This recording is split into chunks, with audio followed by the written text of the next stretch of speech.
You want to start now? Because I'm ready. Hello and welcome to Sebring for the 8 hours of Sebring, of course. Where else would it be? For EERC, the Endurance Racing Championship on R Factor 2. My name is Ed Hunter and I'm commentating with my co-commentator Tobias, of course. Tobias, are you excited to be getting going again for round 3 of the championship? Yes, of course I am. Always good to be here. It's gonna be a very good race. 8 hours of pure racing fun, actually, at this beautiful circuit known as Indeed, it Sebring. is on that old airfield in the United States. But of course, before the race starts, we've got qualifying just finishing off at the moment. As you can see on the timing screen, on pole at the moment in LMP2 is Zoltan Varconi for Mugen Team Racing number 21. Of course, the teammate car, they finished second at the Daytona 24 Hours. It's a very close championship fight between number 20 and 21 Mugen cars and the AFP number 99 car, which is not doing quite so well in qualifying at the moment. Callum Hampley down in 99, but not 99. His car number 99, he's down in 14th. Yeah, obviously we've still got about 3 minutes still to go. That's a long time. He's currently out on track. Yeah, in fact, we could probably just have a quick look at Callum Hampley just to see how he's getting on. There he is, pushing it, just trying to, on his outlap, just trying to set himself up for a good run. Let's see if we can actually watch Callum Hampley's lap here. Yep. Let's while we're looking at the LMP2 timing screens and seeing who's at the front, let's not forget, of course, about the GT battle with Zoltan Prubek, I think. Zolt Prubek, sorry, not Zoltan. In Mugen number 88, he's on pole from his teammate Gogo below in the Triple A Mugen car, with the next closest being Zoltan Toff for the Dream Team Endurance squad. So Yeah. it's actually Pastore has just got up to third in the number 73 car. That would be Giuseppe Pastore for Team Shiba, who of course finished second, split the Mugens in GD3 last time out. Look how close Callum Hampley got to the wall at the last corner there. I was just about to say. Quite a bit of that. Anyway, as we go into turn 1, that is what the corner's called. I did check before this. Here we go. Let's ride on board with this lap, see how it plays out, of course. Turn 2, braking very, very nicely through there. Gets the car very well turned in. Going over the bumps slightly. I do not know many of the technical sections, despite how quick Sebring is, there are these quite sort of twisty technical sections where it suddenly tightens up into a sort of hairpin followed by a chicane. Yeah. It can be really kind of a little bit disorientating if you don't know the track that well. But these guys, they've done their practice. Callum Hampley certainly has, and taking the line very well there. But let's see, he's green in the first sector, Callum Hampley. Let's see if he can make his way up the grid, because this is going to be a very long race if he starts down at 16. Obviously, 14 front. Obviously, very quick driver, Callum Hampley. I've driven with him before. Oh, you have? Interesting. Yeah. Yeah, other series, not this. As he's going through here, next corner. That corner's one of the got a bit of the old left wheel into the grass there. Well, not the grass, but actually the gravel, I think, on the runoff. I think we just got on the Super Fortress straight. I do not know many of the corners. We'll just say corner. There's only 4 corners I know, which is Sunset, Turn 1, Turn 2, and Hairpin Turn. Hairpin Turn. Imaginative, these Sebring corner names, aren't they? As Callum Hampley going into probably, well, my opinion, the hardest corner on the track, Sunset, because if you slightly go wide or the car gets a bit too loose, you are in the wall. Let's see his line here, as he was slower in the second sector, so he's going to need to really push it for this last run as he goes towards the timing line. What's it going to be? 1:46.9, so he remains 14th, but slightly faster, I think, because he was 1:47 flat just before, so he's just behind the time that Pavel Pankovic is set for Reading Game Studios number 72, who are currently in 13th position. Meanwhile, but everyone's finishing their runs at the moment, so let's see. We have 13 seconds on the clock left to go. Well, like no time left, I think. The session's over now. I'm seeing checkered flag. And cars returning gradually to the pit lane. So it looks like our order, we should just save this, just to make sure we can refer to it later on, it's going to be Zoltan Varconi on pole in LMP2. So I believe we've had different pole sitter at every round so far, because I think DEAC Hackers were on pole at at Daytona, and AFP were on. Oh no, it was Angry Bull Racing that were on pole at NOLA. So Something could happen actually. The Orica 07 Valley Esports hashtag number 90, driven by Massimiliano Riboli, is also I think on an improvement. White means like if it's a white number, it's an improvement, right? Or am I just got it completely wrong? no, I think white is is just normal. Oh, okay, never That's mind your then. that shows the last sector that was set.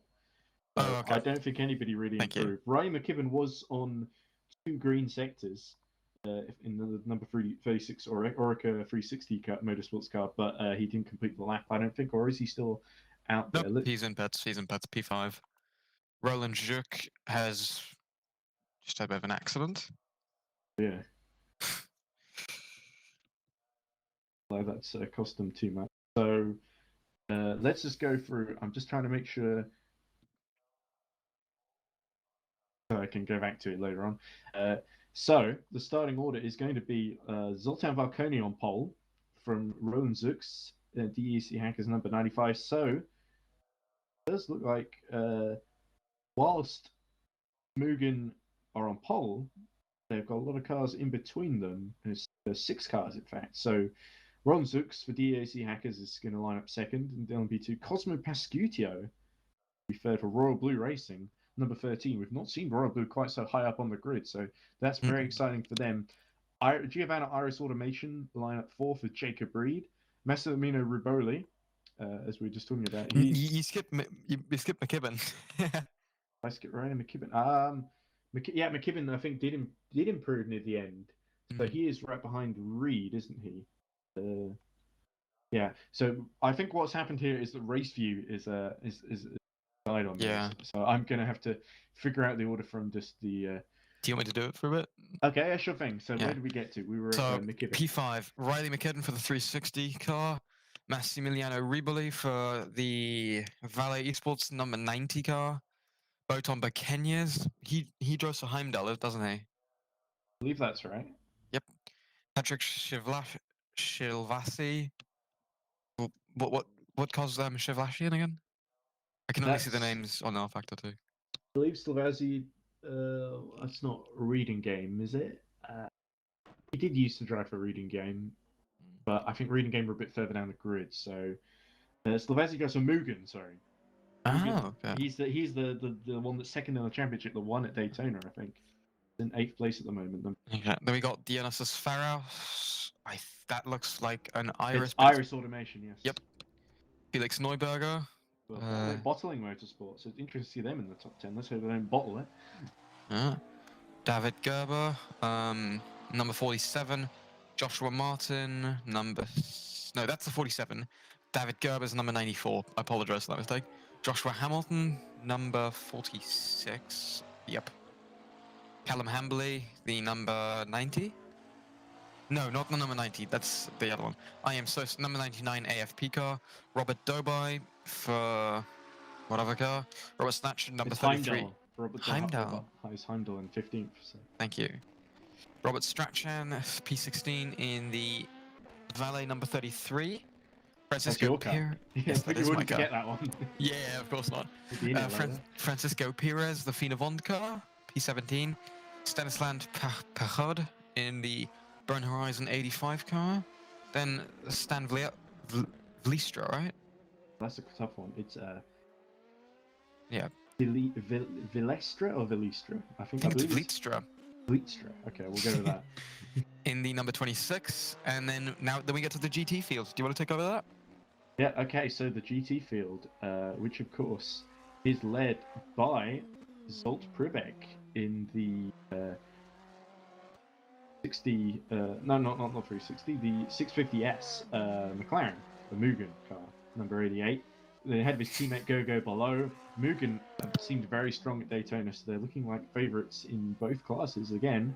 Although the number 20 car in number 2's got a bit of a road ahead of it. Zoltan Toth, I believe, is third in the Carlo Corvette Dream Team Endurance car. Then it is Giuseppe Pastore, who will start fourth for Team Shiba number 73. They was finished second last time out. They'll be looking to get on the podium once again.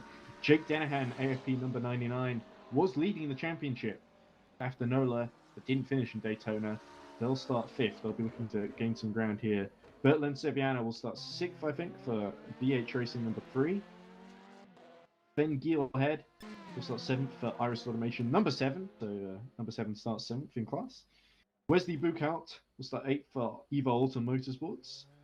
Carl Magnus Bore will start 9th for Iris Automation number 77. Marcos Jr. I'm not sure if there's a Marcos Senior as well, but Marcos Jr. will start in round out the top 10 for Sanfra Racing in the Bentley Continental. Danilo Nascimento will start 11th for ADN Racing Team. Joey Luring will start 12th for Royal Racing Bravo, I believe is their name.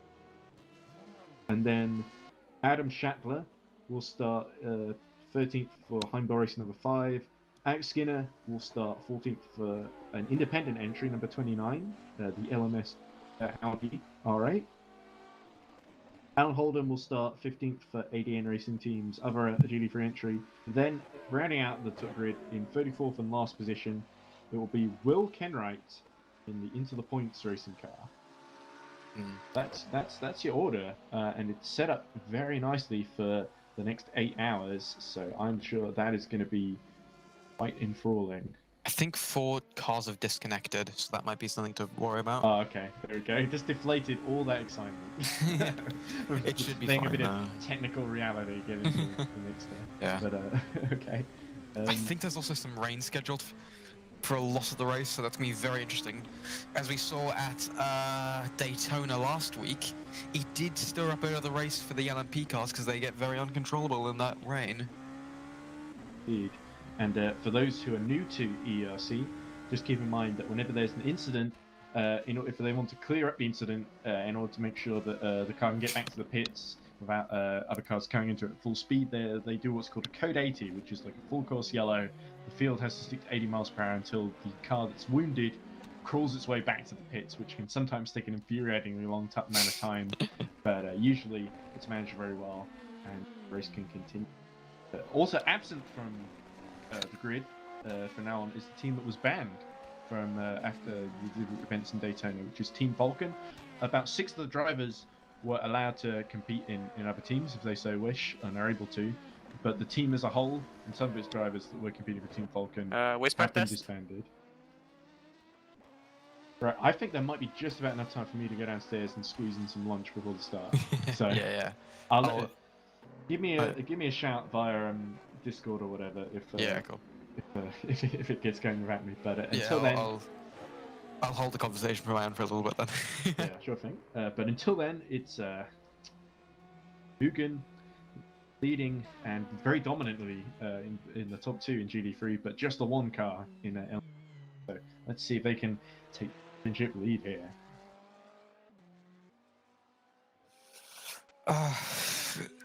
This circuit comprises so many different good corners. It's amazing.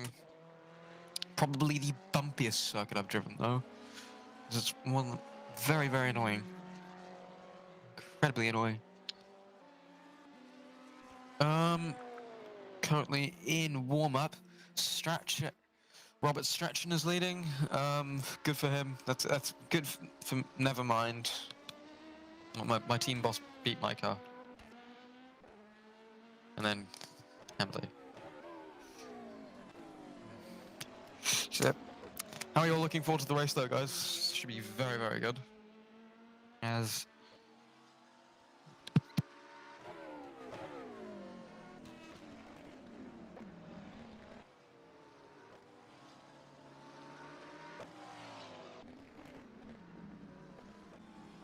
we got a bit of warm-up. 23 minutes left for the end of the warm-up, and then we've got the race.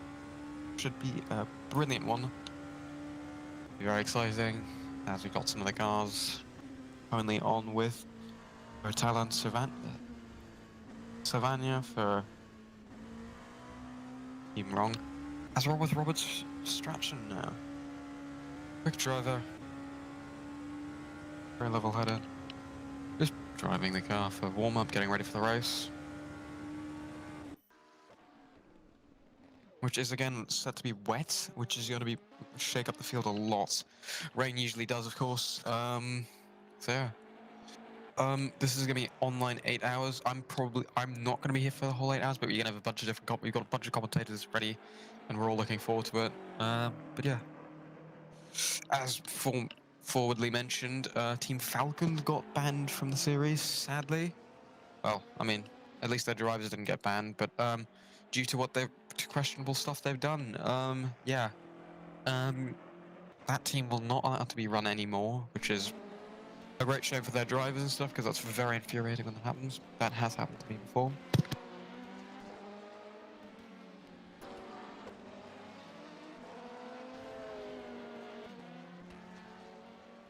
But yeah, anyway, how excited are you all for this race? Because I am, that's for sure. This week's also been very big in motorsport, as we've had a lot of new F1 cars launched. I think it's been every day except for Monday this week.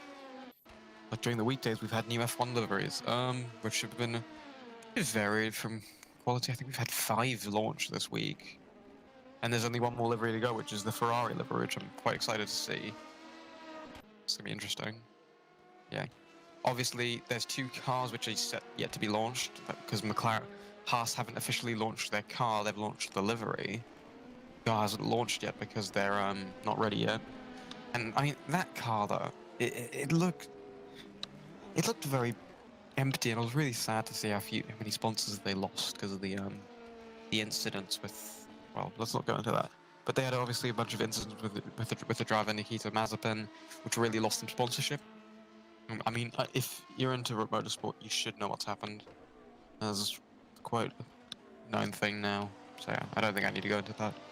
But huge shame for the Haas F1 team, as they lost a lot of sponsorship because of it, and they've only got 5 official sponsors on the car, that being Uralkali, the company that Nikita Mazepin's father works for. He's the CEO of Uralchem, which is part of Uralkali, and like they're the side company, which is like the chemical company, because Uralkali is actually a Russian fertilizer company, which does fertilizer. As we see Robert Sirachin go to the wall. What else? Then they've got Einstein 1, which is 1 in English. They are a telecommunications network. They specialize in like Wi-Fi and stuff. They're like T-Mobile, Vodafone, for Americans like Verizon, and I think, does Comcast support internet? I don't know. Again, I'm not very good with the American ones, but yeah, I think then they have Alpine Stars, Umbro? No, not Umbro. A sports company and one other. But yeah, really bland compared to a company like comparing it to like a team like McLaren, which has 20+ sponsors, which is a very big shame. Williams livery also huge controversy.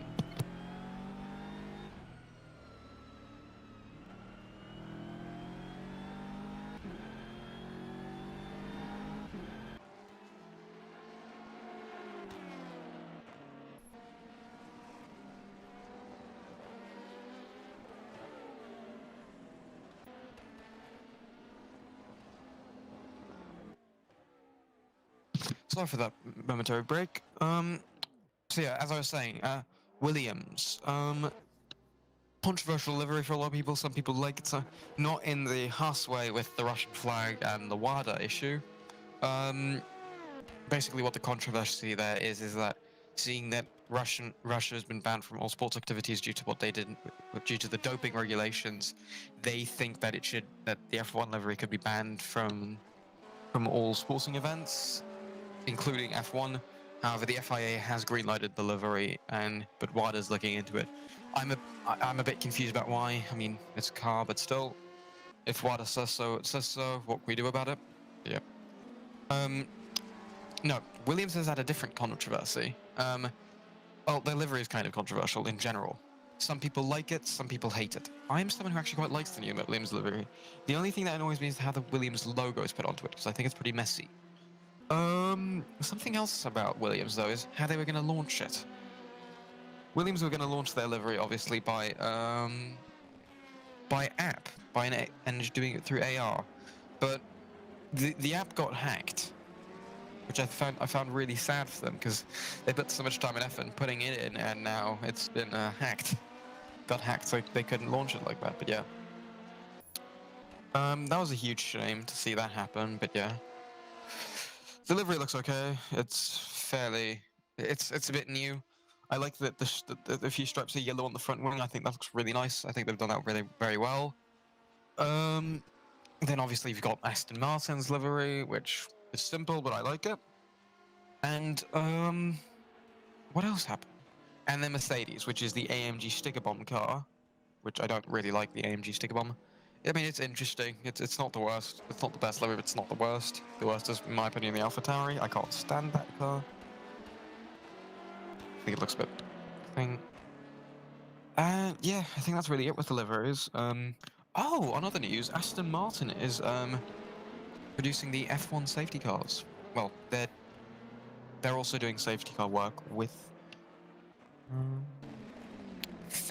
with Mercedes. There's going to be Mercedes and Aston Martin doing safety car and medical cars for this year, which should be very, very good to watch. But yeah, I think that's all what's happened this week in motorsport. Oh yeah, WEC, Le Mans got postponed to August, which was also a very big strain, especially as we're in an endurance series. I guess I can put that in here. So yeah, as we're waiting for the race, should be a good one. Lots happened last race, which we should probably get through right now. Obviously, the Mugen cars won, very well deserved. There was a lot of action right at the beginning with the rain falling within the first hour. That could happen, that could very well happen here again, which would be very, very exciting for you guys and for us watching. However, I might be driving through the rain and I get worried. But yeah, that's set to happen. Is it buffering for you guys? And fine for me. Sorry. So yeah, that's happening. What else happened? Obviously, we had a few late night accidents. We had to do a shut. I think we had one. I think we had one or two shutdown server restarts, which went fine. Oh, now I see. We had a bit of a lag. It's fine. All sorted. Yeah.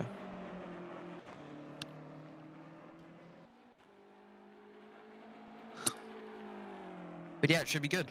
I'm looking forward to it. Hope you guys, like I said, hope you guys are looking forward to it. It's gonna be fun to watch.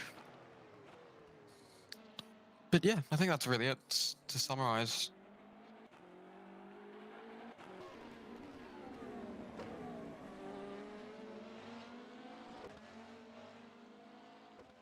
As we have 15 minutes till, 15 minutes now until we go green. Well, until we get ready for the formation. Everybody gets to go to grid and formation lap. The cut drivers are practicing as much as they can. Going to be two cars really rocketing around the field, trying to get their race pace. Roland Juke looking very quick in race pace with a 47.7 under race pace. Very quick lap from the Mugen driver. As he's currently going in for a pit practice.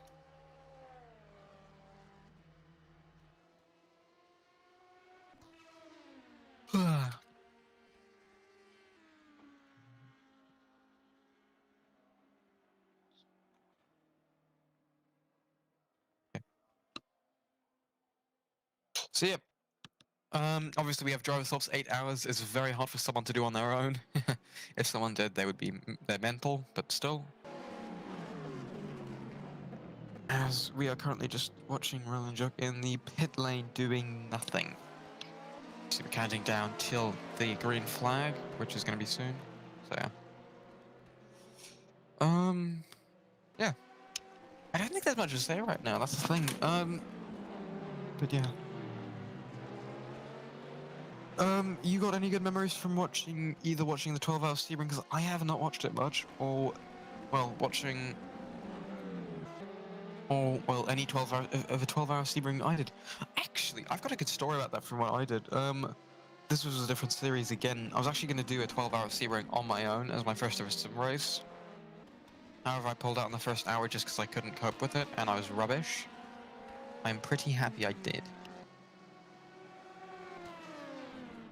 Because it would have been long, and I was making mistakes a lot. I was in a GTE car, And it's also the only time I've done a race in the GTE car, being the Ferrari 488, which was actually quite fun to drive. Quite liked it. But yeah, this track would always be a special. This track will always have a special place in my heart as being the first ever track I did a sim race on, even though it was very unsuccessful and awfully rubbish. So yeah, 12 minutes, 12 and a half minutes till green. Blood is pumping.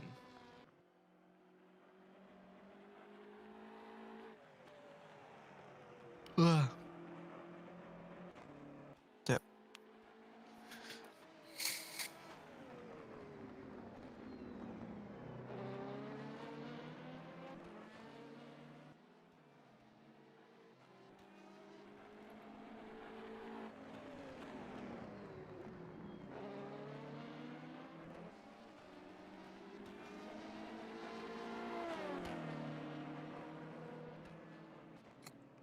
Oh, also, big news for R Factor.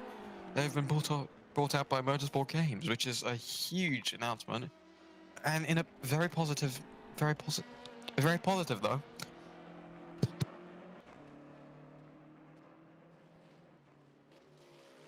As it means that they get more funding. Sorry, I've got a bit of a hiccup right now. So yeah. Better funding for the game, and which means more. We can get more content. Also, there's there's a new track coming. They've added another track to the game. That being EERC. So yeah.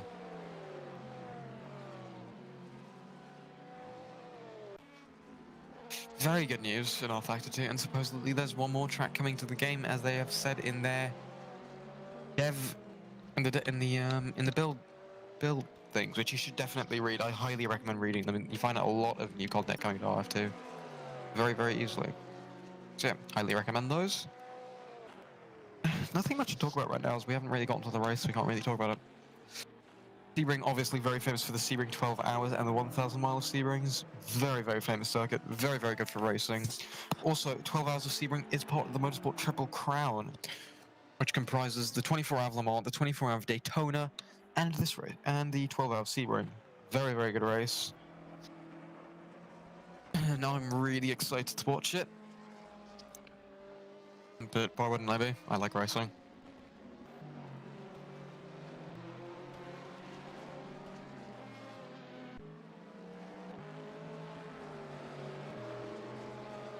But yeah,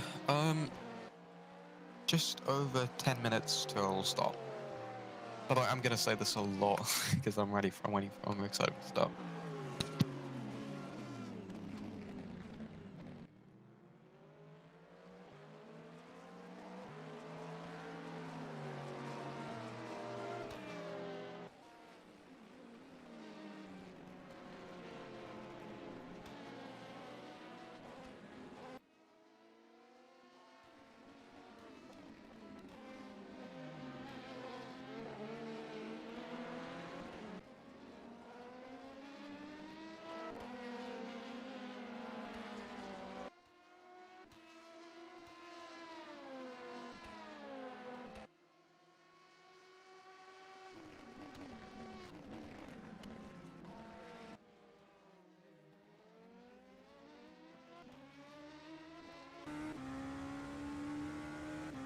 Anyways,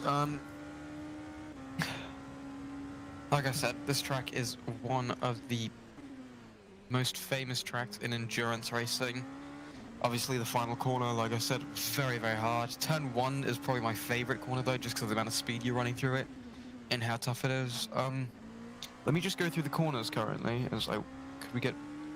Because so turn 1 is called turn 1. Then you go through turn 2. Then you got all those small S's. Then that long straight there is called the Gurney Bend. Then you've got hairpin turn, Fangio chicane. It's just two flat-out corners, really.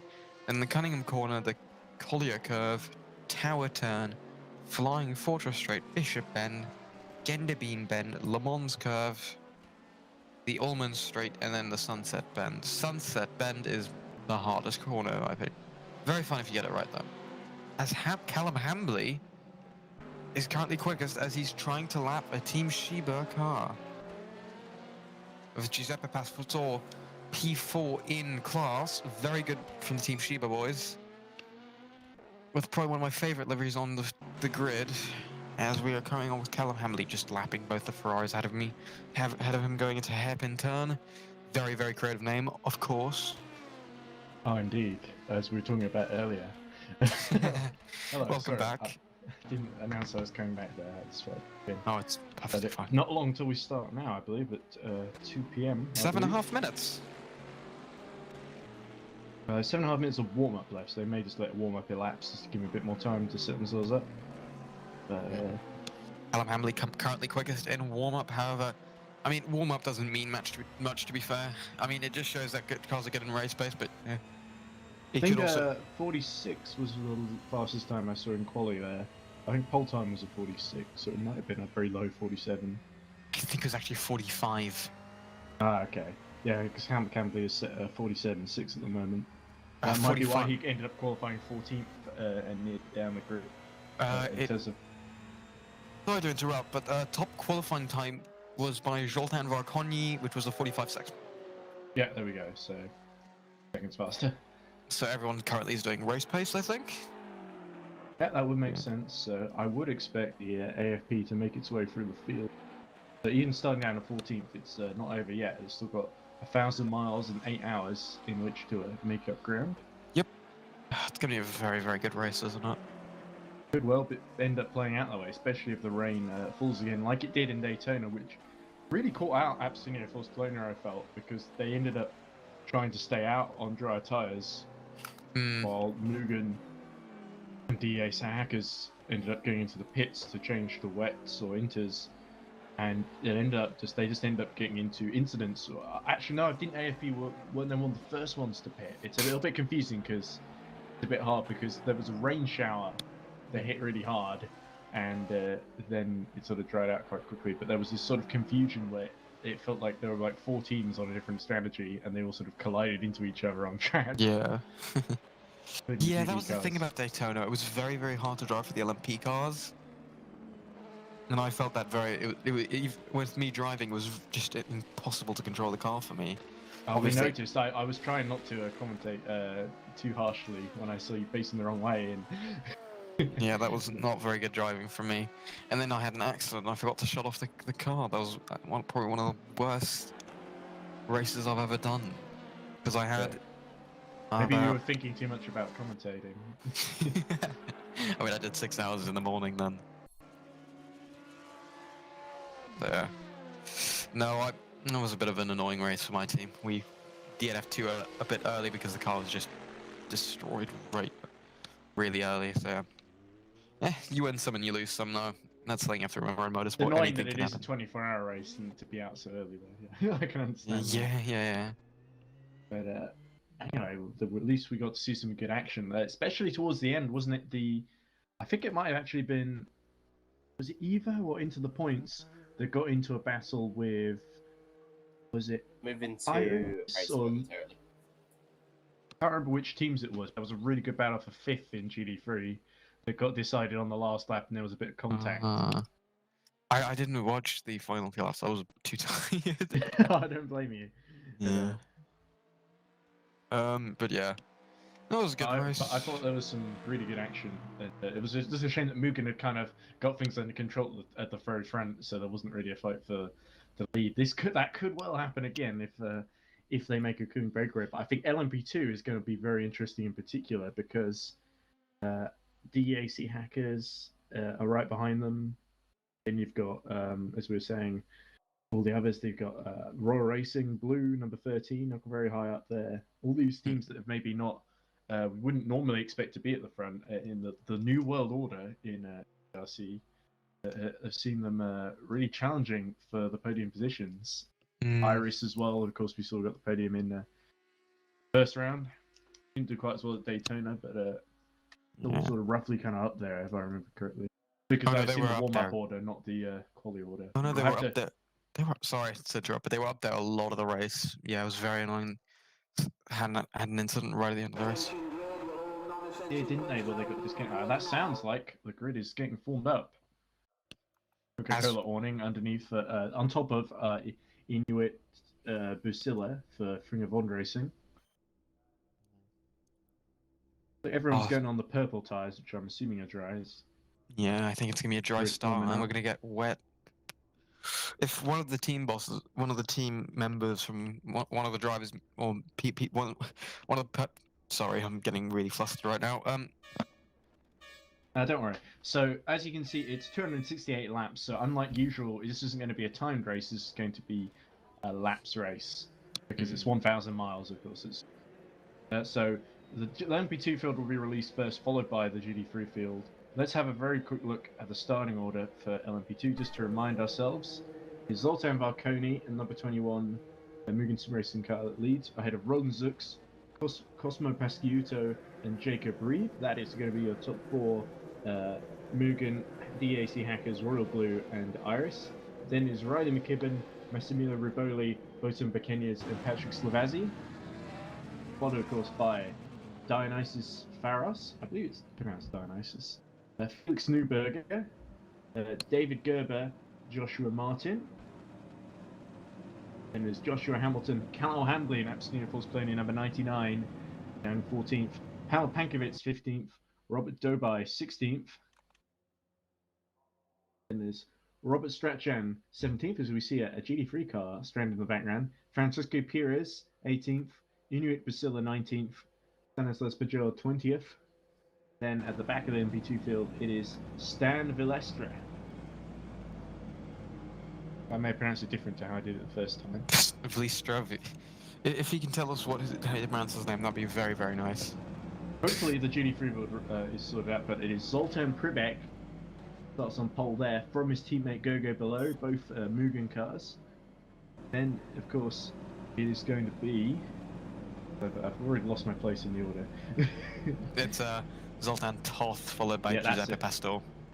Toth, Pastore, Danahan for Absolute Force Polonia, Staviana, Steelhead, Wesley Buchhout, Paul Magnus Bore, Marcos Jr. for Sanfre, Pascal Eggert, Danilo Nascimento, Jerry Luring in 13th, Adam Schattler 14th, Alex Skinner 15th, of course, followed by Alan Holden and Will Kenwright picking up the rear. I think he's about 10 seconds behind, so Will Kenwright is just making up ground at the moment, back in position. The Audi's one of my favorite. The Audi's probably my favorite GT car. I really like it. Don't know why. Yeah, it's very aesthetically pleasing because it's all curved and round. There's a kind of elegance to the R8 that hasn't really changed very much over the years. It's a bit like the Porsche 911, I guess, in that respect. The Germans, they know what they're doing when they make these cars. I mean, aesthetically, it's actually changed quite a bit on the front grille. I think from the old LMS, the LMS Ultra, the grids I think become a bit more angular. If you know what I mean. Yeah, I think I know. I was being very general there. Anyway, so here's the front. It's a Valconi, and that looks like Ron Zux getting a bit ahead of himself and just pulling slightly ahead on the outside of the corner, ahead of Valconi. But Zoltan, I think, should be allowed to restart at the head of the field. This is Zux stating his intention there. Oh, I said accidentally just now. Zux drove for Mugen insert. He actually drives the DAC Hackers. Yeah, he does, yes. But Zux... yeah, there we go. He's just let Valconi back into the lead, where Valconi should be starting from, because that's where he qualified. The big question here is, how Iris and Royal Blue are going to place, because there's going to be a big battle ahead of them. How are they going to make sure they stay out of trouble here?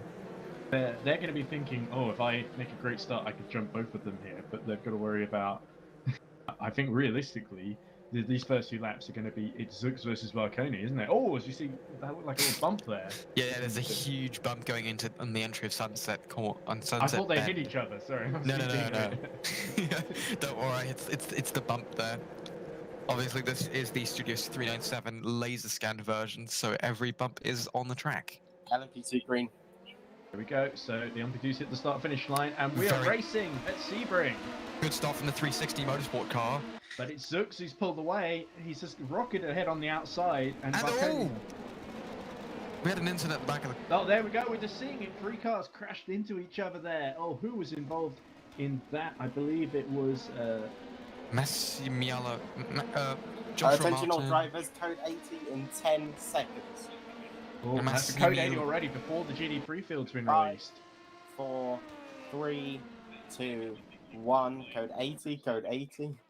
Okay, let's look at who was in that incident, because I think it was so the people who got into the had the it was damage. Riboli, Martin, and Pankovic, I think, at least involved in that. Pankovic right looks fine. It was Jacob Reed. Ah, Jacob Reed just ahead of him. Okay. Yeah. I think Reed was trying to... Reed, Martin, and Riboli were all just fighting over the same piece of time. So one of them dived underneath the other. I didn't quite see who. We just saw the tail end of the accident. We're going to redo the start on the start-finish line once the damaged cars are back in the pits. There we go. There's Riboli missing the rear wing. Clean this time. But the GD3 field having to be held, I think, an extra lap there while the Yeah. Code 80 is in effect. And that reminds me, I should actually have the Code 80 graphic up, because it's supposed to do. Also, something I'd like to say is that Stan Vliestra, what a start! Yeah, there we go. He's in 10th position. He was very far down the field, and he was last. And Callum Hambley has gone from 14th to 11th. Robert Strachan from P13. Oh, he's got damage though. Huge front end damage. Robert Strachan must have caught up in the incident. Both valet cars have got damage. Oh, an ideal start for valet then. No. Should we look at Royal Blue Racing? Also, very bad start for them with Cosmo Pasciuto. Yes, this is exactly what I was fearing might happen to Royal Blue. Let me look at that incident actually back. Yeah, I'm not going to try and set replays because I don't know how to do that. I tried doing it and I ended up just having live footage with the word replay in the corner. I think just press R on. I think you can just press R on your keyboard and then you see how. Okay. Try that, but I'm not sure how far back I can go. You can go back to the start of the race. So lots happened. What happened to the valet car? Oh, huge accident, and Strachan didn't go into anybody. I think it's just a bunch of lag. Yeah, I can't go back very far because I've only got the arrow keys to work with. I don't have the numpad keys. I'm not sure if I can. I'm going to try and learn this on the fly. So the second valet car has not got much damage. It's just a bit of... Oh! He had slight contact with one of the Fina Vond cars, and that gave him that little... But it was like under code 80 with the slightest taps. Ah, okay.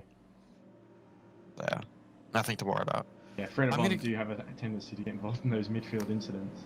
It was but under they did code very 80. well at Daytona, though, actually. Yeah. Okay, I'm gonna quickly watch what happens to the valet of... I want to see what happened, so I can just tell you when. Well, we're just looking at Zoltprevec leading the GD3 field. It's waiting to be released. Okay, can all the MP2s please group up? Okay, so the MP2s are going to have to sort of do a restart then, with Zux leading this time, I'm assuming. So, Joshua Martin going into turn 1. Oh god, he just went in. Oh! The Burn Horizon car hits him into the car of Massimiliano Riboli. That would be Stanislas Pagel then, who hit him. We'll be going green on the back straight, so please can all the LMP2s group up? Right, okay, yeah, there's a big gap between second and third.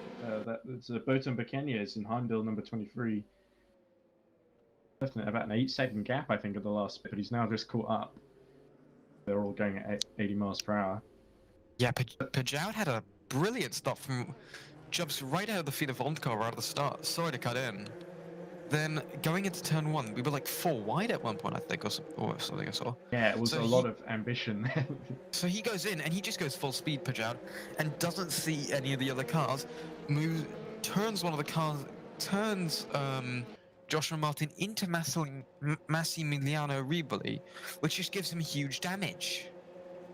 Yeah, so it really looks like there was a mirror signal LMP2 maneuver green. situation. There we go. LMP2 is just being released, so it's Zux leading Valconi. Is Valconi going to get the jump on him this time around? Valconi's got the inside. GT's line up double file.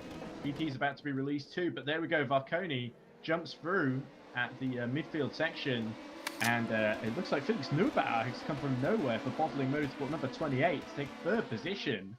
So that's very impressive by Neubauer. He could shape up for a P2 move. No, not yet. But he is there. Oh, Robert Strachan just getting at the inside and trying to fight with the Abstinio Force Polonia car that's just got through to 8th. So Callum Hambley actually has had a very good start and managed to stay out of all the chaos GT going at on. the back of the GT3 grid, do not overtake them until the green flag is called.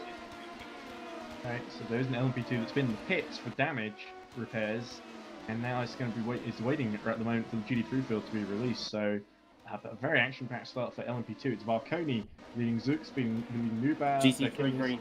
And the GT3 field has just been released, so let's have a look at how they're getting on. There's Pribek, he's made a breakaway, and it's from his teammate below.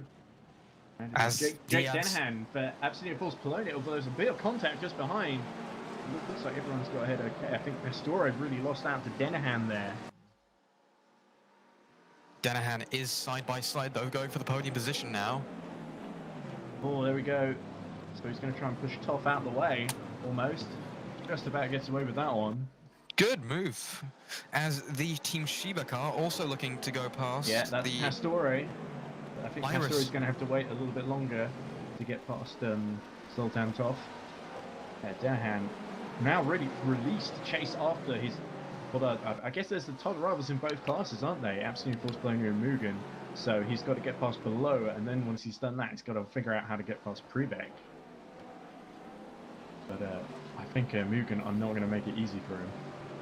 There they are. You can see the gap right in front of you. Below, actually starting to challenge Pribek. As Wesley Bookout is Wesley Bookout right now in the yeah, he is currently defending from the Giovanna Iris automation car, the second BMW. There's a bit of the leading Mugen cars have had a bit of a breakaway. However, this is an 8-hour race, so anything can happen. Indeed it can. Meanwhile, Valconi stretches his legs at the front of LMP2, so Mugen are still leading both classes.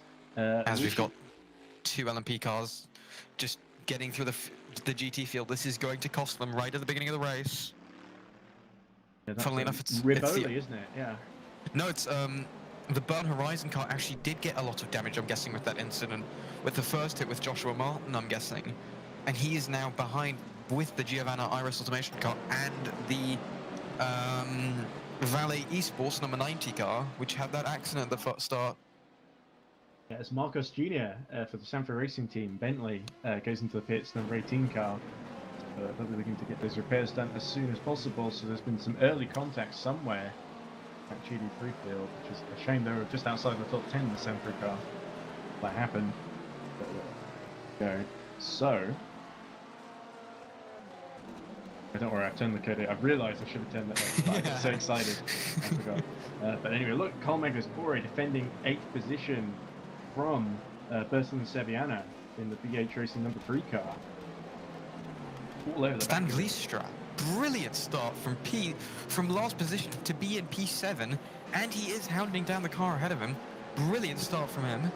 Yeah, some great opportunism. So maybe these drivers who aren't necessarily the best over one lap. Let's look at Stan Vliestra now, actually, on our screens, as he's just ahead of Callum Hambley, I think that is. Yeah, it's Callum Hambley, who's now sort of settled into 8th position, so he's not quite rocketing through the field anymore. He's gone from 14th rather to 8th, but now he's got a roadblock in the form of Stan Vliestra.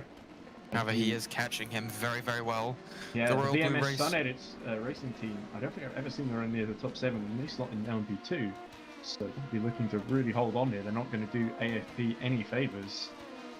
While Valconi stretches away and potentially into the championship lead. If it finishes like this, there's still a heck of a way to go before this championship lead is going to be decided. But we've still got a lot of way in the actual championship in this race as well. Callum Hambley gets a really good exit out onto the straight, going into Sunset Bend. Could he maybe try and see in shape and move down into the final corner to Sunset Bend? Oh Thinks no, he about backs it. out of that one. Smart move Very through late there. on the brakes by Vistra. Very good though. However, he does not seem to have the exit speed Callum Hambley has, because he's just gone much nicer exit through there. However, he still can't make a move. I don't think the moves are going to be as easy as they were at Daytona, because the straights aren't going to be as long, and I know the bankings are corners, but they're basically flat, and you just slipstream through them all. As the Royal Blue Racing strategy, isn't it? Royal Blue Racing car also sort of starting to get up back up to speed after that shocking start. Where are Royal Blue Racing in the order, by the way? P9.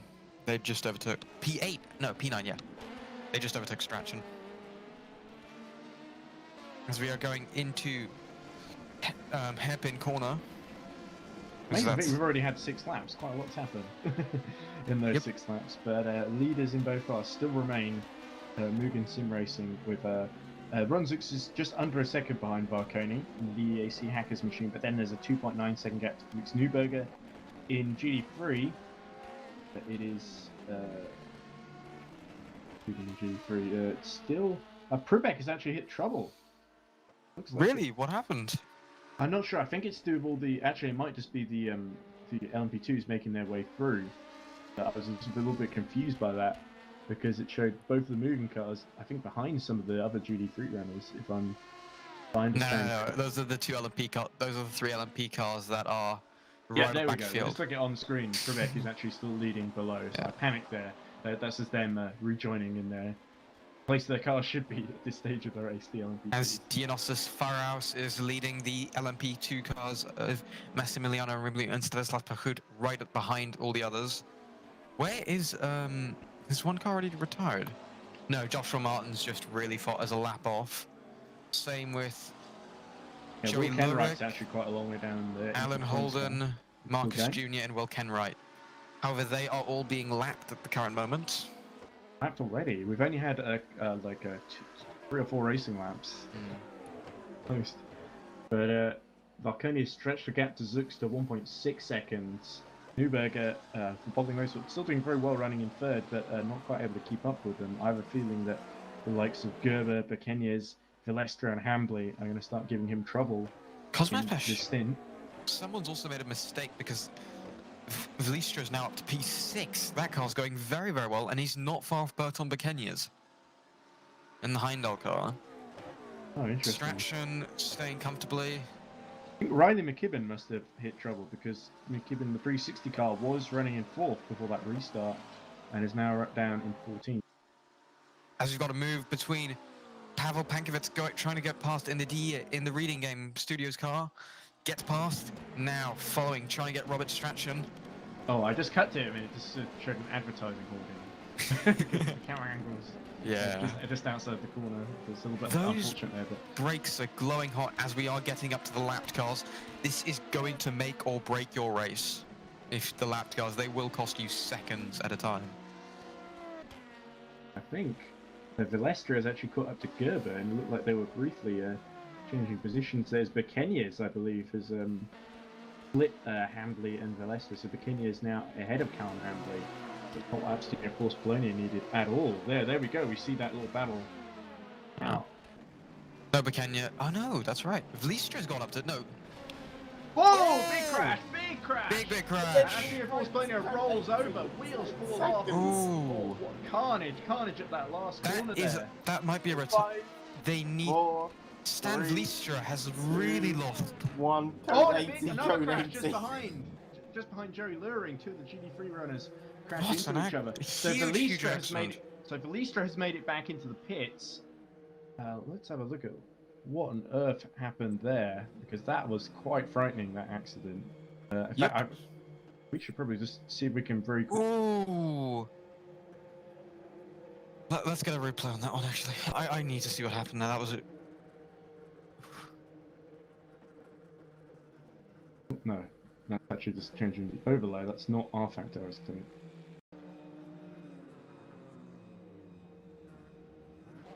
So, yeah, what a... Ooh! Strachan also got spun a bit early in the lap by one of the LMP cars, and that actually made him miss all the accidents. So him getting moved out of the way sort of helped him. Thank God. Massive But- crash. Let's look on the Callum Hambley. Let's look from Callum Hambley's POV because that was very, very interesting to see. Not in a good way though. So going into the final corner. Oh, I think that was the Alex Skinner car, the Audi, which was spun, and the LMP2 cars were blindsided and went into him. The question is, how did he get there?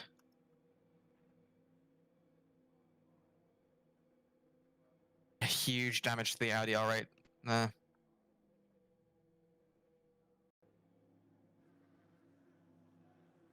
That's really quite fatal to AFB's hopes so early on in the race, unfortunately, as Campbell remains in the pits, trying desperately to repair the car that's turned. We saw turning over and over. I'm sorry, I'm really struggling to get the replays to work and sort of make sure we don't miss when the race goes live again. He just lost it going into the corner, and then Stan Vliestra just didn't see him and goes right into them, which just punts him into Callum Hambley's POV. Skinner was braked and was stuck there. I don't think he could have done much there.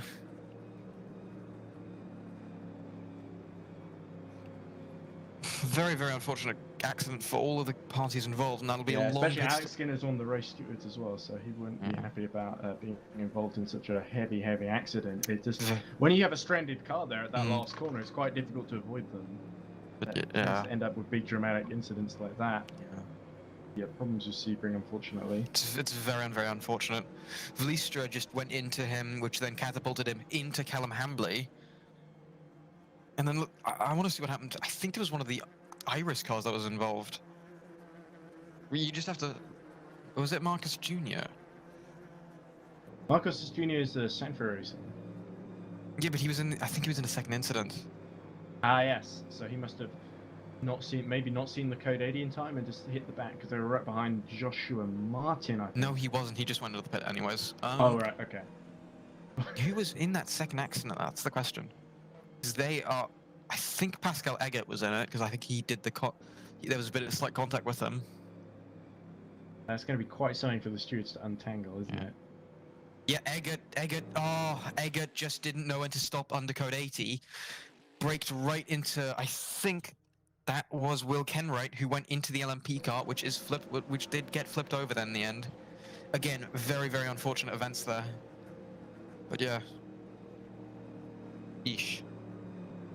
Yeah, quite the mess. And, quite an interesting start to this race, definitely. But it doesn't change. Let's just go over the order in both classes then. I don't think it's affected the lead in GD3. I think GD3 was able to avoid most of that. But it's still Zoltan Valconi leading LMP2 from Roland Zux. Then it's Felix Neuberger, David Gerber, Boto Barqueñez is the first Heimdall Racing number 23 managed to get through all of that. Ahead of Cosmo Pasquiuto, who we saw lose out earlier in Royal Blue Racing number 13. He's backed up to 6th now. Ahead of Pavel Pankovic for Reading Game Studios number 72. So this is a great opportunity for Reading Game Studios, actually. Joshua Hamilton in Into the Points Racing number 46. It was running 10th earlier. It's got up to 8th. Robert Strachan in 9th for Valley Esports number 33. That did have damage earlier, didn't it? Attention all drivers, we get back to green in 10 seconds. Ooh.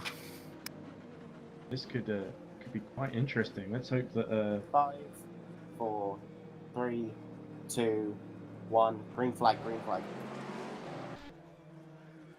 Replay. Damn. This is why I shouldn't have tried to do replay, because it's still showing the replay graphic at the top. There we go. As Joshua Hamilton right behind of Robert Strachan. However,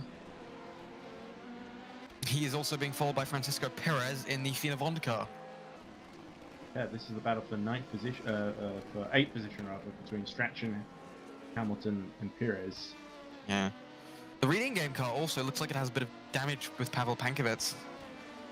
Yeah, I think he might have had the tail end of the incident there. As we've also had our first retirement. Sorry to interrupt, but we've had our first retirement. Will Kenwright has retired from the race.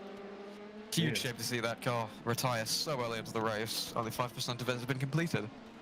Yeah, especially Into the Points doing so well in LMP2 as well. Joshua Martin still stationary in the pits in the other Into the Points race in GD3. No, I think he's actually out right now. He's out on track and has been okay, my time screen is a bit slow as we see Carl Banger's foray side by side with who is that just getting past him there? That must be on the RPs, but he's right behind no, Wesley it's Buckout. Buckout. It was Yes, Buckout I was looking at. It was just right behind, right next to him. Oh no, they're right next to us going into the sunset corner. As he's gone wide, he's gone very, very wide. Carl Magnus Bore gets a good line as the LMP cars have to swerve past them right now. No contact, guys, please. Good. Not again into that corner. Yeah, it's all kicking off in GD3 at the moment as we Meanwhile, see the leaders lap them. Carl Magnus Bore. Ooh, the LMP car must have had a bit of got a bit scared there. Carl Magnus Bore, of course, driving for Iris Automation, number 77. To really get that position back. It's always annoying when you lose a position in the restart, but of course he's got the LMP2 field trying to negotiate him. Behind him, that must be David Gerber, is it, just trying to make his way around? Yeah. Carl Magnus Bore just sitting there. Ooh. This is a very annoying thing to get past the GTs, but you just have to be as patient as possible. Oh, looks like Patrick Savazzi going for a move on the Fring of On car for the 12th position. As there's a battle for P8, I think, right now, because the GT field. Between Strachan? And the Royal Blue Racing car is getting held up by the Giovanna Iris Automation car. They are stuck behind there. Oh, it's the Reading Game car. There's a very dairy move. Doesn't work out, though. However, there will be more. Reed is fighting away with the Fring of On car for a 14th position. Oh, trying to go around the outside there. That's a brave move if I've ever seen one. Oh, and he's pulled it off. Whoa, what a move by Jacob Reed. As I am... Inuit Busilla, who was just... As Cosmo Pasciuto is defending for P6 from... Wait, who's in the Reading Game car? Pavel Pankovic. This is going to be a very good battle. As we go into sunset, he is going for a wide line. Will he get held up by the Team Shiba car? The Team Shiba car goes a bit wide. Doesn't go on the wall though, very well done. As the Royal Blue Racing car gets a bit of a jump. They are heading through the end of the GT traffic as they go past the car of Jake Denahan, which is currently P3. They had a very good start. Crucially, Pasciuto in the chain bay liveried car is able to just dive underneath into the first corner before Pavel Pankovic can. So he gets a little bit of breathing space there, but Pankovic has now cleared him and is now right on as they go towards the class-leading Mugen GD3 cars. Yeah. Just have to clear them. Pasciuto's got them in the perfect position. Yeah, very breeze good. past them down the straight, whereas Pankovic is going to come on just after. Yeah, this is going to be very tense. He's going to get held up. Ooh, as... What's it called? Stratton. I forgot my teammate's name for a second. Robert Strachan. Yeah, Robert Strachan. Strachan has gotten past... I've never heard of Robert Strachan before today, by the way. And he has gotten through very well, and he's right behind the Reading Game car. That's how you get past. And I think that's Stan Vlistra, who's going to get lapped right now. No, that's not him. That's the car ahead of these guys in P5. It's been a very, very interesting start and a very hectic start. Let's go back. Let's see if there's a battle currently. And there should be. For those interested in the progress of AFP and so let's see. Calm Hambley did get going again. He's 36 seconds down on 15th place Inuit Busilla. Stan Vlistra also got going again in the Sun Edits car. He's 9 seconds down on Hambley. Then you've got Dionysus Pharos, about a second behind Vlistra, 18th position. Then you've got Riboli, Valley Sports number 30, that was also involved in the incident earlier. And then finally Pajoud is last in the LMP2 field, is about 7 seconds behind Riboli. So yeah, they are actually quite close together at the back as we see Dilo and Nascimento having a bit of an off. Bore also spun the car, went off, lost a lot of positions. That's the thing. For Carl Magnus Bore was having a good fight earlier. Yeah. I'll find a battle. Ooh! Go! Baloff has gone wide. He's off. Be careful, slow carton one. Yeah, we just seen the tail end of that. So below, that's the race director warns of a slow car. But everyone able to avoid go below, but below drops to 6th position in class. That promotes Jake Denahan, of course, in Amsterdam Postponia 999 into 2nd place. So this is great news for their hopes in GD3 after they had such a difficult time last time out. But they've got Giuseppe Pastore breathing all over, and now that Pastore has got past Sultan Toth, Pastore, I think, is as we see Toth having real trouble coming out of the corner there. The rear lighting up. Love that really long angle of them coming out of that sort of hairpin chicane section. To be fair, we could have a very good battle for the lead between let's go for the battle between Wesley Buckhout and Gogo Baloch. Buckhout. I think that could be a good one, indeed. Buckhout just sitting behind him, going through the corner. Yeah, there's below. He must be kicking himself going wide at the first corner. He was just pushing that a little bit too hard. Unfortunately. He's done it again! There's something wrong with that car. Look, into the wall as well. Oof. So a big mistake from Gogo below. Was running second in class. Was looking to make it a Mugen 1-2, and the supremacy that Mugen seemed to have over this race, just as they had in Daytona, it's not gone the way of Daytona though. It's really fallen apart early on for at least one of their cars. No, that was what they did in turn 1. They must have hit the wall into turn 1 then. That's what happened beforehand. Yeah, it looked to me like they got away with it the first time, but this time they didn't. No, I think that's it. I think that's the one because they're not ahead. They're too close with the. Well, he's still holding on to as he's gone into the pits. Gogo Baloch has gone into the pits. No, I he think hasn't. that's... He's still out on my screen. Oh, you're still on replay. Press R and then it'll get to the current to jump up. Ah, that would explain it. Okay. Yeah, so Below is pitting to repair that damage. Yeah.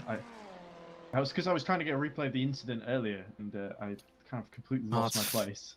It's completely fine. Don't worry. Because it takes me ages to rewind, because I've only got the arrow keys. I don't know how to use the replay system in that, because no one told me.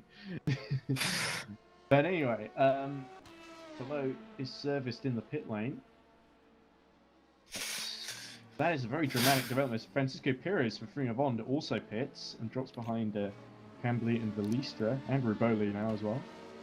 Oh, looks like there's a good battle going on for the podium, I think that is. There's a penalty for Pascal Eggert as well, so he's been deemed responsible for the contact at the very end of that second incident that we saw that brought out the big Code 80 and took out like 5 cars. Meanwhile, there is a very good battle for P2 now between Jake Denahan, the Team Shiba car, which Giuseppe Pastore is currently in, one of the Iris cars, and I think, and that is the not the anime car, the comic car, as I'm going to call it, as I don't know what the team is.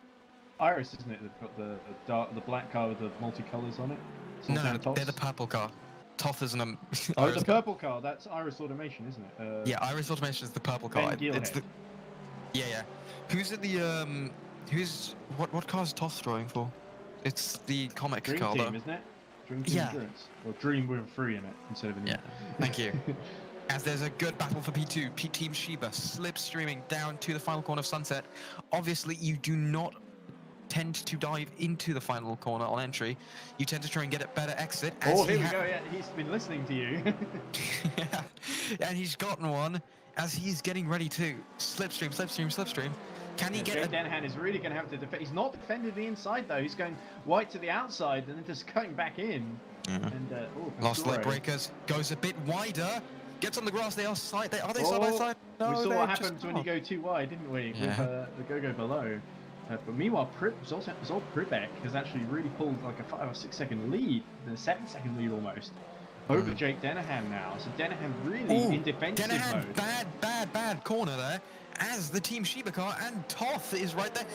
Pastore going right around the outside of Denahan, going to hairpin corner. Will he be able to get the overspeed going on exit? Denahan's going to push this is going him to be as a very wide as tough he can. track. Oh, a little bit of contact there. But Denahan just taps out. about holds on. But Toth, this is going there's a bit of contact. Yeah, Toth is going to try and get through now too. This is really going to be back and forth. If you can't make a move, it's going to leave you vulnerable. And who's that? We see one of the Free Bond cars closing in from LMP2. So this continues to be extremely interesting and tense. Wait, is this thing going to play out then? Is our Abstinent Force Planet going to hold on to second position?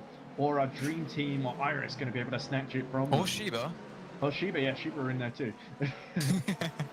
Shiba are actually the ones closest to doing so, as we see Dream Team. Be careful, slow car, turn 7. Yeah, the race director warns as Zoltan Toth has to back out there of a move on the Shiba car. But continues as a Toth, they've got Springer however. Bond all over them now. Toth is right there. This is not... Fina Vond is really not going... As you can see, the AFP LMP2 car, which lost a lot of time because of the That'd accident be they Handley, had. yes. Yep. And they're trying to catch back up to their sister cars. Oh, look, there we go. Pastore caught out by as Zoltan Top dives underneath him. Oh, big Look crash in the out. background. That was the... out, slammed straight into the barriers there. Ooh. That could be a code 80. But he's not got too far to go back to the pits. But oh, that's really a shame for Buka. He was catching up to this big group that Dan was holding up. Now he's got to deal with the Zoltan Toth, who is trying... That GT car, I think that is being blue flagged, is not giving up position, which is not... This is a really bad situation for Callum Hambley, actually. He's through it, though, very, very well, though. That's something we have to give credit to Callum Yeah, for. now Jake Dahan's got a bit of breathing space, and Callum Hambley able to overtake his teammate. There we go, cleanly done. They've had a very, very good start, the AFP, well, the AFP GT. Wish I could Let's say go the same thing below. for the LMP. It's just got going again, 15th in class in GD3. Oh, God. It's not over yet, of course, for Mugen. Still Be several hundred careful, laps left slow to go. car last turn. The car at the final corner. Not sure who that is. That might be Wesley Bucat recovering back to the pits. But yeah, a lot of drama there, as you expect from the GD3 field, it must be said. Well, as you expect in general in racing, actually, I'd say. Oh, true, yes. So, meanwhile, we're not watching the lead. Danahan gets a bit... Sorry, what's happened? Yeah, Danahan definitely started. Well, I was just going to talk about the lead in LMP2, just because we haven't talked about it in a while. The Varconi holding on by about 2.4 seconds over Roland Zux. Then it is Felix Neubauer, still in third for Bottling Motorsport. David Gerber, though, is Gerber, catching yeah, I did think Gerber would catch. The Royal Racing Alpha, number 94, David Gerber. Yeah, the German outfit doing very, very well today. They were very good last week, though. Last time, weren't they, I think? I think they were. Royal Racing have surprised us a few times. We see Alex Skinner going a little bit off track, but continuing on. The Boton Bekenyas, sorry, is a second down on Gerber. And so that's a really close battle between Neuber, Gerber, and Bekenyas.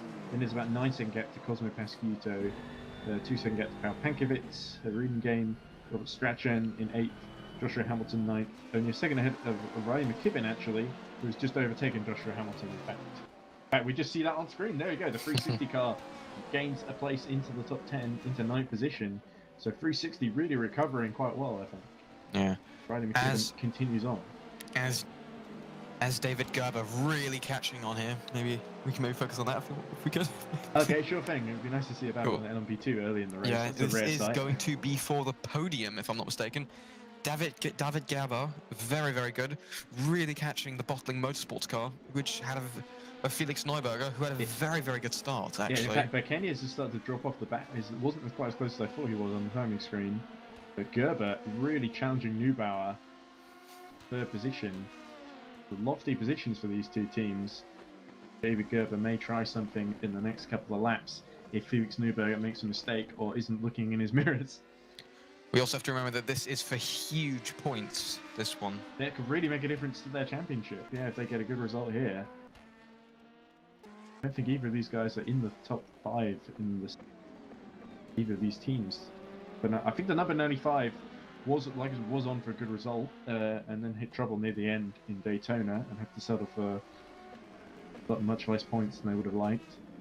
And now they're obviously in free air for most of the part. There's like 1 or 2 GT cars in their way, so David Gerber can really put the foot down and catch him. And obviously they're not far, and once they will catch him, he will want to have a pop going into any corner, really. Doesn't matter. The stock car at the hairpin. Top car at the hairpin, because Chris Tompkin, one of the race directors, tells us. So that would be the last corner? No, not the last corner. They would have said last corner. Oh, it's clear. There we go. So nothing to worry about then. It's hairpin corner, I think. Ah, okay. Hence my confusion. That's why they should think of a more distinctive name. Yeah. I don't know, Airfield Bend or. Yeah. No, they've got a few more creative corners. They've got the Fanjo Chicane. I think one of them is called. They've got one corner called. They've got one strip which is called the the Super Fortress straight after I think the B36 Super Fortress, Oh, nice. or what is it? No, the B36 Flying Fortress. There we Sorry, go, it's the yeah. Flying Fortress straight. I am so sorry. Oh, no, it's okay. I think that. Oh, as we see Pascal Eggert losing it a little bit. Smoke, not smoke, the flames coming out the side of the Calway Corvette. But he collects himself up, continues on his way. A little worried to go into that last corner there. The last corner called Sunset, isn't it? Yeah. I'm remembering now. Uh, We're both learning corner names as we go on. There's Giuseppe Pastore trying to recover from his Intentional little drivers mistake earlier. code 80 in 10 seconds. Oh, looks like Ooh. someone's stationary on track then, because the code 80's been called. 5, 4, 3, 2, 1. Code 80, code 80. Here we go. Is it for Pascal Eger, or is he just pitting? I think Oh, I think I know who it's for. I think it's for Alex Skinner. yeah, I think we did Yeah. see Skinner having a little moment earlier. Yeah. I think he must have taken some damage there. I was very. Did we get code 80 for Wesley Buchhout's crash? Wesley Buchhout, who I believe is still going at the moment. He might have not hit the wall and been very lucky. Oh, it looked like he went sideways into the wall really hard. Because it was a very dramatic looking crash. If he somehow avoided it, then he's a very lucky boy. Yeah, 33rd position overall, about 22 seconds down on Alan Holden. Very nice livery though, the Teammates. Alton. I have to say that. Alan There we Holden. go. There's Alex Skinner just crawling his wounded car across the circuit and towards the pit lane, excruciatingly slowly. But at least it's the code A's been called, so there won't be too much damage. Yep. So, now might actually be a good time to briefly go through standings, just so we can sort of figure out where, roughly in the championship, where everyone is. So, very much mistaken. So it is in LP2. It's Abstinio Force Polania leading, number 99 leading on 48 points. From Mugen Sim Racing number 21 on 42. Mugen Sim Racing number 20 are on 38. So at the moment, it is looking like Mugen number 21, if they win this thing, as they're currently set to do, could build a huge lead. And then the next is DEA Sagas number 95 for running in second as well. So the championship leaders in LMP2 looking very vulnerable here after that early crash. Callum Hambly is going to have to work quite hard to get up from 15th position to the top 10 and get a few points back on these guys. But it's not over yet. It could still turn around if the others hit trouble. Meanwhile, GD3. Do you mind if I take a? Do you mind if I go for? Do you mind if I go for a second? Yeah, sure thing. Just- no worries. It's 8 hours. Pace yourself. As we see the leaders pit in LMP2 actually under code 80. Varconi and Zux and Gerber in 4th position. So Neuberger leads for the Into the Points racing team. Not Into the Points. It's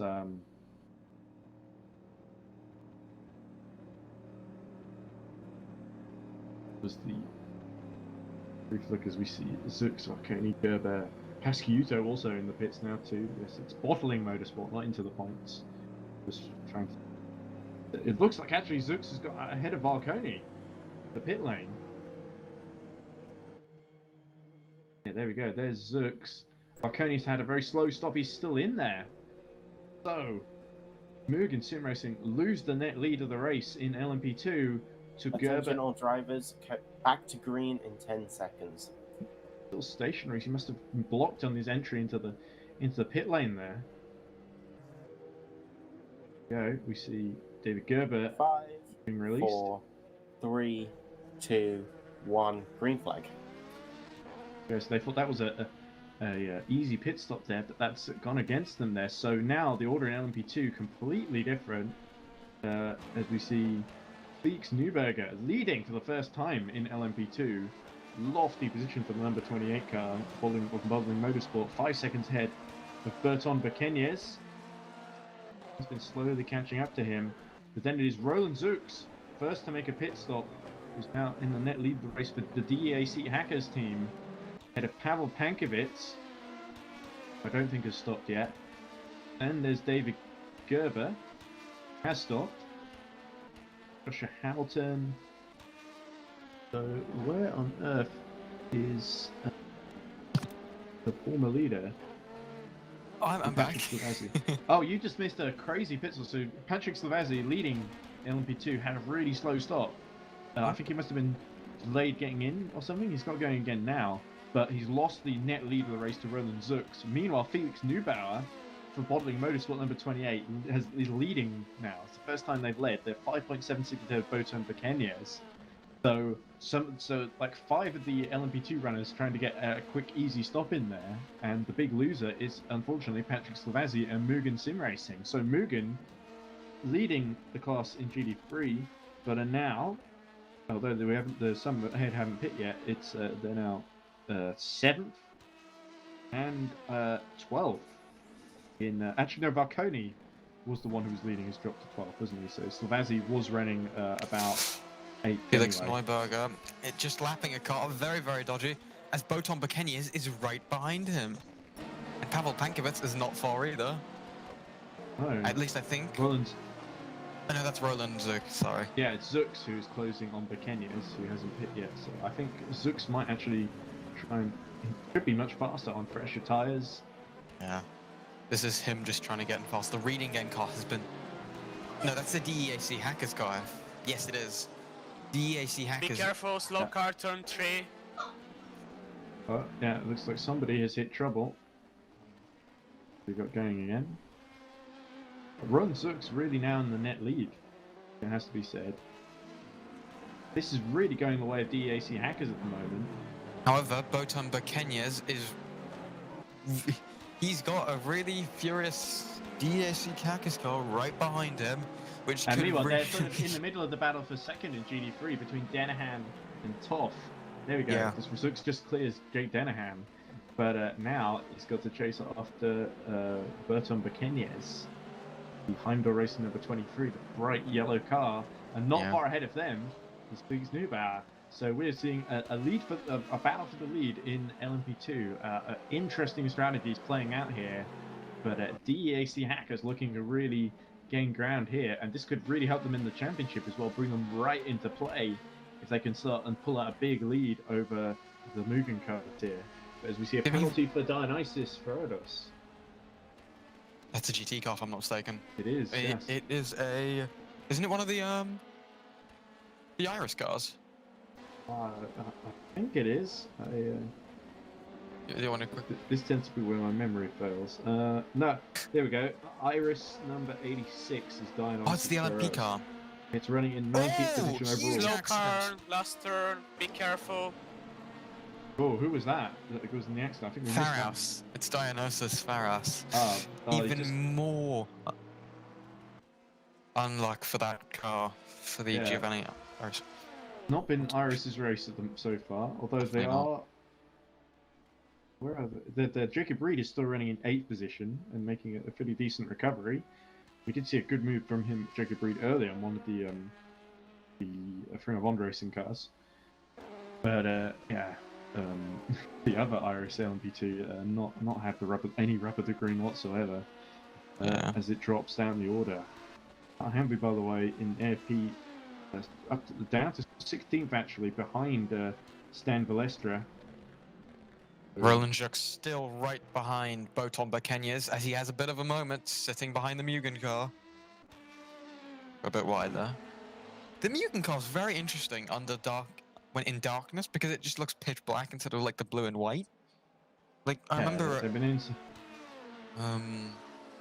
What was it at Daytona? It used to look grey in the dark, which was quite cool. Well, I think when in their former incarnation as Pimps Racing Hungary, they used to have this really cool livery where it would be purple and gold, and it was really well detailed, and there was like I forget who exactly it is, but there's a specific livery maker for this championship who said that he spent like loads and loads of time on that one. They was really disappointed that Pimps Racing Hungary sort of didn't do that well across the whole season because it was often like with screen time so for his lovely livery. But anyway, as we've done 10% of the race, by the way, that's very good to know. Yeah, the top 3 within a second of each other in LMP2. Here's Zux, but this is where the pressure's really going to build on Neuberger, sorry, as Felix Neuberger negotiates the Bentley. The Bentley. I don't know why, but always when I see the Bentley, it just The looks Bentley out of Continental, place. yes. Oh, as we see, Buccaneers didn't get the greatest run actually out of that one. And that is going to open the door for Zux potentially, but Zux still thinks better of that. Oh. Really If put he pressure on. could have had a better, he could have had a better run, but Kenya's is going to be looking in his mirrors constantly. You As just see you can see on the back of the side of the rear wing end plate the Hungarian flag on the Heimdall Racing yellow car. So Pride of Hungary really trying to hold on to second position here, whilst also trying to catch Newberger. This is a really difficult position for Boton Buccaneers because Zux is so much faster than him at the moment. However, going off of the thing, going onto the final straight, there's like 3 big straights here. Yep. Where you can catch You up. can tell this used to be an airfield, can't you? Yep. It still is actually when they're not racing, but Bit like Silverstone, to be fair. Like that's really, very true. it's still used for like regional F planes, I guess. I knew that. As Roland Juk has got a good exit, but he's just not close enough. Oh, look, Newberger also negotiating Yeah. Ferrari. Oh, there we go! And Zux He's spins round, just but just about saved collects it. it. That was a very scary moment for Roland Zux there. Very, very lucky. However, I do think his tyres are flat spotted now. That's all that advantage that we saw. Everyone was going DAC Hacker's way, and he didn't. Let's be honest, he didn't really need to get past Boton Buccaneers, did he? Because he's on a different strategy. He's already pit. Buccaneers is going to come in like the next 10-15 laps anyway, most. So Roland Zux didn't really need to figure it out. I think if he can manage it, then he won't have lost too much here. Because now he can just wait for Buccaneers and Newberger to pit. But it's really put things back into the court of David Gerber, bizarrely, and potentially Patrick Slavazzi. I think Varconi still stuck down in 12th position after his recalcitrantly slow pit stop. Yeah. Interesting word. It does really show how much track position really matters here, because Shivlashi is not seeming to catch. He's just got past Joshua Hamilton, though, and Jacob Reed is trying to catch in... Oh, there's 2 Iris automation cars, LMP cars. I thought there was only 1. Well, Jacob Reed is currently following one of... is following... If I'm not mistaken, that is Joshua Hamilton. It is, yes. It is. Right there, that could be a good battle to watch right now, I think. Yeah, Jacob Reed has been making the moves so far in this race, as we see Joshua Hamilton going a bit wide to lap the Mugen. Oh dear. That was a bit went tight. Red hot there. Indeed, yeah. Yeah, this pressure on the brake pedal. As Jacob Reed uses all of the track and a little bit more to get the best run he can as the Buccaneers hits. Just as I said, the Roland Zux just needed to wait because Buccaneers has now gone into the pits. There's only Nürburgring ahead. And even with slightly damaged tires, I think Zux is going to catch right up to the back of him.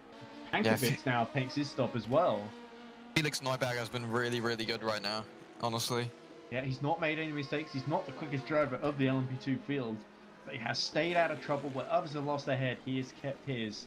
And Felix has been doing a superb. He looks like he's been driving like someone who's used to being in the lead of the LMP2 field, even though that's not always been the case. Yeah, Felix Neuberger, however, As we very, see, very good here.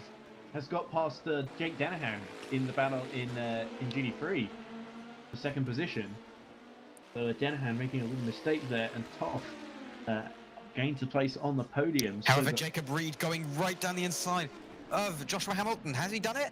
There we go. Yes, I don't think there's much Joshua Hamilton can do, but there is a Bentley in the way, and the Bentley Continental goes to the grass in avoidance of the LMP2 cars. Well, that's Jacob Reed up to, and after all those pit stops, was now technically kind of 4th position, although I don't think Jacob Reed has pit yet.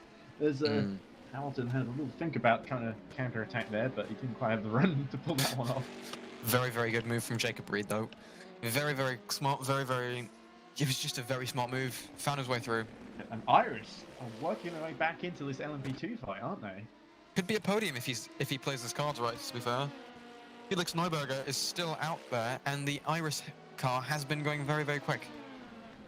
So this could just be a P3 right now. And remember, they have not stopped yet, and these guys have. I mean, yes, they are now towards the end of their stint because of the... Nürburgring pits from the lead, so Zux takes the lead of the race, even with his slightly flat-spotted tyres. A scary moment, but He's recovered to take the lead while others have pit around. It was Robert Dubai in the other Heimdall Racing LMP2. That promotes Shivleshi, no, David Gerber up to P2 now. It should do it. There we go. Through goes Gerber. So Gerber about 15 seconds, I think, behind Roland Zux. He's already gained a bit with that half spin of Zux. Varconi has also in the pits into the points race. So much time. He's behind people like Ianut Busilla. Very, very quiet, but has gotten up the field a lot recently. Been sort of like a just silently creeping himself up. Yeah, I think Basilla's pace was not too strong, but he's up to 5th position now. Because I do remember seeing Jacob Reed just breeze around Basilla, the outside of Basilla, like he was standing still. Oh! As Francisco Perez in the other Ring of Honor cars lost his rear wing. Could be a Code 80 then. That could well be. Look, he's struggling to keep it pointing in a straight line. He's not got too far to go to get to the pits, but can he make it? Make sure he doesn't cause a big accident. Oh! Back straight. Will Kenwright also having a little off at the same time. Is that a Code 80 or not? I'm a bit confused right now. I didn't hear, sorry. I got very excited. Yeah. Felix Neuberger's miles down the field now, though. He's with Robert Strachan. Yeah, that was a long stop for Felix Neuberger. Not that that's a bad thing, of course. Yeah, but Neuberger has emerged behind Bekenyes, crucially, who was fighting with for positions, so Bekenyes has had a monster outlier. Yep. Those fresh tyres and the undercut really worked. Felix Neuberger for the bottling motorsports car. Again, they have been quick. They've been doing very well. Roland Juk currently in the lead, followed by David Gerber. Then we get Jacob Reed. Cosmo Pasciuto, actually. Very well done for the Royal Blue car to get back up to P4. Ian Busilla for the Fina Vond car. Again, very, very good. I just don't know where they are in this, because I don't think they've stopped yet. Yeah, it's a bit hard to keep track of that as Jacob Reed also actually making a visit to the pits at the moment. So that'll Jacob Reed pitting currently. Code 80 in 10 seconds. Code 80 being called just after Jacob Reed makes the pits. Never mind. He crashed and went back to pits. Don't worry. Okay. Oh, I was just thinking, what great luck for Jacob Reed. Varconi's gone in the pits. Yeah, there we go. Zoltan Varconi and Inuit Basilla had both gone in thinking that the Code 80 was going to be called. No, Basilla, and then they changed their mind because the driver in question, the wounded car, made it back in, so there was no need. This is going to be very, very interesting to see how many people overtake them. Because it's going to be a few. They have really lost out here, and especially drivers like Zoltan Varconi, Ian Basilla, and Jacob Reed. What has happened there? What on earth has happened to Varconi, to be honest, because he wasn't he the one who pit not that long ago? Yeah, he was, and he lost a lot of time. Did they maybe have a bit of damage they forgot to fix? Callum Hambley's back into the top 10, which is very good for the AFP car. Yeah, so what was looking like a very comfortable benefit for the Mugen kit team has now sort of gone away from them. So Patrick Slavazzi in the other number 20, it did finish second and is on 38 points at the moment in the championship. Slavazzi is running in 9th position. Yeah, did Varconi maybe have a bit of damage and was the car that caused the accident? Maybe. I don't know. I didn't see to be there was 3 cars all in the same sort of position that all pit. I assumed sort of it was a field thing, but maybe there may have been some other issue with Varconi. Anyway, but this is not the race we expected from Mugen. Yeah, Varconi 13th in class and overall. Really trying to get back up there now. As Varconi trying to get past Joshua Hamilton as quick as possible. What a race this has been so far, to be fair. Excellent. So this is a battle I'm interested in. Hambley just holding on from Patrick Slavazzi. With these two fighting for the lead in the championship, AFP and Mugen. Yeah. And it looks like AFP, despite being involved in a huge accident, rolling over, have managed to snatch back positions very quickly as it happens. We've still got a long way to go in this race. As the but already Iris automation car. But look, Mugen fighting back, take the inside into Sunset Boulevard. Sunset Boulevard, the last corner, you know what I mean? Sunset Bend, not Boulevard. Yes, there we go. Isn't that like isn't that like some street in LA, or am I completely wrong? There's like a film called Sunset Boulevard. It's about these fading actors like trying to. It's very philosophical and deep, and not like Sebring at all. But anyway, Callum Hambley loses 8th position to the Mugen team racing car. Yeah, they're on different strategies. I think they are, yes, but this is it's crucial for Mugen to stay ahead though, because if they can keep track position ahead, it will benefit them later on.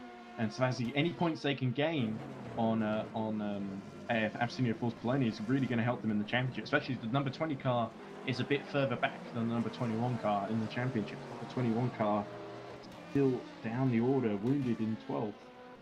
2 tenths behind Joshua Hamilton though. That could indeed be an interesting battle. The 7 hours remaining, we've at the end of the first hour, I believe. There we go. There's Varconi fighting away with Joshua Hamilton, and he tries to sell the dummy, but all backs out at the last minute. Varconi really frustrated here with how his race has been going. Wants to make up ground sharpish, doing everything he can. Look at the lights coming on. Is it starting to get dark at Sebring, Tobias? Yeah, could be. All cars have got their lights on right now. I didn't notice that before. Yeah, yeah, me neither. I haven't been really paying attention to that. Could Too much also be other stuff. The car's rolling over. Really, that's been taking our attention. Yeah. We've also gone over an hour now. So congrats to the drivers. Yeah, at least more to go. As we see a huge crowd of GT3 cars at the end of this straight. This is the trolley train of GT3 cars. Indeed. So the order there is a little bit mixed up as well. So it's Zolt Prebeck leading for Mugen, ahead of Sven Gielhed for Iris. Then it is Jake Denahan in 3rd, followed by Zoltan Toff, who we did see earlier ahead. All still really close together, Gielhed, Denahan and Toff. Then it is Seviana, also very close to them for the BH Racing number 3 car. And then Pastore, about a 10th. That must be the battle we're looking at the moment, actually. Yep, I'm gonna commentate through that if you don't mind. Oh, sure thing. Let's see if Sven Gielhed can hold on. He's got really unlucky through the lappings though. Had to keep his line, which lost him lots of time. However, that can be won back. 650S is one of the quickest cars in the field, if I'm not mistaken. Well, in terms of the GT3 field, yeah. Yeah. I mean, obviously, the Orica is part of the GT3 field. At the moment, it's trying to negotiate it. Yeah. That's the beauty of endurance racing, though. Seeing different classes, and that's why it's so much fun to watch. Oh yeah, indeed. It will just ends up being a bit of a scramble. As we look at that's Martin making his way through. The reading game car really going extreme, as that is the number 90 AFP car, the other one, not the 33. Well, the reading game trying to negotiate the AFP of Jake Denahan. Oh! That was a bit tense, wasn't it? As Jake Denahan he's going to lose out to Top here. Top is going to try and go around the outside. As they go side by side. Oh, and there's another LMP trying to get back past both of them. This is not ideal for them. Alright, that would of course be... Zoltan Toss, Denahan does not lose a position, but will not be happy with how the reading game card did. However, Zoltan Toss does have the McLaren 650S behind him right now. But then Jonas Piron has stopped at the last corner, I believe. Just facing the wrong way. As Callum Hambley's in the pits now. Uh-oh, another stop for Callum Hambley. So, like you said, he was on a different strategy, Tobias. I think this might be a schedule. A different strategy to the Mugen cars. There's Denahan fighting away with... I think that's Perez in the MB2 has actually got by full position, even though Jake much faster Denahan. car. Right behind. Denahan has had to do so much defensive driving. I've been really impressed, actually. Very, very impressive. As that's the leader, I think, Varconi, just going past. I think Varconi was leading, but Zux is leading at the moment. Oh yeah, Zux, sorry. Got so confused. Here we go, Top Toff looking, Toff wants another go here. Really wanting to get past. Not yet, however. There is a long time. They do have another 200 or so laps to go. It just shows you the magnitude of the length of this Zoltan race. Tolf has actually just got a penalty on our screens. As you can Oh. see, I'm not sure what that's for. Was that for contact? Was that for breaching track limits a few too many times in his pursuit of Jake Danahan? But that's really going to put him off, and it opens the door for Bertlin Saviana to challenge Jake Danahan for third position. Sven Gearhead in all of this has pulled away, although he is still quite some distance behind Zolt Krivek. Also, another car is the Team Shiba from Giuseppe Pastore is catching back up again. Yeah, Pastore had a little bit of trouble earlier on. It was really unlucky, I think, actually. Yeah, he was all definitely. over the back of Danahan. As it's getting darker, it's recommended that you use headlights. It's not mandatory, but it's better for everyone. That's Chris Skitzer just giving a bit of friendly advice over the race direction chat. Yep. You don't have to use... A bit recommended. Please. What he actually means. You tend to go a bit faster when Will you can see Kenwright, I just saw. Is... Kenwright's gone off at the final corner, has he? Yes, he has. He's backwards there.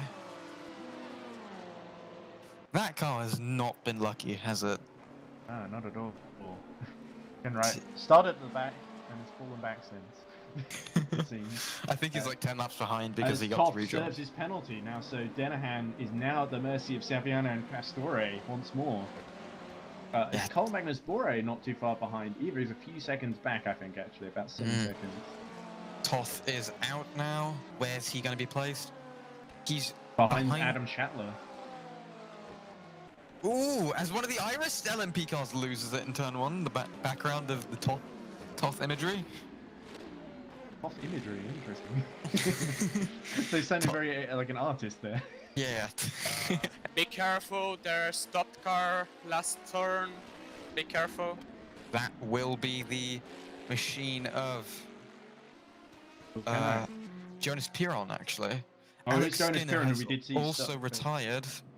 Huge shame for that car. Yeah.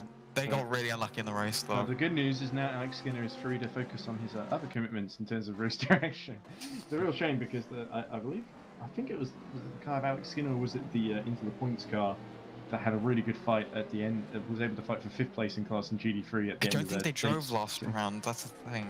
Oh, they didn't. They got really unlucky. They lost There's a wheel. still stopped car, last corner, please. Be cautious.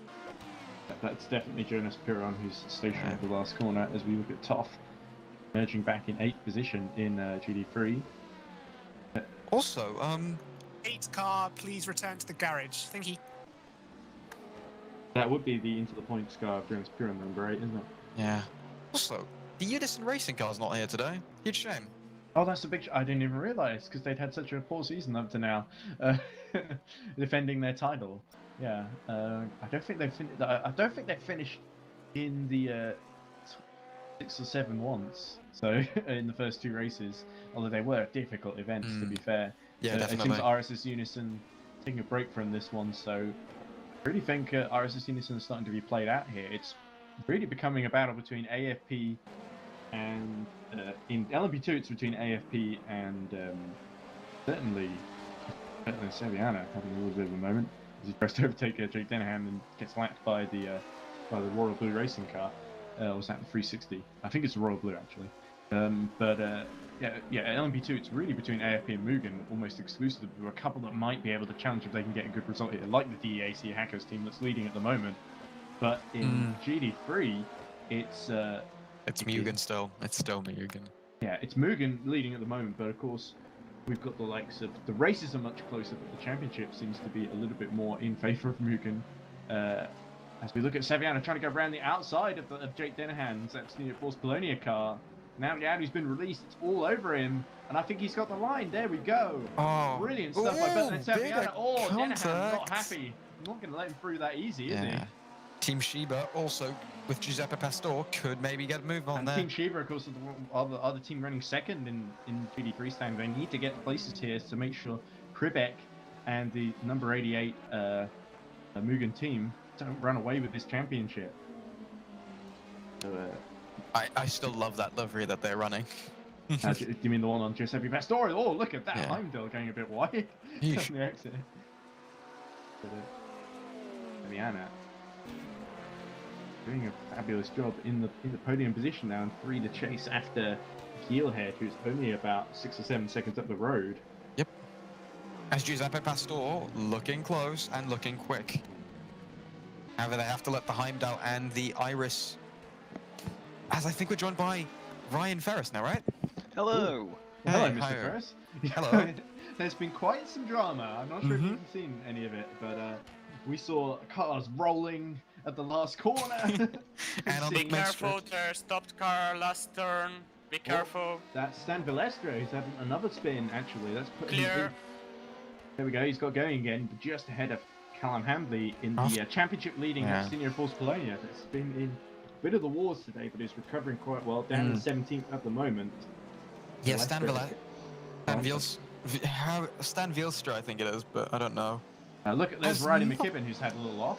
In 4th position, of course, for 360 Motorsports. Of course, it did look like earlier, just to get you up to speed, Brian, that Mugen had stomped their authority in both classes. They were leading with their one car in LMP2. They were leading with both cars in GD3. Then what happened? Well, first off, Gogo below, so next to the second car of the Mugen cars, ran wide, hit the wall on 2 laps in a row, I think, at turn 1, and dropped out of 2nd position. So that's a big fight, basically, for 2nd position in GD3, while the leading Mugen, driven by Zolt Prubek, has really pulled away a gap of 19 seconds now. Meanwhile, in LMP2, Zoltan Varkoni pit under a code 80 while he was leading, but had to really slow stop, but lost out to Roland Zux and almost everybody else, of the 9 cars in front of him, it seems. And so Roland Zux led, but what was really impressive was Felix Neuberger led briefly in the Bodling Motorsport, one of the newest teams on the grid, must be said. And Felix Neuberger not had much experience leading, but did a very good job. Has emerged behind Boto Bekenius, fighting for 5th position. But David Gerber, also having a very strong round in the Royal Racing Alpha, has made his way up the field. Is about 17 seconds behind Roland Zux, so he's lost a bit of time. Zux we saw trying to get by Pekenius and Neuberger earlier in the race when they were out of sequence because Zux had stopped and they hadn't. Zux had a half spin, got it going again, and is now leading very comfortably indeed. So DEAC hackers have somehow managed to work their way into a very comfortable position, leading what looked like Mugen's race to lose earlier. Yeah, same with David Gerber. That car's been has quietly been going up the field, and It's only 10 seconds ahead of Cosmo Pasquito, though, of course, David Gerber. To be fair, there's not much of a distance between P4 and P5. Like the top from P4 to P7. Well, P6 make more, I think. It's a 10-second gap. That's nothing. No, not at all. And I wanted to question: what's the difference between the Royal Racing Alpha team and the Royal Blue Racing team? Because are they technically the same team? One of them's the Alpha team's German, obviously, but the Royal Blue Racing team, I guess. They could be Gabriel different. Scheffer I think they're stuck different in the wall and teams. trying to Austin Powers his way out. I think they're different teams, actually, the Royal Racing Alpha and the Royal Blue Racing. Yeah, it's 'Cause just I wonder what the royal thing's about. Are they both like princes of a different monarchy? I I guess. think the Royal Blue Racing cars, the shade of blue they use, it could be Royal Blue. Ah, okay. Whereas I guess Royal Racing Alpha are just actually royalty. Yeah. Sadly, it would be fitting if Habsburg, if Habsburg would be driving Yeah, forward. of course, the old Holy Roman Empire. But anyway, sorry, Mr. Ferris, we got a bit carried away recapping everything that happened so far. But there was a very dramatic, for Callum Hambley and a couple of other cars, they were involved in this really dramatic incident where there was a car stopped at the last corner. They all rushed in and ended up tumbling over themselves. Yeah, basically. what happened was Stan Vilstra was going into the final corner and didn't see a spun car. Went into him, which then shot it into Callum Hambley's way, flips him over. The car that spun has lost a wheel, and then after that, Pascal Eggert forgot that it was code 80, accidentally goes back into the back of a GT car, which spins into another car, and this is a completely separate... Attention all drivers, just a warning, rain is forecast imminently. Oh, looks like you've joined at a good time, Ryan. Things are about to get spicy then. Yes. Once again. And I'm going to be leaving soon because I have to get into my stint. Oh, fair enough. You have to actually drive in the rain. Yeah, I do. Again. When things get tough, the tough get going. So on your bike, Tobias. Anyway, as we look at Pavel Pankovic making his way in 11th position. I think Pankovic is fighting with Joshua Hamilton right behind him. This could be an interesting little battle just on the verges of the top 10. Of course, Pavel Pankovic, Joshua Hamilton have been up and down, but into the points number 46 car looking to make a move on Pankovic. The Reading Game Studios car defending position for all it's worth. They know when the rain hits, they don't want to be behind. Could really be a lot of ground to make up. Felix Neuberger just getting past very, very good. Shivlashi keeping on his own. Jacob Reed too, and then Varkonyi also. Varkonyi's been really catching. He's with Jacob Reed and Well, he was Shivlashi. leading earlier, so I'm not surprised he's been so quick. Could be a Here we good go. battle between those three now, I think. Yeah, especially if it starts raining. I think we're going to see Oh, definitely.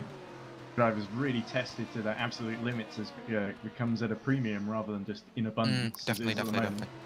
definitely. And we might see some really good overtakes once more. But As we've got Varkonyi just driving that car like it's supposed to in that Mugen car. Very, very good looking livery though, what they've got. Sort of, two-toned, yeah, with blue and white. yeah, the triangles, front wing All triangle. the triangles, yes. What I wanted to talk a little bit about Callum Hambly, of course, was involved in that incident earlier on, but I think it's fair to say Absolute Force Player didn't qualify as well as they'd hoped to, down in 14th position. They're the class leaders in LMP2.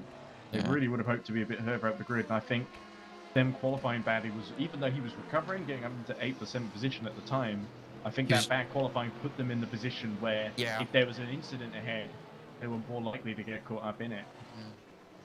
Varkonyi in the Mugen 21, still trying to catch Jacob Reed, I think. Whoa, But as he's, Marconi lets the rear go.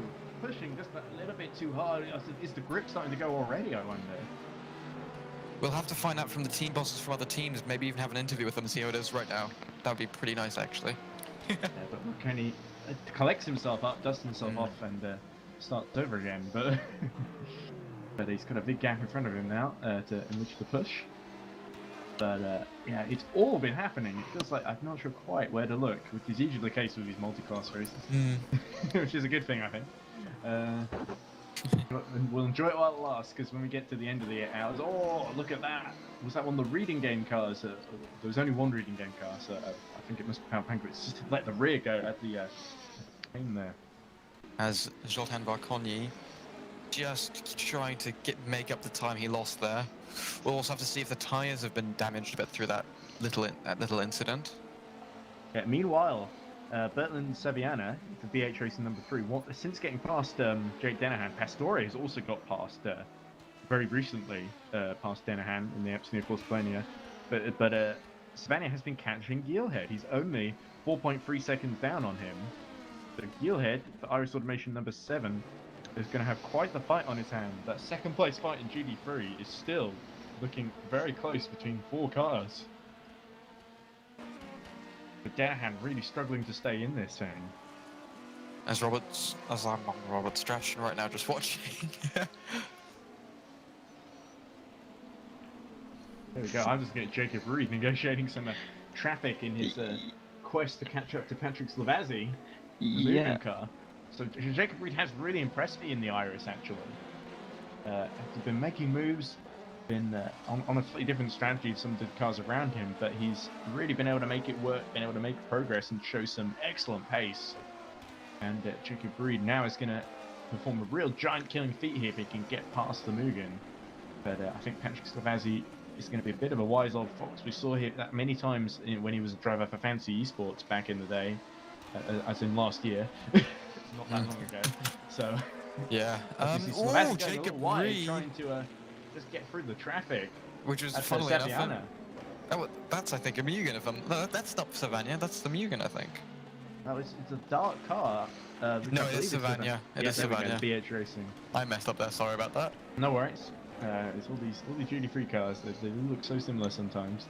But Reed able to push on. Especially if it's the same chassis, though. I don't think they are using the same chassis because I'm pretty sure No, Savannah is Mugen, using the 650S. and Mugen 2 do. Oh, both Mugens are using the 650S as well because it's one of the quicker cars, or one of the easier ones to set up at the very least. 650S does seem to be the quickest car with the BMW M6 competition. Yeah, a couple of Iris have been able to get the BMW to work quite well so far. Yeah. And Giuseppe, the Ferrari from Team Shiba has also been very competitive the whole season. As And the with one the used by AFP. Yep. As there's that Bentley. The Bentley, yeah, probably not the car that they've been able to make Yeah. work somehow. The Bentley just seems so out of place. I can't help but think that when I see it. It looks huge. It's so tall. It's too big for GT racing, in my As we opinion. see, Saviana, we were just talking about, has actually decided to make a pit stop. So he's the first of the leaders in GT3, I think, to really make a pit. Look at Jacob pushing for all he's worth, getting all over the curve there. That could be interesting to see what what continues to come. As Shivlashi, Shilvassi. Just call him Patrick. Yeah, let's just say Patrick. Patrick versus Jacob. Yeah, that does make it seem much less epic and dramatic. Yeah. It's just Patrick versus Jacob, as we see more pit stops happening, actually. This could be the Adam GT Shatler pit. Going in, as well as Zoltan Toff as well. Toff has not had the best stint, actually. He's really dropped down a bit behind Savannah. As Jacob Reed is right there. The free air is really helping that car get up there. However, David Valconi Gerber is has also pit from third position. A big gap between himself and Riley McKibben in the 360 car, actually. Yeah. I think he solidified P3. P3 in. Yeah, P3. There we go. Yeah, so I think David Gerber. Ooh, as This we is him had a bit trying of a to Jacob. undercut Pasquiuto. Yeah. Just look at As we Jacob had a bit Reed of a. Yeah, Reed had a bit of a moment there. Oh yeah, he's really been pushing. The problem is now Reed has been stuck behind Valconi. Valconi is there. Yeah, Valconi. So he's in a Mugen sandwich here, which is not ideal. Further on down, also there's it's a bit close for 12th position as well, so it's very bunched up at the moment around the field.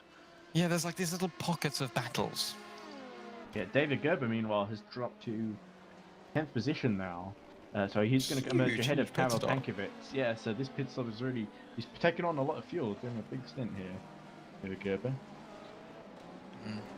Penalty for Riley McKibben in the currently third place Oroka 360, which is only about 3 seconds ahead of Berton Bekenyes. So that could be a real blow to Riley McKibben's chances, just as we're in the pit definitely. stop phase as well.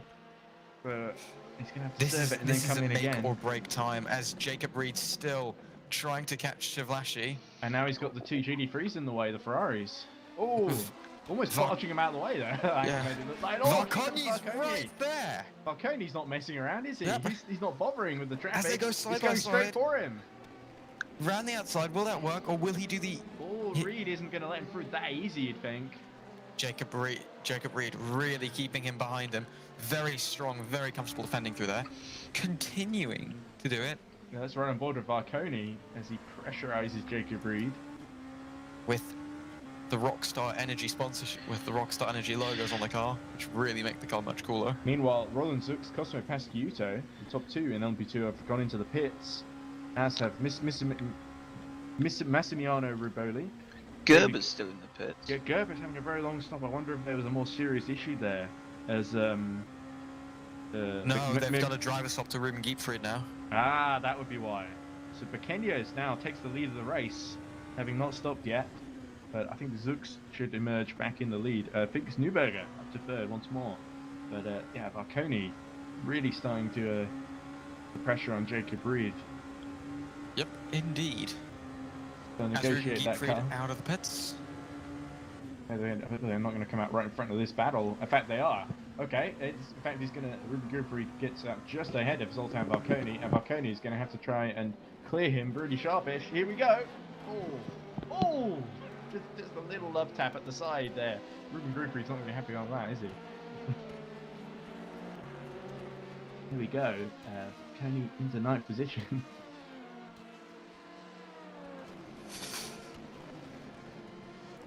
As I think we're getting... Oh, I haven't seen any sign of the rain yet, but it's still getting quite dark, so the Yep. clouds are gathering. let's just be careful, and we'll have to listen to either teams telling us what's happening, or just seeing on screen if there's any sign of any... I was gonna say smoke, but I should probably mean There's something even more serious gonna happen on the track than rain. You have all the elements. Yeah. Smoke like bushfire in the background or something. There's gonna be an earthquake too. Yeah. Bits of the track just literally break up. And we can have like a monster truck series and see all suspension break loose because it's. The EERC Demolition Derby. No, Whoa! Oh no, that's his connection. I saw David Gerber going really wide, but actually there was this connection there. it's Ruben I've Kiefried now. actually- Remember that. It is Ruben Gertrude, sorry. Actually read the titles on the stream and not on the I wonder if the stream actually the overlay is. I'll just refresh it just to make sure that it's acting up properly. I'm gonna be gone for 5 seconds, so just give me a sec. Perfect. Yeah, I do think we're having a little issue with the live time, but it's still Berton Bacanias leading for Heimdall number 23, 11 seconds ahead of Roland Zux. Robert Strachan is pit from 6th position and is dropping down the order. There he is. And the Valley Esports number 33. And interestingly, Valconje is putting in, well, he's putting the fastest middle sector, keeping on the back of Reed for that 5th position.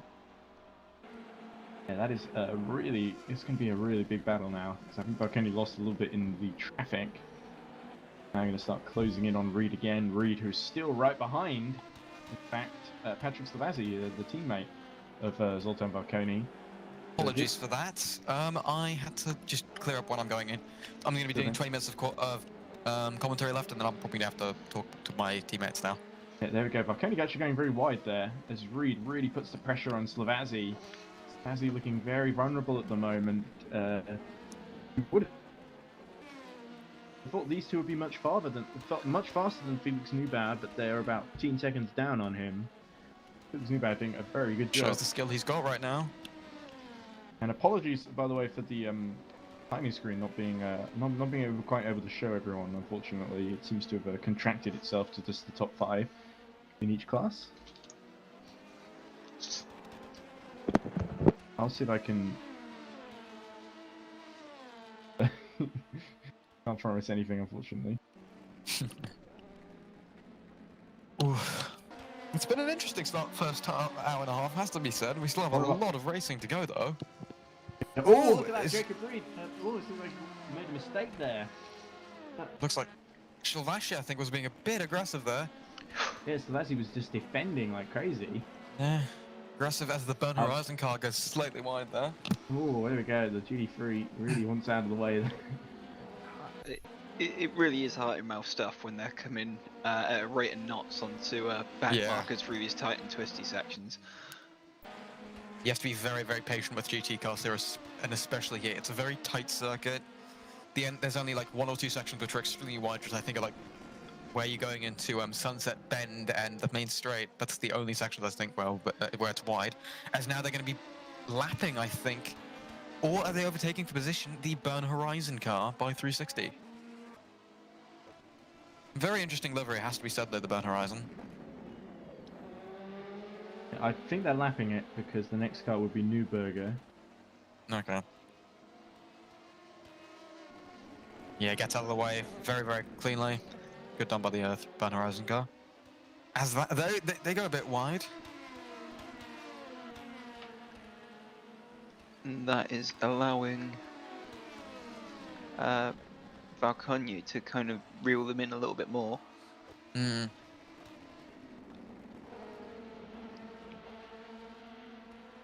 Valconje right there, and I think the Burn Horizon car might be smart to just follow these guys through the race.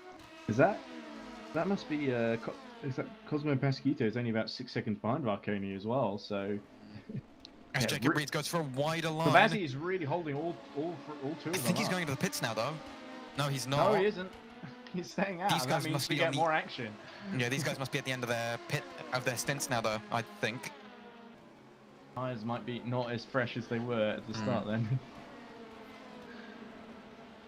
Lap 43, by the way, out of 268. So we're quite a way in. Full way to go. More than a way to go, actually. Yeah. Look at the Mugen holding all 3 of them up. Mugen. So there's 3 Mugen cars, sorry. All fighting each other. And Jacob That's Reed in the Mugen middle. car. There you Okay. go. Oh, Balcony might actually have a run at Reed here. Yeah, and he does. Is he close enough to get that overtake on Reed? No! Oh, he thought he was. He bumped right into the back of him there. It's almost like the two Mugans think they can just squeeze Jacob Reed into like a piece of paper, then they can get by him. Yeah, like a paper sandwich then. Yeah, this is pretty intense. They're running so close together for quite a while now. And Jacob Reed must be really struggling to sort of concentrate on trying to pass Slavazzi because he's defending at the same time as well. He's having to use his missiles. Oh, look at Marconi sliding all over the place. Yeah, the back marker really helped Balcony there because he lost a few car lengths going down the start-finish straight, and he's actually lost a couple car lengths again now. Oh, as Reed gets it sideways coming through that little complex. He had a bit of a power slide, so you could say. Well, no, just got a bit. Yeah, so... As there's another Mugen car. Go on, yes, that must be trouble earlier on. As Roland Zux hits, and that drops him behind Felix Neuberger. This is an interesting strategy from Zux, but I think this is as it was before. He was out of sequence because of his pit under code 80 compared to Bekenias and Felix Neuberger. So I don't think there's too much cause for alarm. But this makes this the battle for third position now. Patrick Slavazzi, I think, has done very well to hold off Jacob Reed for as long as he has. Like, he knows he's got his teammate there to help him out. But Jacob Reed does not have that luxury. It's all on his own. It's all down to him. The way past. As we continue going through into hairpin corner. Battling GD3, by the way, has calmed down a bit. Looks like the battle for second has stayed solid. Gilhead about 6 seconds now ahead of Toff. I think Toff was on a different pit strategy, so he wasn't actually struggling that much in his stint. But Wesley Buchhaus, after going Huge accident by for Jacob Reed. Massive accident. That could be a code 80. Surely it will. What happened there? It does look like he lost it there, and Huge accident there. Yeah, I think it could have been at the curve or something. There was so much pressure from behind. He was right in the dirty. Well, I guess the dirty air is not so bad in sports cars as it is in Formula One, but he was in the dirty air of Patrick Slavazzi, and he made a mistake there, and that's really fatal. Okay, guys, for we've come to race. code 80 in 10 seconds. This is going to profit me. This is going to help me so much. 3, 2, 1, code 80. Because if I were Mugen, I'd stop both cars. I'd double stack them. You just knew something was going to happen because it was starting to get a bit desperate and scrappy, and yeah, that was the big crescendo. Yeah, so this is really going to affect the order, and of course it's going to be another place for those behind, including of course Callum Hembley, who's still trying to catch up to but Roland Zux has emerged in 13th position now after his stop. Callum Hembley also pits. Wait, Roland Zux is P13. Yeah, he is in P13 after stopping from was the lead, but it seems like that really because we saw Mugen having a really slow stop. Now it seems DAC Hackers have had a really slow stop. Yeah, both Mugens, both into the pits. I expected them to go in. It was the smart option. They're at the end of their stint. They needed to. And that's gonna help them potentially jump Roland Zux, who is quite a way down the order now. Yeah. But it obviously depends if they get a good or bad pit stop. Anything can happen in sports car racing. Stop. As you've got the little timer on the car. On the little number plate. See how long their pit stop is. On the number 21. My favorite number, actually. I don't know why I said that. Felix Neuberger also into the pits. He could actually jump to the net P1. Botan Berkenyas in the lead. Cosmo Pasciuto P2 for Royal Blue Racing. I think Neuberger's battle is really with Bekenyas though, and Pasciuto, that lot. So I'm not sure that Neuberger is really in the fight for the net lead against drivers, the Mugans. code 80 ends in 10 seconds. Oh, there we go. So they're going to need to get out of the pit sharpish, those guys. Neuberger, Slavazzi, Pankovic, and Varconi. 5, 4, Oh, it's busy 3, down there. 2, Jacob 1. Rees just made it, of course. Javlashi's had a perfect pit stop with Varconi. They have jumped so many cars. But they're now Neuberger's back had a up bit to of a racing speed. There we go. So the lead now is, the order is Botan Bekenyas, 76 seconds out of Cosmo Pasciuto. Dalton Valconi is about 16 seconds behind Pasquito in third. Savazzi behind Valconi, just behind Valconi. Joshua Hamilton can't find his pit stop. Yeah. As I think 3 Burn Horizon have switched driver to Jessica Pelletier. Hamilton's made it now, I think, so he should be okay. So Felix Neuberger's got going again behind Slavazzi by about 41 seconds. I feel so bad for the Iris automation car. They've just lost so much time. But you have to say it was Jacob Reed's mistake, though. Yep. He was in the sandwich. He was trying to concentrate on two things at once, and he just made that little mistake, and that was all it took. So that really shows how vicious Sebring can be when you're not when you're trying to basically hold position in the middle, and you're not putting your full attention on just staying out of trouble. There's still plenty of time left in the race, so you know that you can still make some form of comeback Yeah. from it. But There's a lot of time in the race, to be fair. We've only completed 20% of a lap. Ooh, yeah. Sorry, my car. As Jonathan Jones has gotten into the car, don't know who he's replacing right now. What has happened to Ruben Giepfried, though? They were running P2 at one point. Now they're right at the back. Yeah, I think they just seem to have got caught up in the pit incidents. Yeah, I think that really long pit stop just put them out of position, and they got Same stuck with Roland behind. Duke. He's a minute and a half behind Bakenyas. But Kenya has decided to stay out. He's actually only about 12 seconds ahead of Cosmo Pasquito. I misread that. But still, you know, as we see, Jessica Paletta has gotten on board the number 85 and right into the thick of things, as we can see. Yep. In the Burn Horizon 360 car. Stan Vlistra not having a good race still. Francisco Pires, meanwhile, has got a drive-through penalty and is serving it now. He's got it at the perfect time, right before he enters the pit lane.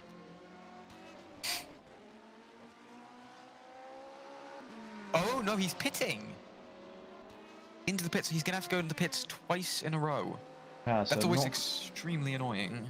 That's terrible luck for Francisco Pires and Frino Bond Racing then. There's Jacob Reed still being serviced and repaired, but he drops down to 17th position. Also, I think he's going to drop behind Valestra as well. Yep. I don't know, I think the one driver who's had a really, really clean race so far has been Zolt Prebeck. 21 seconds ahead of Sven Gielhed. Has kept Mugen out of trouble. Well, the only Mugen who's not really hit any trouble at all so far in this race. Yeah. And possibly However, leading GD3, but that could change. That 20-second gap, that's almost nothing, given the gaps we've seen evaporate into thin air. and especially in Daytona. Daytona, we had laps of gaps. Meanwhile, and in the LMP field, and it's over an hour, there's only like, how many cars? No car is more than 3 laps behind. Or have I got that really I think awfully there might be wrong? one or two that are a bit out of position who are a couple of laps down, but Yeah, people like Keith Sonnefeld, but they've had a very... Ice Automation 86 hit about 60 seconds down on BH Racing number 3, the GD3 car. So, yeah, However, it is only have- 5 laps. And BH Racing 5 3 have actually dropped a little bit off the lead in GD3. Because Bence Bergik is down outside of the top 10, I believe, now. Oh god, we've had a second... Whoa! Oh, look, there was a bit of an incident just in front of Robert Dubai. Is there a car smoking in the pit lane, or is that me? Might be Jacob Reed. Yes, that is... They haven't turned off the engine, have they? Oh no! In his frustration, he's let the whole thing boil over, and Jacob Reed, the rear wing's been put on though. Still smoking. Yep, they haven't turned off the engine. Yeah. They've had a huge pit stop, I think. That thing could shut off any minute. They need to be very careful with engine temps for a few laps now. They will, but Jacob Reed's so far down. So frustrating. Hopefully you can keep That's it going to together. annoy a lot of cars, isn't it? It's gonna. We got rain coming, and now we got someone putting oil all over the track. Oh! Comes out and collides with one of the GT3 cars. To be fair, Jacob Reed is lucky as we've got a battle now between Jacob Reed and Joshua Martin. Oh, Martin's not gonna like this. Yeah, for Not at all. P19. Definitely not. Martin's probably happy to have someone to fight with. He would have wished that he wasn't throwing smoke in his face. Like, The engine seems to have You died did say down there in would be smoke. smoke earlier, didn't you? So your predictive powers, Tobias, come into play. You said, when we said there was rain, you said there was going to be smoke. Now you have to make another crazy prediction. My I car's said going earthquake. to win. That's not happened. That's not happened. Yet.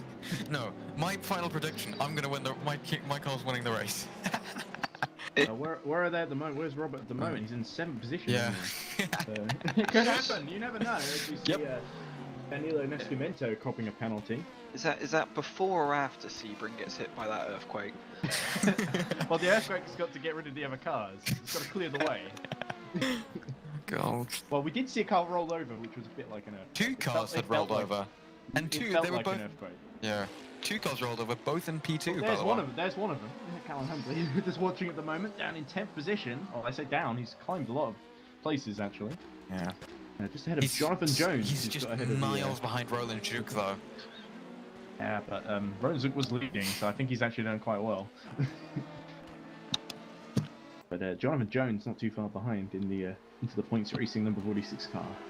We should have more alliteratively named drivers like Jonathan Jones. I feel like the field benefits from that in terms of memorable names. I've not seen Jonathan Jones in action before. So we'll we just remember call that Jonathan Jones JJ then? Mr. Abrams, yeah. I can be called tuberculosis by any chance. Oh dear.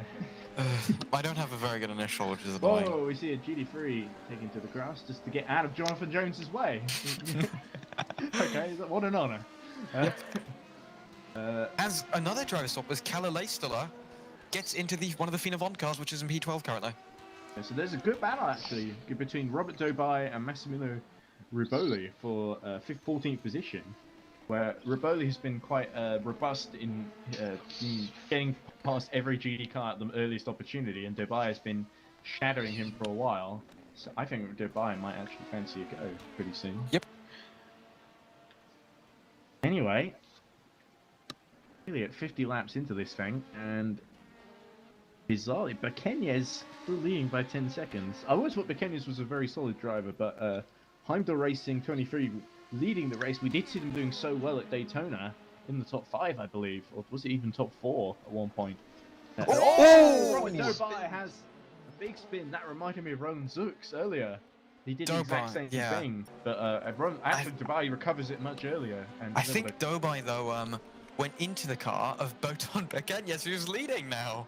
That wasn't Bekenez. That was. I was pretty sure that was. No, Dobai spun, but Juk actually had contact with Robert Boton Bekenez going into turn 1, try and get P2 from him in overall. It was, yes, it was. As we look at Gus Sonneveld getting on board the number 86 Iris Automation car, which is down in 20th in class. Talking to him a lot actually shows me that it's Heis. Heis, okay. Yeah, Heis Sonneveld. It's a handful of names. Some names are really hard for me to cross. Be careful, there's a slow car on the back straight. Who is that? Not sure. I do love how Chris always sounds so concerned in all of his race direction. Do be careful. And anyway, there's Zoltan. There's Whoa! the Bentley off in the Marcus background. Jr. having a bit of a junior moment, and It's the Bentley. Oh, It's the is that- Bentley. Hey, look, just is that Newberger fighting for position with somebody? Because there's someone alongside him. I don't think Neuberg's it's in the position. car anymore. He's about 5 seconds behind Slovazzi actually. So Who's in the Neuberg car now? still Definitely Neuberger, 28. Oh, it is still Felix Neuberger. My bad. No worries. Anyway, this is the battle that I think the auto directors was very interested in. Is Pastore fighting tooth and nail against Zoltan Toff, a third in class in GD3, which could indeed be very interesting. Right behind him, neck and on then, neck. then you've got Bukout and Denahan not far behind either. Denahan's lost out to Bukout now, which is a bit of a shame because we did see Bukout in the wars earlier, and Denahan has just been fighting on gamely, but it seems that his car just does not have the pace to keep up with the Mugans and the... Go on, sorry, right? Just behind this little battle here, there's also another battle going on just behind them. Between Carl Magnus Bore. Or do you mean? Oh, you mean the Denahan Yeah, Bukout yeah, battle? yeah. There's an yeah. Okay, So- sorry. I thought you found another battle that I had not noticed. Anyway, Giuseppe Pastor just slowly getting the slipstream I going down believe into it's Nicola sunset. Pastor now on board. Nicola. Yes, oh, Nicola fancies a go. It says Nicola on the timing screen, so Okay, then they've had a driver swap. I'm guessing that they use the good. same rig. Giuseppe and Nicola, I think they're related or something. They tend to drive Probably together. brothers or cousins or Could something. be, yeah. But they're a Or very son good and team. They're running second in the championship in GD3. As he let's could not have forget. a move Oh, down he's the having a side. 10-1. Yeah, Toff, not much you can do about I this think one. he's got this one. Oh, but Brilliant Toff move into gamely turn holds one. on around the outside, but not quite enough. Meanwhile, I think Jake Denahan behind is having a good battle. But yes, he has, because there's a. Denahan Have I couldn't quite get past Bukout there, but he Yeah. gave it a good go. However, Toth is right up there, and that could be good for Bookout, especially because there's a prototype car there, and they always seem to mix up the field, don't they? Oh, here we go. The Royal Blue Racing car sweeps around both of them. With its Chain Bear sponsorship. Good channel, by the way. Yeah. Of course, we wish that they'd do something for us, as we said last week. As I don't think we're popular enough Yeah. for that to happen. But, As, sorry, just say Jake Denahan just identified into hairpin corner. What a name! yeah, there we go. So a good move actually by Jake Denahan. It looks like Wizzy Bookout didn't see that one coming. Yeah. Bookout will be looking to get revenge Yeah. at a number 35 car. I see one of the signs has been. Okay, Love drivers, it. code 80 in 10 Ooh. seconds. Well, I wonder what this is about. Yeah. 5, 4, 3, 2, 1. Code 80. I know that Adam Chatler's in the pits at the moment. No, I saw one car. It's a blue car, LMP car. But I think with this, I will be leaving you, as I'll have to get ready for my team going out. Sure thing. I'll it's probably been be great back having later. you, Tobias. Yeah, thank you. I'll be probably back a bit later. Thanks for having me. I've been speaking for nearly 2 hours now. I'm thinking actually about having a very quick coffee break during this code 80. Yeah, might be good. I just have to get ready. But anyway, it is still Bekenyes leading against all expectations. Really, he's been very impressive in LMP2 from Pascuto and Varconi. Then in GD3, it's still Pribek leading Gilhead and Pastore. Just gotten into third position now, so it's still all to play for, with over 6 hours remaining. I'm going to take a very quick break. I'll be back pretty soon.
Okay, drivers, code 80 ends in 10 seconds.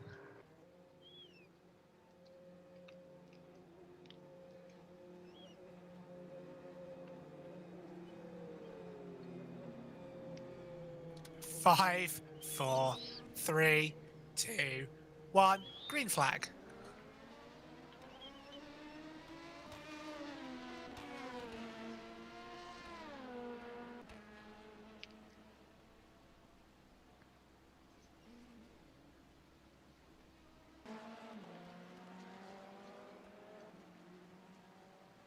As we go back to green, we see obviously a flurry of pit stops from the GT3 crowd. And further down the field, you have Jacob Reed, who's obviously, you know, a bit frustrated after having his off in the previous stint.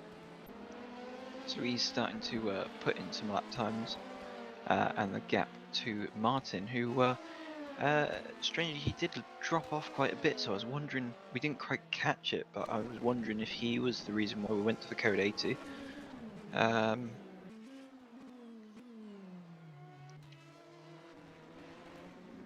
Looking through the field, it's showing McKibben in 7th position. I believe he's shown as being a second off of Strachan in 6th. Just waiting for them to complete their first few laps, so that it will come up with what the genuine gaps are. As at the moment they're very spread out from the previous code 80. I think we see Pankovic. We saw a brief yellow go out, and it looks like possibly Pankovic has had a slight off. Here we are. Ooh! One of the GT3s having a slight coming together with the LMP car coming through. Now, this is the battle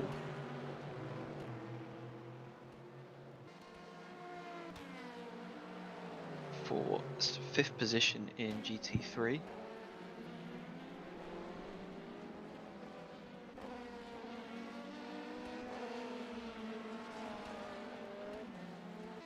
As we cut to McKibben, who is indeed just on the back of 6th place. That is the Vale Esports car of Strachan.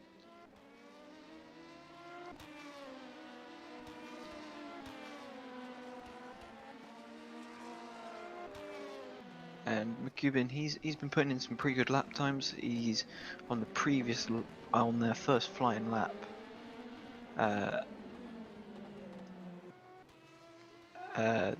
Well, so far their best laps are about a second in between their bests, but they're just coming around to complete their first flying laps since the code 80.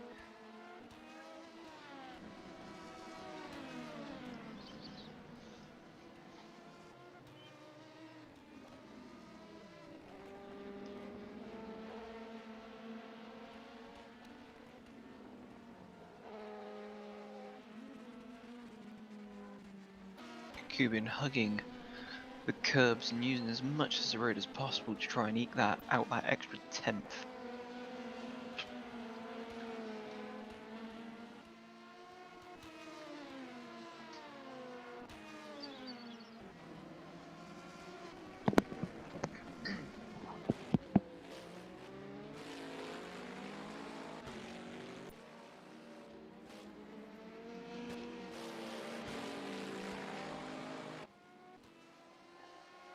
We're looking at Ruben Griebfried. He is 3 seconds down the road from Riboli in 12th position.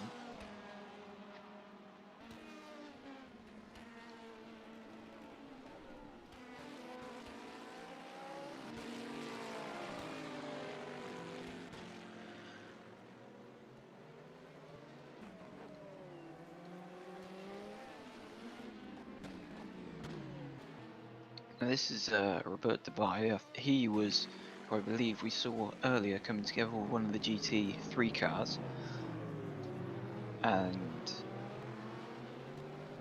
we are back to McCubbin, who's having to thread his way through some of the GT3 cars as he carries on his chase for the Vale Esports car in 6th position. And as you may notice, it's starting to get noticeably darker now, and so some of the cars are now putting their headlights on.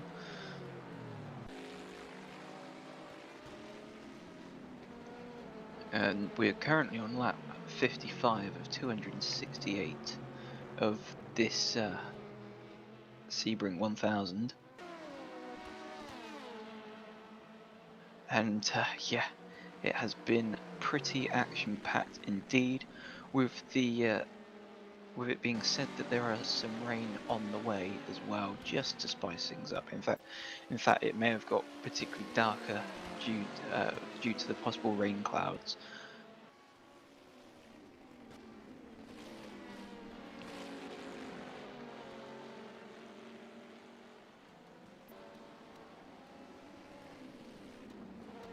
But McCubbin is he's struggling. He's having to thread his way through quite a lot of traffic, and he's finding it at the wrong times at the places of the circuit that you find your best, that you can really eke out some time against your opposition. Now this is second place in GT3, and that is Gleehood in the Iris automation car. And the BMW is finding some pretty good pace here around Sebring. As we go back to Jake Danahan, who is in 3rd position, and he's got a gaggle of cars behind him. One of which being Nicholas Pastor and Carl Magnus Bohr, who are pretty much together.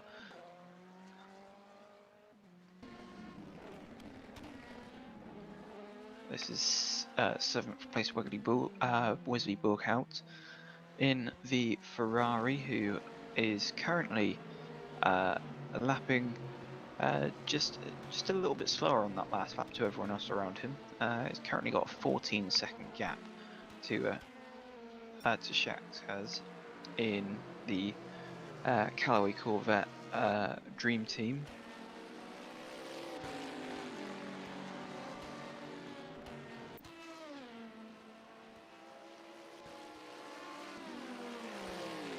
And that is Marcos Jr. Oh, going into the barriers there slightly on the exit of the final corner in the Bentley, currently in 14th position in the GT3.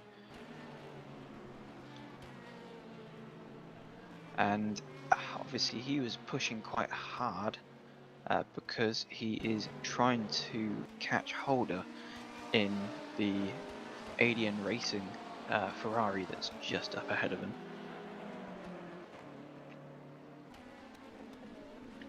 And this is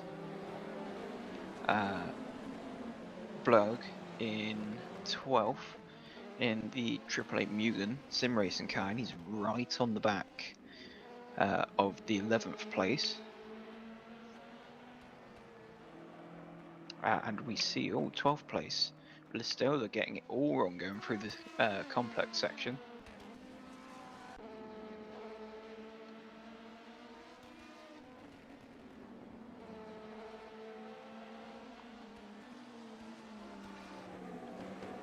And McCubbin is all over the back now. He's caught right up to Strachan and trying to break the toe, weaving around down the back straight.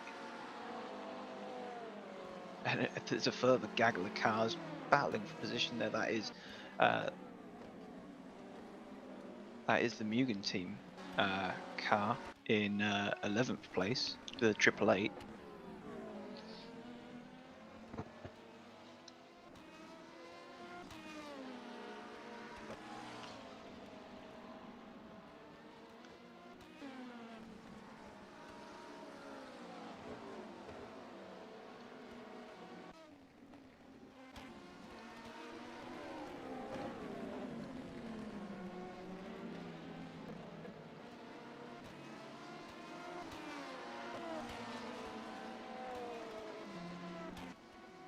as we look to just threading through the 21st position, number 86.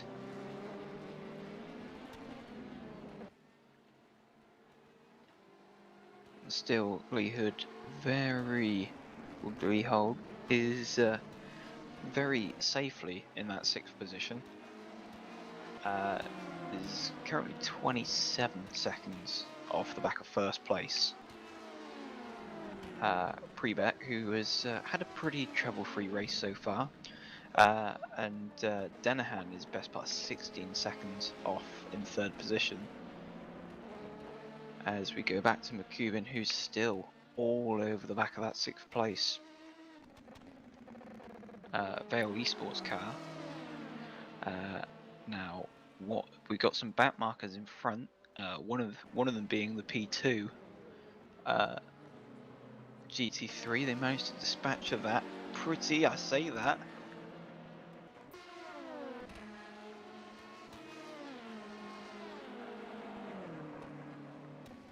As I believe we have Ed back. I hope he's. Indeed, we do. Yeah, I hope you enjoyed your coffee. Yeah, I think the big thing that happened while I was away was Bekenya's pit and has emerged in 3rd between the 2 moving cars. Ah, yes.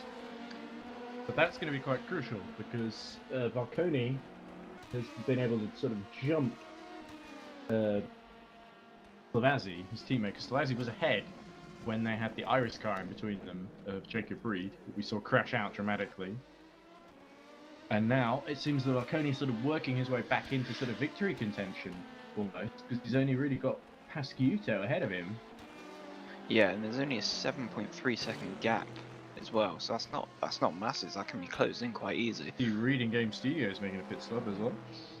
Although the lead 2 are almost mirroring their lap times. The last lap, Pasciuto was a 1:48.09, and also Valconi's was a 1:48.09 on the previous lap, so they're pretty much mirroring lap times, only just a couple of thousandths in it. However, the last lap time round, Pasciuto must have found himself in some traffic because he's lost best part of 2.5 seconds already to Pasciuto. Definitely seems to have calmed down a bit after that last Code 80. But we've got some interesting strategic battling going on, at least, if nothing else. GT3, meanwhile, it definitely seems like Denahan has leapt forward through to 3rd, because Pastore, Bukow were both ahead of him. Bukow seems to have really lost out on that Code 80, hasn't he? Yeah, and the one to look for at the moment is the battle for 5th place. Cuban and the Vale Esports 33 car of Strachan. And that'd be an LMB2, of course, yes, sorry. Yes, I was thinking, yeah. who's he talking about? Oh, yeah. Yeah, in fact, there we go. We can just see it there. There's Ronnie McKibben. Just on the inside, actually. I think McKibben has got behind, is it? I think it may. Someone else, actually. They're just lapping. But yeah, the orange car ahead of him, that would be Strachan. The Levente getting a penalty. Levente Vascun, who's near the very back, Heimdall number 5. And Nicola Pastore in the number 4th place, number 73, the Team Shiba car. Up to penalty as well. Who knows what for. Team Shiba number 73 in real trouble there. That's going to allow Carl Magnus Bore through. The Pankovic gets past that Hambley. So, no position.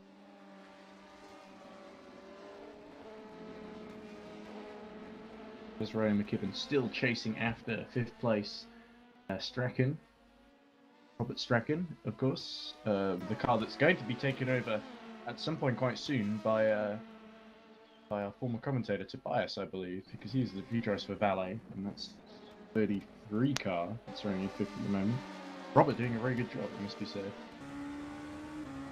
On board of Ryan McKibben is named Negotiate the Traffic at Sebring. Yeah, it seems McCubbin seems to be finding his way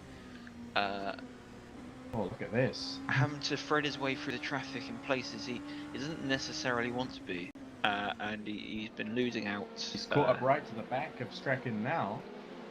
Not what Robert can really do here. If he gets a good run, I think Robert's going to be a sitting duck down the end of the straight as they go to lap a car in front of them, I think, and that's another LMP2 runner. Goes. Strachan goes to the left, so does McKibben. A bit too far back. I'll have to wait a few more laps, but continuing to do a very solid job in holding up the 360 Motorsports car.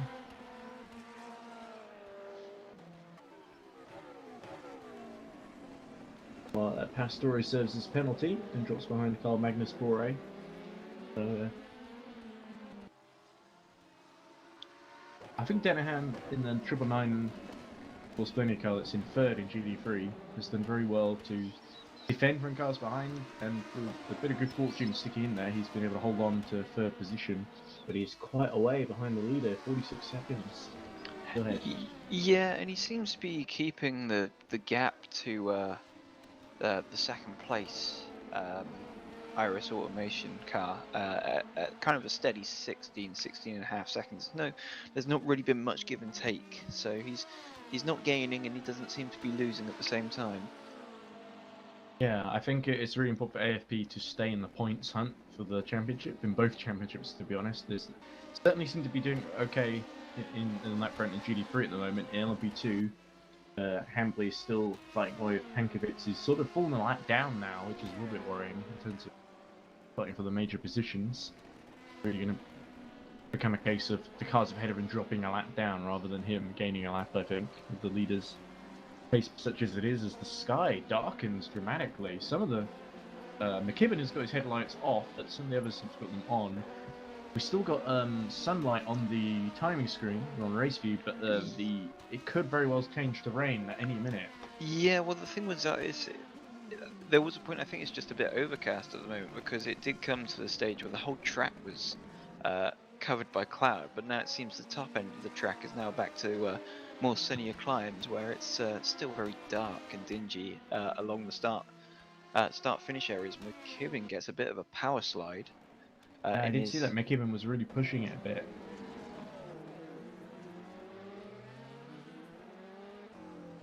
But he seems to have it under control now, but Strachan is really starting to pull away slightly now. Huis Sonneveld got like that. As we see Cosmo Pascuto is picked from the lead. That puts Mugen back into position at the very front then. At least one of their cars. They're running first and third in LMP2. But in GD3 they're only running first. I'm not sure. I've really lost track of what's happened to Agurgo below. Down in 32nd overall, but below I think is outside of the top 10 in GD3 class. There's Massimino Rubioli hits as well for Valley.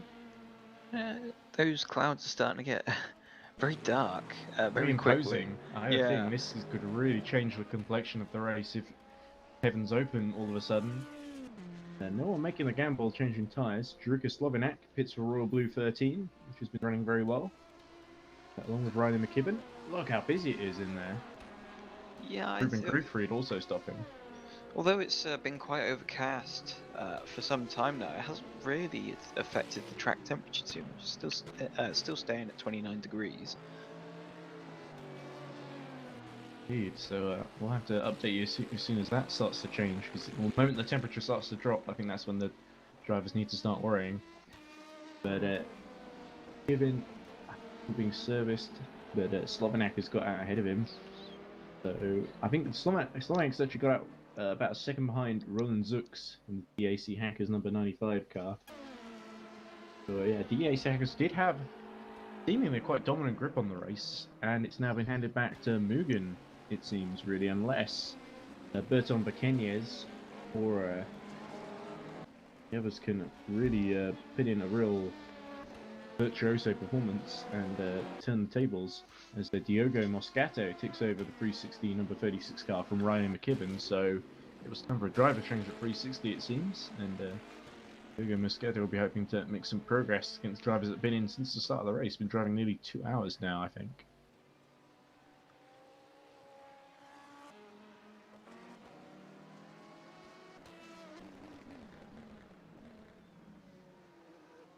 Pavel Pankovic for Reading Game Studios, one of the teams we love talking to, of course. They're Team Boston drivers, as we look at Mario Sakura having a little off-track moment for Free-One.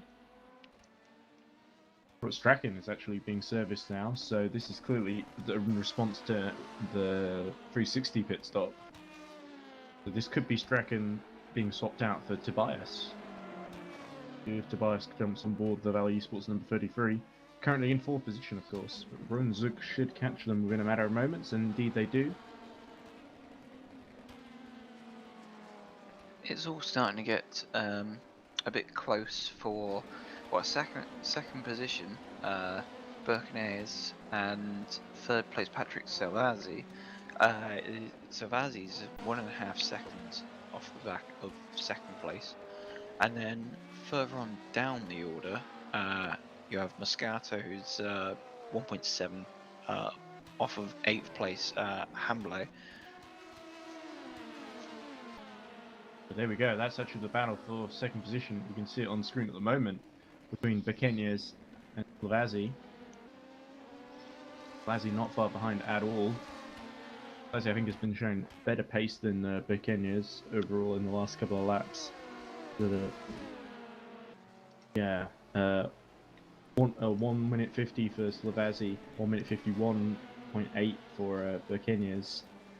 Well, 148 for Balconi. So Balconi really starting to stretch his legs as a sort of penalty for someone. Didn't quite catch who that was. Green. And yeah, Tobias Glumshin has got on board number 33. But they've been jumped by the 36, Moscato. So looks like Valley Esports reacted just a little bit too late and got undercut in the pits. So the penalty was for Danilo Nascimento, currently circling 30th overall. 30th overall, yes. 83.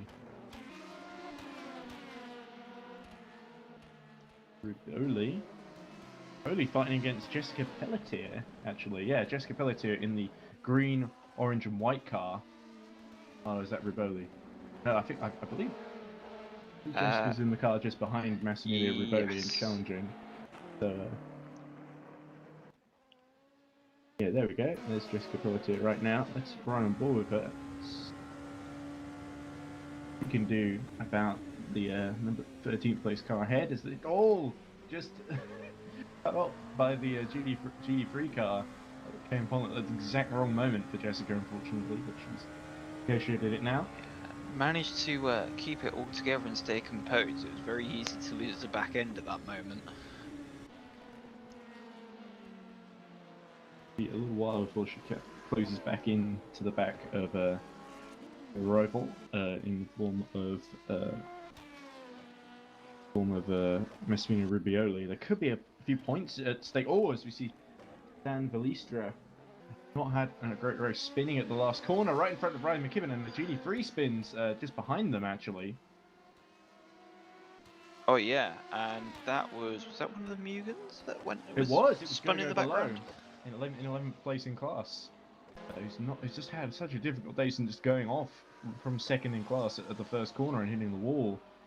Really left. Good thing that Privek has not been challenged. 31 seconds up in front in the lead because it's not really wouldn't have any defense. Now this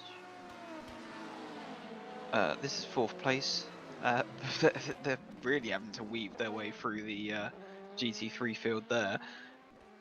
And that was Roman Zux we were just looking at, who is, I believe, a bit of a way behind Salvazi, I think. Yeah, about 54 seconds. But Salvazi's still right behind Birkenayes, so we can have a little look at that battle.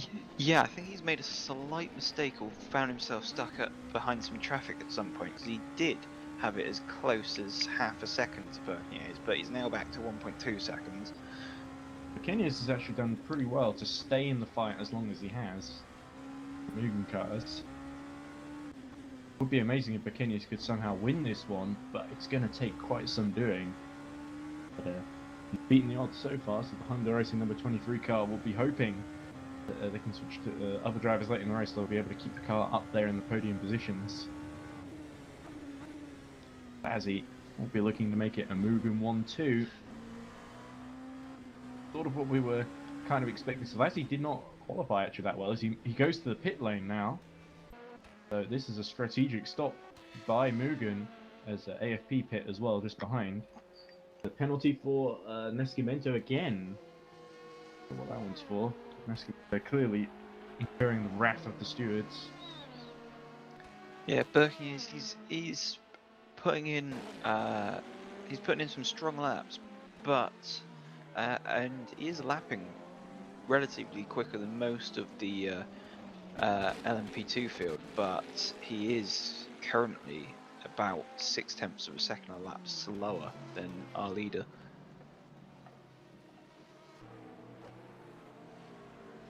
And I think with such a big gap to Zook, Slavazzi might be able to emerge in front of him and still in third position. As Callum Hambley drops behind Robert Dubai, and probably possibly Felix Neuberger as well. He's not had a great stint. He's dropped down to 12th position in the order, unfortunately. But he's still fighting to stay in that top 10 in Abyssinia Force Polonia, keep that championship lead hopefully intact from his perspective.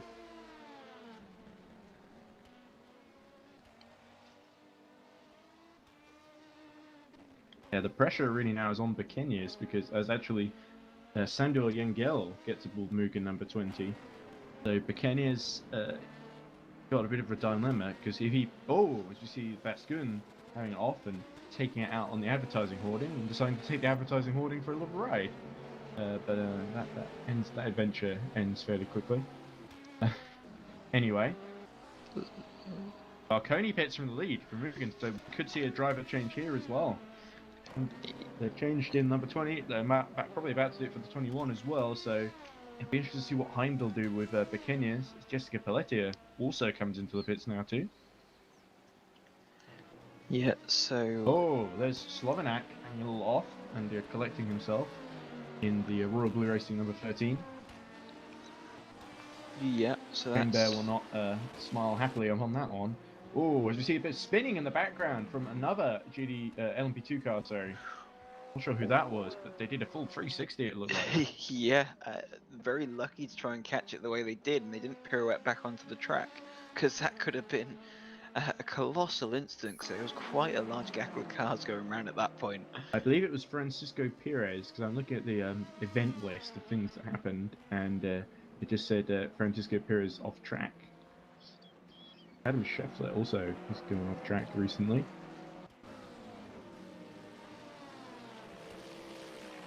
So I don't think it's right. Actually, I've seen that on time screens it is showing some moisture on track. It has started to rain.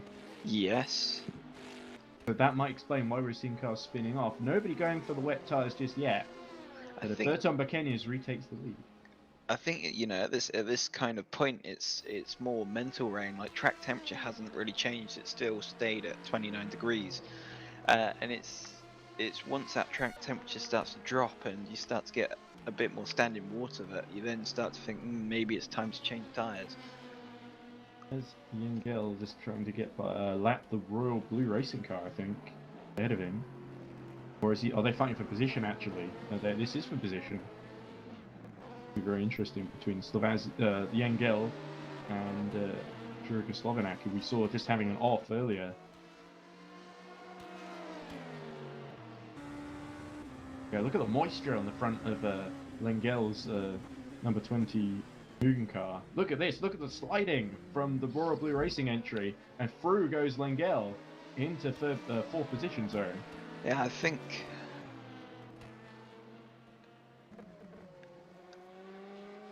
that was just from the Royal Blue car, just outbraked himself slightly. You could see that he got on the brake slightly later into the hairpin. This is bad news for the competition, because Mugen seemed very confident in these low grip conditions. He'll always had to think about when to turn in there, but when he did, he committed to it.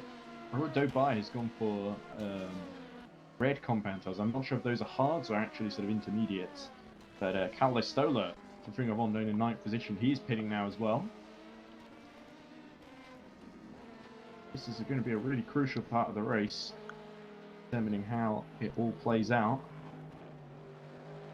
Bekenya now with a 49-second gap to Zoltan Varconi.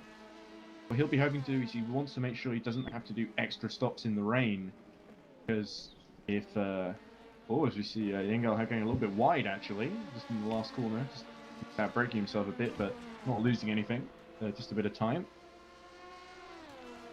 I think the big danger here is having to make extra pit stops in the rain unnecessarily, because those who stay out longer and are able to stay on track might be able to get an advantage, but at the same time, once the lap times really just plummet and the track becomes way too wet, then you have to switch to wet tyres. It's not really a choice at that point. Interestingly, we're seeing down in 14th, Robert Dubai has gone for the soft compound tyres. So obviously their thinking is that they're going to do a short stint because of the weather, and obviously they need to try and keep some temperature in the tyres. So obviously you're going to keep some good heat into those softer compound tyres. Alan Hankovic is pit from 6th as well for Reading Game Studios. That could really be a big choice in their race. There they are. It'll be interesting to see what they go for tyre strategy wise. It does look like Dubai is the only one taking sort of alternate strategy at the moment. As you look at Ben Skaggs going just really wide there, it looks like this is the point where everyone is starting to tiptoe around. Look at the LMP2 car having to go wide. Look at all that. What's happening there? Oh, Alan Holden just being hit up the rear by Ben Skaggs and spinning into the barrier. Code 80 in 10 seconds. Yeah, the two of them. Complete pandemonium. Yeah, the two cars had gone off of the track. 5, 4, 3, 2, 1. Code 80. Ruben Grufried having to crawl back to the pits with missing a rear wing. I think he was trying to avoid the contact that we saw him just spinning in frame. And good little miss with the barriers there for good measure, because the steering's damaged. He's crabbing everywhere. Ben Skaggs also sort of crabbing a little bit, so 3 cars at least involved in that. Yeah, with Code 80, we could see drivers start to pit for intermediate tyres now. We saw that there was 2 cars that had gone off just because it's a bit of it's not exactly a major corner coming out onto that little straight there. It's a slight kink, but obviously they had 2 possibly coming together, or just 2 going off at the same time, and they came back onto the track in the path of other cars. So yeah, we saw that bit of an incident, but I don't know, it's hard to tell. I can't tell from here how bad the conditions are too much. From what I can see, it still looks to be a fairly dry-ish track. Oh, they've got the windscreen wipers on. We can see the view from the cockpit from Sven Gilliard, second in class in GD3.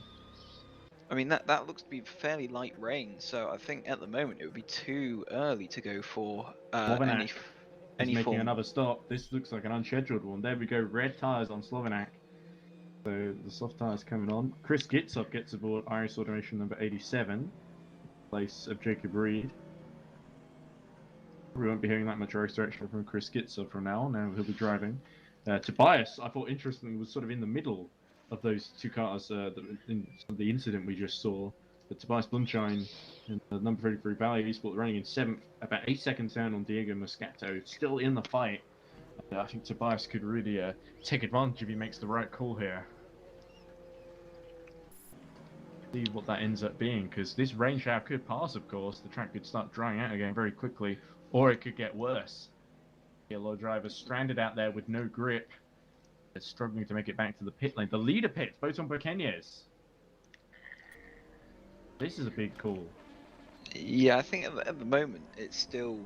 I can only really see him going to the soft top compound tyres with the idea that, because it's not wet enough at the moment. But it could be in the near future. I don't know. And this hands the advantage to Mugen, because they can basically do whatever Bokenyes doesn't do. Run an alternate strategy with one or both cars. Runzux still splits the Mugen cars due to staying out, I guess. But looks about 7 seconds behind Varconi. The 46-second gap between Bokenyes and Varconi.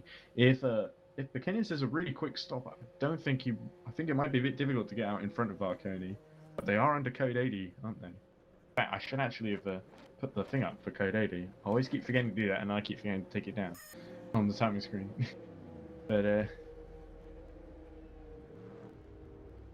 Be very interesting as Blumshine. Bias, as I expected, he's coming to the pits. Green flag in 10 seconds. San Palestra is also pitting. He's put the yellow compound tyres on, which I believe are inters, or are they wet tyres? 5, 4, 3, 2, 1. Green flag. The yellow's mediums, because I think the intermediate's green at Mark tyres. I think so, because I'm not sure. Because I think they use a different compound for the. Because only one car on the green tyres, and that's Jonas Piron, who I think retired some time ago. There we go. So Stan Balestra leaving on those different tyres to everyone else. We'll have to see how he gets on, because he's the one taking the biggest risk, I think. Yellow tyres. Look like they're dries to me. Oh, they're not giving the grip of dries on this circuit. But there we go. So Tom Dillon, who's got on board Reading Game Studios 72. Nice Blumshine. Looks like he's staying on the blue tyres for the time being.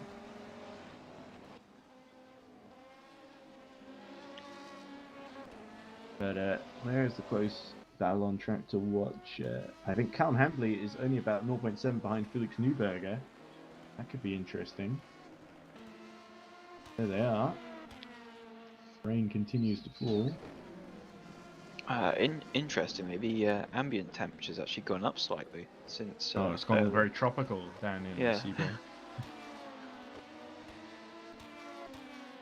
Kenius has emerged. Oh, still in the lead, interestingly. It's saying on the time machine he's 96 seconds ahead, but I don't think that's true. He's actually just 9 seconds ahead. So that's vastly incorrect. As we look at Cal Hambley, he looks very confident at the moment. I'm not sure that there's a lot that... Look at the windscreen there, that LMP2 car. I'm not sure there's a lot that Felix Neuberg can really do if the opportunity arises for Callum Hambley. Hambley's going through. Negotiate the GD3 car. Well, that's the thing, you're locked in a battle. Oh, locked up. Neuberger locks up, and through goes Hambley.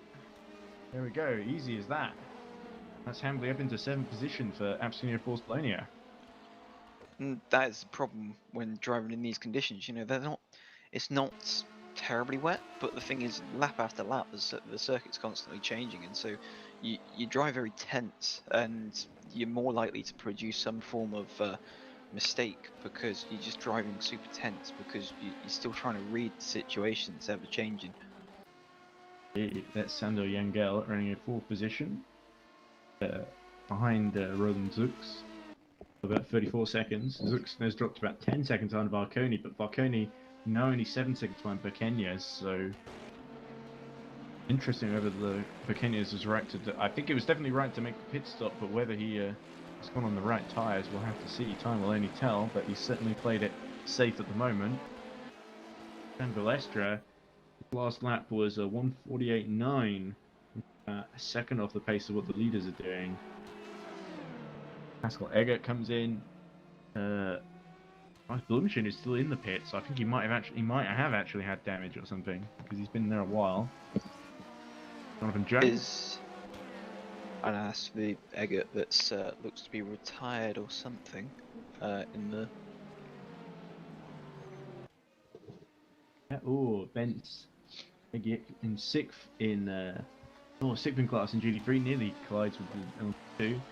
But behind Wesley Buckout by about 47 seconds now, so Bentz Veget's not had the best time in these tricky conditions for BH Racing number 3. Leicester on the yellow tyres, still soldiering on.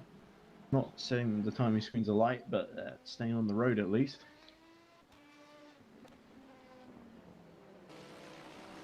So he makes another pit stop down in the 8th and 9th in GT3 field. Neuberger, having just been passed by Hambley, makes it right. It's a shame Neuberger was leading earlier for a few glorious laps, but it's sort of come undone a little bit for Neuberger and bottling Motorsport. I wouldn't say they bottled it, but they sort of regressed back to roughly where I guess they thought they would be, fighting just in the edges of the top 10.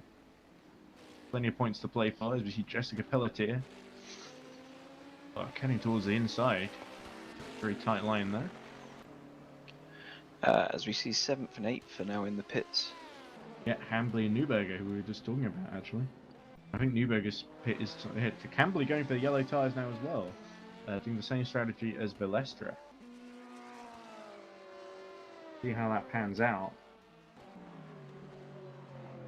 That is going to allow Massimino Rubioli and Tom Dillon as well to get past.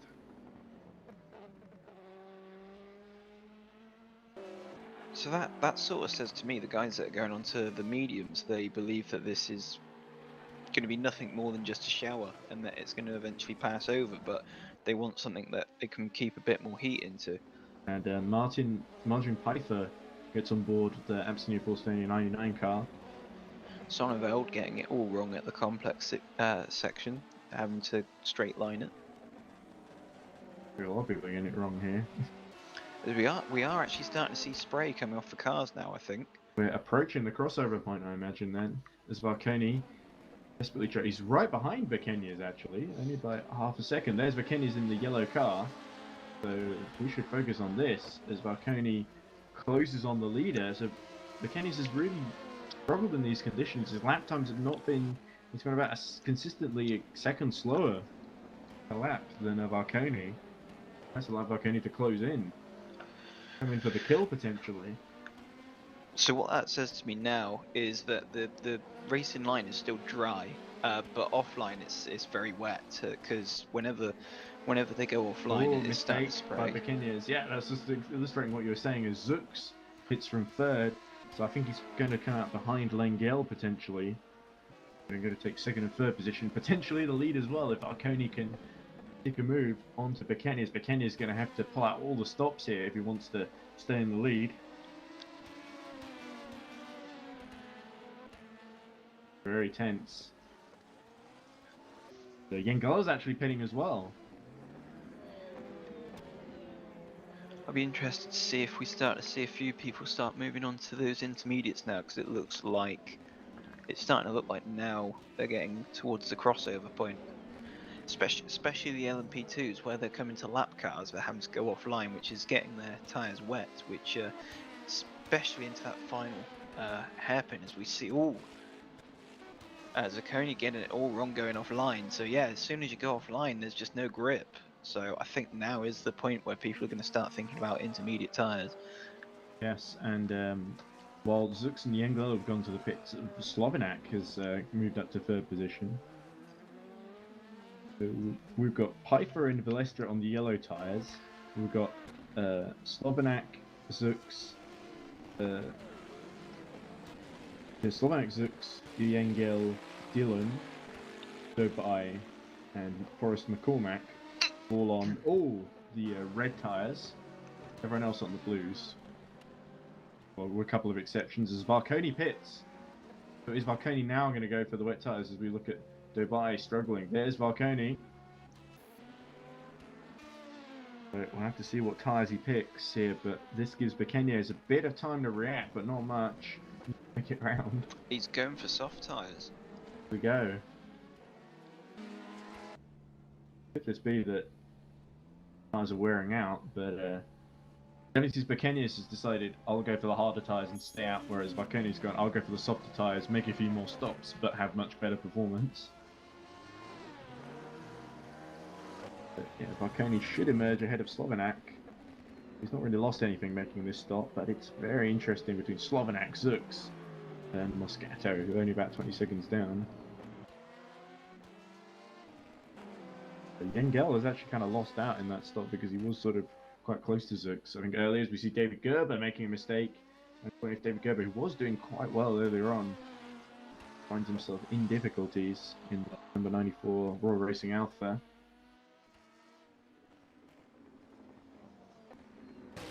So we've got quite a few cars pitting. We got a bit of a battle for space in the pit lane between Rubioli and one of the that's the number 7. That's the number 7 PD3. Being serviced both in the same That would be pit the box. Gearhead, the class leader currently at the moment, but only by virtue of him and Privet picking at the same time as Catalistola has explores the outer limits of the airfield. He wants to get on the plane, I think, in the background. But the Stola goes back to the track, comes to his senses. All looking a bit harem-scarum out there at the moment, but drivers really just trying to hold on and not make any too many unforced errors. Yeah, it's very wet now. Like we're seeing a lot of them starting to run wide, but interestingly, a lot of the drivers still decide, no, it's not time for the intermediates. We're going to go onto the soft compound tires. If it gets much worse, it might come time to go for the wet tires. But yeah, we're definitely seeing the spray, and that's affecting visibility too. Let's not forget. Holden 510. But Kenya's leads by about 9 seconds, I think. Was it 46 seconds from the time screen? Mine it says 9 actually. So Varconia's actually closed in quite rapidly. Very surprising. It's very interesting to see the difference in strategy and tires that people are going for. We got a mixture of hard, softs, and mediums all through the field. Look at Varconia's being really held up as he laps the field. It's Varconi. Varconi is about half. 44 seconds behind then. I was just trying to make sure that my timing screen wasn't saying that it was a battle for the lead that I was missing.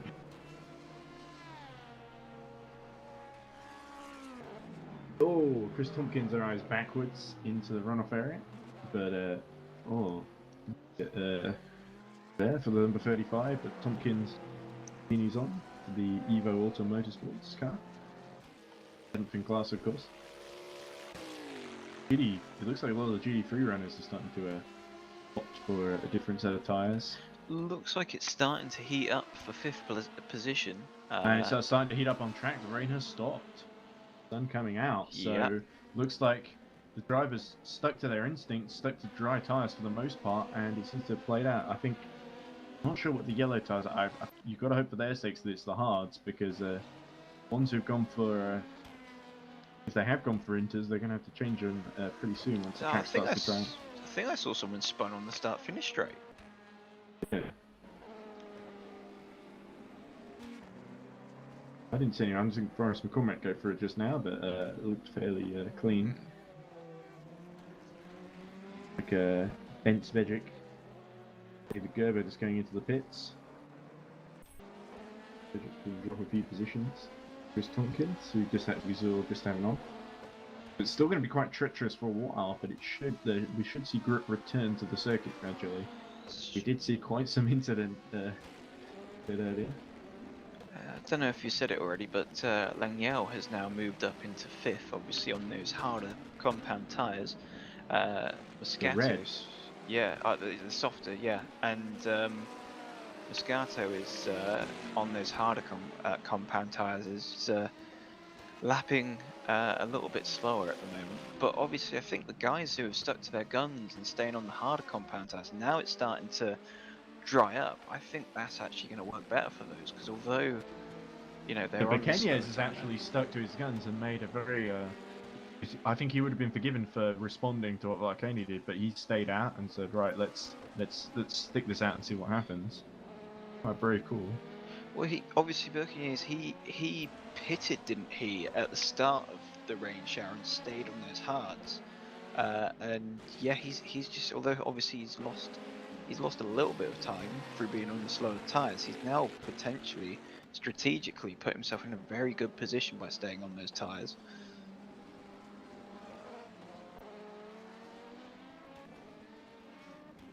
There's Diego Moscato, who's just dropped behind the young girl, like you say. Starting to struggle a little bit in this back, keeping Mugen in sight. Second of the two Mugens, rather. But yeah, it's looking like Bekenius is still in the fight here with a 44-second gap to Zoltan Varconi. But we know what the pace of Varconi is. It's really going to be interesting to see how if Bekenius can hold him off. I have a feeling that we haven't seen the last of Varconi challenging for the lead yet. Well, obviously, yeah, Varconi is going to have to go on a short stint being on the tyres that he's on. So, he's going to have to really make use of those softer tyres and see if he can eat as much into that lead as possible. Yeah, but Bekenius has really excelled himself, I think. This opening stint of the race, hours have we gone through? Nearly 3, I think, actually. Yeah, we're on currently lap 77 of 268. Stan Balestra going a little wide at the first corner, but up, just going outside the white lines, but still on the tarmac. Yeah, and interestingly, the ambient temperature's dropped again. It's actually colder than it was before the rain shower. So all that lovely warm rain is gone. But anyway, I'm sure the drivers won't be too upset about that as the dry line continues to emerge with each passing lap. But Gogo below has made his way back into the top 10 in 8th position. People around him have pit. The Zolt Trebek still leading by about 28 seconds. Not quite as big a lead over Sven Gilhead as he had before, but still quite impressive. RS Automation number 7. Honest, we did see that was Gilhead who we saw fighting with one of the, I think it was Massimiliano Rubioli who was taking a pit stop. Number 30 Valley Esports. We saw them both fighting over the same spot, so it seems that Rubioli came off slightly worse than that because he's down in 8th position. He didn't regain very much, as we see Martin Pfeiffer for AFP just overtaking Jessica Pelletier, and Pfeiffer is on the yellow tyres, Pelletier is on the red tyres, which are the soft ones. So it seems like the harder compounds are actually starting to work a bit more. So I wonder if them switching to the yellow tyres, it wasn't in reaction to the rain, it was them trying to plan their stints out a bit more and trying to make up ground at Antonio Ports Bologna, because they're constantly having to, because what they were doing before was they were going on the softer tyres and they were having to pit all the time, which meant they were overtaking a lot but they weren't gaining a lot of ground in the race. So they think actually it's better to go for the harder tyres, keep track position. The Vascon, that's not for position, is it? In 13th in class. Vascon, I don't. Oh, he's right with Well, yeah, Alan Holden right behind him actually. He's just gone from 14th to 13th. I think this is the fight to not finish last in the race between Vascon and Alan Holden. But the Evo, it's Heimdall Racing number 5, Evo ADN Racing team. Vascon has pulled a little bit of a gap, so I think Alan Holden is going to have to wait a bit to challenge again. Obviously, Holden on the harder compound tyres at the moment. Gap between Bekenias and Valconi, 40 seconds. Dropped a little bit, but 37 seconds on the live graphic on the overlay. Yeah, it's he's definitely been closing quite a bit. It was a few laps ago, 44, 45 seconds. It's now on the timing screen, at least, it's showing it's 40 seconds.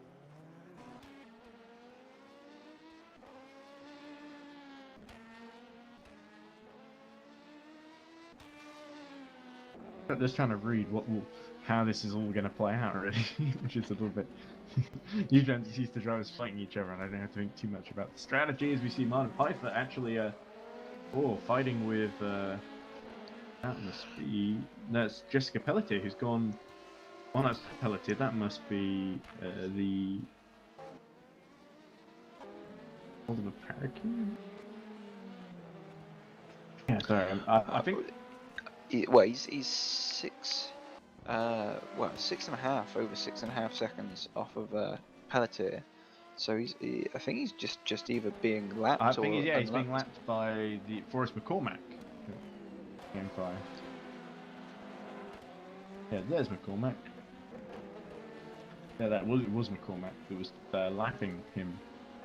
But they're not that different in terms of the order. I think McCormack is 9th and Pfeiffer is 14th. So AFP have got, sort of ended up at the moment back where they qualified, down in 14th. It's a little bit disappointing to say the least, but I'm sure they'll find a way to recover somehow. They did at Daytona, they were able to finish 3rd despite having a really difficult stint in the rain. I see Gumic having a slight off onto the grass in the 12th place. Chris Tompkins having an even bigger off, actually, spinning the wrong way. But Chris gets it going again. Yeah, it's really interesting to see how everyone's really coped in this short wet weather period, because obviously some of the drivers that have absolutely thrived in the dry have struggled in the wet, and all of a sudden some drivers have suddenly woken up in these wet conditions. I tell you, one driver has kind of gone to sleep. It seems to be David Gerber, who is retired. the Royal Racing Alpha number 94 a few laps ago. Unfortunately, I sort of missed it, but I think he's going to be our fourth retirement here of the race, which is a shame because they were doing so well earlier on, fighting for the podium in LMP2. It all seems to have fallen apart for them.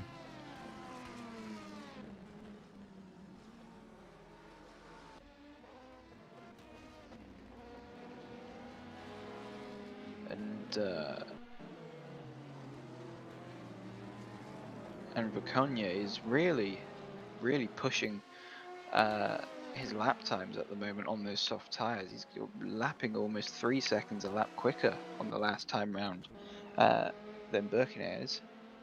Yeah, Varconi really is trying to catch up quite quickly. Dry line starting to emerge. I feel like Varconi is getting more and more confident. And yes, before too long, he's going to have a bit of a problem in his mirrors once more. But in the meantime, I'm interested in the battle between Bent Bejic and Bent Skax. Skax is trying to get past Bejic. Be interesting to see how long those soft tyres do last though. Currently, Bocconi's done 6 laps on those soft tyres. Whoa! Ben Skax actually goes off just after the first corner there. But that's going to let Bejic through, I think. There you go. Bejic's on the left, is it? Yeah, he's going around the outside. There we go. There's Bejic. Skax gonna... Oh, there's another car they're lapping, so this is a bit difficult. So I think actually that Bejic might not be able to just squeeze through just yet. But a very tense moment there. Yeah, look, the windscreen wipers are off. You can see just how much easier it is to see. They're all taking a really odd line, aren't they? To sort of try and get out of the spray. Yeah, but by taking that odd line to get out of the spray, then putting yourself Well, onto there we the go. damp It's like the surface. LMP2 car, Afro. That was good. I didn't spot that. I'm glad he did. That's why I'm the commentator and he's the driver. Bent Bejic on his way continues to pursue Ben Skax, who is making a few mistakes here and there, leaving himself very vulnerable to the number 3 BH racing car. Yeah, running a bit wide and getting himself, and Bejic managing to get himself back on track with the Corvette.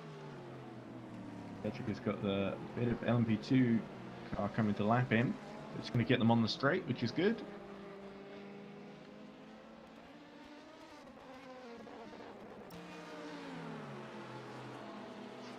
Penalty for Oliver Harakan down in... There he is, 17th overall into the points racing number 47. Oliver Harakan is going to get a trip to the pit lane pretty soon. Magic really wants to find a way past the other Bent Skax. About it in the first corner, but he's not quite close enough to even put a nose in front.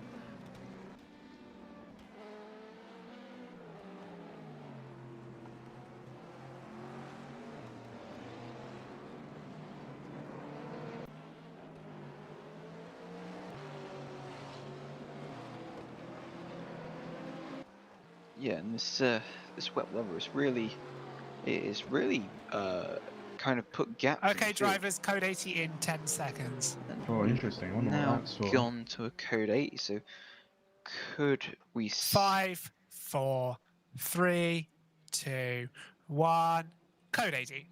Robert Dubai has just gone off track, so I wonder if he might be in that. Sam Balestra has gone for the pits in this code 80 period. be interesting to see who decides during this code 80 period just to have a quick dash back into the pits and put some hard tyres back on? Oh, I'll tell you who it is. Zoltan Varconi. I was wondering that. There's Robert Dubai. I think he might have had an off track just before the code 80. Not sure if he caused it though. But it does seem to me like Mugen have put themselves in a position where they have to make more pit stops in order to make their strategy work, which puts them at risk if they can't get past. Already we see Yengel dropping down to 5th and 11 seconds down on Roland Zux.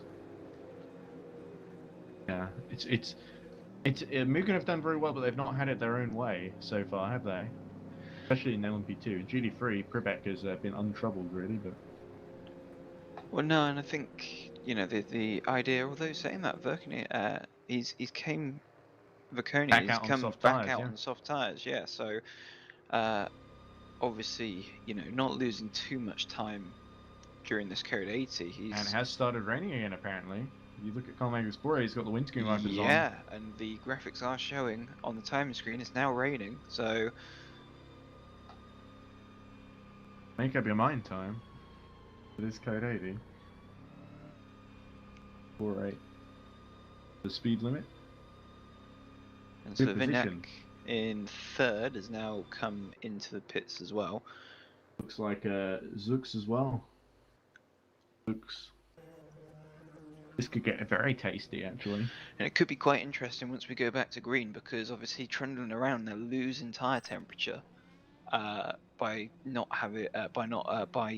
going at such a slow speed. So it'd be interesting once they get going. You may see quite a few drivers starting to slip and slide all over the place.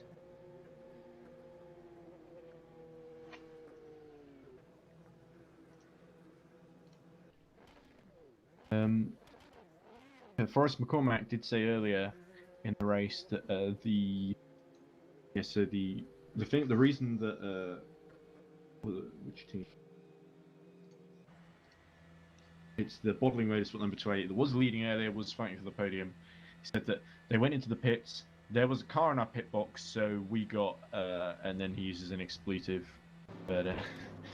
So the technically the swear filter on our chat picked that up, but there we go. Just so Forrest McCormack, everyone knows exactly what happened there. All drivers need to be in first gear for the Code 80.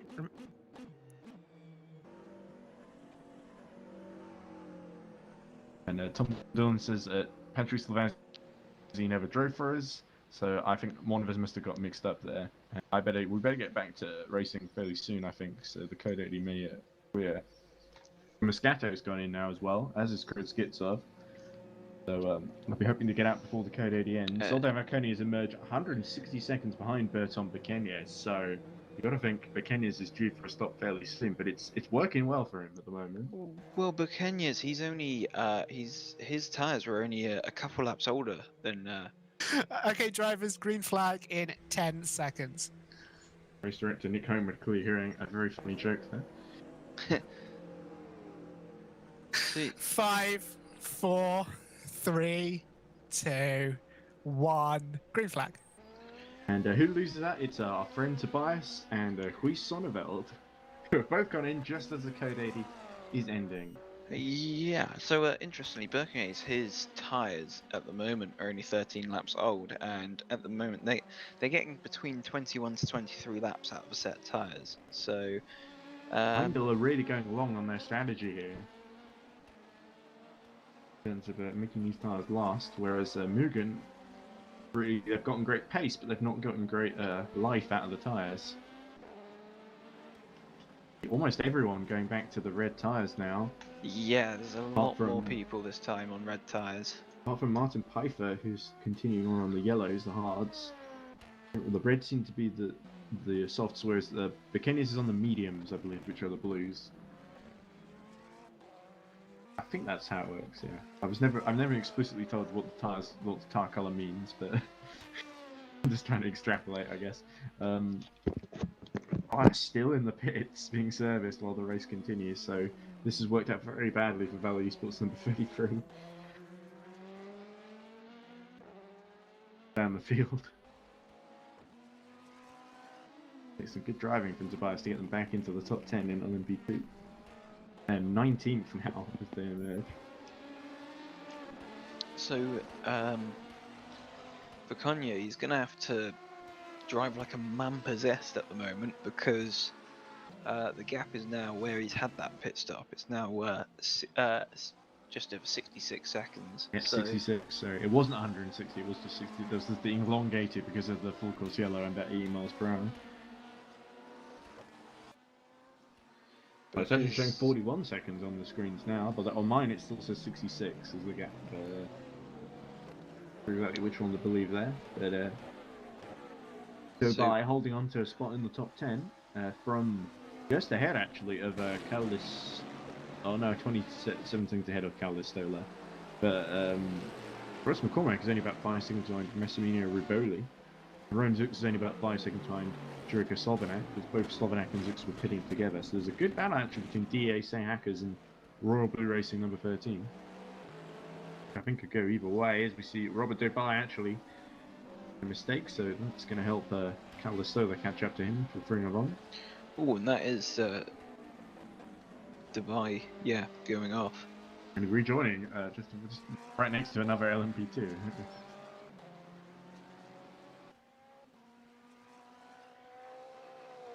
For Kenya's an interesting strategy.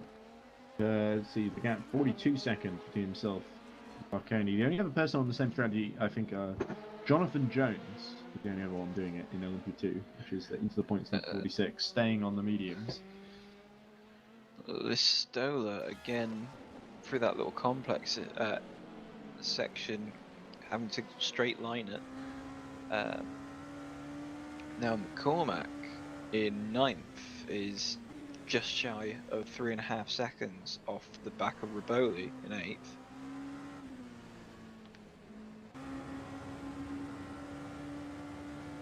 Let's have a look at McCormack. He makes his way around the circuit. Oh, look at that. The grip at the last corner. He's just struggling to hold on to the wheel there. The rain definitely seems a lot heavier than it was earlier in our first little spat of rain. Yeah, you can just see the 360 car just ahead of him, but with Zoltan Toff in the GT3 in between. Toff lets him through, and McCormack continues.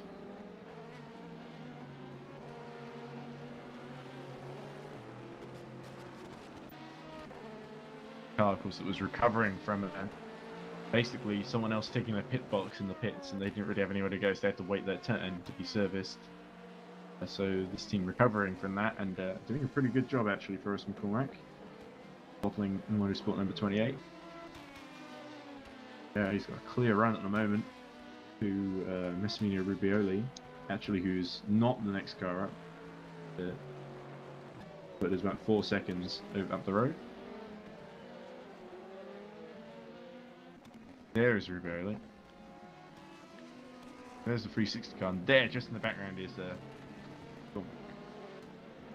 Riboli being held up by GT3s as Jessica Pelletier gets a penalty. Oh, that's not good news for Jessica. Come in and serve that one. Running down in 12th position actually, which is pretty solid. 29 seconds behind Carlos Stoller, but just in front of Martin Pfeiffer. So they've been going sort of back and forth, those two. It's been great to see Jessica Pelletier fighting against the championship leaders, of course. In the form of AFP, even if they're having a bit of an off day. There they are right now. Of course, Martin Piper doesn't need to get past Jessica Pelletier. Okay, drivers, we come code 80 in 10 seconds. Code 80 seems imminent.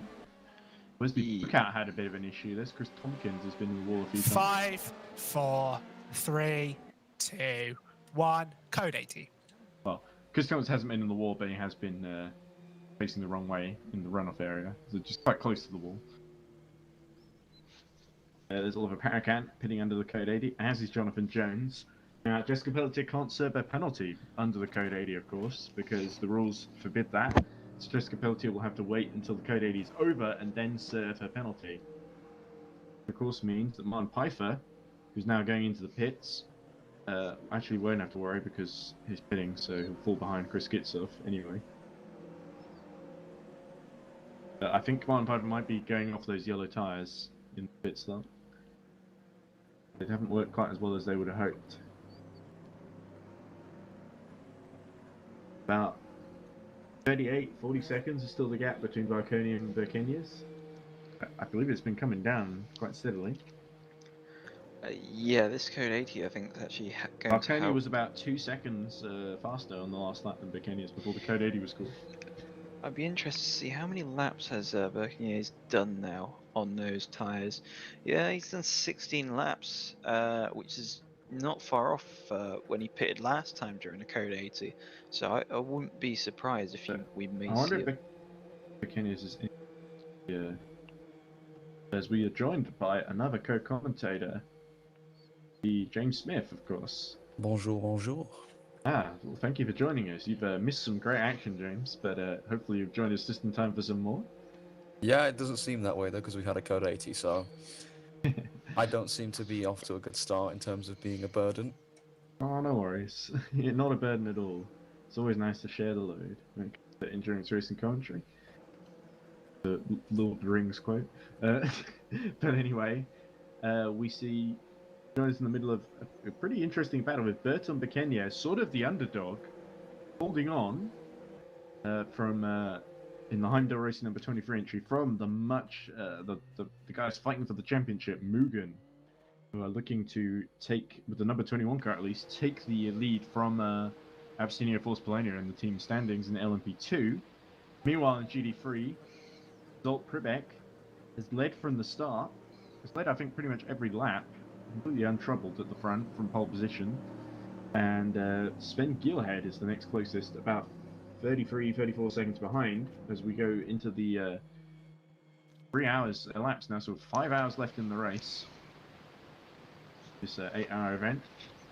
We're still under code 80, but there's been a great fight for second in GD3 between Gielhed, Pastore, Bore, Bejic, Skax, Virgo below. We did have Abyssinia Force Polonia were in that earlier, but they seem to have. I'm not sure quite what's happened to them. I seem to have lost track. There's Skax right behind actually. Yeah, he's right behind Bejic, the two Bences. Yep. Having a little dice under code 80. It's all good to try and maintain position here, isn't it? But when you're side by side when the code 80 is called, I can imagine this could be quite drivers contentious. green flag in 10 seconds. Yeah, that'll be interesting. Hey, Whoever hang has on. the faster reactions. He has actually passed. He's actually briefly gone past under code 80. So I wonder. 5, 4, 3, 2, 1, green flag. Here we go. Right, so I'm sure Ben Skax is going to feel very aggrieved by this. Are we going to see that play out on track? Who knows? But Ben Skax. Interesting as well that the timing tower will also tell you that the third place battles in both classes is very close as well, or the closest that we can see, that's for sure. Apart from this one, in LMP2 it's almost side by side between Slovenac and Zux for the podium, and it's been the battle for third's been quite continuous. Here we go. His Zux, who was leading earlier for DEAC Hackers, as Privek pits, handing the lead to Gielhed. Right as code 80 ends, of course. Probably not the best timing. It's the first mistake I think we've seen from Mugen, number 88. Whole race as here we go. Zux dies at the inside and passes the Royal Blue Racing number 13 of Jurica Slovenac.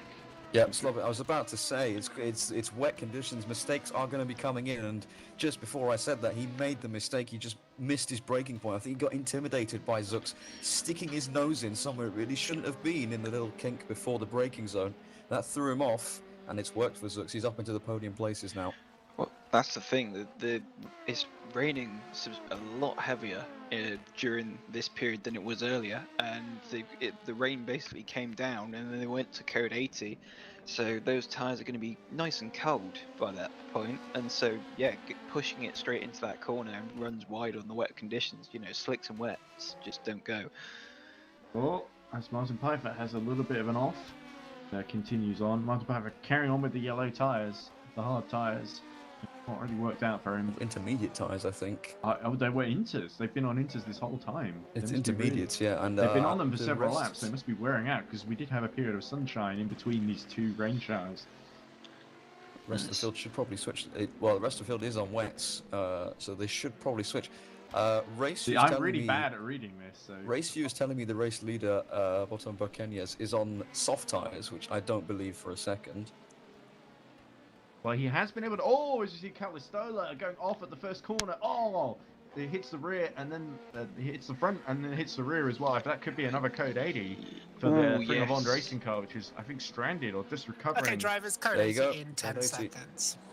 He just got a bit out of shape, dropped it on the curb and then corrected a bit too much. 3, 2, 1, code 80. Curbs really become places And you don't Skax. want the cars to go because As the code 80 has puddles. been called, Ben Skax is still 0.1 behind Ben Spegic.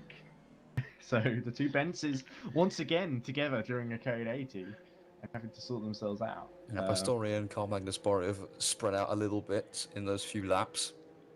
But yeah, that's a very easy mistake to make. Just a little bit wide and then too much correction and boom, into the wall, no rear wing.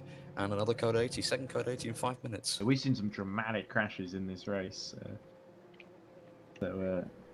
Even during the period that I've been here, there's Even been during a the couple dry, of big ones. There were some big ones, but but Kenya's has been doing strategically a very interesting strategy in terms of just being able to stay out whilst Valconi and those around him have been hitting a lot more, and as a result, they've not really been able to. They haven't really been inheriting that track position because Kenya's has just found a way to make the tires last.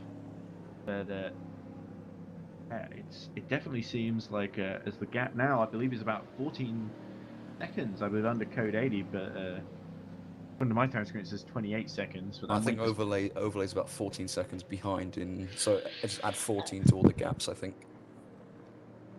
Yeah, I might just refresh the overlay, see if that Yeah, helps. that'd be a good idea. The gaps between the guys No, it does below not. first. Okay. Well, It has race actually view. 12 seconds. There we go. So that's Yeah, we're getting very conflicting little things here, but the gaps behind first place are all consistent. Well, look, Ben Skax, so desperate to get through, he's just weaving around during the code 80 to see what the best line is whenever it ends. Oh, we've just missed that. There's been a change of lead in GT3 as well. Privek's pitted or something because He Sven did pit. Gilhard now leads. We mentioned this. So Privek pit just as the code 80 ended, and I pointed out that was the first mistake they'd made all race. Privek and the 88 Mugen Sim Racing team. So that's let Sven Gilhard, who spent most of the race in second position, he's now 12 seconds in the lead, 30, actually a bit further because of the gap elongating under code 80. Robert Dobai is also making a pit stop at the moment, down in 10th in 2. But yeah, interesting in terms of Mugen. Really down now, really being challenged in both classes here. This isn't what we saw at Daytona, where they sort of waltzed off into the distance, really, especially in LMP2, but also to an extent in GT3. They've had a really tough job in both classes, trying to get both cars out of trouble, and it seems that Valconi has put in a very good recovery drive to put pressure on Bekenjes, but in GT3. Vegas made a mistake and now has got to catch it back up to Gilhead to get back into that dominant position he seemed to be earlier.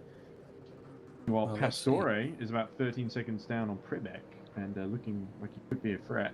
We unfortunately need this code 80 to end before anything, and here we go again, the two Benzes side by side through this double left-hander. They're so eager to go back racing and fighting, but they have to wait for that stranded car to make its way back to the Okay, pits. drivers, green flag in 10 seconds. I'm glad Nick Homer is finding this so entertaining, the two Benzes. Ben Spegic must be thinking, 5, what do I have to do 4, to get rid of this guy? 3, 2, 1, green flag. There you go. Well, it looks like they both reacted in time to the code 80 ending. I didn't. Yeah. There we go. It's all gone now on the time screen. But Ben Spegic in the slipstream, and we cut away, annoyingly. Have another look at that. Here we go. So Ben Skax didn't quite get alongside Ben Spegic, but he's going to try. There we go. He's actually going to try and cut underneath as the LMP2 cars go either side of him. Those are the two. See, Bekenya is going into the pit. Oh, look, he got squeezed into the wall there by one of the Benzes. One of the Benzes, yes. That was, yeah, that's not on. That is not on. He was clearly coming up. Was that the race leader Valconi got squeezed there? It might have been. Well, I mean, I think that's clearly on the GT. You could have seen that coming from a mile away. That was very reminiscent of Hakkinen and Schumacher, until, of course, they touched. But both LMP2s do get past. Yeah, but crucially, Bejic gets ahead of Skax. Battle of the Benzes. So. You got yellows out in sector 3. Well, not quite as long though. Yeah, that was quite a tense moment there. So anyway, Bekenya's having pit. He's going for the softs, the red tires now, which I believe are the wets. Sorry, like you were saying. Red tires are indeed wets. Yes. So yeah, this is going to drop Bekenya's So quite a lot. Bekenya's was probably not on the soft tyres because I find that extremely difficult to believe because he was setting competitive sector times to everyone else on a It very could have wet just track. been an error on our timing screen. It Maybe. probably is, yeah. So it just misread the tire. Now he is definitely on the wets because he might have wasn't been already. on inters before. Now he's definitely on the wets. Pfeiffer also switches to wets from inters. Yeah, AFP just sort of gambled on the inters, and I think it probably isn't paid out. Bekenya's, I'll be interested to see what lap times he sets. Now he's on a fresh set of wet tyres, whether he can catch back up to Yeah, the let's leaders. see. He's come out in 5th place. I think he's got a decent gap to the 360 behind. I believe Jessica Pelletier has served her penalty. Oh, as we see Mario Oh, no, Sequeira. Maybe he having- doesn't have the gap.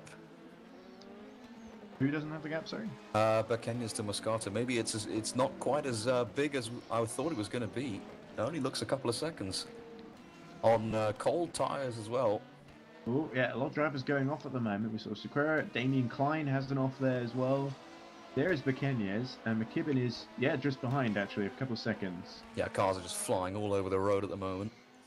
Yeah, it really feels like the rain is starting to make it very tricky actually. So, there's Merad Nagy, who's just gotten on board the 232 Heimdall Racing entry. Bekenya's his teammate, of course, in the other Heimdall racing car. Yeah, the avant-garde not done too bad for itself, running in 10th actually. It's Both in pretty the top solid 10, car. yeah. It's certainly going better than Daytona was at this point. Yeah, but Kenny has had a dream race so far, having held the lead for so long, actually. Got to think that if he can make the right strategic call here, he could be in play come the end. Be very interesting indeed. Okay, lap 90 out of 268, yellow in the first sector, but that's been cleared now. Sporting director really likes Medard Nagy. Slovenach is catching Roland Zux very, very slowly.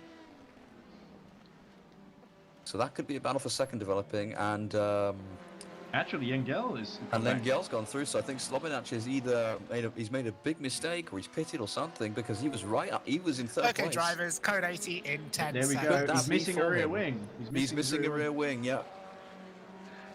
5, 4, 3, 2, 1. Code 80. I told you I was a burden. I mention his name, he flies off the track and loses his rear wing. There you go. To So be that fair, will relieve the pressure on Roland you Zux mentioned for his a bit. name because he had just made that mistake, though. You're mixing up you identifying what happened with causing what happened when sequentially. Were they that the doesn't other make way sense. around? Was Slovenach ahead of Zux before he crashed? He was ahead. I think Oh, they were okay. quite close. They were battling and they were hit together, and I think Zux had come out just ahead. Well, I don't think Sunderland and Giel cares too much because that Mugen is back. We were talking about Mugen. They're back in the podium places now. Indeed, but Slovenak, once he pits, that's going to put Bekenya's up into the top 4 again. So that's a car he doesn't have to clear now.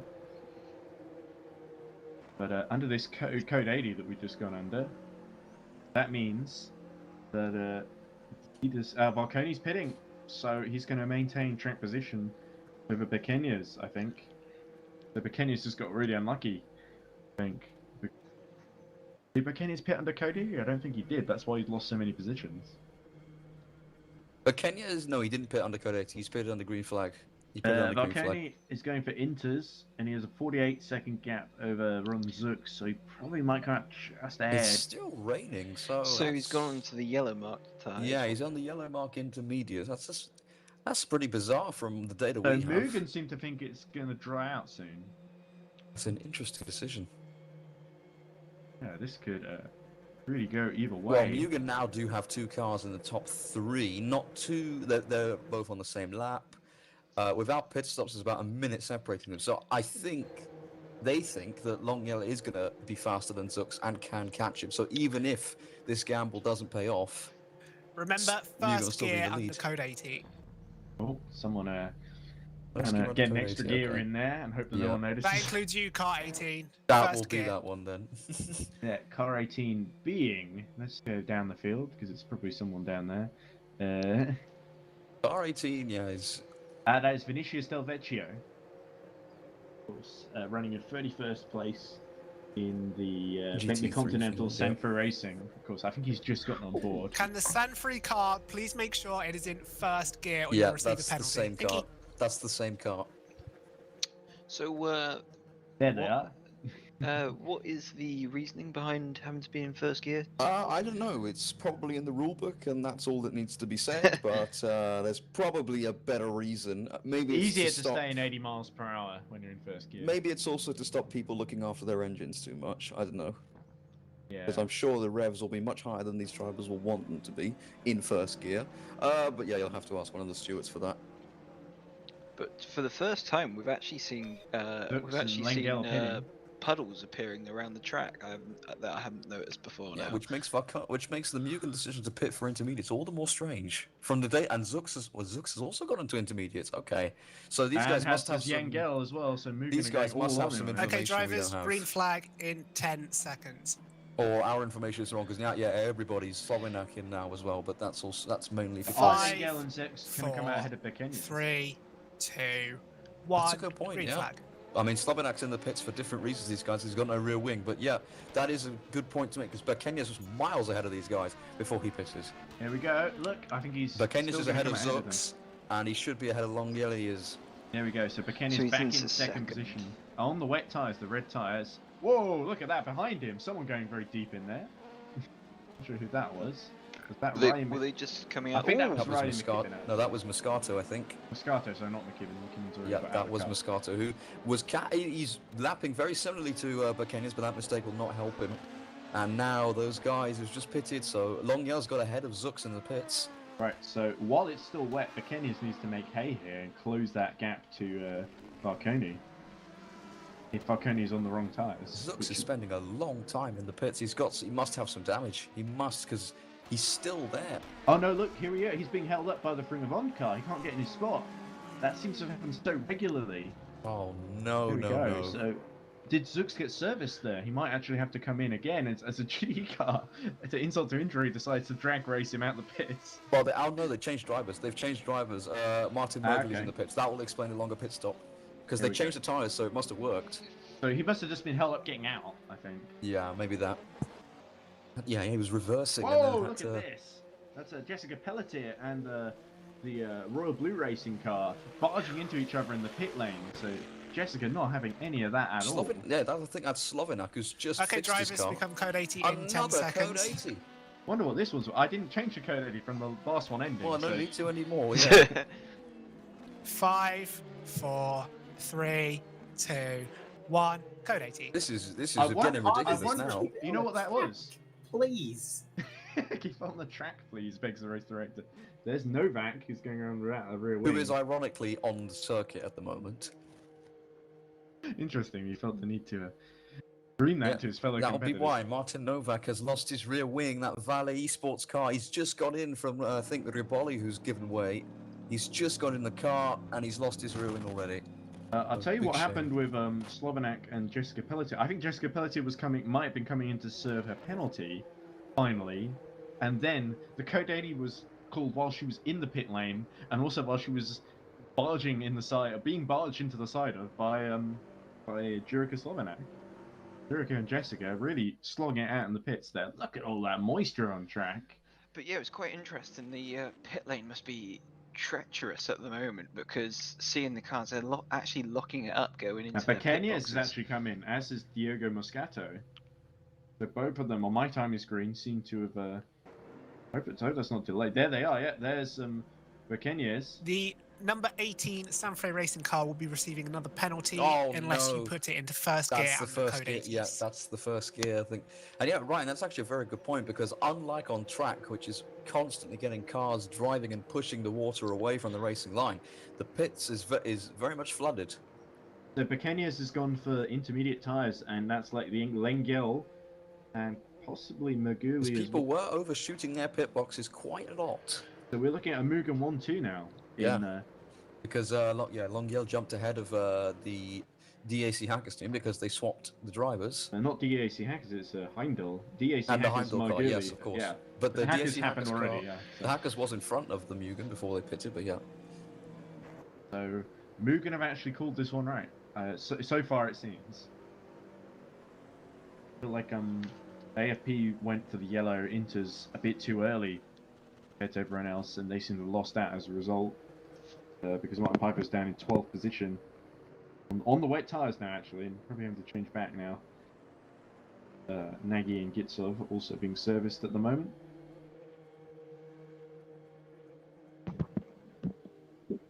But yeah, this has been quite dramatic, actually.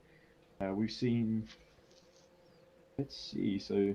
So many code 80s, yeah. Zolpervik has still lost the lead in GT3, but Mugen have now put themselves in a much better position in LMP2. Now that they've got Pequeños basically out of the way, they basically outfoxed him there. They called the weather Green better flag than in Heimdall 10 did. seconds.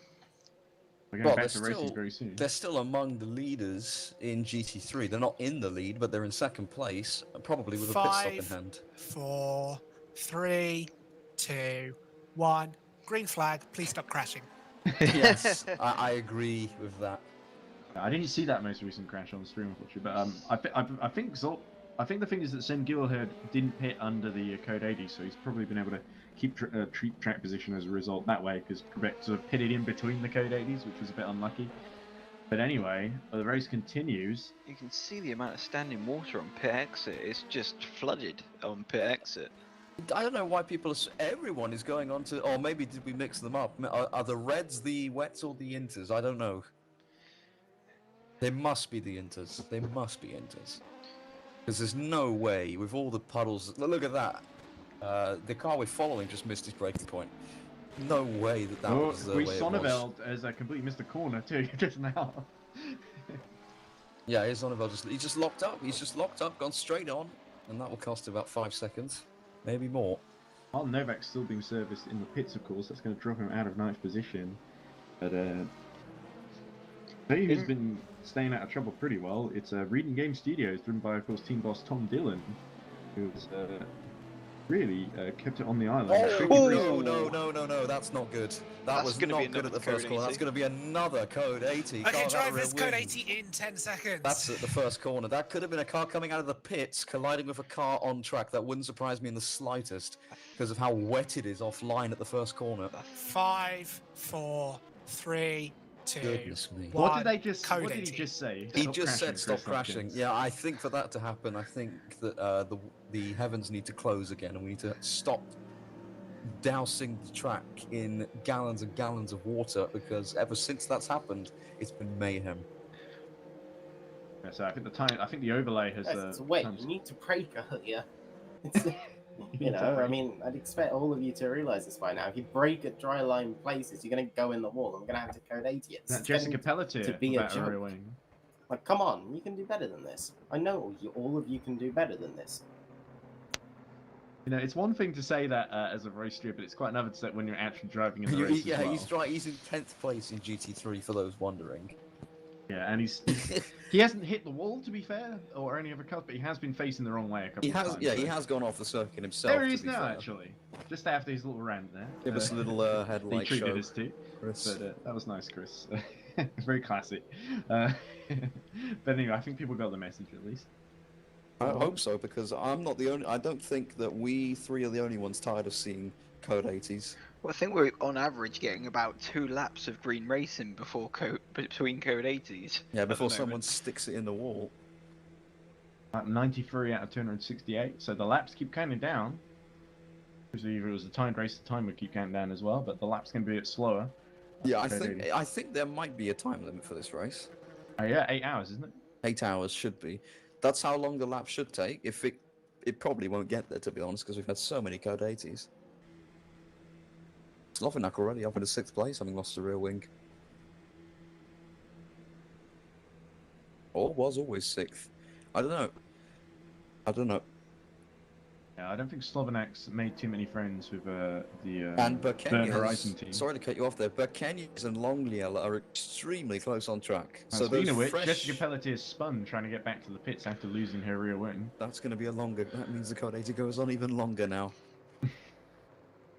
Yeah, I'm not sure quite what happened to Jessica Pelletier. Did she just lose it? Was she hit up the back by someone? It was probably that, yeah. It looked like, I don't know if she was coming out of pit lane or something, and I think a GT3 car just got it all wrong going into turn 1 and just, well, Just T-boned her. whack, yeah.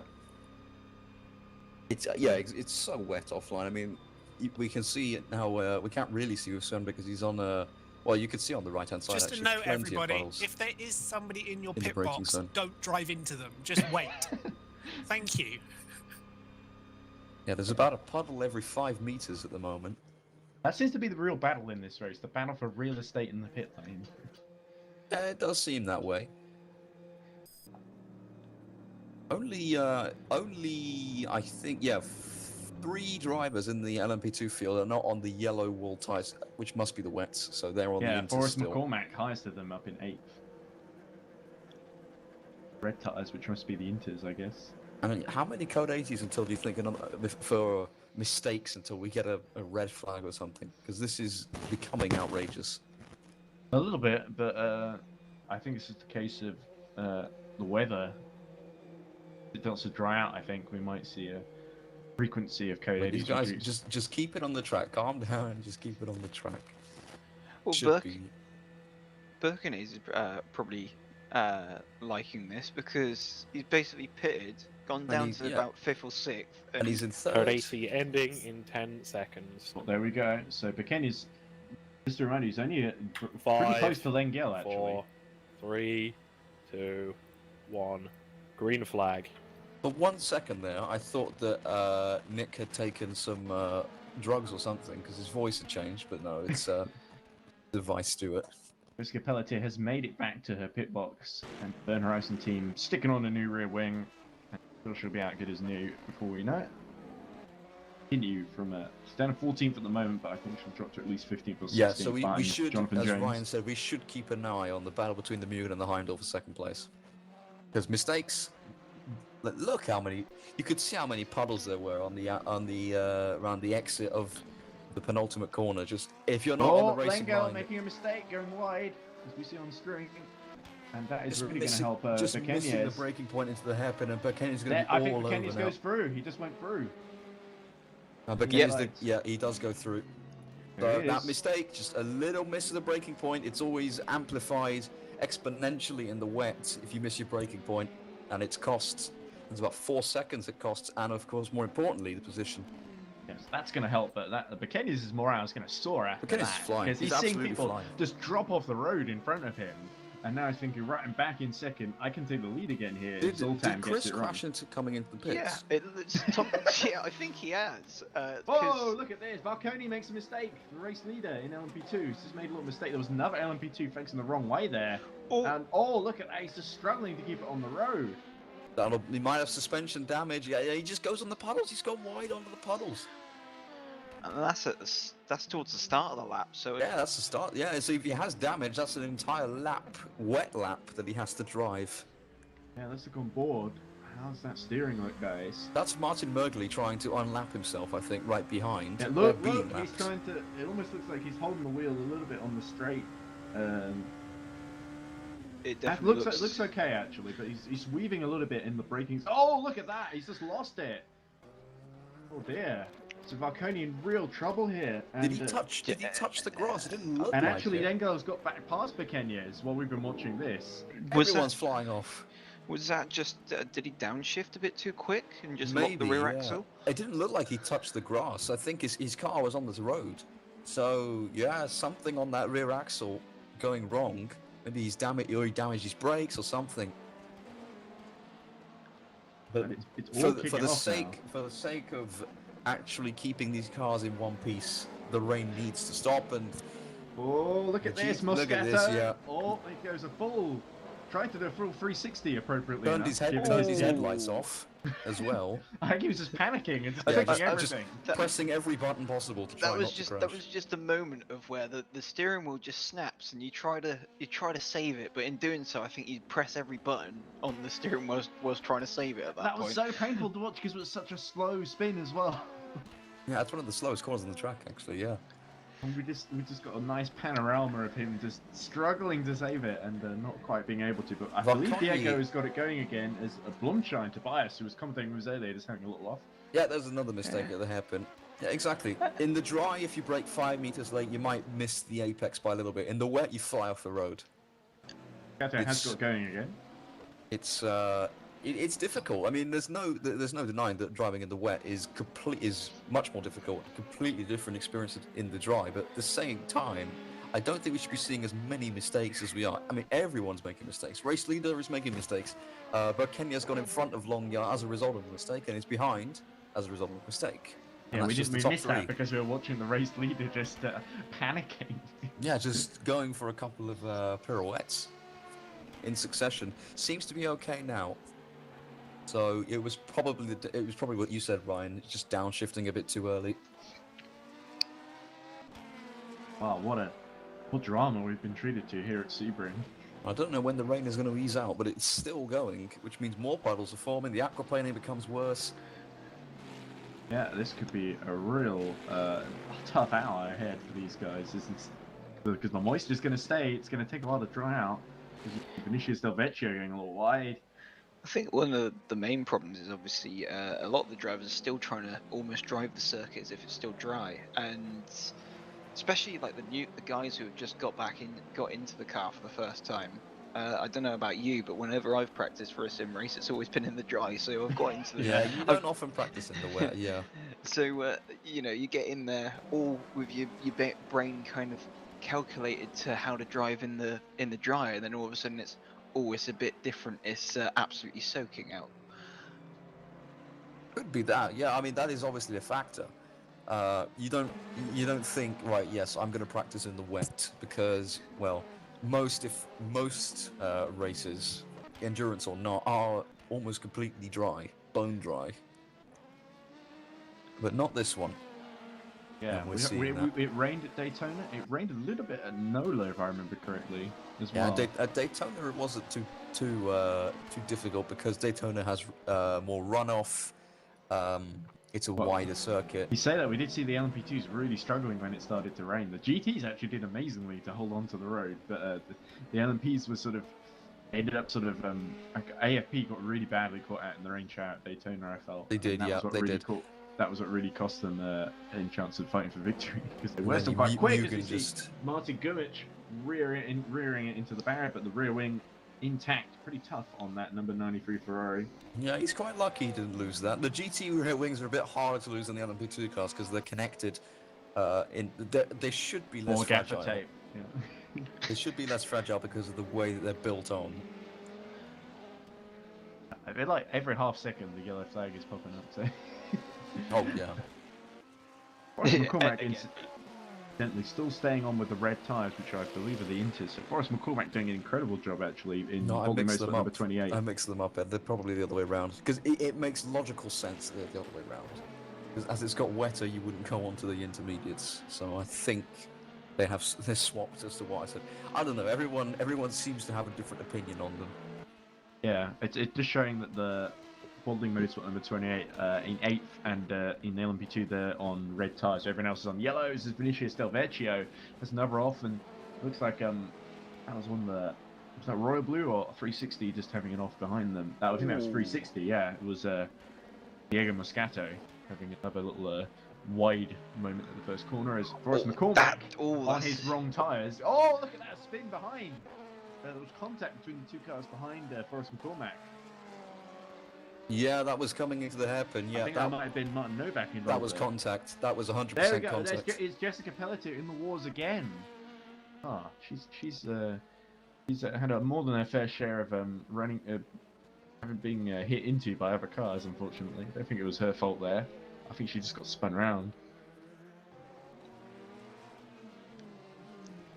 I think in doing so, she's also done the whole quick grab hold of the steering wheel, but accidentally Jessica pressed Pelletier the has light only just button. gotten back out of the pits, by the way, after being serviced for the rear wing that fell off and was knocked off earlier, and now she's just been spun around almost immediately a few laps later. Yeah, that looked her fault as well. She kind of understeered into the. I mean, I'm glad it's you saying that and not me, because I'm sure she'll have some words with you after. yeah, I mean, come on. I mean, the spin happened in the middle of the road. The car she hit was on the outside of the corner, the very outside, without touching the grass. I don't think it was the outside car's error. So anyway, McKenna's still keeping the gap steady with Lengel to 2.7 seconds. Actually, no, he's just got through. So I think Slavazzi has hit trouble somewhere. There we go. He was going a bit slowly there, but Kenya's is through just now. And so the order in LMP2: Zoltan Valconi, 56 seconds ahead of Botan Bukenyes. Sander Yangel, 2.7 behind, more than that, I think. Then it is Diogo Moscato, about 34 seconds behind. Martin Magurli, 38 seconds behind. Jurika Slovanak, 8 seconds behind. Tom Dillon, 69 seconds behind. Boris McCormack, 2 laps down on the leader, 101 seconds behind Tom Dillon.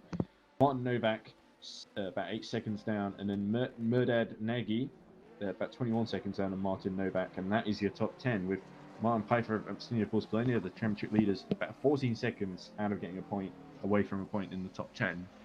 Meanwhile, GD3. Shall I go for GD3 order, or just one of If you want, yeah, I mean, yeah, sure. Okay. Is Sven Gielhed, who's he's built up a 59-second gap over Adam Sereje, has now taken over Mugen number 88. So that Adam Sereje will be hoping to close that gap and get the car back where it belongs, the lead, as they will rightly feel. Then it is Giuseppe Pastore, only 3 seconds behind Adam Sereje. It's Giuseppe Pastore really on a charge at the moment. That could be an interesting battle going forward to see what Giuseppe Pastore can do. Only 3-second gap. Then we got Ben Spejic, PH Racing number 3, about 64 seconds down. Songo Frenesi, Green Team, about 18 seconds down. Is that? Did he swap with the other Bents? Yes, he did. So now we don't get confused. We got to remember Songzor Ferenzi, his name. There's Damien Klein and Ferdy Roman are just having a little battle at the moment. Yeah, Ryman almost hit the outside of the pit wall, of the pit straight, so not the wall, which was pretty nerve-wracking to watch. I thought he was going to hit it, but no, he didn't. So he's kept his position. He's been in the car about half an hour, I think. And Chris Tompkins has dropped out of the top 10 now, so he is still driving. Was that Jones has lost his rear wing. Can the 999 please exit to the garage? Thank you. Yeah, I think he's stalled, or he's might have broken the engine. That's going to be another. That's 3 out of 3 DNFs for the 999 AFP car. But won the season opener at NOLA, the 4 hours, as we see Moga Nagy. And Well, I don't think that was the 999. I think that was the other. Well, 979. Well, it's still bad news, but I've seen. well, I know. Well, Jake was telling me he hasn't finished an endurance race this year for AFP in the EERC, because of course he got taken out at NOLA, Daytona. I think also taken out in here. Sean has crashed the car and probably broken the engine as well. Well, we didn't see quite what happened because he was fighting with Ferdy Ruman and Damien Klein, and I think I just saw Ferdy Ruman get past, so I wasn't sure if there was contact there or if Sean just made a mistake in the wet conditions and lost the rear wing. Was a car spun on the inside of the sunset vent or whatever you call it? It's just spun. Martin McGurley in 6th position in number 95 DEAC Hackers car. But he was just able to save that one. That was a nice drift, just missing the outer tyre. Yeah, exactly. How on earth did he not touch the barrier there? If he did, that would have been there's very Peter bad. Schoenman. Looked like he almost just had a moment there, but I think he was able to avoid that one. Murgley has now lost. He's lost ground, not just ahead but behind as well. Tom Dillon is closing and closing. I mean, if that was D1 GP or the National Drift Championships, he'd be scoring top marks for that one, I reckon. Red Bull soapbox race. But it did feel like a Red Bull soapbox race when we saw other cars flipping over on each other. Soapbox race is unbelievable to watch sometimes. Some of the things that they come up with it's just amazing to watch. I run a local Cub Scout group, and one of the things we do is we have a push cart competition where you have Cubs pushing the car and with one guy using rope to sort of steer the wheels, and that's some great fun because there's lots of they've just made out of bits of like whatever's to hand, these are like balsa wood and stuff like that, and. I was never in Cubs. To be honest, it was a lot more creative than the senior scouts. To be honest, much more creative. Depends. As You we always see, think there's a car missing a route. It's Richard Wanders. that's going to be another Number code 86, 80, isn't Iris it? Automation. That's going to be Ooh. another code 80. And it's a bottleneck into the hairpin. Oh dear. Well, there's a GT in the middle of it. Always the GT. You know, if in doubt, blame the GT. So I'm afraid. But yeah, that was just unfortunate timing. And someone was doing a bit of lawn mowing there, coming into the last corner. Oh yeah, Who someone was that? Yeah, someone going for a little adventure. I was amazed. Ooh, and And they're still struggling quite a bit. Yeah, I think I don't know what's happening with that car. Still no code 80 called for Richard Wanders. Yeah. I was gonna Richard say- Wanders has almost made it back, I think. I was going to say somehow, as Gistoff is coming into the pit, somehow we've managed to go 8 laps without a code 80. Somehow. Well, I think that might be because Nick is tired of calling them and Whoa, wants a break. Forrest McCormack on those red tyres having a little off. Yeah, I think rear let he go. touched the grass Yeah, or the white line or something that wasn't tarmac. Poor Forrest. But I'm sure he'll find his way through the trees. And well, there's no trees at Sebring, so No, it's fortunately. just the forest. So St. Hockenheim. that's very true. Oh, there we go. Bekenyes gets back in front of Yengel. So he Yengel lost going that to the place off camera. He lost that position again. Those two have been trading positions not through battles but through mistakes. So another one. Yengel looks like he was heading to the pits anyway. Yeah. So that might be he might have just slowed down to enter the pits. I and that think was a lot how of he these lost guys it. have anticipated the code 80, having been informed of Wanders' mishap, but it hasn't been called. Whoa! They might call one for this though. Oh, but he Carlos Stoller just about stops before the barrier and rejoins slightly unsafely. Another close call with the barrier. And just before that, we cut away. We saw Pequeñas go up the inside of a GT, and I don't know if it was just me, but they looked on a collision course. Well, let's have a look. There he is. I hope they got through. No, it looks like it was fine. Looks like they're fine, yeah. But that was that looked sketchy, and then of course we switched to someone who should also have been in the wall but wasn't. Just got Bekenyes stopped. has done very well to stay out of trouble so far in this race. I've seen people spinning around him, but I haven't seen him spin once. So, oh, there we go, Martin Gummich. Oh, it looked like he tried to turn very late for that corner once he was already in the grass. I think Ooh, that that that's is quite a also clout. I think that's also where Sean had his accident at the same corner. Yeah. This is quite, looking a bit sketchy, isn't it, guys? there's quite a large patch of standing water on the outside of that corner, so it just seems like if you mess up your braking, you just go straight onto that patch of standing water, and that's kind of you going straight into the barriers. There's nothing else you can really do about it. Is that Forrest McCormack with no rear wing? The after he's standing off water, earlier? absolutely, yeah. There's no rear wing, yeah. There's standing water absolutely everywhere. Oh, no grip at the rear. It lets go. Forrest McCormack spins. Yeah, Oh, you have to be yes. careful. You lose an unbelievable amount of downforce. You move that steering wheel a pixel and your car goes Yeah, through. high-speed corners are a nightmare with no You've got to rear be. wing. You have to be. You have to just tiptoe around the track, which is why losing a rear Especially wing. in the rain.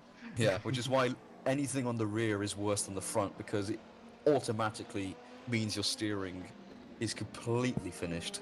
We're running for at least 20 laps now. The circuit must be soaked at this point. Yeah, it's. I mean, some of these puddles are actually starting to appear weirdly on racing lines or mid corners. Kind of reminds me of how Bizarre Creations with Project Gotham Racing used to make their wet weather. They just put. They would see just that? put. We just cut away as the. I think that was. Yeah, there we go. Diogo Moscato spinning. Yeah. The GD Yeah. car has Round he had goes. to avoid him as well. This is almost a carbon copy of the incident we saw near the Oh, start. and it's taken out one of the GT The cars. GT did hit the wall there. Finally, someone hits the wall. I mean, What? grief. What do you mean finally? No, I mean, no. I'm not saying it's a good thing. I'm just saying it was bad. Like, how has it not happened yet? There's Okay, yeah. 2 LMP cars that were running While we've been wide watching as all well. this on-track action, Yengel has been stationary in the pit lane in the second moving car. I think in that might be a LMP2. driver change. Is that he's just got going again? Maybe Yengel. not. maybe not. But anyway, back to what I was saying. Yeah, there we go. He's come back out in 7th position. This track, some of these corners is kind of reminded me of like the Project Gotham Racing Series, how they used to, with the wet weather, just put massive puddles on the racing line, and you come up to them, and you completely forget they're there, and as soon as you're in one, you're in the wall. I mean, it wasn't as harmful to hit walls in that game as it is in this sim, but still. Schizo's going very wide on the grass just to avoid particularly through the cars. last corner, there's a lot of puddles which seem difficult to avoid. God, there's a massive gaggle of LMP2 cars all converging on one spot past a GT3. I mean, that just... Is this Gitsov and Listola are only about a second apart in their battle for 10th position and the final points paying position. I guess you do get half a point if you finish, even if you finish outside the top 10. Yeah, you get half a point. Well, you should, I think. If it's over 6 hours long, you get half a point just for going to the end, because that is an achievement. 6 hours, that's a long time. It is, yeah. It doesn't feel like a long time when you're in the car, but it is it's a quarter of a day. About half a day, because we sleep for almost a third to a half, depending on who you are. Yeah, it's quite the achievement, and normally when you get to stages like this and the field begins to spread out, it hasn't spread out too much here, which is very good to see. But at Daytona, for example, we're at the 18-hour mark, and it's extremely spread out. At that point, the goal shifts from, okay, let's get this position to, okay, let's just get to the end of the race. Exactly, you end up just sort of counting the laps and counting the hours. But no time to do that now. Let's look at Diego Moscoto, who's only about 40 seconds ahead of Jurka Slovenak. Big man Tom Dillon is also in the top 6 now as a result of Long Yell's pit stop. The big man, yes. So Dillon is going to... I think it could be quite difficult to hold off him, Figuratively, not physically. Sorry, Tom. In terms of his intelligence, I think is certainly huge. His stature, I can't speak for because I've never met him. But... But yeah, very impressive, Tom Dillon, what him and the team have been able to do. I just had a calculus test, so yeah, I had a massive headache yesterday after I finished it. Oh dear. It was very painful. Well, Limits, differentiation, integration, you name it was on that test, and it was, yeah, I had a massive headache afterwards, but now should be fine. This is just comfort for you, yeah. Oh yeah, well until people start flying off the road and everything, yeah. Don't worry, it's not real. No one's gonna get hurt. I think I transferred my headache over to Nick. Like homework, you mean? Of course, yeah, in the steward's office. Struggling to deal with, I don't want to say incompetence because that's kind of slagging off the drivers, which they are dealing with very difficult conditions, but more all of the nature. MG2 cars are on yellow tyres on the home screen. Much more natural wet They're weather. all on the fullets. Yeah, all of them have made the switch, and all the GTs are all on the same tyres as well. So I'm guessing that... Ben Spejic, just going for the camera there almost, in 4th place in class. Oh! And he almost catches out the LMP2, but the LMP2 is just able to save it. and that wasn't the safest of rejoins. He didn't really have... Well, I mean, he had momentum, but I think he should have waited. Novak had to almost like there was a chain reaction there when Novak. Yeah. That was a very good save by I don't know who it was, but it was a very, very good little save. I believe it might have been one of the Mugen cars. Not sure which one though. That would have had very big implications if an accident had occurred to them, because it certainly happened to the Valet. I think it's the Valet in 8th place. Yes, it is. It is the number 90 Valet sports car.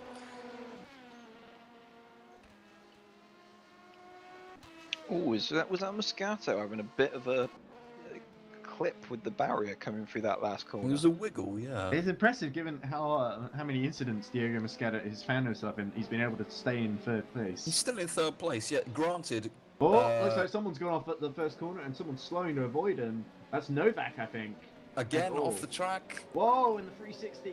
Diego Moscato just really struggling. Yeah, this is chaos. This is utter chaos. Novak's lost his rear wing as well. Yeah, Novak has he's clonked the wall with his rear, so he's going to be an obstacle. And Songa Ferenczi has actually retired. So one of the Bentzes... It's Blumshine, sorry, in the one of the Bentzes is out of the race then. So that's the rest in peace Benz versus Benz, which lasted about an hour. Yeah, Ferenczi has retired from the race then from 5th in class, which is a big shame for the dream team. You can't be going that fast with no rear wing. You've got to be careful. Because when you lose your rear wing, your car goes a lot faster, but it's also a lot harder to control. Well, I think Tobias is just pushing it a bit hard, isn't he? Yeah, be careful, please. They He's really, the drifting around racer these Acton corners. really doesn't want to call the code 80. Oh, there he goes And again. he's gone. He's gone. Jessica Pelletier's lost her rear wing again as well. As There has she my is. voice. Okay. Tobias and Jessica, both people who've been in the commentary box before and have talked at length now in difficulties. Tobias especially. When you lose your front wing, it's the car does the slowing down for you. When you lose your rear wing, it's on your shoulders. It's a bit dangerous having these guys trying to get back to the pits at racing. So I think both of the valet cars. What's happened to trouble. Novak? Code 80 in 10 seconds. What has happened? He's flashing his headlights. So has he run out of fuel? I think I doubt it. Well, we saw Novak really 5, slowing. We saw someone 4, going off, which I think was Tobias. 2, 1. Code 80. That was Tobias, yeah. Novak's only 11 laps into his current stint. I think Tobias might have been right. Oh, there we go. Look Oh, at he's that. lost his wheel. He's lost his front right wheel. Oh, That and would his probably rear be wing. why. There's Oliver Paracan. Can you get back to the pits like that? Maybe. Well, how many? He's got 2 right-handers, one of them being a very long one, and 2 left-handers. I think we've seen Tompkins do it in the Daytona race at one point. That was a GT car, though. That's the Yeah. thing. I think they rely a lot less on their wheels than the LMP2 cars do. That sounds just weird. Can he make it back? So he's going too fast. He's clonked another wall, and that one's ripped the wheel off. But even if he makes it back, that's a massive, massive pit stop. Do they both use the same pit stall as well? The two.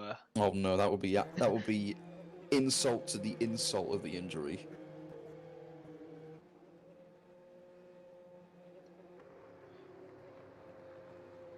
That's the first Code 80 we've had in about 15 or 16 laps, though, which is good.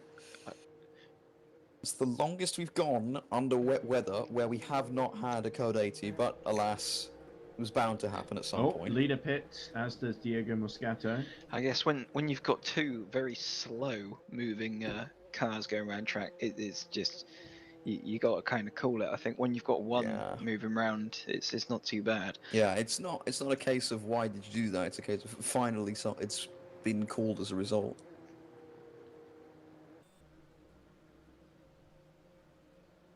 Code 80 ending in 10 seconds.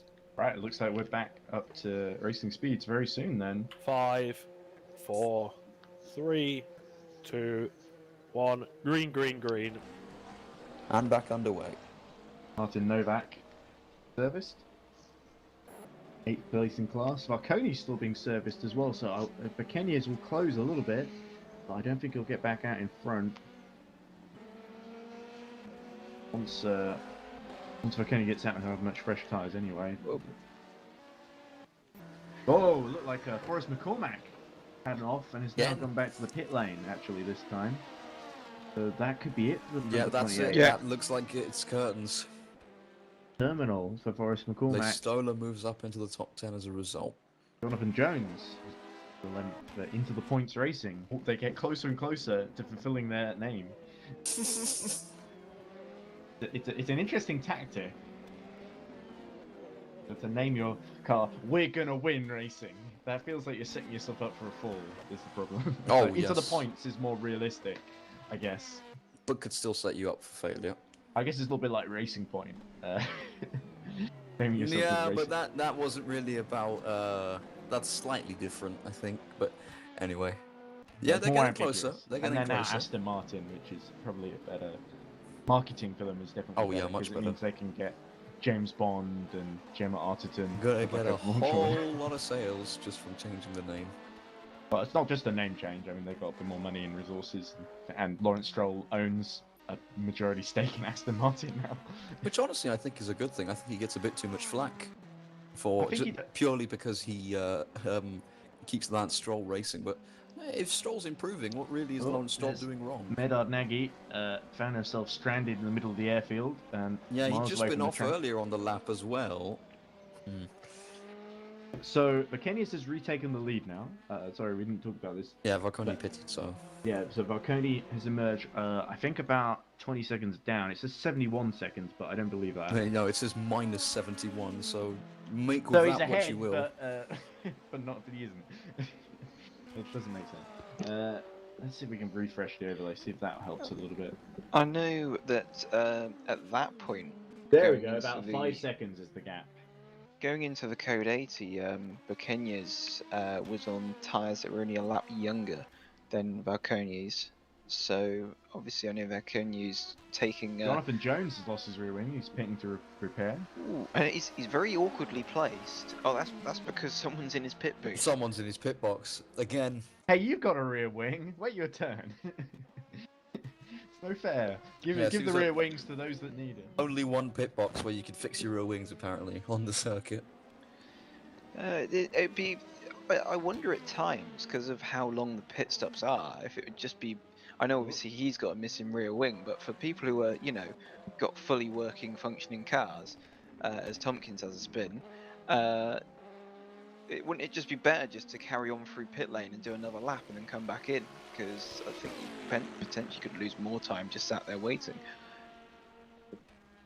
Yeah, pit lane's getting busy now as the tyres get to wear. Merkley, Parakin, Jones, Novak, and Blumschein. Tobias still in the pits repairing that car. All in the pits. Both Valles are still in as well. Yeah, this is.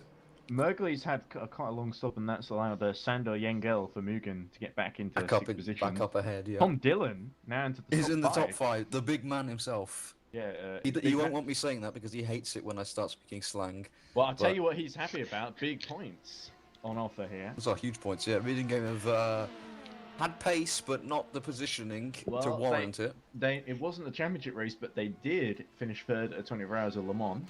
Granted, not many people did finish. 24 Not many Hours of people Le Mans, finished, yeah. So, but they persevered, and on one of the hardest tracks that endurance racing has to offer, and they, apart from maybe Nürburgring, Nordschleife, but they've really proven.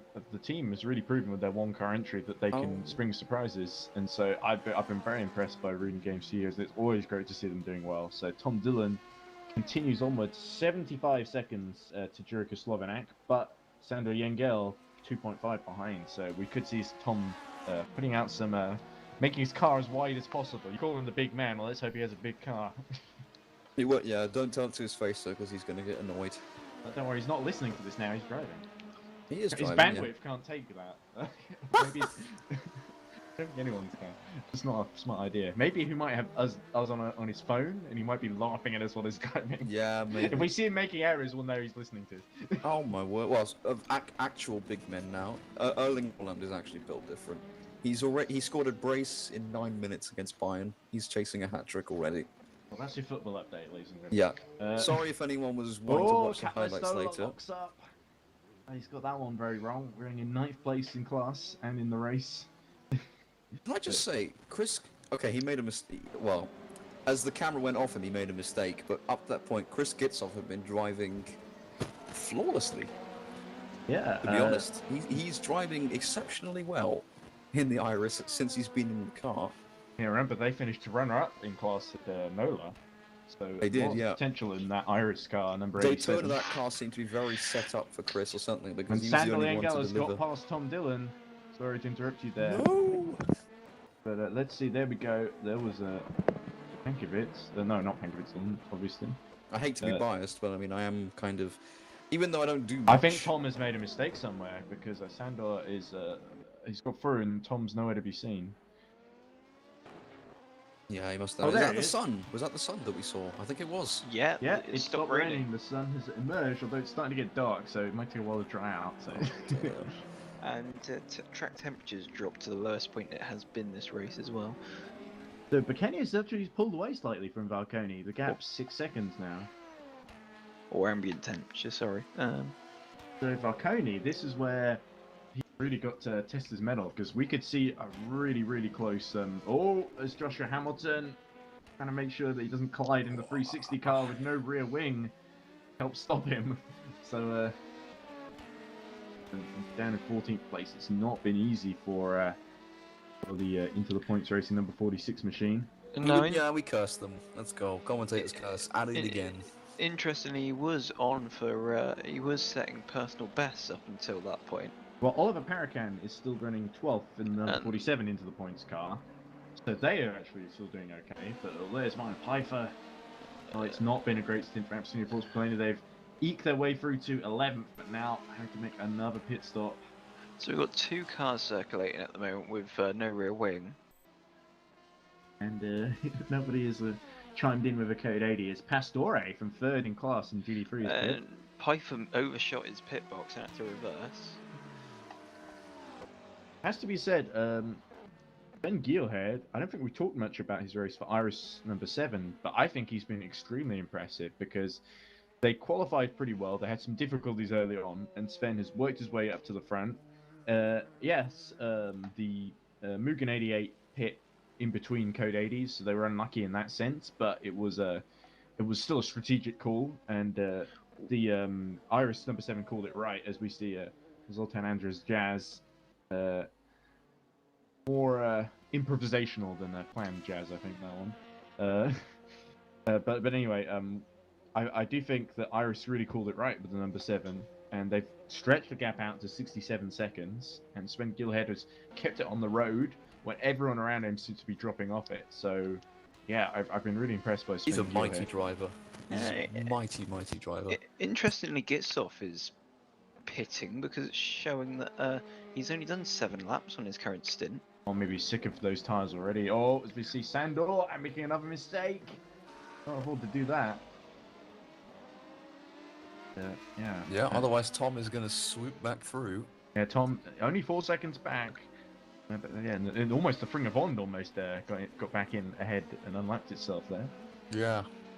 And then it encountered a good old puddle. I mean, it's just past 6 p.m. now, so I think at about 6:36. Oh, Martin Nagy, what are you doing? Didn't even make the corner, ran straight into the side of the GD car. Thankfully, the GD car was able to continue, but it just was facing the wrong way there. Did you see what Nagy did there? Just locked the brakes or something, just didn't turn. Yeah, Right on. That's what I was talking about with Kenyas. That's what I thought was going to happen earlier, but now we've seen what would have. I was Nagy's thinking. got going again, but that was frightening. He could be in trouble there for that one because he judged that quite poorly and really held up the GD car. I don't think he will get a penalty. Maybe just a reprimand because it didn't cost the GT too much time. We're at half distance. No, we're not. No, we're not. Well, but it's 8 hours. Well, in That's terms 4 hours of and time, yes. Lap counter disagrees, and well, because of the wet, we're a bit behind. did Joshua Hamilton pit because he's still driving around? He's still with no going around with rear no wing. rear wing, yeah. Nah, he he doesn't need one. That'll be fine. You don't need a code 80 or anything. Josh is a good driver. He can, even in the wet, he needs a rear wing. It's drying out anyway. Tom Dillon's pitting as well. And you set a personal best final sector as well. It could be that our screen is showing. Oh him no, the- that makes sense actually because he'll be going a lot faster on the straights, and it's the last corner and the straights either side of it, so that actually makes sense. Or he just straight lined the chicane before it. Either of them is a plausible explanation of why that be the case. But Kenyas and Varconia are so close together on track.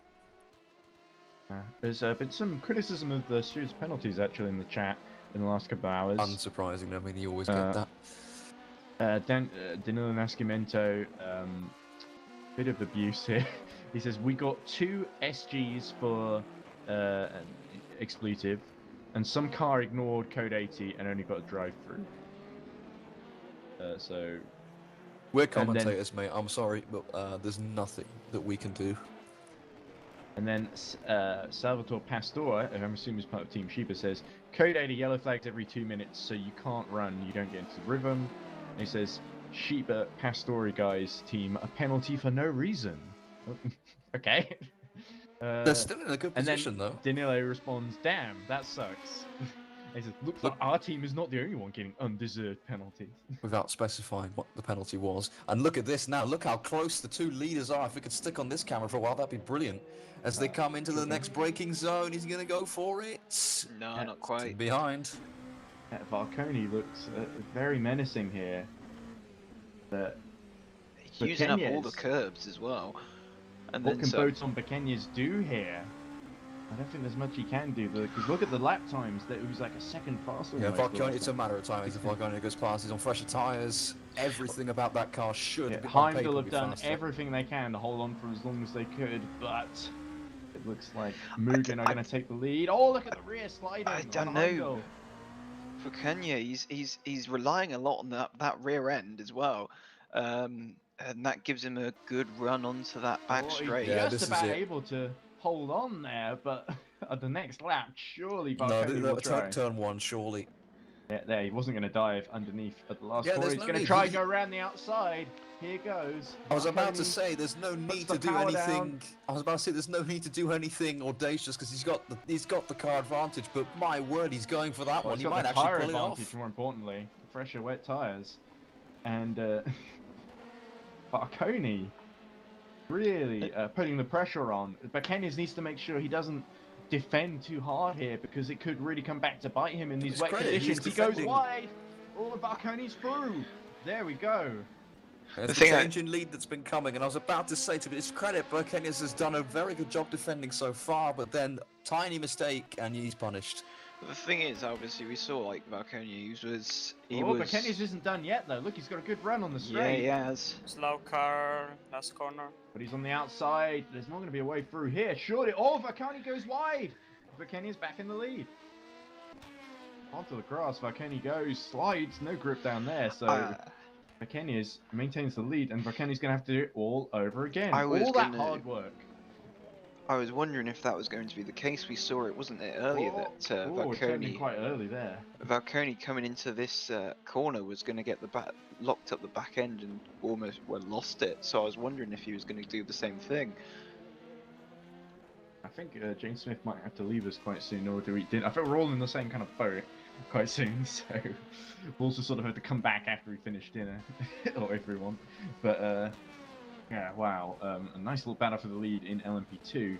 For as long as that lasted. Oh, Barconi having a little moment as he sees. Oh, that was that Kenya is just ahead of him, having a moment. It was. So this battle isn't over yet. Oh, but look, Barconi goes wide. They're both struggling. Was that something down to the slow move in Bentley that was in the background? That seemed to Could be have been. It does seem to distract them, yeah. But there we go. The gap's still a couple of seconds between the two, so Barconi not quite able to take advantage. But there's Jacob Reed. He's had a few adventures today, including being squeezed within the Mugens. He flashes his lights just to say hello. I'm still here.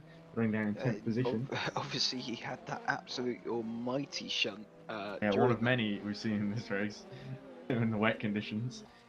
Ankovitz, who's gotten back on board the Reading Game Studios car in 7th place. Arca Naiboa, seen him before. He's just gotten on board the 51510, running in 11th place, just behind Chris Tompkins. A little bit behind, actually, a lap. Oh, there's Nagy. And Barconi's closing back in on Bekenya's again. About a second. Here we go. Sun in their eyes as the evening draws in, and they're going to need those headlights very soon, aren't they?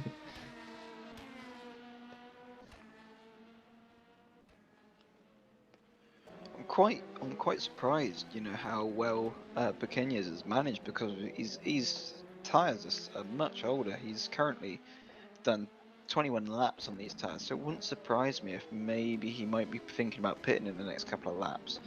Where if there was any doubt that Botan Pequeñas was maybe not as a top driver in endurance racing, I think those doubts have been quashed completely. He's done an excellent job. I just hope his teammates can keep the Heimdall Racing number 23 entry high up there, because we did see some very impressive stuff from them in Daytona, but they didn't quite get the result I think that they deserved, as we see a Bring Along car facing the wrong way, just back to the wall there.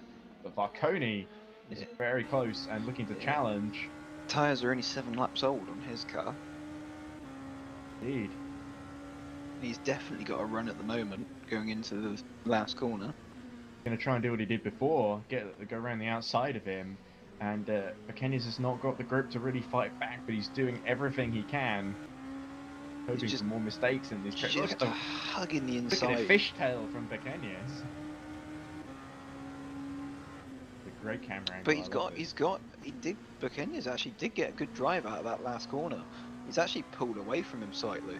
Yeah, remember, it is still drying out the track because the rain has stopped. Oh no, it hasn't. It's actually still going. It did stop earlier, but I think it has since started raining again. by the track. He's so treacherous. So called. Whoa! Look at that. Marconi were riding on board. Just had to get out the throttle there. Avoid spinning off into oblivion. Yeah, my thinking was maybe yeah, it's definitely started raining again, but if it was getting to that point where there's looking to be a dry line up here again now, so I was wondering if The Buchanan leader in GD3 has come into the pits. You see Chris Tompkins cutting the track, naughty boy. But he keeps going. Gielhead, Sven Gielhead is pit, and he was only 13 seconds ahead of Adam Serredo, so I think we're going to see Mugen retake the lead in GD3. Could we see them take the lead in LMP2 as well, I wonder? Close gets on board the number 7 Iris car, Jeff Ooh. Close. And there was an LMP2 car facing the wrong way through that complex section as we went through there. Yeah, this rain has really tested the drivers to their limits, hasn't it? And beyond. Oh, look at that! Fishtails there from Varconi. Really wants that lead back, doesn't he? Yeah, it just looked as though he just clipped. Oh, the rear goes, and he's facing the wrong way. Oh dear, Varconi's blown it. He really was asking quite a lot of his tyres there. He knew that he had the tyre advantage and just was trying way too hard. You could see the back end was going like a pendulum, and he just pushed too hard there. Cause Oh, someone else spinning at the last corner. That looked like was that Baqueñez? It was. Look, Baqueñez he's lost his rear wing. He's lost his rear wing. So just as I was thinking, oh, Baqueñez is looking good for this one, suddenly it all turns on its head. So Baqueñez is going to have to make his way into the pit lane, as Slovenak is also in the pits being serviced at the moment too. But Varconi takes the lead. I think Buchanan, he was going to be pitting sometime soon anyway. I think based on how many laps he'd done on the tyres. But now it's going to be a longer stop to replace that rear wing. I guess luckily enough he'd done it on the last corner. They didn't have far to go, and crucially no code 80 either. Really feels like the conditions are as treacherous as ever out there. We see another car going off there just to prove that. Was that Maguli who had an incident there? But we're looking at 0.10 Sonneville. Go around. But so whereas Baqueñez is going to filter out, he might get out ahead of Diego Moscato. But I think that might be a bit unlikely. The best you can probably hope for is to come out in third place. 360 have done well to just about in this one, but it's a shame to see that battle between Varconi and Baqueñez end so prematurely, with them both basically messing up. It's just that Baqueñez messed up and hit the wall. Code 80, code 80, code 80 well, in that's 10 seconds. That's good news for Baqueñez. 5, 4, 3, 2, 1. Code 80, code 80. I wonder who that's for. Yeah, I'm not seeing that on the. Could have been Jacob Reed, but he'd gone off track and had to pit. Here we go. Tobias Blumchen is going around with a missing rear wing, so I might wager that he's involved somewhat in that.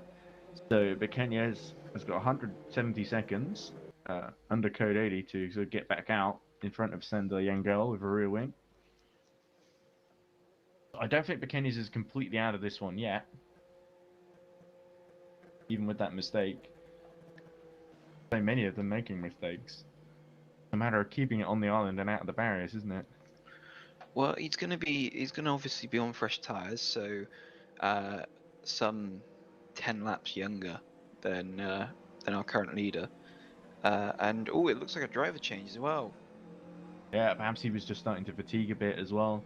So Tamas Rist, another great driver, gets on board Heimdall Racing number 23. So hoping he doesn't have to flick the wrist too many times. But yeah, with that, he's gonna have Varconi pitting as well, actually, under code 80, just as Tamas Rist is leaving the pits, I think. There we go. Tamas Rist on track in the number 23.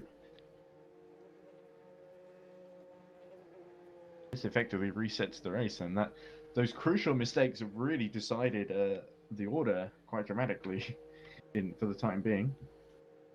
Julian Listola also being serviced.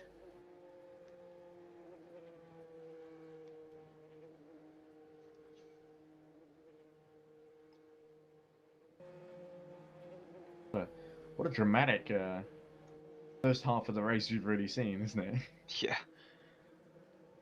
Bit mildly. And it's going to have some very interesting implications in both championships, in fact. I think if Iris win in GD3, I think they might take the lead of the championship, so it's really still all to play for down there. Reggie leads at the moment from 8 seconds ahead of Jeff Close. With Daniel Mayer in BH Racing number 3 is about a lap down on Jeff Close, but Giuseppe Pastore is only about a second behind. Yeah, I was about to say that, you know. Shiba number 73. Shiba is second in the championship, of course. Where we've been so fixed to the LMP battle, we've kind of neglected the GT3s for a while. And Lengel also making a stop now. He's still about 237 seconds behind Thomas Rist, so yeah, Lengel has not really had the rub of the green as his teammate has had in this race. Axel Kier gets on board Ring of Honor number 137. Oh, Cosmo Pascuto had a little moment there, but I think he was correcting himself. Ahead of, that's him just ahead of Tom Dillon, isn't it? Pavel Penkovic, sorry. Yes. But I don't think that's for position. I think he's about a lap ahead. Code 80 ending in 10 seconds. Okay. But he is 5, 4, 3, 2, 1. Green, green, green. It looks like Pascuto is going to. No, the timing screen's changed a bit for me.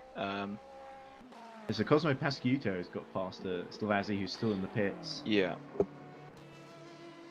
But as we see Thomas Rist and his first racing lap going deep into the grass there, that's not going to help his cause at all. So he needs to cut that out as soon as possible. It's really difficult to get in the car in the middle of a stint when it's raining as well, and you've just lost the lead. It's a really difficult circumstance for Thomas Rist, but I'm sure he's doing his best. Meanwhile, Giuseppe Pastore is all over the back, actually, of Thomas Rist. Have a look, get a good look at that. There we go. See the battle on screen. So, Pastore and Mayer, sorry, it's Mayer just ahead, Daniel Mayer. Go. And I think Pastore is on the outside here, so he's not quite close enough to make a move. But the sun's setting there. Yeah, the idea, obviously, you're not exactly going to get round the outside, but what it does do is it makes the braking zone for your opposition a bit harder, so they run the risk of running deep, so you can just sweep up the inside. Here we go, Shiba making a move for the podium, very close to the back of that McLaren 650S of Daniel Mayer. But the BH Racing number 3 car holds firm. Not much that Pastore can do about that. Here we go. Where he goes. So it looked to me like Mayer just went wide there, and Pastore swept underneath because they were both worrying about being lapped by the LMP2. Oh, and Pastore holds up the LMP2 there. Like Oliver Paracan, I think. No, it's not Oliver Paracan, it's someone. But anyway, that was a good little battle there. I enjoyed that. And so the podium in GD3 changes hands. Mayer's going to have to work hard to get back into that third position. But good for Shiba in terms of their championship hopes. It's sort of turning into, but they're 2 laps down on Jeff Close, who's about 6 seconds down on Adam Sereje. Pfeiffer having a bit of a tank slapper going off onto the grass. It's turning into a bit of a nightmare for Absolute Force Polona, isn't it? Definitely not going to plan for the Code championship 80, leaders. code 80, code Oh, 80, code 80 about 10 to come into seconds. 5, 4, 3, 2, 1. Code 80, code 80. So there's Jeff Close, Let's see. If we, Is- there we go. is I it- think that was just going through frame. That must have been the class leader, Adam Sereje. Yeah, just well, basically Now, parked there we in go. the There's wall. Adam Oh. Sereje, and here is Jeff Close, just a bit further back. Code 80 ending in 10 seconds. Oh, this is going to be a short code, then. 5, 4, 3, 2, 1. Green, green, green. Right, there we go. We get underway. Pescuto spent some time in the pits in the Royal Blue Racing. Yeah, so I think he got about 30 seconds to Pavel Pankovic, so Reading Game might not be able to just get back emerge in 6th position. Robert Dobay has lost the place to Oliver Paracan. So into the points racing number 47, 7 seconds off of Martin Piper, and that last points bank position, that's Chris Tompkins facing the wrong way, and the front looks very badly bent there on that Ferrari. Yeah, it looks like the wet is getting pretty treacherous It's again. taken its toll. I'm surprised we've not seen more retirements than we have seen. Forrest McCormack was the last one. So we've lost Alex Skinner for the number 29 car. Into the points, GD3 Ferrari driven by Jonas Piron. The Cowboy Corvette for an Avon car driven by Pascal Eggert, who had a big crash earlier. David Gerber, Alpha number 94, is gone. It was doing very well earlier. Sean Jones, Absolutely Postponed 999, is retired. Songzor Ferenzi for Dream Team, they're gone. Zoltan Andres Jazz for Honda Racing number 5, they retired some time ago. And Forrest McCormack, bottling Motorsport number 28, was leading in the LMP2 very early on. Done such a great job, but unfortunately, fell apart during the rain and couldn't come back into the race. So those are your retirement. I believe that's about 6 or 7 retirements then. We still have 30 cars running. Oh, there's Robert Dobay. Gone very deep in the run-off there, but kept it going.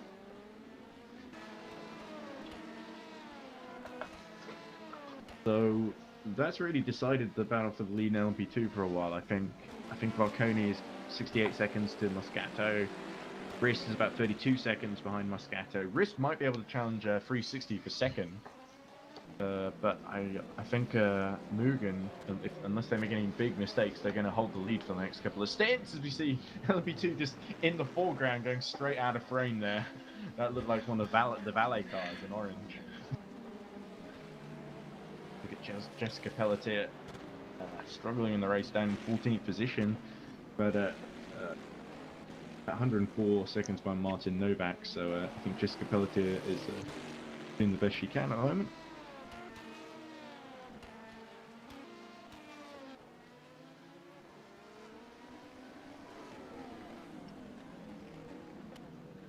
God, look at the sun in your eyes.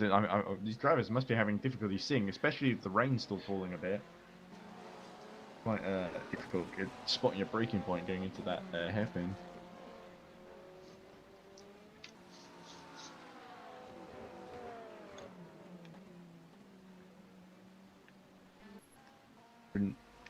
Nearly in lap 120 of 268, which, so if my maths is correct, we've still got about over half the race left to go.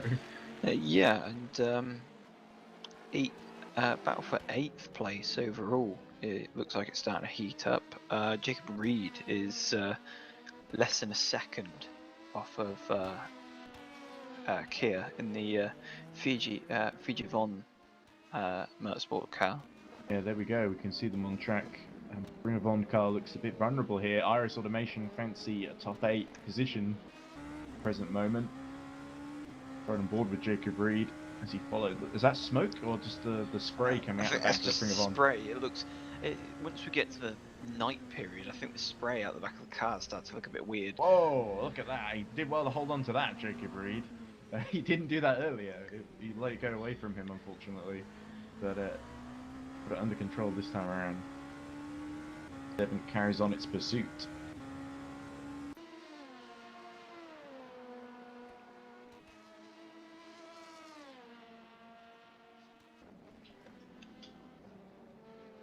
Refresh the overlays so everyone can see.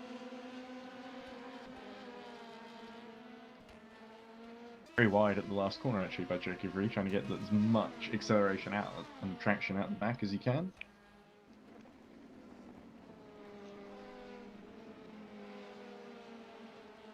But that little moment has cost Reed a few temps.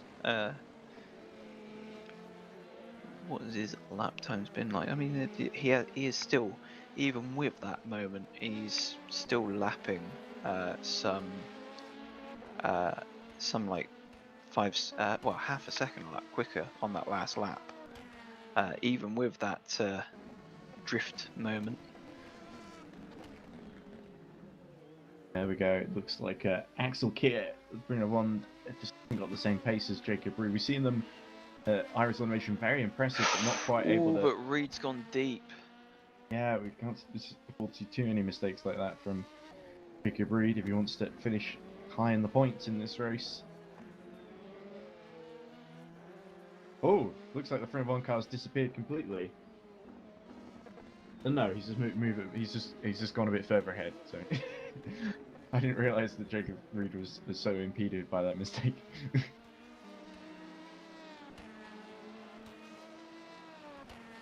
Anyway, so let's have a look at the timing gaps. Oh, Reist has come back into pit lane. Uh-oh.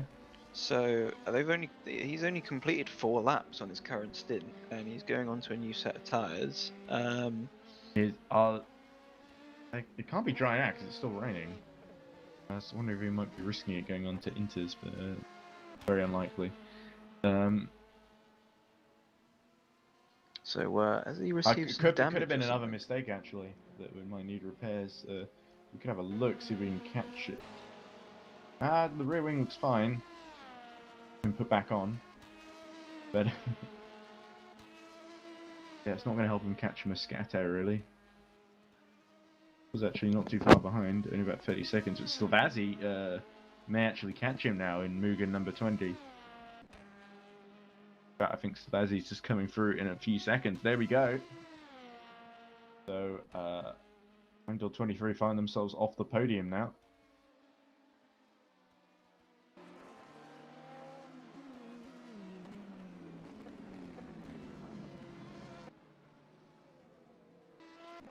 Jeff Close is just running about 11 seconds behind Adam Sereje in the fight for the lead in GD3.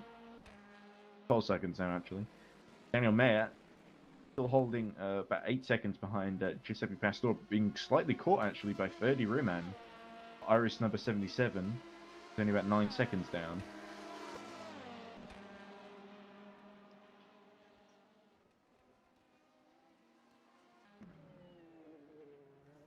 Bruce has got about 30 seconds to get out ahead of Martin Merguli. Should be able to do, but there's still a risk there, I guess. Feels like Tamas Ruiz is not having as strong a stint as Botan Kenya's, as we see Diego Moscato in second place, trying to lap the valet car, which goes completely the wrong way down the circuit. I think they've gone so deep that they're actually using the access road.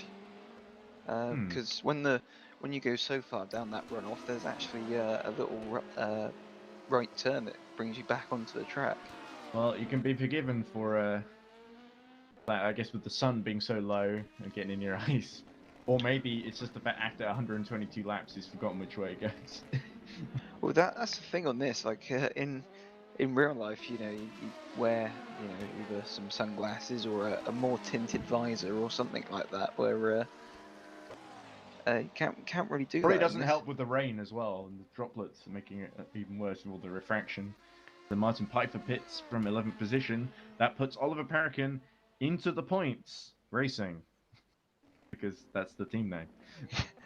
Fulfilling the prophecy.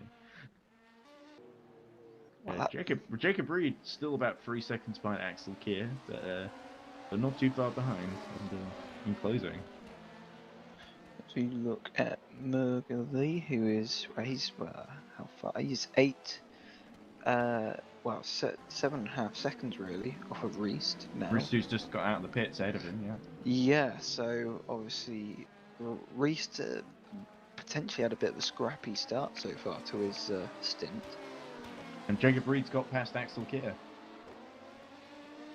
sure exactly how that happened, or I think it was basically just has he got past? I think he has, yes. So yeah, I'm not sure what's happened I to think Kier. it was just good traffic management, to be honest, because they found themselves, with quite a few slower GT3 cars Yeah, around. so I apologise we sort of missed that live, unfortunately, but Axel Kier continues. But now in 9th position. And the Jacob Reed continues on. He's got 2 laps to make up on Pavel Pankovits. So it's good. It's difficult to see how Iris 87 can get themselves back into play in LMP2. They've got such a big gap to the car ahead. I've returned from my dinner table. Oh, hello. Oh, we see Peter Schumann having a spin, and thankfully everyone avoids him. As we see Oliver Parakan also having a similar spin in 10th position. Into the Points Racing have just got into the points. And now that Oliver Parakan spun, he almost got out of the points. I love this series sometimes. It's small things, right? Anyway, so lap 123 out of 268, and the sun is getting all in our eyes, and we can't see a damn thing. But Oh Yeah. wow, yeah. and if we can't see a damn thing, Lion what can the drivers see? Lion King moment there. Goodness me. All that the light touches is Sebring Simba. Yeah, Oh, it is look, reading game facing backwards, And the that Ring is of Honor Reed. car hit them. just after Reed had gone round, yeah. Yeah, so let's have a look. Where is Pavel Pankovits in the... taking any damage? It doesn't look like it. Yeah, the steering seems okay. Yeah, he looks fine. Just yeah, he looks like he's cornering normally, that's good. You did miss a very good battle for third in GT3, where Giuseppe Pastore made a really solid move on Daniel Mayer. Daniel Mayer just Well, went Freddie really wide. Ryman has climbed a few places since I last saw him. Up to 5th now. And but unfortunately, Thomas Rist has dropped down to 4th position, having to make an extra stop. Is dropped behind Patrick Slavazzi, so it is a Mugen 1-3 in LMP2. But Diego Moscato holding on in the 360 number 36, but 62 or 82 seconds behind. Oh no, Iris lost their lead in GT3, although they're only 11 seconds behind it. Having swapped drivers. Yeah, Jeff Close has actually been keeping Adam Seregi very honest, so they basically did end up having to make their stop. So basically, Mugen 88 and Iris number 7 are both on these sort of contrasting strategies, because there's Mugen number 88 had to pit at a really awkward time, basically in between 2 code 80s, whereas I think Jeff Close, they had to pit after all the code 80s. They did build up quite a big gap, but they end up having to relinquish that lead. So it is quite even between the two of them. I think it could go either way. So is that is into the points supposed to be ironic? Because so far, since they've got into the points, they seem to be making a good effort of getting back out of the points again after having a second off-track excursion. Yeah, well, they've got a 23 second gap to Robert Dubai of Heimdall Racing 232. Yeah, it could get quite difficult for Oliver Parakan. He's definitely not going to get further into the points. You see Jessica Pelletier Oh, Pelletier Yeah, going almost off. coming to a stop. Another big one there. I don't know how that rear wing managed to stay on quite well. Yeah, for poor that Jess, clout. she's had trouble holding on to that rear wing. We've seen a lot Everyone of- seems determined to take it off her, don't they? It's always at that corner, we've always seen people smacking the wall, but holding the rear wing somehow. I think the mechanics have been putting a bit of Gorilla Glue on this time. Probably, yeah. Gorilla Glue is as strong as they market it as well, in case you're wondering. And a little sticker on the back of the car saying "back off." Probably. So Close will extend his lead over Pastore after that mistake. He's losing out to the class leading Mugen. We also do have a race leading Mugen in LMP2. We have 2 Mugens leading. It's sort of turned kind of into Daytona again. They hasn't it? always find a way. Though to be fair, they've not had it easy, as we see also Fringer Bond not having it easy, and Reed and Game similarly almost spinning out, as Patrick Slavazzi in third does spin out. Loses, but Patrick Savazzi, luckily, has about 70 seconds between himself and Tamas Rist. Martin Maguli is only about 5 seconds behind Rist, so he's kept him very honest. There could be a decent fight for third, even if Diego Moscato has got quite a big gap. He doesn't quite have, I think, the pace of Varconi to really challenge. As we see Varconi stationary and holding up the Sister Mugen car. He's had a little half spin at the hairpin. Of course, the two class leading ones, I think, is that Gergo Below's car that's just come upon him. Where's the second GD3 Mugen car? How have they been getting on? Where are they in the order? Gavahusti is driving that at the moment. They're about 15 seconds behind Daniel Mayer. They're in 6th position, so there we go. There's Adam Serege. So I think it was a class leading car there that was held up. The class leaders holding each other up, as it were. Diego Moscato. And if 360 could pull this off, take 2nd position as the sun finally starts to dip below the horizon. And stop blinding us. Yeah. It's just going under the bridge now, so I think we'll be okay. Yeah, Moscato holding on to a good position. He's been in the car quite a while as well, certainly since I've got here. Maybe Ryan as well. Yeah, I think it would be an amazing result for 360s. Tobias Blunchin, getting his own Formula Drift audition there. But I think 360, they've been for a lot in EERC. They've not always seen as one of the fancy runners, but I think a podium in LMP2 would be an incredible result for them. They're looking good so far. I hope they can. There's the sun jerks just under the trees there. Oh, it's beautiful. Yeah, Factor 2 lighting system in action there. I mean, the there we go. podium in Tamas LMP2 Rist has been overtaken by Martin Maguli. There we go. We're seeing it on screen. is special for any team, let alone one that doesn't get many podiums. So it'd be very good for 360 if they could manage it. But Bacanias has made a little, not Bacanias, Rist has got in the car now, and Rist has made a little mistake. And Maguli, for DAC Hackers, has taken advantage, gotten into 4th position. And I presume, oh, it started raining again. Oh, the joys. Did it even stop? It did stop at some point, yes, it did. I think we might have to say goodbye to Ryan very shortly. Yes. So he can eat dinner. I think we're all taking it in shifts here, so I might have to go too soon as well. Okay, so we're going to put the guy who doesn't have the R Factor 2 game installed on his PC in charge, right? This could go very badly. Oh, Rist has a little spin. You saw him unstable into the braking zone. He's struggling. Completely lost it. He is really struggling. He just lost the place to Mergeli, and he's been all over the road on the entire lap, and Mergeli has just disappeared into the distance. And he has to look behind now because Cosmo Prosciutto, I don't think, is too far behind. Yeah, only about 5 seconds. 5 seconds, and Pankovic is only 20 more seconds, so he's got to get his act sorted, otherwise he's going to be plummeting down the standings. Yeah, and Cosmo, his morale in that Royal Blue Racing number 13 car, sponsored as ever by Chain Bear, his morale must be sponsored by Chain Bear. I think they're the ones. I can't see because it's a bit dark now, but it might show up better on stream. I don't know. Let's see when they get to the main straight when there's a bit more lighting. Thank you for the kind words, I think it Jake. is, yes. Appreciate that in the chat. That's so cool. Damn, they actually got sponsored by him. Damn, it's pretty cool. I'm not sure how much he actually pays, or if he actually watches our streams.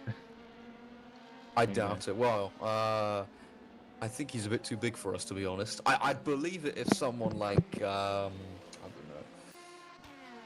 Someone more maybe. obscure. Sean, maybe, F1 word. Someone like that. Yeah, Cosmo Basciuto, as the night falls, can feel Tamas Rist The sun inching towards him. went from 100 to 0 very quickly there, because a few laps ago it was blinding us, and now it's a complete myth.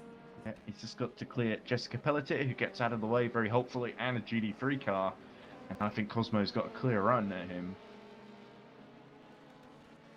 There you go, you can just see him up ahead. And it really makes a difference, especially at night when you can suddenly see a shape ahead and think, that's the guy in the position that I need to catch. Jacob Reed's gained a lap back on the reading game, by the way. Oh, Cosmo Pascuta going a bit wide there, actually. Not going to help too much, but doesn't lose too much time, as it were. But yeah, Jacob Reed, actually, you're right. He's Starting to gain back the time he lost earlier with his big Iris, slowly but surely closing in on Pavel Pankovic's 7th place Reading Game Yeah, Studios it car. will take a while though. It's still over a lap. And so says But- Pajard. Actually, it wasn't Jessica, it was Stanislav who's got back on board the Burn Horizon car, and he's just been given a penalty. Yeah. I hope not for like holding up cars on the lead lap, but Being in first gear under code 80? Question mark. quite possibly. There wouldn't be the No, only no, ones in trouble. not at all. There's just a No, that's Bad that's a Sanfrecce racing bad team attempt kind at of a joke or whatever. I don't know. That's alright. There's Wesley Buchalt by Ferrari. Wow, you pronounced his name correctly, Wolf. It's your first. Ooh. Even I wasn't. It took me, I think, 6 months before I pronounced his name correctly, because the OE sound and the OU sound are basically the same in Dutch. Pasquiuto, while we were just chatting away, has actually caught and passed. Oh yeah, so Ritz is really struggling. Yeah, he's dropping time to the reading game there's as well. Rist. So yeah, it just looks like another mistake, or he's just passed him in the corner. It's a bit off from wrist because we're used to having. Look at him... look at Rist's lap times, 2 minutes 10 on that last one. 8 seconds slower than the Ryans around him. Yeah, even with the rain, he's still quite slow. He's nearing actually the GT3 pace. Adam Surrage's last lap, 2 minutes 11, leading in the class. He's 15 seconds ahead of Jeff Close, so Mugen are starting to tighten their grip on both classes here. They're nearly 100 seconds ahead in LMP2. Yeah, just gradually pulling Moscato away. makes a mistake. They will be almost 100 Well, that seconds will be ahead 100 now. seconds now almost, yeah. But yeah, Diego helping them along there. Surrage just gradually closing in that gap. Very, very slowly, but... Sorry, not closing in, widening. Just very, very gradually. Only a few tenths per lap, but in endurance races there's many, many, many laps, so it does build quite considerably. And we're seeing it, but fair play to Iris, they're the only GT3 car on the lead lap still.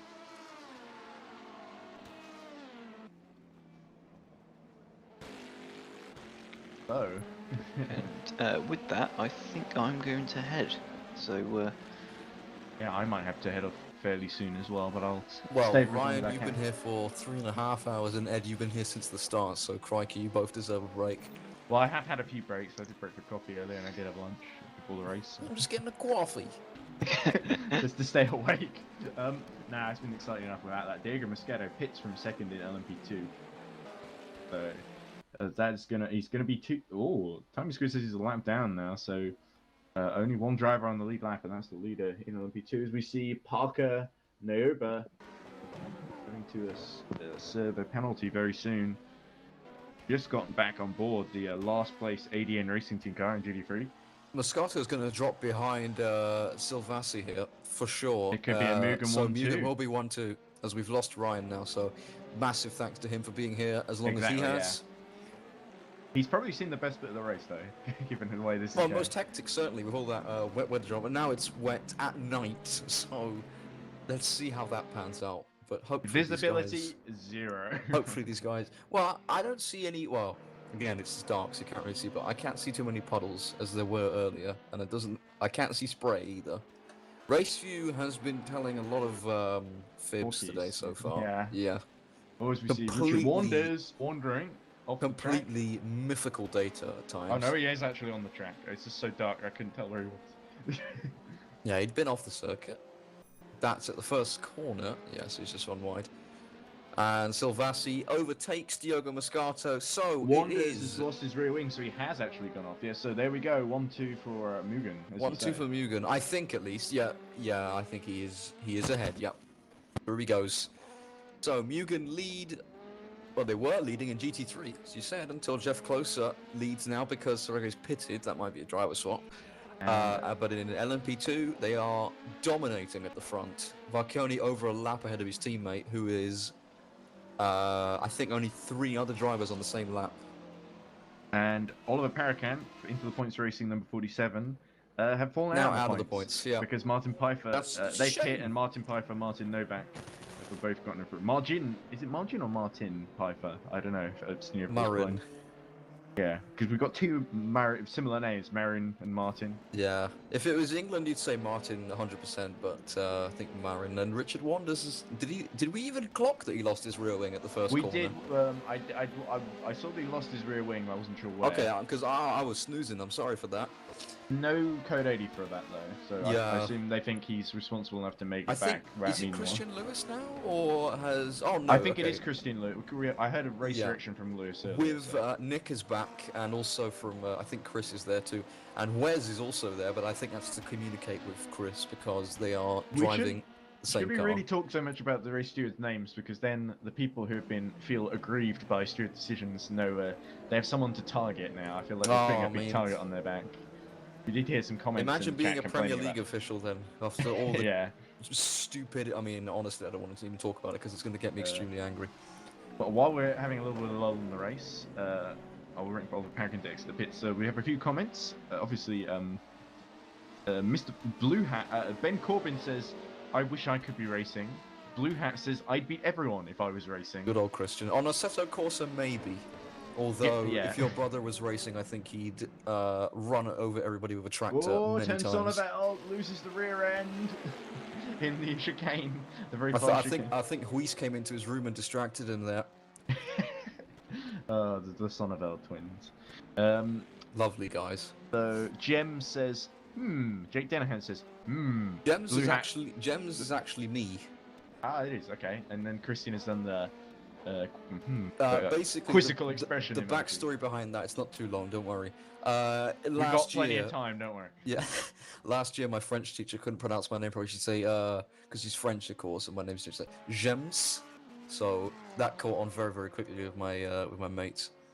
I actually lost a bet, and I had to ask my current French teacher to call me that as a nickname because it's very anti-French. Like you don't, the very strong j sound is very anti-French. Issue there. One of the valet cars had to avoid Tim Sonnevel, I think. Yeah, that was, got I think Blumshine, who's been in the wars very, very much so. It's a shame this hasn't gone much better for him than Daytona. He got in the car, he was running in sort of top 5, top 6 in LMP2. Oh, I don't know if you know, remember when Sean DNF? That was because his brake pedal didn't work. It wasn't the His driver error. brake went. His brake Okay. went, yeah. Because we just saw him in the wall with that no continues the streak of AFP drivers disconnecting through no fault of, not disconnect, sorry, DNFing through no fault of their own. in GD3, yeah. In GT3 at least, yeah. Now, you'll make it to the end of the race one day, in a good position as well. Yeah, well, AFP did have a class win in GD3 in the 4 hours of NOLA earlier in the season. I think we'll see better from AFP at Suzuka. It should be a track that suits them a little bit better. Well, although they have had some good... going to be 24 hours. Yeah. The problem is that with AFP, it tends to be that they don't qualify that high up, so they create a lot of work for themselves. I've just been called down for dinner, so I'm afraid now I must leave you. All right, I'll try my best. I'm sure the chat will keep you company. Yes, I'll be back. I know basically as soon as I everyone in can. the chat at the But, moment, so yeah. All right, yeah, take your time. You deserve a break. Take your time. yeah, thanks, mate. But it's been a great job. So, just to recap the order, just before I leave you, Zoltan Varconi, Patrick Zaisley leading a Mugen Sim Racing 1-2 from Diego Moscato in LMP2. In GD3, it is Jeff Close for Iris number 7, leading Adam Cerejo, who's had to pit, I think, fairly recently for Mugen 88, and Giuseppe Pastore in the 73. So it's still quite tight in GD3, but the gap's spreading out in LMP2 as we're well into the night now, and it's still raining heavily. According to RaceView, at least, because we can't really see rain in the night sky. All right, okay. But I have to go now. I can't. Yeah, I can't okay, think yeah, about that's this. fine. All right, we'll Yeah. see you back here shortly, I guess, or as long as it takes to eat dinner. All right, so, yeah, for those who don't know, I actually don't have R Factor 2, so I need to try and do this looking at a stream which is about 5 seconds behind, so apologies in massive advance for that. I also have no one to talk to apart from the chat, so keep me busy, please, lads. But yeah, we are even in we're lap spaced about halfway through, but I think if we reach 8 hours, which we are well on the way to doing so before the lap 268 mark is reached, the race will be called early. Not that I think it will matter too much at the front of LMP2, because Varconi is over a lap ahead, and his teammate Silvassi, who's actually been caught by Diego Moscato. And I would... Yes, I am never alone. Christian. I am never alone. Moscato is catching Sylvastin. I would love to show you that, but unfortunately I have no control over the cameras, as I, again, do not own this wonderful, in some cases, sim that is R-Factor 2. But Jeff Closer leads by 47 seconds in GT3. We've got a nice onboard coming to the last corner, which is so bumpy. Of course, this used to be an old airfield. Still is at times, I think, if I'm not mistaken, when they're not racing here. That last corner so bumpy. As Blumstein's gone around again, that's the last chicane on the circuit. And yeah, Sven, you did a mighty, mighty job, actually, in that car. Very consistent performance, and yeah, your hard work is being rewarded. Jeff not driving badly either.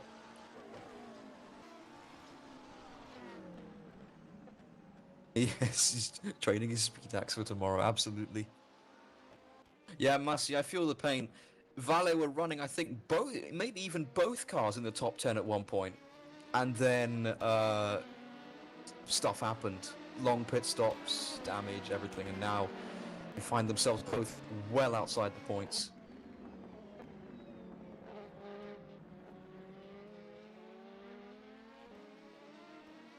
Tamas Ritz has finally stopped making mistakes, I think, although I say that, Pavel Pankovic has caught by about 4 or 5 seconds. It's kind of nip and tuck. Ritz is not lapping well, though. Well, his last lap wasn't that good. This one, he is doing a fine job, but he's lost 25 seconds, even since being overtaken by Cosmo Prosciutto. Reading Game are doing a good job in 7th place, though. They've survived all of... Well, they haven't really been involved in many incidents, apart from the start. The 999 AFP that Sean was driving, his brake pedal failed. That's why he went straight into the wall. Yeah, which is a shame again, because those guys at AFP, they work extremely hard. They deserve more than silly brake issues here and there. They really can't. You can't predict it. You can't do anything about it. And then it happens, and then race is done.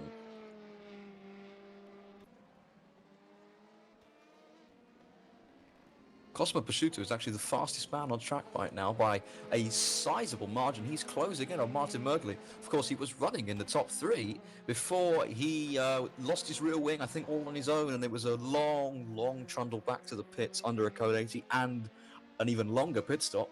But since then, he's recovered, he's gained a place, and he's about to gain another one on merit as well.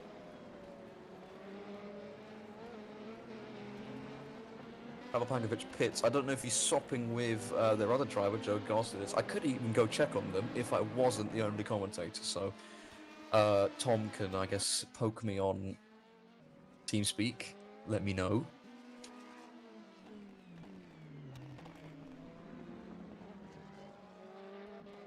Yeah, Jake, you seem kind of cursed, not gonna lie. Ever since you joined Santon, you actually... I don't know if there's anyone unluckier than you, to be honest.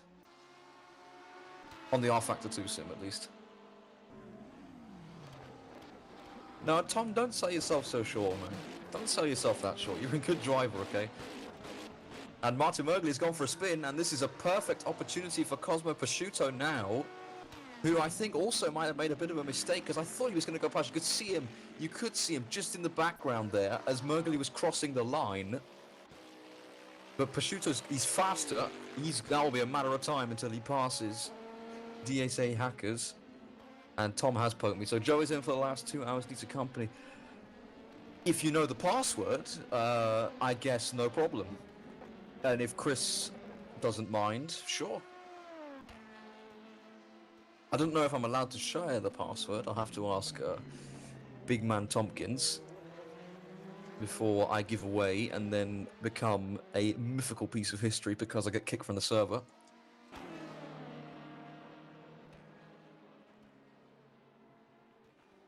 Jeff Close is actually pulling away from the Mugen car behind him, which is very interesting because the Mugen car should be on fresher tyres, should be in theory going faster, but it's not, and Close is doing a mighty job. Could Iris actually win in GT3? Who would have seen that coming at the start? Not to sell them short or anything, but with the talent pool on offer, especially the Shiba team in third place, and then, of course, Mugen, the dominant force. They have entered 2 cars in.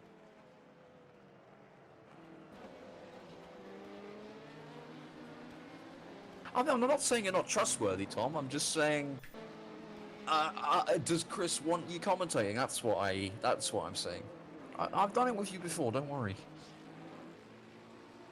Big man, Chris Tom. Yes. Oliver Parakin having a bit of a moment. I can't even. He's just cutting corners at this point. Lawn mowing the inside, maybe for other drivers to follow in his footsteps. Who knows?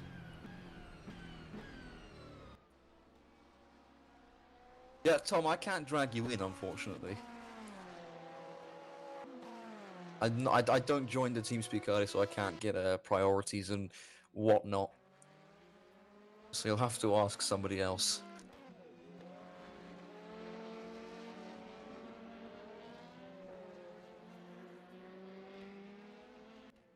And yeah, nothing's really happening on track in terms of battles, to be honest. Let me have a look and see. Well, Prosciutto is closing in on Murgley. I can't bring you that. I can't change the cameras.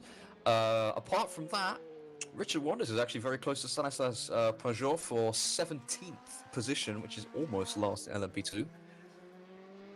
So while one Iris is struggling in its class, the other one is leading in GT class.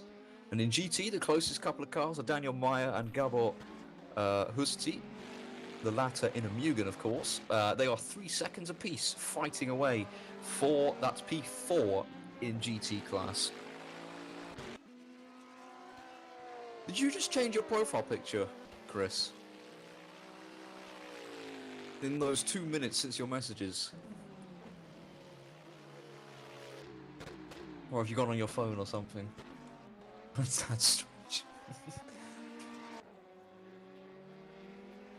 Instead of talking about racing, I'm talking about the Liga owner's profile picture on YouTube. How things have evolved.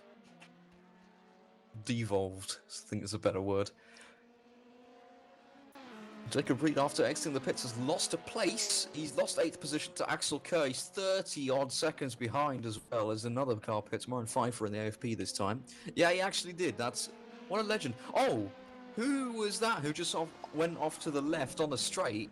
I just saw that as the camera switched, and I have been joined in the commentary box by big man, figuratively, Tom Dillon. I love how you had to add the figurative. Yes, I did it earlier as well, but you were driving, so I'd get away with it. Yes, oh dear. Just seen that spin. Yes, my team told me about it. It was quite a nice thing to hear after. Yeah, I'm sure you must have been laughing very hard. You must have seen a big funny. Anyway, let's do what we're supposed to do while you're in here. I guess we start. How's the race been so far? I mean, we've never seen Reading Game in the top 7 at this point in a Season 2 event. How does it feel to be up in the top 7? Well, so it feels like we've definitely made a bit of progress. We've kind of learned a lot more about the setup and things and what's fast and what isn't. So we're finally back to where we were last season. I think probably overall, I think it's probably where we should be on track. And yeah, we're happy with everyone's pace so far, and it's going well. You say you're happy with everyone's pace. Are you happy with your pace? I think my wet pace was good and everything. And don't worry, I won't, no one's going to accuse you of being arrogant, or I will take action. So say what you want. I think for me, my pace was very good. I think I was only 1 second or so off the leader, which, given everything, was pretty good for me. Actually, it's kind of where I want to be at this stage. So yeah, it was quite good. I really enjoyed the intermediate stint. I felt I really had some good pace. It was quite fun to drive. A bit sloppy in the wet stint, but other than that, it was quite fun. To be honest, I think everybody was off in the wet stint. I mean, there was a code 80 every other lap. But how'd you cope with that? See, like you can't get into a rhythm. We saw it in the chat as well. You can't get into a rhythm if every 2 laps there's a code 80 going on. So how did drivers deal with that? It wasn't so much the rhythm that was the problem, it was the fact that it was just a little bit difficult to, after each code 80, get the brakes and everything back up to temperature. And obviously, if you've got GT cars, because they've got ABS, you don't have a chance to kind of heat up the brakes enough to be able to outbrake them, so you kind of lose a load of time behind them. You can't pass in Sector 3 at all. Can't pass Sector 3, really? Even at the last Not corner? really. Oof, Uh, okay. Oh, in Sunset you can, but throughout the kind of the wiggly bits, it's very difficult to pass a GT. Well, especially in the wets, yeah, that's Yeah. fair. That's a fair point, actually. Where you'd usually be like one at the back and kind of go for a cheeky move on them. You can't do that in the wet. Now, you told me your aspirations for this race just before I started commentating. Do you think they're still achievable? You need to gain a couple of places. In my eyes, it looks doable, difficult, but it's doable. I think it's doable. Now, we said that we kind of wanted P5. That'd be the best case scenario. We've settled for P7. We don't mind. But we said like our big goal would be P5. I think it's doable. We'd need to put a lap on the board. I think we had a couple of issues. For example, I had probably the most stupid moment of my entire racing career, where I forgot to select Pal as driver, so we had to do an extra pit stop. Oh no. Oh dear. Yeah, that will cost you a bit of time, yeah. And Pavel is, well, he was catching Tamas Fritz before he pitted, so that would be 6th place. But up ahead, I mean, Prosciutto is the fastest man on track. Mergely's not going slowly, and Diogo is keeping it out of the wars in his own class, at least, if we forget about GT. I have to say, I'm quite impressed by Diogo. I've heard some not so desirable things about him, and he seemed to be quite clean on track. He gave me enough room and everything like that. For once, yeah. About time. If there's anything else you want to say, go for it while I think of other repeatable and repetitive questions. As someone, I mean, I'd like to remind you, it was about a year ago, actually, that you left me to do endurance commentary on my own. So, now you get it back. No way, that was a year ago. No way. I think it was 8 years. Not 8 years, 8 months. I think it was about 8 months. Was that long ago? Yeah, it would have been early June 2020. So. Oh my god. So I remember absolutely flies. It was about. Wow. It was about a month or a couple of weeks before EERC Le Mans, the first one. Yes, but I mean, I came back for the end, right? So. You did, good. yes. It's all good, yeah. Unlike here, I actually had the sim, so it was much easier to relay what was happening on track to the audience. I actually prefer on commentary being able to watch the screen share, to be honest. I don't, because you're 5 seconds behind. Really? At Visk, when Christian streams for me, it's actually straight on the... he screen shares it on... Is Christian doing it, is he watching the stream? Or is he... Discord. We do it on Discord, so he screen shares for me on Discord, so I don't have to. But is he panning his view of our factor, or is he panning the stream? Depends. Sometimes because if he's in charge of the stream, then maybe he doesn't have any latency. I don't know. Oh yes, he's in charge of the stream, so it's also because here's a broadcast of RF2, and we have a stream made of it, so the stream's always going to be behind. But if you broadcast the stream, then he's seeing it in real time. So yeah, I guess that works. I mean, I have never done I always need the screen share practically, or a stream on the latest latency possible. Diogo is driving for 360 Motorsports, Ryan, which would be, and he's just pitted now, so I think he might drop behind Cosmo's Royal Blue racing car. Is that the 36 he's in? Number 36 360, yeah, don't get confused. Yes, that's like a hotly contested number between us and 360. I had Aiden messaging me saying, "You nicked my number in Visk." Aiden who? Wow. Oh, you've done him there. Coleman. The owner of 360. No, I'm sorry. No, I didn't mean as offensive or something. Like, I just didn't... Because I thought, when you say Aiden in Sim Race, the first thing I think of is Mill, and I'm like, no, he's too big for us. Yes. I apologise, Aiden Coleman. Now I know your name. Owner of 360. I'm sure he's a lovely guy. I just don't happen to have ever talked to him. He's the second best sim racing creator in all of the Midlands. Cinema's really struggling. This car is all over the road as we cut away from him. And here's your car, Pavel Pankovic in 7th place. Oh wow, I can't see that, but yes. 2 laps to the leader. It's Diogo, the comeback story from being banned to getting podiums. That is very true. That's very true. That is quite the story. But yes, I think I'm going to have to go back to my team. But I think we're excited to see what we can do. We've got Joe in the car for the next 2 hours, last 2 hours. He didn't seem too content to be doing it in the night stint, but he needs to stop No. selling himself short because he's a very good driver. He is. He's had a massive improvement. Whoa, Dubai there. That was the overcorrection. He doesn't hit the wall. Oh, no, he does hit the wall. I mean, considering I think it was his first ever online sim race with Kota last year, and considering he was not even too far off pace there, he's come a long way, and it's been really impressive all season. Okay, well, yeah, we've said everything we need to. So, Yes. as the lead has actually changed the drivers. Christopher Kianek is in the lead Mugen car now. And indeed, Cosmo Prosciutto is up to 3rd, Ritz up to 4th, and Murgley up to 5th. So Moscato drops down to 6th place. But anyway, Tom, I wish you and Reading Thank you a very very much, good James. race. I hope you can achieve your top 5 that you set out to do. Well, hopefully you don't get too bored in here on your own, and I'll see you in a bit, I guess. I've got the stream chat for company, so I think I'll be okay. It's all Oh, good. yeah. Have See you fun. then. Goodbye. Have fun. And he's gone, so I'm back on my own. Ed says he's going for dinner, but that also means going to the toilet, checking your Instagram, everything and anything that you could imagine includes dinner. So that could be some time. And plus, I think he's been here for a while. I don't know if Ryan's coming back. So yeah, Diogo drops down to 6th place. He is hassling the back of Martin Murgley, though. And as they approach the next corner, he sends one down the inside. And Murgley responds, though, on the exit, gets him back. Moscato overcooking it on the fresh tyres, thinking he had more grip than he did. Getting a bit too overconfident. That's the side of Diogo we're more used to. The kind of putting himself into situations that he didn't really think about. He can overtake this car, that's for sure, but he needs to be more patient because now he's lost quite a bit of time, and that might be a lap before he's back in a position where he can overtake, as long as Murgley keeps the car on the track, that is. He's got to make use of the fresh tyres while he has them. They should be heated up at this moment, and ahead you could see a few LMP2 cars in the GT there getting lapped by them, so that could get in the way if they catch them up too fast. And as a matter of fact, that one of those cars is Tamas Ritz, who's also for position, so we now have, rather than a two-way battle for 5th, we have a 3-way battle for 4th. So let's see how that materializes. Diogo has dropped off massively since he sent one half a lap ago to Martin Murgley, at least relative to Murgley's gap to car ahead.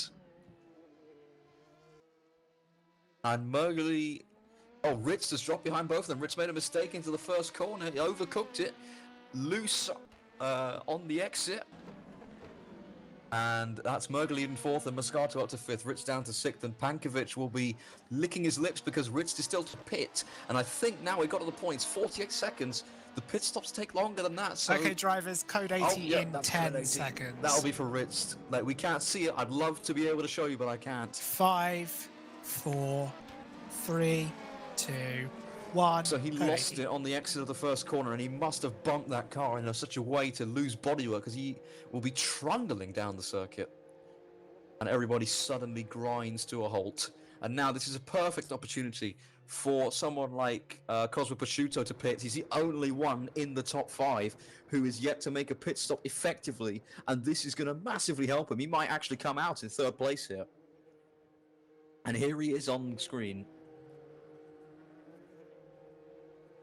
And this also gives me a chance to check the Leicester City lineup as they're playing Brighton in just under an hour, which I'll probably go and watch. So let's see. 3 at the back. I'm not a huge fan. It's a 3-1-4-2 formation. That's unorthodox. Ricardo Pereira and Castagna playing on the right and left midfield positions respectively.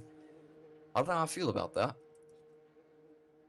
Because who's going to do the defending for us? Because they're probably the 2 best defenders on the team, even though they play at fullback. Soyuncu does not fill me with confidence. Tavares playing in the midfield as well. Interesting. Anyway, enough about my love for Leicester City. Jacob Rees dropped down to 12th. Has he been involved in another incident? He's dropped 2 laps as well. So I think his well, he was involved in a massive crash earlier, all on his own, because his R Factor 2 froze. And when it unfroze, he was about 2 meters away from the pit wall that not the pit wall, the tire barrier that he was straight lining himself into.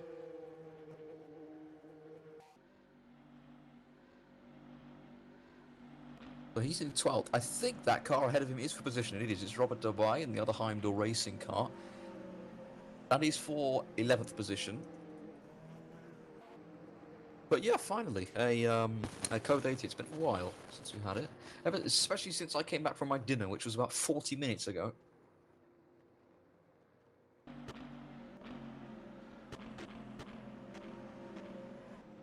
Yeah, it's 3-1-4-2 formation. Interesting.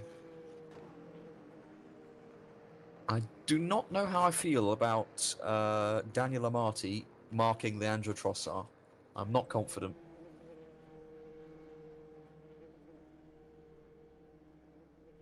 Yeah, Villa drawing 0-0. Martinez has only made 2 saves. That's not a lot for him. He normally makes about 50. Wow.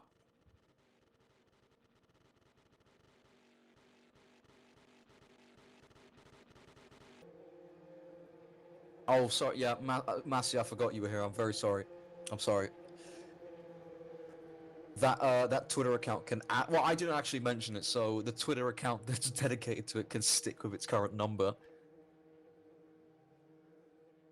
Yeah, I took Shea Adams out of my fantasy team, and he immediately scores a cracking volley. It happens every time.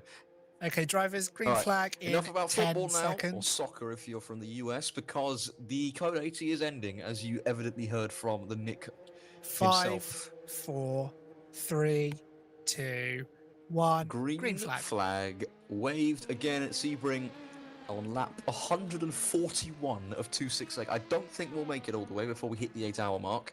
Whether the race ends early because of that, I don't know. I think it might, but honestly, I've never been. We've never been sure. We just kind of assumed. And Jeff Closer continues to keep that gap to the Mugen behind him consistent. It's been in that 54 to 57 second range for so long, despite the difference in strategy. It should be benefiting the Mugen, but it's not. The gap is so consistent, and Cosmo Prosciutto, I completely forgot to talk about him, did indeed merge in 3rd place by a landslide. He's over half a minute ahead of Martin Mergley. He might have been ahead of him, but certainly not by 38 seconds. So that's really helped the Royal Blue car. Now on fresh rubber, and only 30 seconds behind Silvassi. So if Silvassi didn't pit, Prosciutto is a net P2 at the moment. It's a big gap to Christopher Kianek up ahead. It's about 2.5 minutes, which is about 1.5 laps in the wet conditions, but it's doable. It's certainly doable, but he has to get his foot down and he has to start pumping in the lap times.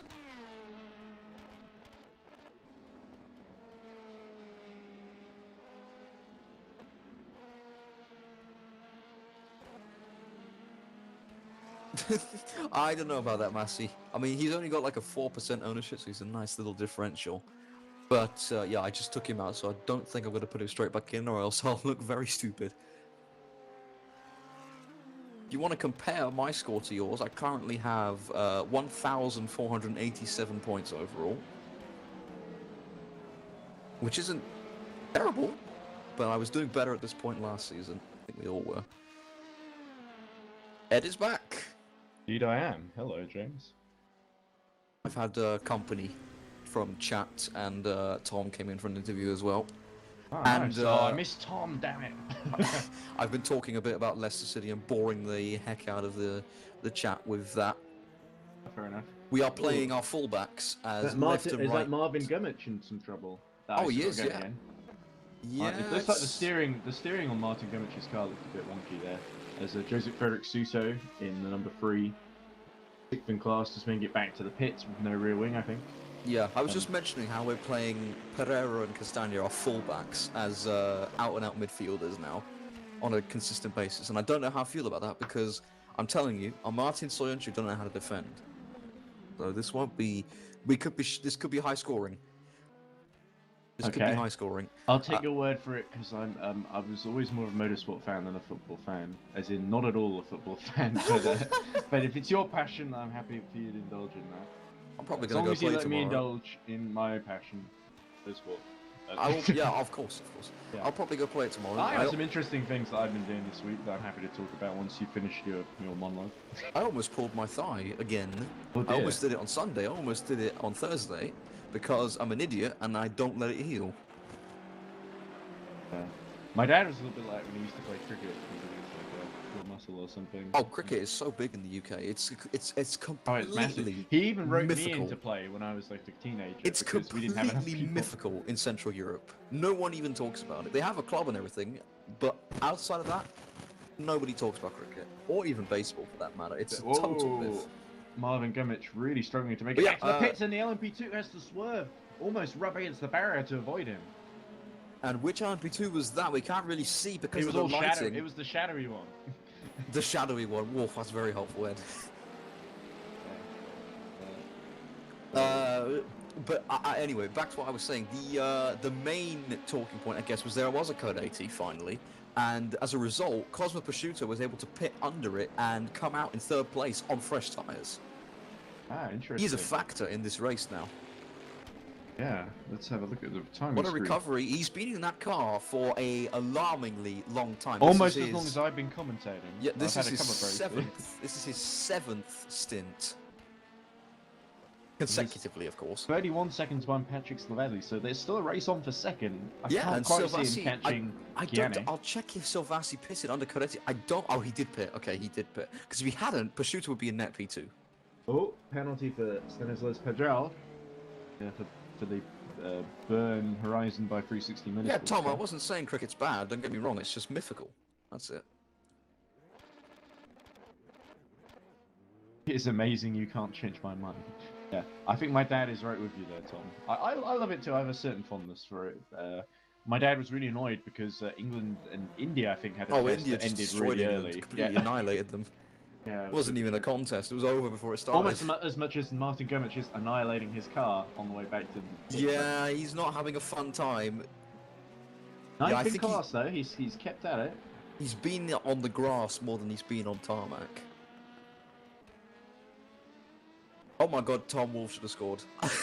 You should be 1-0 down. How has that not gone in? Looks like there's another sporting event going on at the same time as we look at Robert Dubai about to be lapped by, looks like one of the, like the Reading Game Studios car actually, I think, if it would be Pavel Pankovic. Yeah, now Ritz pitted and he had damage to repair, so Pankovic is up in 6th place on merit, over a lap ahead of the car behind. Now, Tom made it clear to me that his target, him and his team's target, was top 5, and they are 1 place behind that.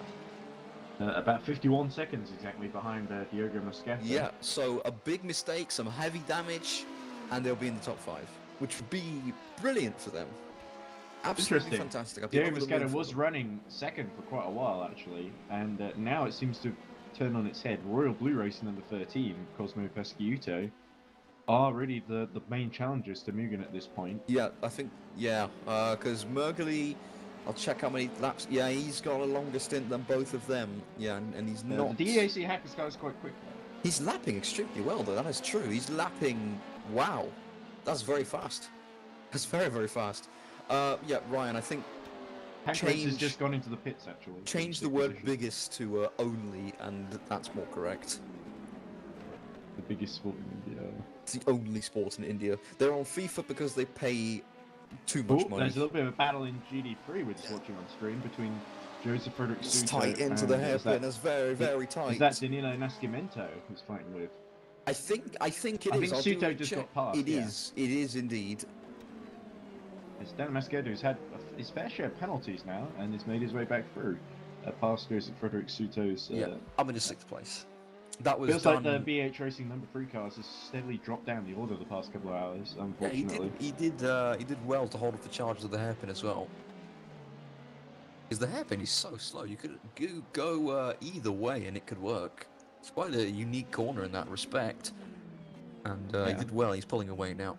Sebring seems to have been a good circuit for overtaking, it must be said. Yeah, Tom said it was difficult to overtake in the third sector, maybe minus the last corner. I think it's called Sunset Bend. I think. Well, there was certainly a lot of sun earlier. Not Boulevard. I don't know. I'm never gonna live that one down, am I? I'm sorry. I'm very sorry, but yeah, that's pretty good. That's fine. It's fine. So I don't want to say it's Mugen's to lose. It certainly feels that way for Christopher Kianik in the number 21. In LMP2, Jeff Closer still has a 50 mean GT3, plus sorry. seconds. GT3, my apologies. Mixing up the 2 and 3s in LMP and GT there. Jeff Closer still over 50 seconds ahead of the Mugen behind him. This is a very spirited drive from the German. He is driving the wheels off that car, and he's presenting them with a good chance of actually winning. Yeah, because let's have a brief look at the championship standings. Yeah, Tom, I'm sorry, okay? I mean, it's the first thing on my memory, okay? I know, I'm supposed... Well, I mean, I don't even talk that much in the reading game Discord, even though I'm technically vice, EERC, whatever you want to call it. Not manager, supervisor, I guess is a better word. My 70-year-old grandma plays cricket, says Ryan Mazumda.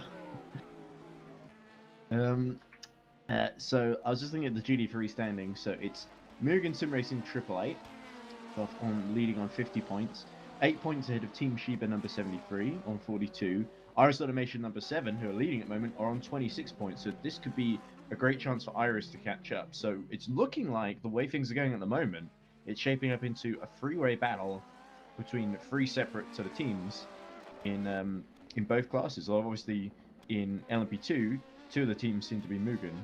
Oh, Diego Moscato having a big 360-degree spin. And this is exactly what Pavel Pankovic and Reading Game need. They need more mistakes from him. 360 Motorsports. Taking the name a bit too literally there. Yeah, exactly. Diego. It's 97 seconds to Pavel. A pit Ambition stop. before adhesion, I believe. Yeah. Is the word I'm looking for. That's like a Will Buxton reference there. Yeah. He says that a lot. Anyway, yeah, a pit stop around here with no damage takes about 55 seconds in LMP2, and the gap between him and Pankovic sits at 96 seconds. Well, a bit less now because of that error. Yeah, so we've got in GD3 we've got the number 7 leading. I think Ryan, to answer your question, is Jeff safe to pit or will he loose? Nice English. First, I think he'll lose it. Because the GTs take a bit longer in the pits, I think. But that doesn't take nothing away from how well he's driven. It will be certainly within distance. If he's not in the lead, he'll certainly be within a shout. A few mistakes from Terege, and he'll be right on his tail, if not ahead. Yeah, I certainly want to watch. There is the interesting thing that I hadn't actually realised until now in GD3. So, the championship leading team, 888 Mugen Sim Racing, on 50 points. They're not the one in second. They're actually down in 5th in class at the moment, with Husti driving for them at the moment. But then you've got Gabor Husti, of course. And then you've got Team Sheba number 73 on 42 points. They're in 3rd at the moment with Pastor driving. Then you've got Giovanna Iris Automation number 7 on 26 points, but they're leading at the moment, so they're going to take the most out of this. 88. Oh. Giuseppe Pastor, I was just talking about him rear-ending it into the barrier and possibly taking some damage there. We'll have to see how that pans out. How does that car look to you? The rear wing looks intact to me. It looks okay. I think Giuseppe may have got away with that one. Yeah, we've seen it's that corner again. Everyone's always getting away with Look smacking at this! the rear Martin wings. Gummich and on the LMP2 is coming to grief. Which LMP2 was that? The LMP2. It was the white and blue one. I think it might have been Tun Sonneveld, actually. There we go. We just see him escaping from the scene of the accident. Fuel is oh, Jake says fuel Oh is no, actually, I 34 think it might have been someone else. seconds. Hambley, was it? It's not Sonneveld. No, I don't know. As we see, I think Suto's got back in front of Nascimento. Jake has kindly told us in the stream chat that the fuel is 34 seconds. So if Jeff has a clean pit stop, he'll be about 2 seconds behind. Oh yeah, okay. This is going to be tight. 48 seconds on the. If there's no damage. So I was just thinking. The thing is that the 88 car, the one that's leading class at the moment in GT3, is down in 5th in the championship on 25 points, exactly the same as Amsterdam Barcelona and GD3, the one that's retired, 999, sorry. And so really, it's the two teams that are behind the top two that are looking to take advantage here. I think Shiba might actually be doing enough at the moment in 3rd to take the lead, possibly with 15 points. I forget how the point system works in EERC all of a sudden, but I think it's going to be very interesting to see what the standings are in GD3 at the end of this, because it could be all very tight. It will be spiced up. Yeah, Iris are a factor all of a sudden. After a very low-key start to the season in both classes, they are in a brilliant position in GT3, and hopefully nothing like disconnections or things that you can't yourself foresee and solve. Hopefully nothing like that befalls them and ruins what has been a marvelous race. Are in 6th in LMP2 with the 87 car, but I think it's going to be a bit of a tall order in this race to really see them gain any ground. Oh, Novak went round there. Let's see where the 87 is at the moment. Down the order, 11th, driven by Jacob Reed, of course. So they're just outside the points. Yeah, he had another off, but he's been recovering again. He's 22 seconds off points. Yeah, he's 22 seconds off points, which for him is extremely doable. What is one of the closer battles on? I guess it's Joshua Hamilton and Tim Sonneveld. They're only about 6 seconds apart. I think Joshua Hamilton's got past Tim Sonneveld very recently. There we go. Robert Strachan is only about a second behind Oliver Parakan. Okay, we're looking at Oliver Parakan right now. But this battle, this could be kind of interesting. Oh, Strachan, who's taken over from Bias Bunchine, who we were watching earlier. Okay, drivers become code 80 in 10 seconds. Oh, code 80 out of nowhere. Moscato has pitted. 4, 3, 2, 1. Code 80. Moscato's pitted at the perfect time here. He's going to very much keep. But has he pitted because he's taken that? No, the rear wing looks okay. Yeah, because otherwise, why would there be a code 80 being called? It would be the question. That's Pasciuto, sorry. I was looking at on the screen. But... Okay. Marin Pfeiffer's entered the pits as well, so someone has had an off somewhere, and it's caused a code 80. And is that why? Is that Tamas Riss of our rear wing? It is. Oh no, Tamas in the wars again. He's not been having a good time. He's dropped places. He's dropped many places, 3 or 4 places, and now he's got no rear wing and he's trundling back to the pits. Moscato's going to hold the position to Pankovic. This is not what reading game needed. Baton Bekenye has really showed a great stint. Despite the way it ended, I thought he did an amazing stint in that car, number 23 earlier. And now he's not going to be the happiest with Tamas Rist. Moscato's not leaving pits. Pankovic could get this, you know, if Moscato has too much damage to repair. Oh my goodness, reading game might actually get top 5. Oh yeah, we got 16 seconds. Then there's Wesley Bukau, who's also decided to pit under this. Wong Wai Song has gotten on board the AFP number 99 car. That number 35. Number 35 car. Okay, drivers, back to green in 10 seconds. Which is the 35? It's the Ultra Motorsports car, yeah, that's Alex's team. They have been running in 10th for way too long now. 5, they haven't moved. 4, 3, 2, 1. Green flag. This is what Pankovic needed. Is he going to get into the top 5? What a story this would be. Our reading game going to be legitimately in the top 5. They are. Pankovic overtakes and is into the top 5. Wow.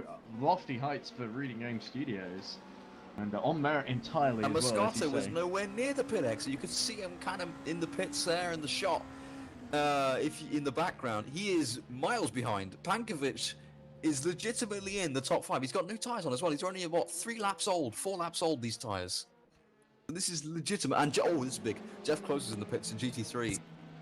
Okay, let's see how... This is enormous, because he would have entered the pits just as the code 80 was ending. I was so distracted by Pavel Pankovic in the top 5 that we completely missed that. Yeah, so it looks like Iris are about to have the same issue that Hugin had earlier. So yeah, here's Adam Serege. Is he always had to take evasive action for the LMP2 there?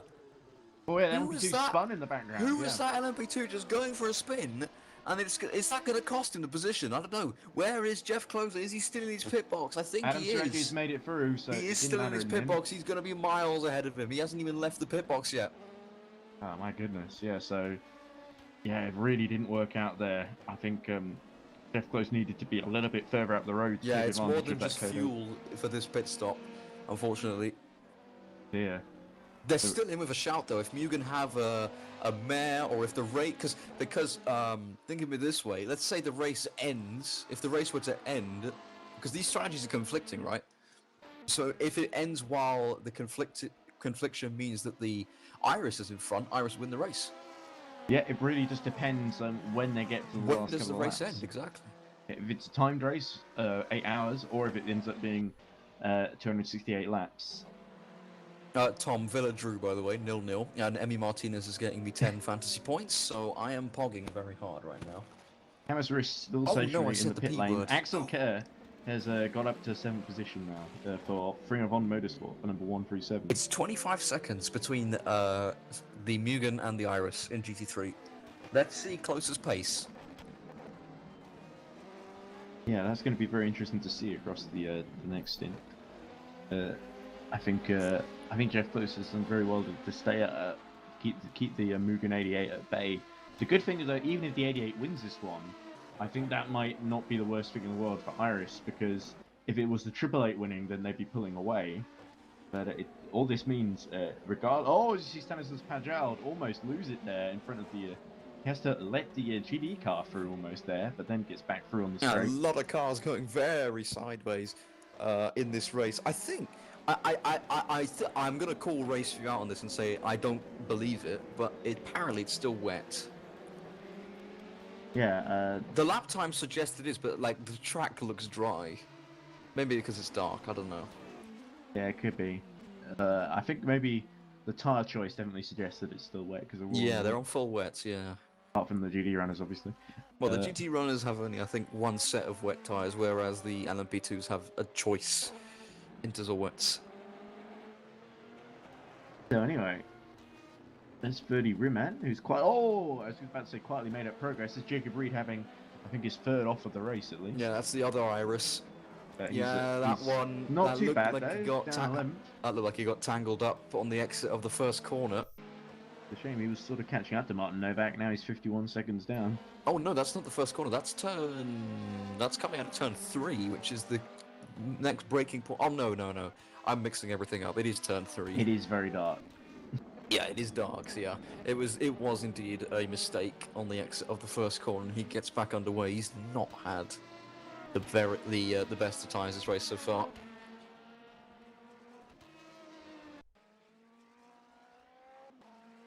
Marvin Gummich, definitely recovering from his offs earlier, down in 9th in class. I actually think Gummich has been doing all right. Not amazing, but all right, and still ahead of the number 35 car, which is pretty good, I think, all things considered. Even though the number 35 car is, I think, second last in the field, behind only its teammate, ahead of only its teammate, the ADN Evo car. Jacob Reed. Is Jacob Reed's car okay? I don't know. It's been off the track a lot. It's squirming.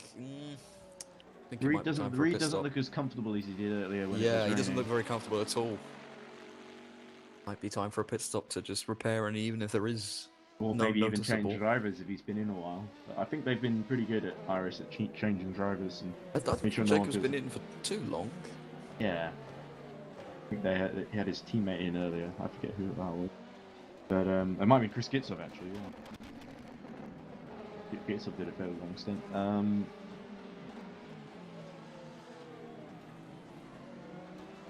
So, forgive me if I'm struggling with things to say because I've been commentating for quite a while. Oh, it's overall, okay, but I did have dinner, so that was good at least. So it's fine. Not completely commentating on an empty stomach. Yeah, unfortunately, I think we need to drag some other people in here because I do fancy watching the Leicester game. Fair or enough. Heading off to do something else. I've been here for... This is a nice feature of Teams. We can see how long you've been. 2 hours and 37 minutes minus 30 minutes, roughly, for a dinner, so... Yeah, be a good point to stop. We do have a shortage of commentators, I know, so it shows in the 24-hour races especially. Yeah, especially because because someone has to do the night stint, and normally it's in our case, nobody does. Normally it's Ross, but he wasn't available. Yep. Jeff Close has gone into the pits actually. Number 7. Again? He's just been in. Oh, is he missing a rear wing? Oh no. I don't see a rear wing on that. No. You don't. He see has one either. crashed. So he's Mugen, are Mugen going to run away with the second of 2 classes now? One mistake is all it takes. Are they going to get a double class win? 2 races in a row. Oh my goodness. That would be quite an Because achievement. Jeff Closer, arguably, was going to win the race, and now it looks like Pastori's going to be the nearest challenger. That's a massive shame. No.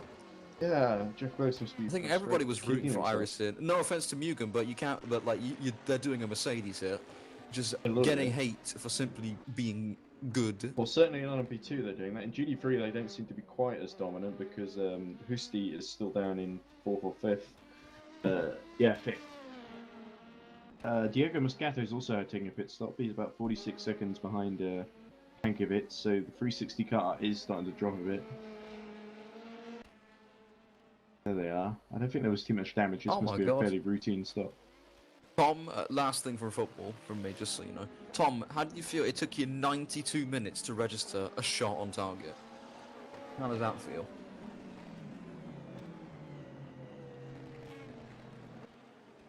That is, that's not good. That's appalling. I know you hit the woodwork twice, but still, that's appalling.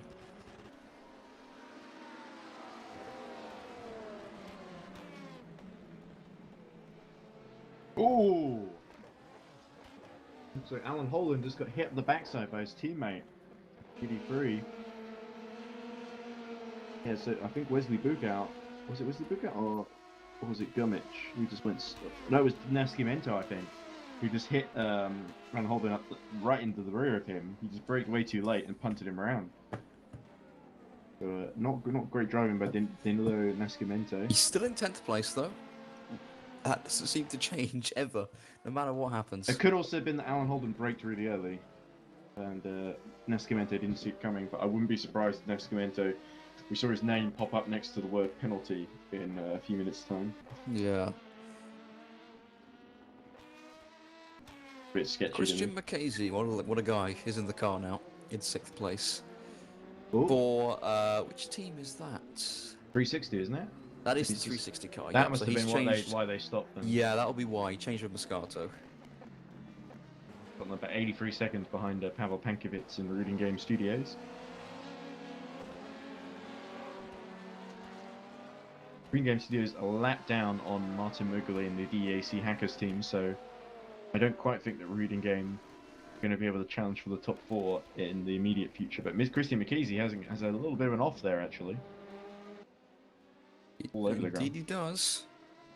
360 could be in trouble here. Axel Kier is only about 66 seconds down, but McKeesey gets going again.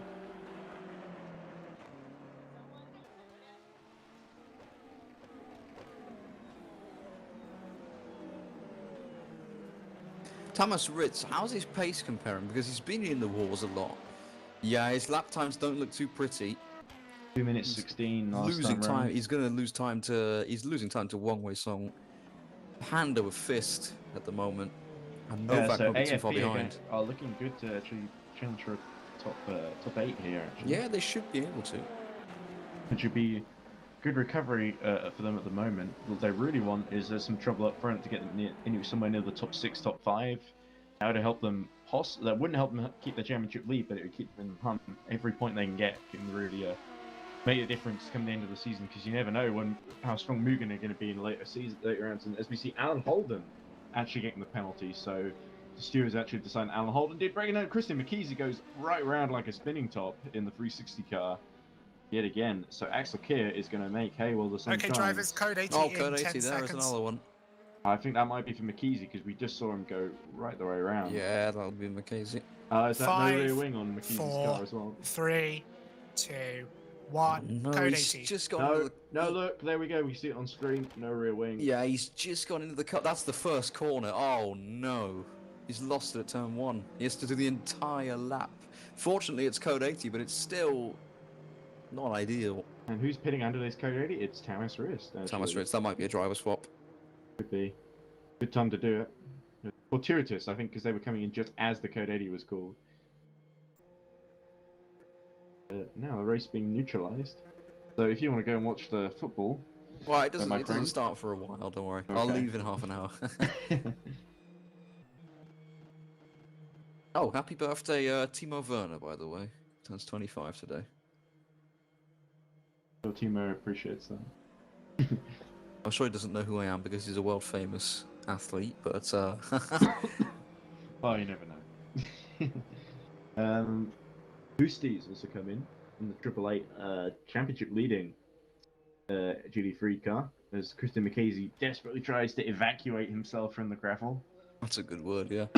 Is he even under 80 kilometers an hour? It's still difficult to drive with no rear wing. Probably. I think he has a better chance of making it back in one piece if he keeps to 80.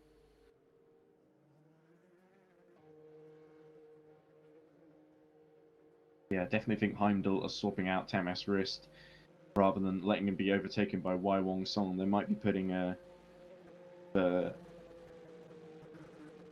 Boton Bacanias back in, or perhaps one of their other teammates if they've got one. If they've got a third driver available. But it could just be from stop to repair damage. Have a Hootsti. Well, let's see. We need the code 80 to end before we can see anything, and I think that is McCasey who's now entered the pits. So code 80 should be done very shortly. The Nascimento is only a second behind Joseph Frederick Suto, so those two are going at it. ADN and BH Racing number 3. So Suto is not giving up without a fight. Certainly not, no.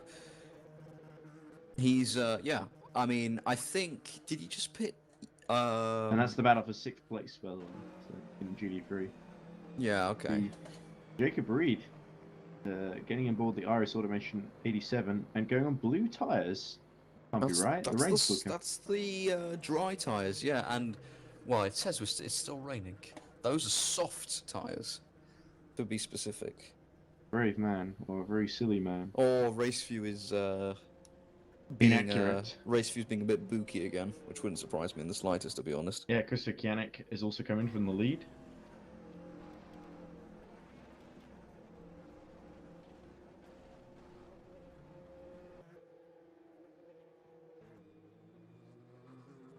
Thomas Risk getting back on track, and during the code 80 going off track somewhere out on the first corner at the pits. Yeah, Thomas Risk, what's wrong with his car here? Almost like he's understeering off everywhere. Yeah, he's just not had a good day at all, has he? No. Almost everything that could have gone wrong has gone wrong. Not going to have a good night either at this rate. Che Hatch gotten on board Iris Automation number 87, sorry. So that could be one to watch, because Che Hatch, a brilliant driver. Oh yeah, he's gotten podiums marvelous. before for IDOS in the past. He's absolutely brilliant. Okay, drivers, green flag in 10 seconds. Mackenzie made it back to the pits, and the race will be back underway very shortly. 5, 4, 3, 2, 1. Green flag. So Nick Homer gets us back underway. How long since we started the race? We started at 2 o'clock British time. It's now Just after 2, yeah. 7:43. So it's been 5 hours and 40 minutes of racing.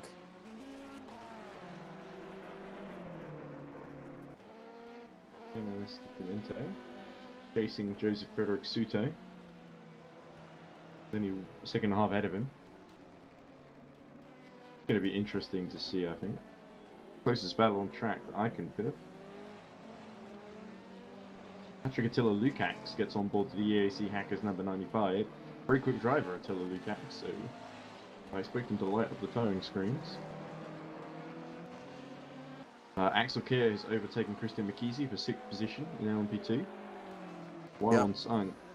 Only a lap down, so he should be able to get at least a bit closer to the 360 car. So AFP gone from being in 9th place to being in 8th and looking good for 7th as well. So actually things are looking up for AFP in terms of their limiting the damage once again. It's a shame AFP had such a strong first round, and then in Daytona they hit trouble and it was just damage and limitation, wait for everyone ahead of them to drop out, and they finished 3rd. And now they're in a similar situation where they're so far down they can't really mount much of a challenge to Mugen. Yeah. It's a shame because they have shown that they can take the fight to Mugen. Oh yeah, it's a huge shame. Massive shame for them. I do think I think it's two problems really. One, they didn't qualify very well. Two, they haven't got a sister LMP2 car. I think that would have been a huge help for them in terms of having two dogs in the fight.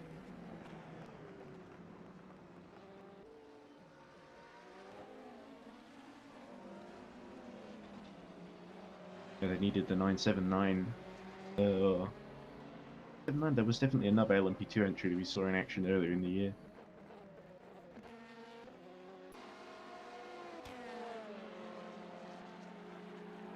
But anyway, so 1.7 behind, so he's dropped slightly behind Joseph Eric Studio, but he's keeping him honest as we see a penalty for Alan Holden once more.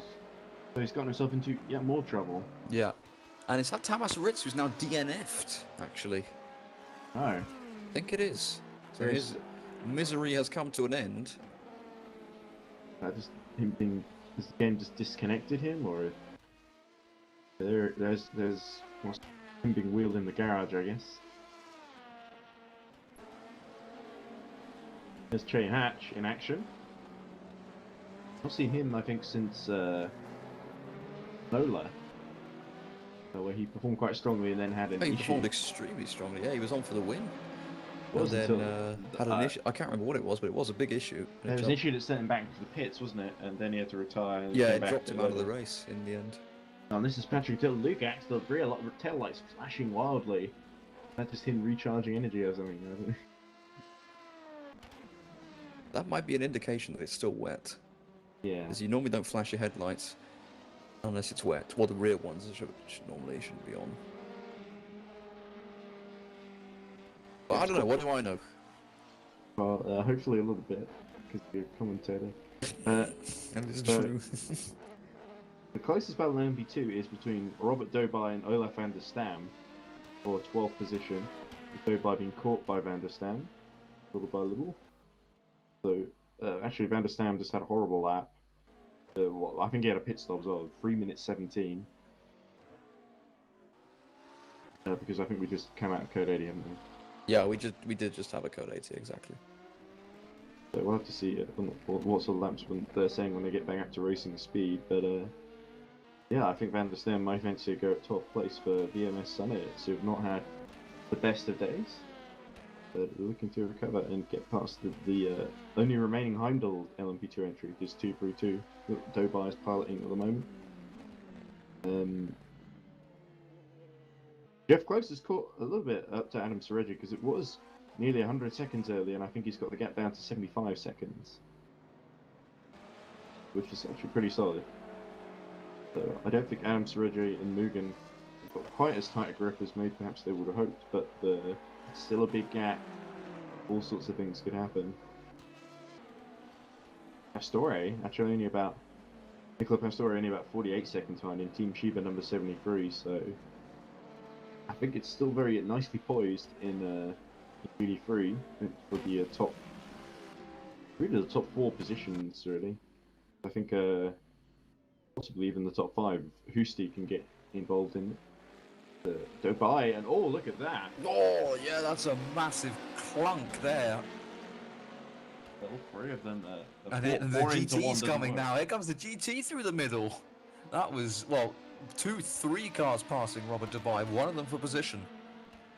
It was, yes. So Olaf van der Stam takes 11th place, as I was predicting. We just saw it there. It was the battle for 11th, not 12th. I got a bit confused there. I think because Tamas Rist, they were passing Tamas Rist from the pit lane, who's stationary there. Look at Slavazzi in 2nd position. Then carrying on his way, 58 seconds ahead of Cosmo Pasciuto. So, Oliver Paracan down at 18th. Miserable day turns into a miserable night. Yeah, absolutely. Into the points racing. Being very far from the points now, aren't they?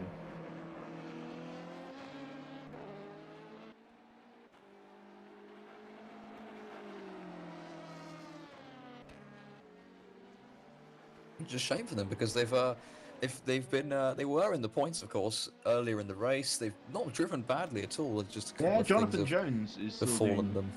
decently. Once he gets past the Tamas Wrist, he'll be up to 15th position. A couple of places to make up to get into the points. Could well happen. As the class leader in LMP2 and the race leader, Christopher Kianik. Where they really Mugen have strategically outclassed people in the rain, and that's what's made such a big difference, I think.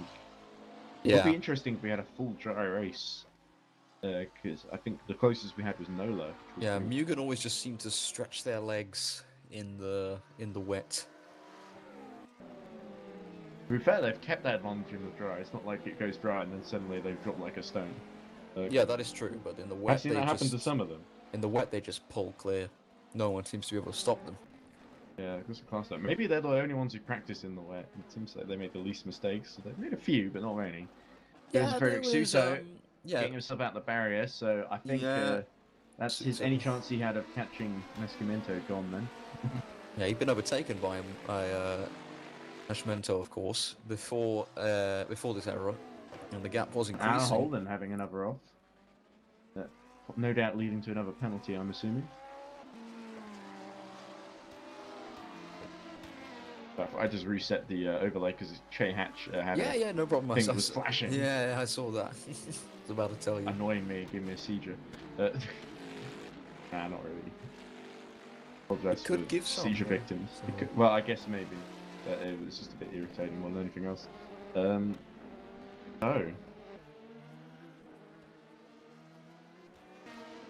Robert Strachan, Valleysports number 33, still running down in 18th place. Is good for them. Yeah, it's all going well for them at the moment. I think they were all out much earlier at this point in Daytona. 4 hours we did. Right, Ed, I hate to say this, but I think that I am going to stop commentating now. Fair enough. Well, if you find someone else who wants to talk to me, then send them my way, but I'll ask around. I'll see who isn't driving. Because last time I have a bad hat asking drivers to commentate with me just before they go and do their stint. If we include if we discount the time it takes to eat my dinner, I've been here about 2.5 hours. I think it's quite obvious to tell in my voice I'm a little bit tired. Fair enough. But yeah, you've been here longer, so who am I to speak anyway? I actually recorded a podcast before I started doing the commentary. Because that was like an hour or two, so it's been a bit of much water, so bit of a verbal day, to put it lightly. Well, yeah, that'll be me for at least now. Maybe when the Leicester game finishes and whatnot, maybe for the last half hour, I might join back. But yeah, for now, that's it from me. So yeah, well, it's been fun. I'll see you later, I guess. Oh, there you go. Just as I'm about to head off, Tobias has joined, so Ed, I think you're covered. So, hey. Hello again. That'll be me off for the time being, so good luck to both of you. Thank you. Hey, James, thanks for your help. So what have I missed? Because I've been off for the past hour. You've been in the race, haven't you? Yep. Just decided to take a bit of a break just to get my head clear as I've been a bit frustrated. Yeah, fair enough. Yeah. Well, it's Mugen 1-2, LMP2. Pasquito has been keeping them fairly honest. We've seen Tamas Rist, Heimdall number 23, who were leading with Boton Pequeñez. Fortunately, Tamas Rist lost his rear wing and either had some kind of disconnection or something happened. He's dropped down to 19th position, and it seems like they're not continuing in the race. Oh god.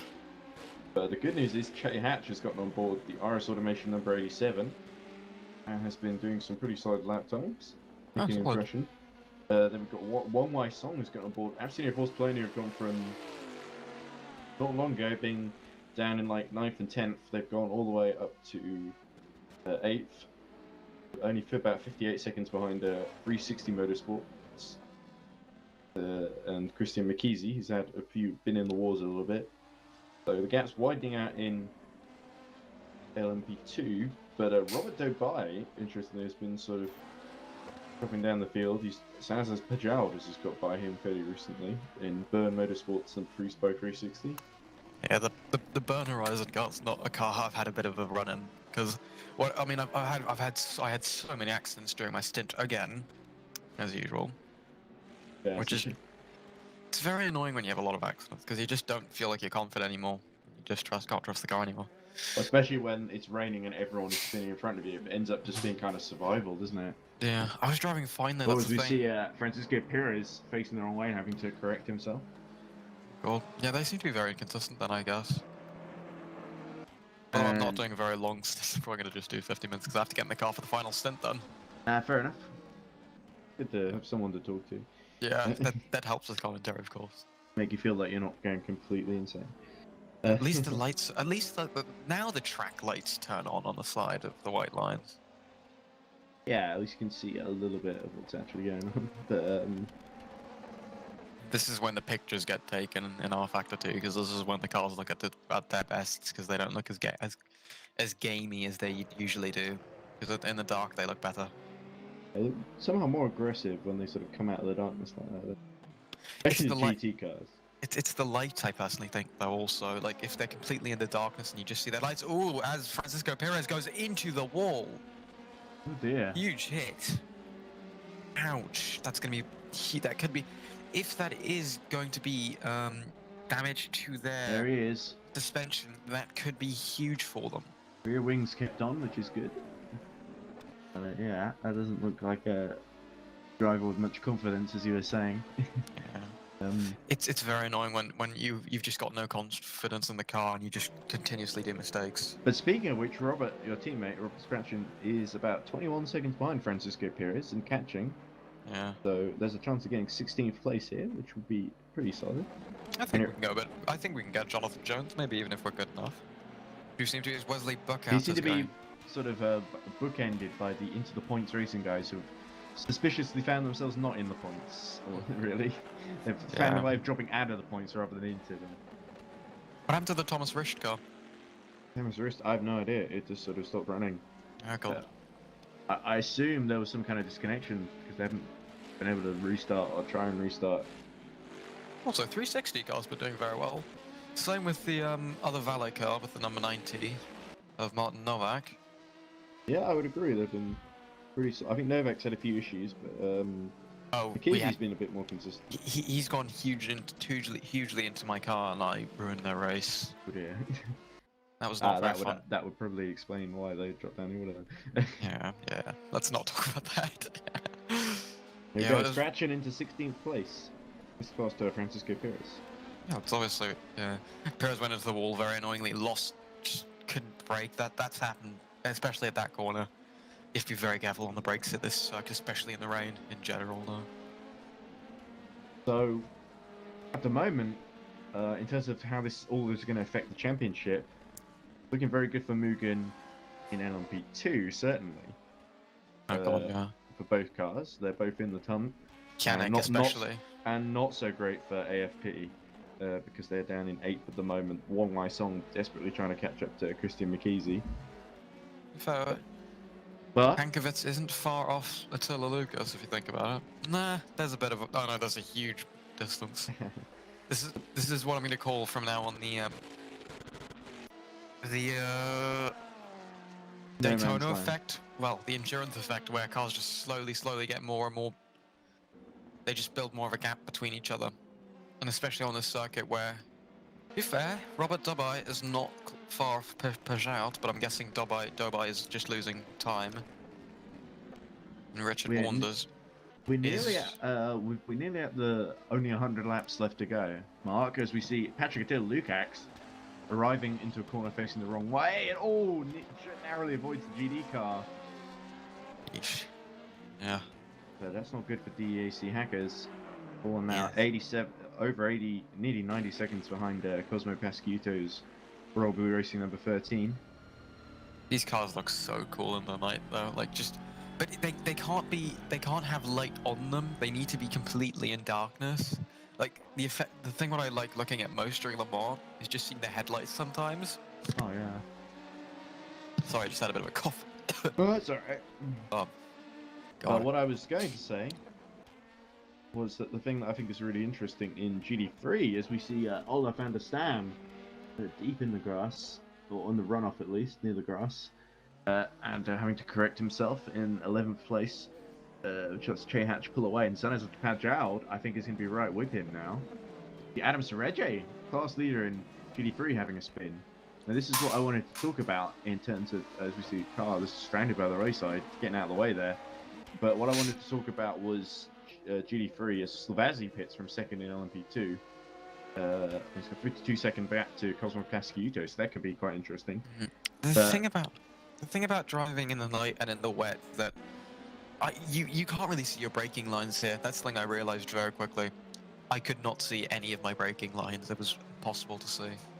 It just became increasingly frustrating to see when brake as my car's gone off track slightly. Yeah, it's fine. Good. But yeah. Yeah, it's just very. Sort of the light sort of starts to play tricks on you as it gets darker and darker. Yeah. Especially during the transition, when it was really hard to transition. Axel Kier going rear into the barrier, quite close to the track actually. That's the last corner, of course. But Axel Kier gets going again, but in the sixth place. The Fina Vond car is in a very questionable position. We obviously know what happened right at the beginning of the race with this when the car was in this position. Yeah, yellow's still being waved for him. Ooh, the RS car very nearly went into him. Wong Wai Singong, just finding himself going very wide in the gravel. Yeah, this is the thing. When it gets very dark and you've got a bit of, and it's very wet on track, it's going to get a bit more annoying. I'm going to go on a race for you though. Apparently has the sun has come out, but apparently I'm not sure how much that's going to help at night in terms of drying out the track. Yeah, Ryan is still in the commentary Discord. Oh, okay. Yeah. Ryan want to come back or? I don't know. I think he's just actually got to. Let me get race view then. Yeah. Race view. So what I was going to say was GD3 I think is quite interesting because I was talking about this with James, but I'll talk about it with you as well. Is that the interesting thing is we've got Jeff Close for Iris number 7, Adam Sereje for Mugen 88, but actually the class leader isn't the 88 Mugen, it's the 888. It's driven by Gabor Husti that's in 5th position at the moment.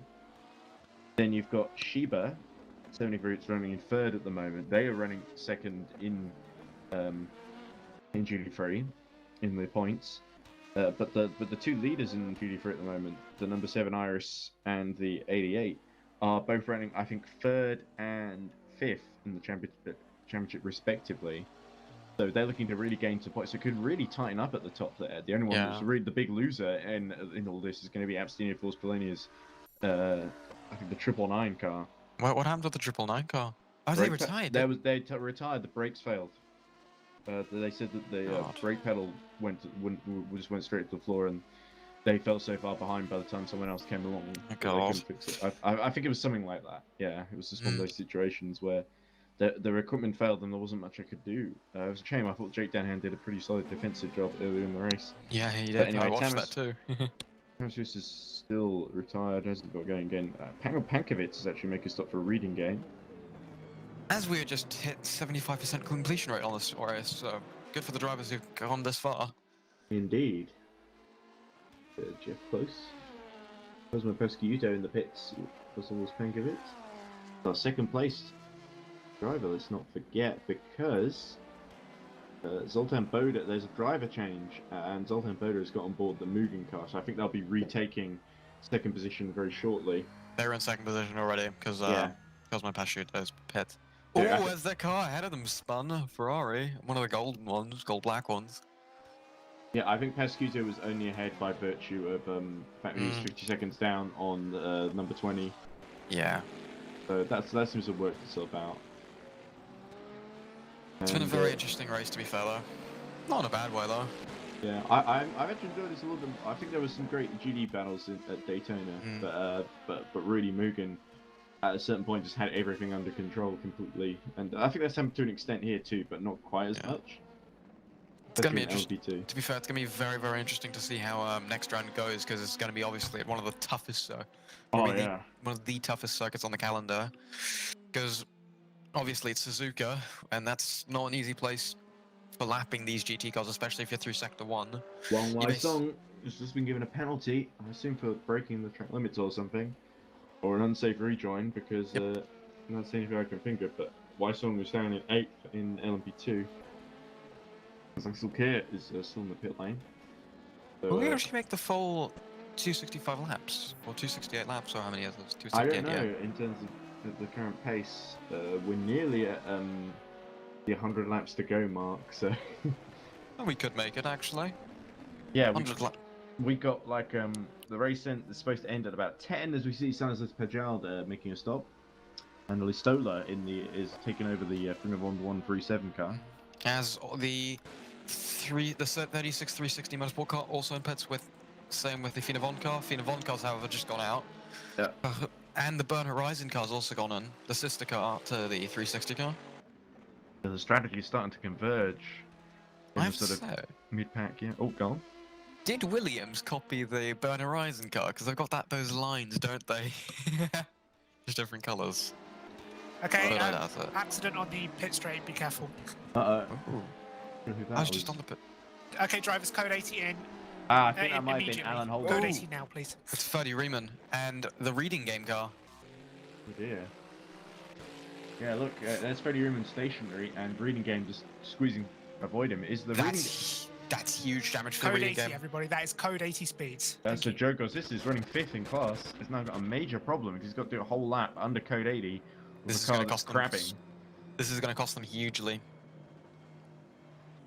And remember, this can take 5, 6, 3, 4. This can cost them 3, 4 laps. Put him around maybe Van der Stam. I could see him going behind. And remember, this is endurance racing, so anything can happen. Oh, Marcos Jr. The Sanford Racing team have not exactly covered themselves in glory. But look, the Brazilian liveried Bentley finds itself aggressively punting the barrier there and extricating itself. So, yeah, not been a great day for Marcos Jr. or the Sanford Racing team, but they're still in the race. I'm just going to apologise for how drastic that was. The pit straight was momentarily blocked. This is probably going to be quite a long code 80. Thank you. All right. I think this is just going to be to calm the field down a bit. Well, I don't think we're going to make full distance now if this is a really long code. We're doing well up until this point. Yeah. I mean, you never know. Could just be like, could just be 4 or 5 minutes. Code 80s in general aren't the longest. It's just to wait for the other cars to get in the pit. They do feel quite long. As Joshua Martin pits for new rubber and fuel, and the 360 car's gone out at the perfect time. They've really gained. They're going to really gain through this, aren't they? They're only P8. Wei Song, however, has jumped them in the pits. But Wei Song has got his penalty to serve a bit later on. Yes, so he just. Oh, he still has to serve it. Yeah, if this counts as their penalty, this is going to be a very big controversy, isn't it? Probably not that big, but they are leading the championship, so maybe it will be. I don't know. Very disappointing race for the AFP boys after the spectacular accident at the beginning. Well, to be fair, it was always going to be difficult to recover from something like that, but still, I think the issue was, I think again the rain caught them out. It was a similar Just a story reminder to to everyone Daytona. that you are not allowed to serve penalties during the code 80. Any penalty served during code 80 will be reapplied to serve during normal racing conditions. Okay, I think that's what they did with the AFP cars, and that's why it's being told. Maybe. Maybe they were just listening to our commentary. As Attila Lukacs also in the... Is that a Lucas or Lukacs? It seems like that was what they were trying to do because Wong Wai Song has been reapplied the penalty. Yeah, okay. So, yeah, Wong Wai Song really puts the cake on a bad day for AFP. Puts the icing on a cake. Yeah. It's a whole cake. I don't want to say what the cake's made of, though. It's probably not something nice, given the way this race has panned out for them. Tires, rain, dirt. Oh, rain! Yeah, it's a mud cake. Carbon fiber. Oh yeah. Well, they haven't crashed very much, actually. Well, actually, there was the big crash, but that wasn't really their fault. They just sort of... Someone was stationary and they flipped over them. I have to say, though, the rain hasn't been as bad as it was last week. Last week was bad. Wait, last week? You mean last race? Last race I've been confusing with last week. I apologize about that. Yeah, last round was awful, the rain, especially beginning of the race. So, Joe Gazistis in all of this is actually still going in 5th position at the moment. Yeah. Or is that because he's not made it back to the pits yet? He's not got back to the pits yet. That Okay. car's going to have a long pit stop, I think. It depends. He has got a lap on Kyle Listow there in Ring of On. I don't think that's going to matter, though. It looks like it's crabbing a bit. Yeah, that's crabbing. Let me just quickly get a good view of that. It did look like it was crabbing earlier. Is it crabbing, or has he gotten very lucky and not got any suspension damage? If you look on board, it just looks like a bit of a nightmare to drive this thing. Oh no, I've messed up my camera, so I can only look forwards now. No. Okay, drivers, green flag in Oh, Joe's 10 made it back to the seconds. pits. Yep. It was a long code 80, but I mean, this is going to be big. It depends how much they lose. 5, 4, 3, 2, 1. Green flag. Right, so is that Dubai on his own completely? Oh, Christian McKeezy is right behind Blow You Song. Sorry, go on. Sonnefeld has spun the car, going into turn 1, and at least he's rejoined properly and gotten out of the way. No damage done. Oh, GD coming for it full speed there. Yeah, that was a bit frightening. He, however, did lose a lot of positions there, but Jonathan Jones is not far ahead. They're on the same straight. And Peugeot is also not particularly far. This could be a good battle in going into the future. Yeah, I'm looking at Christian McKeezy, only 2.8 behind Wong Wai Song, but Wong Wai Song's probably got to serve that penalty. Yeah, McKessie's got that extra thing. Also, is that a... Oh, that's Francisco Perez. Obviously been struggling a ton during this round. It's been a nightmare for that car. I wasn't sure about the timing of the code 80 for AFP there, whether they got caught out or whether it was more of a case of they tried to pit under the code 80 just so they could get the penalty out of the way, and Wong Wai Song maybe didn't realise.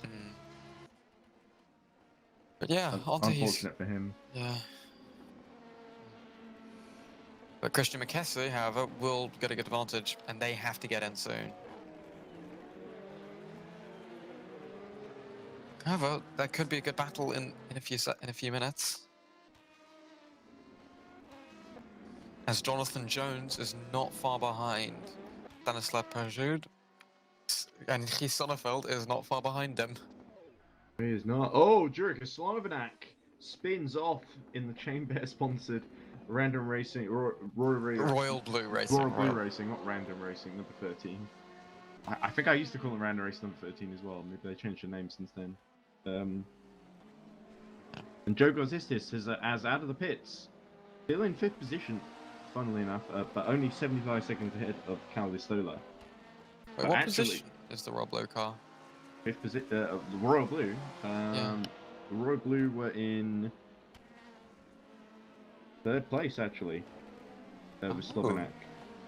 That was actually quite a costly spin. They're now 84 seconds behind Zoltan Boda in 2nd place in the Mugen.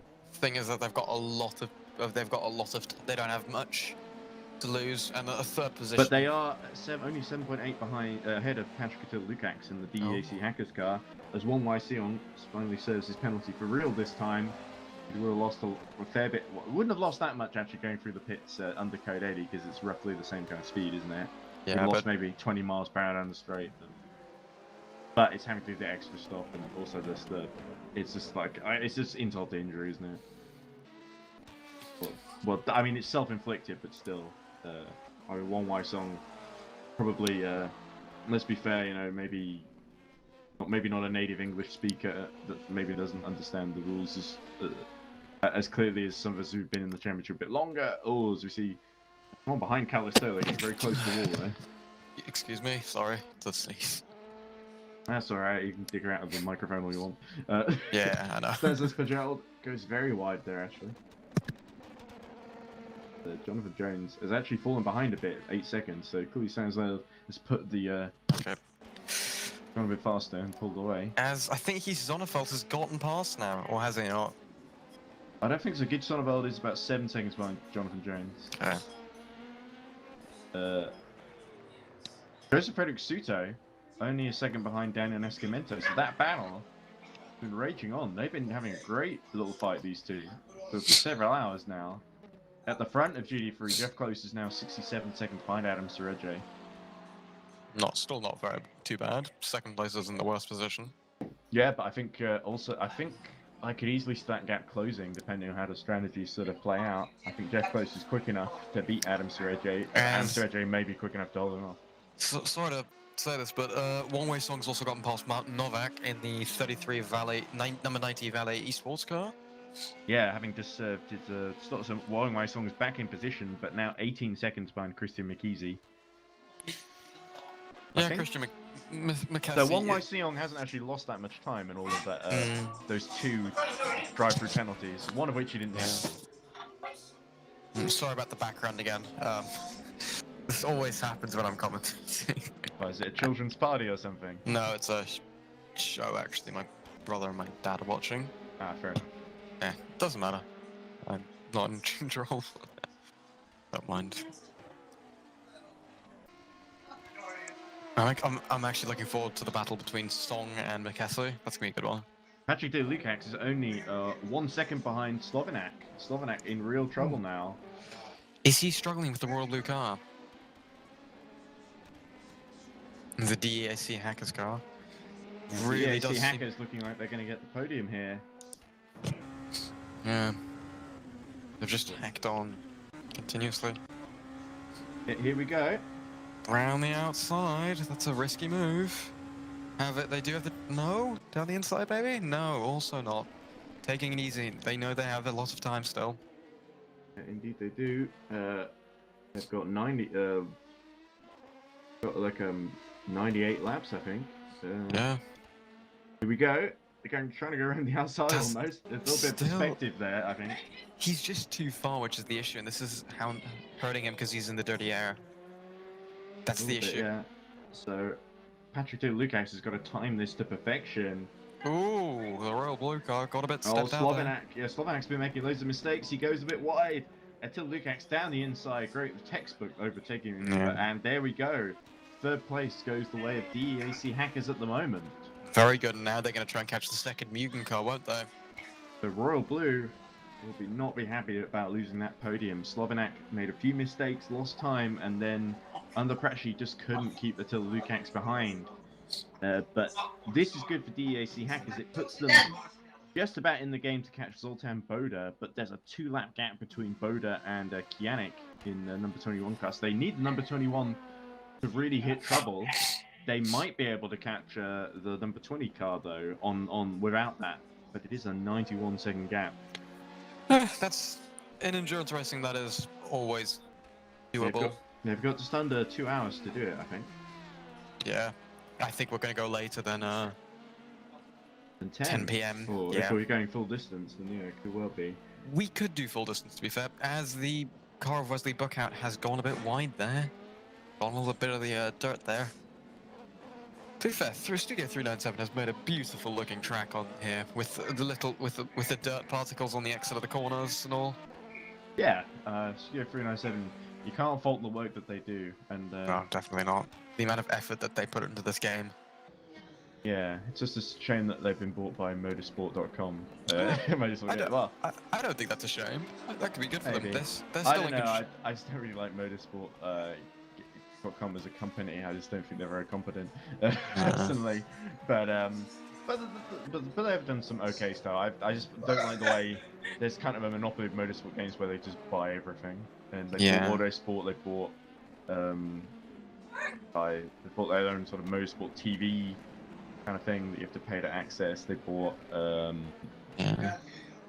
Next thing we know, this is an iRacing subscription thing. Yeah. However, something I am we have hoping to pay to commentate on it. Yeah. Something I am hoping they do is a Le Mans 24-hour thing with the competition system. Like iRacing have their 24-hour event every year. I hope you get to do something like this for like fun, more of a casual 24-hour Le Mans, if you know what I mean. Yeah, oh look, Danny Escamento only half a second behind Joseph Frederick Suto until he spins and does that, and oh dear. Narrowly Joseph. avoids the wall there, did you see that? No, I didn't. I've been busy looking at the thing. Did Suto Okay, accidentally spin? God. Nascimento, not Suto, Danilo Nascimento, Ah. who was about half a second behind Joseph Frederick Suto and challenging for position, in the 6th position. Spun almost a full 360 degree, narrowly avoided the wall. It was a bit frightening. But, I think Suto's in the Mugen car. I'm not sure though. The Mugens have no, two BH Racing number 3 car. It's Hoosty who's in the Mugen. The championship, GD3 class championship leading Mugen that's running 5th in GD3 at the moment. Okay. Oh no, 4th, sorry, not 5th. I think somebody dropped out if they said that. Wait, why does it say MGN Sim Racing then? I'm just a bit confused with that car. Wait, which one are you? Oh, is that just what it says on the screen? On the On Joseph Frederick Suto's car, it says right on the front, where those weird 4 lights are. Sometimes it says MGN Sim Racing. That's why I'm a bit confused. Okay, well, it's definitely BH Racing according to the race view. Could So be I a think junior tends to team be- of Mugen. Could be. I don't know. I think the No. junior teams don't score the same points though. So I've not seen BH Racing 3 do drive much in previous races though, as we see Marcos Jr. finding the tire barrier once more. The Bentley has boated off, as it is a huge boat. Bentley not doing much honour to the tradition of Bentley in endurance racing. They've got a very, very proud history, obviously. They do, yes. Not much of Brazilian drivers driving for them, admittedly, but well, I mean, there's always a Japan- first for everything. I mean, they had Yuji Ide, so Well, yeah, I guess. I think Yuji is more well known for his exploits with Super Guri in Formula 1. I say exploits, more misadventures. acrobatics. Oh yes, so who would send other people into acrobatics, like Christian Albers at Imola. Yeah. I mean, he's not. I don't think he was a bad driver. I think the language barrier is the thing that made a problem. He could speak probably. English very well. Yeah, I imagine it's a similar story here of Wong Wai Seong trying to serve penalty under Code 80. Although maybe not. I think Wong Wai Seong has done a slightly better job than UG Day has done in Formula 1. But there we go. So Jonathan Jones looked like he was a bit under pressure there.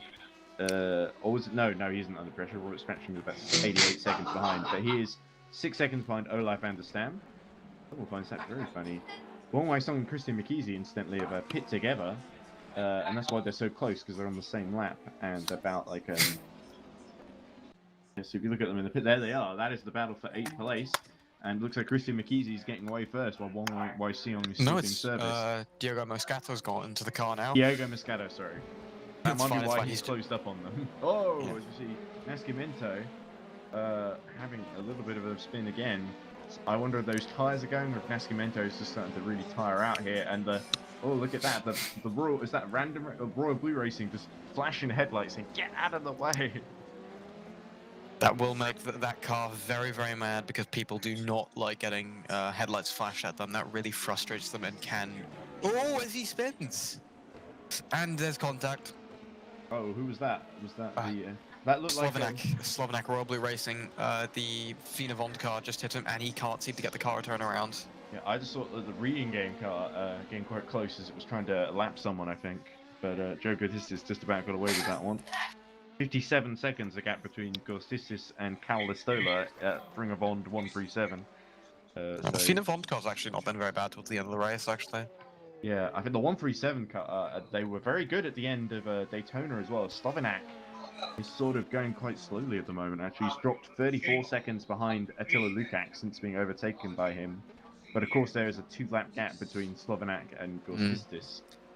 So I think Royal Blue are looking pretty solid to finish in 4th as it stands. You'd also have a battle between Che Hatch and Wong Wei Seong. Oh yeah, actually that's very interesting.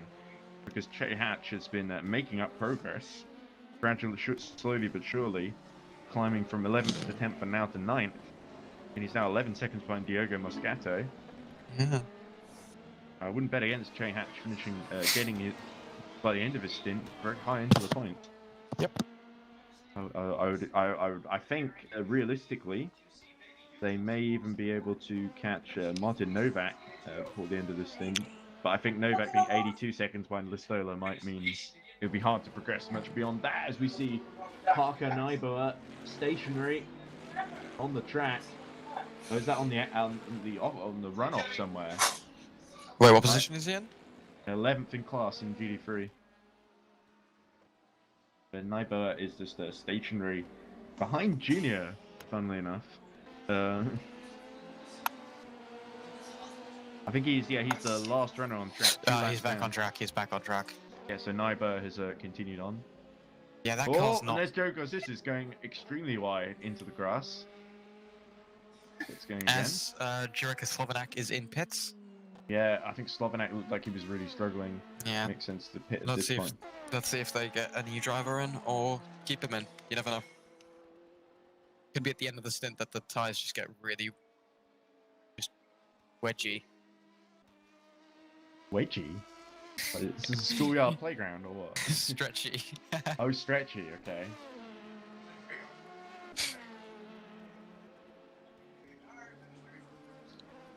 Oh, pardon me, sorry. Indian meal I had for dinner going down. That's Nascimento having another off. So the 6th place driver in the GT3 class, he's really struggling at the moment.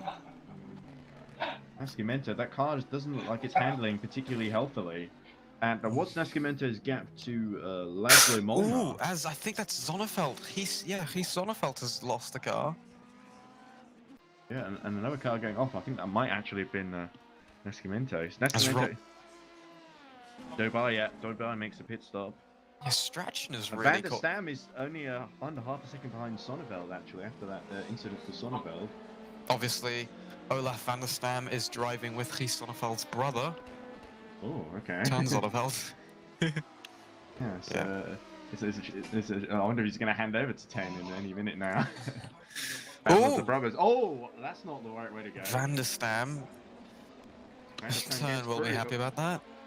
Zonneveld though, that was just lost the rear. I think they're also struggling. Yeah, Huis, it almost looked, the way that the camera angle was, almost looked like, because it was so dark, it looked like Huis just went the wrong way and just went straight on instead of turning to the chicane. Yeah, Gijs is doing, yeah, he's doing okay. Yeah, but not quite as good as Olaf van der Stam. It's actually a pretty solid stint from van der Stam for Sun Edits. They've made some decent progress in this stint. Robert Strachan, by the way, your teammate, up to 14th place, 75 seconds behind Jonathan Jones. Doing very well and keeping a good position. Good to Peugeot. What happened to Peugeot? He's really lost time. He's down in P16 now. Yeah, I wasn't quite sure what happened. I think he had to repair some damage, if I remember correctly. And yeah, Robert Dobai, I think also. Francisco Perez could overtake him soon, actually. Yeah. And I think this could be the overtake we're waiting for. Which overtake would this be? There we go, yeah, so... Peugeot just sitting in P16 quite comfortably. Xiong and Che Hatch might be a battle coming up soon. Oh, Moscato's lost the position to Che Hatch, who's gone up to P7 There we now. go, yeah, it looked like Moscato kind of made a mistake there, I think. Definitely. I'm actually going to check the gap between Lastola and Zonneveld. Che Hatch up to 8th. And Listola, 73 seconds, I think that's closing, but Listola's catching is only 50 seconds off of Joe Gosditis, which can mean overtaking happening. Joe is actually only a lap behind Jurek Slovenak. No, Gosditis can get him. He's only 50 seconds off, which is nothing in endurance racing. I think the next thing we might see is Wong Wai Song start to catch up to Moscato. Yeah, Moscato's... Che Hatch is through. Yeah, Moscato was doing so well earlier on, immediately after the rain, but he's since... I wonder if he's starting to fatigue at the end of his stint as Adam Serege. Yeah. No, the thing is, it's at the beginning of his stint, that's why I'm a bit confused. He's just gone into the car, it could be that he's just not used to it right now, just taking too many risks. As Robert Derby, it might be the second Heimdall car retiring at this point. The 232 looks like it's stationed in the pit lane to me. Also, something we should also look at is cars starting to take intermediates, because that's something they're starting to do now. Yeah, Attila Lukacs is the first to do it. Moscato is doing it now too. He's going for broke, really. That might actually go away. His pace has not been so great because it's still raining. Well, it's still raining on the graphic on the timing screen at least. I think it's just the track is a bit wet. Could be slowly drying. I think my stint might be with intermediate tires. I'm hoping at least. I felt quite comfortable on the inters. Yeah, well, let's see how you feel when there's another shower. But Jonathan Jones could also be catching. Yes, he is in fact catching the car of the. I was going to say the Zonneveld. Sonneveld is it's really struggling at the moment. Yeah, that car not looking very comfortable right now. That seems to be the trend. Okay, drivers, code 80 in 10 seconds. Ooh, Christopher Canick times the pit stop to perfection. Who is that code 84? 5, 4, 3. I think it might be for Martin 2, Novak. He's 1, going around code out 80. a rear wing, the LMP2. Oh god. Novak, who's only in 7th position, 51 seconds ahead of Moscato. Of Che Hatch, sorry, my timing screen was a bit behind. Che Hatch got ahead. Jesus, we just missed that, I guess. No, he did. We caught the very end of it. Sorry. It's gonna be good to see a battle between Zonneveld and. Yeah, but basically, Moscato made a mistake, and Che Hatch was able to He's been making a lot of mistakes though recently, which has really cost him a lot of time, and that's been seen a lot. Yeah, earlier when it was raining, it wasn't so bad because everyone else was making mistakes too. So. Yeah. Now everyone's gotten used to the weather. But gotta say, Che Hatch's progress has been really impressive. In fact, I should refresh the overlay because it's still just to make sure. I'm gonna be commentating for like 10-15 more minutes because then I have to go help my team. Then. Canick is pit, Listola is pit too. Yeah, they're doing the smart thing. Canick has got back out ahead of Boda by 2 laps. Yeah, that tends to be what the number 21 crew do. That they just pull out a big lead and then they just pit and can come back into that lead. It was very interesting when the 23 Heimdall racing car was there to interrupt things because they were the only ones who sort of kind of played it quite smart during the rain. And it was only when I think during all the code 80s at once that basically Mugen were able to outsmart Heimdall, and then Heimdall just gradually dropped back because Something I've also realized is that a lot of cars are going in the pits now. Like Che Hatch is going in the pits. The only one that hasn't is Diogo Moscato, and I don't think that's a very smart decision right now. I think Moscato's pit very recently, actually. Oh yeah, he did. Just before the code 80, I think. Drivers like this is a long one. Also, people like Che Hatch are going to be quick. Same with Novak. Is Sion going in the pits? I think that's what I want to see. No, he's not. He's continuing. So he's going to overtake Che Hatch, but we'll have to see how quick he is. Oh, no, he won't. He's just going to get ahead out of him. That's very, very good for the by Irish about just 4 seconds or so. So Iris have played this one quite well. The mainframe AFP is behind them. Yeah. And it'll be interesting to see how they jump if they jump Martin Novak, because he's only got the wing, and that's about 80 seconds, then around a lap behind, I think, or 100. That's going to be very, very close, however. It's going to be green flag when he gets into the pits, won't it?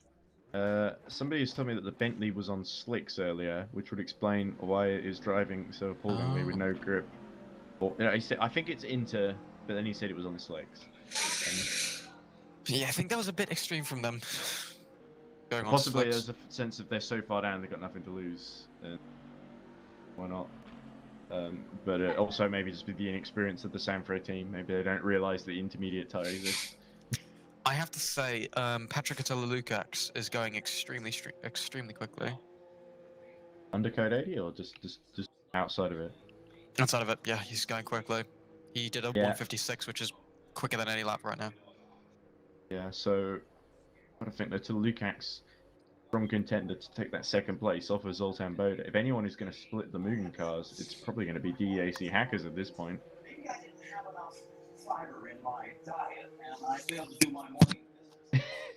What's that about not having a fiber in your diet? Okay, drivers, we go green in 10 seconds. Yeah, drivers who stop now have been geniuses. People like Jonathan Jones played it to perfection. 5, Novak is still in 4, there at the moment. 3, 2, 1. Green flag. People like Moscato, Hatch, and Xiong are going to catch him. If not overtake him, actually. Novak was repairing the rear wing, of course. Xiong, I'm not sure. But Moscato definitely, yeah, Moscato's got him. And that's because he didn't take a pit stop, and I'm not sure that's the right decision. Oh, Pajord immediately into the grass. Very deep in the grass, so clearly he... I'm also going to be excited to see how much Jonathan Jones catches Zonnefeld. Yeah. You know, it's been a busy week for me because I did 2 big Formula E related things. Well, one, I ran this activity that I've been planning for like months with my Cub Scouts, where I basically got someone that's one of the badges at Cub Scouts is about I think environmental conservation. I thought I'd get a sustainability manager from Formula E who I got into contact with. She was this very nice lady, and she basically came and gave a big presentation for the kids, and I think they all really enjoyed it. We did a lot of work on that to make sure it was I won't say age appropriate, but just sort of so it didn't bore them too much and sort of turn into a sort of the kind of environment thing that I would have had at school. Is Martin Novak drops behind Wong Wai Seong actually. It'll be interesting to see if he gets if Van der Stam gets close to him, but I don't think that'll be it. That'll be there. It's got a whole lap to make up, unfortunately. Novak's out now. Yeah, there 4 we go. cars on lap 170, which is very exciting for us. As Jonathan Jones and Robert Strachan are now on the same lap, just on completely different sides. Yeah, so yeah, where was I? So that was the first thing I did in the weekend. It went very well, and then the day after, I got to do an interview with a lady called Darren Adetosoy, who is Formula E's. Not only did she win competition to present Formula E, but she also is one of the co-presenters. Because I think Jack Nicholls does the commentary, but she does the sort of studio presenting sort of segments with the guests. She does a sort of on Accelerate, which is their esports series. Doesn't she do something like a bit like? Who's that person that did it with the BBC in 2011? Who went to BT Sports? Lee McKenzie? No, not Lee McKenzie. She does the interviews and stuff. Let me just quickly find them. Oh, what's face? I know who you mean. It was I want to say Susie Perry, is it?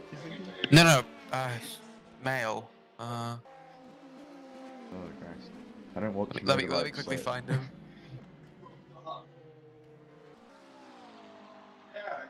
Forgot who it was. Jesus Christ, how have I? Can you give me more information? Jake Humphrey.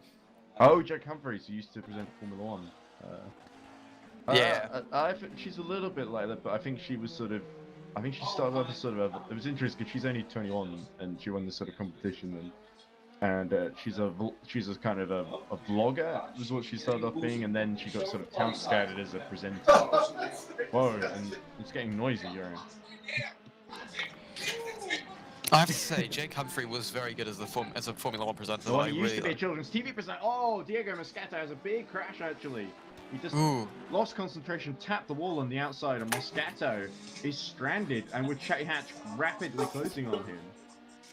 This has happened way too much in this race for him, I'm sorry to say it, and he looks like he's crabbing a bit. Did he lose the rear wing? No, the rear wing is still on, but the steering did not survive that contact with the wall. That could be a 5-minute stop, which could put him around my car, actually. Yeah, well, let's see if Chetty Hatch can catch him. Oh, he's going to catch him. What was he thinking? He needs to be more focused in this race, I'm afraid. I'm going to be a bit critical with him right now. Well, he's been out for so long. That's the problem, Diego. No, he's not. That's the thing. He's been in quite recently. McKessie went in that was it. Yeah. Okay. Well, I guess maybe somehow he just lost concentration and made a mistake. Yeah. It's at night. It's easy to judge and be. Yeah, I know. It still sucks for the 360 team, the number 36 car, because they were doing so well. This could take them out of the top 10 too. There's 4 cars on their lap, and a suspension damage takes around 5 laps. Well, the car, they need to give also the position back to. They need to let Olaf van der Stam pass. I'm afraid that's them blocking. I'm afraid they're slower, and they're just being slow. Yeah, I And think J-Hatch can just about see it happening in front of him. They go through the last corner, but Moscato is... yeah, there we go. He lets them send through and heading towards the pit lane. Look, J-Hatch is going to pass just before he gets into the pit lane. There we go. Hatch up into 7th position. Seong's going to get him. Novak's definitely getting him. Van der Stam, I think, is also going to get him. He's only a lap off. It's J-Hatch's unstoppable rise through the order. Zonneveld could get him, actually. That could be something I could say. Yeah, Moscato's going to have a long pit stop now. Yeah, Wong Wai Song also through now. The Novak coming too. Whoa! Francisco Perez did well to save that in the front of on car, didn't he? Yep. As Stanislas Pajud still P15, P16.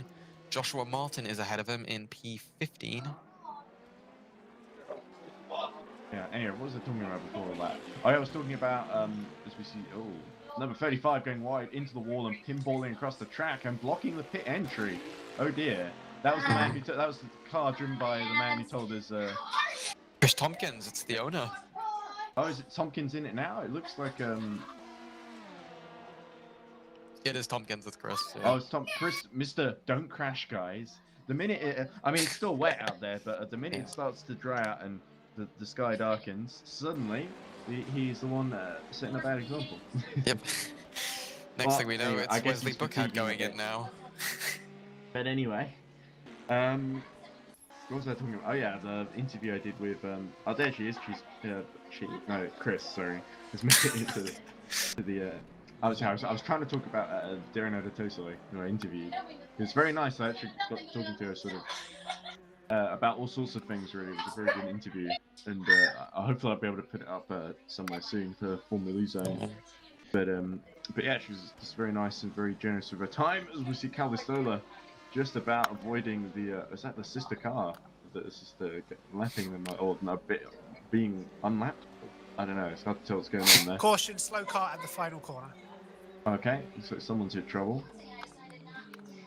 Now I just run through just to check who it was. Yeah, as Perez having a little off as well, but getting going in. Clear. Novak again is not far for Chehatch, but Chehatch is building a small lead. He's probably trying to catch Listola, who's spun it. He's not hit the wall though. Yeah, there we go. Listola gets going again at the last corner.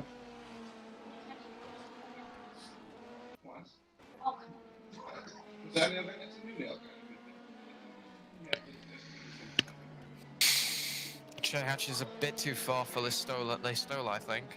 However, I don't think he's that far off of Gosditis, who goes into the pits, actually. So that could be a huge battle in the future. Yeah, 95 seconds between Gosditis and Listola.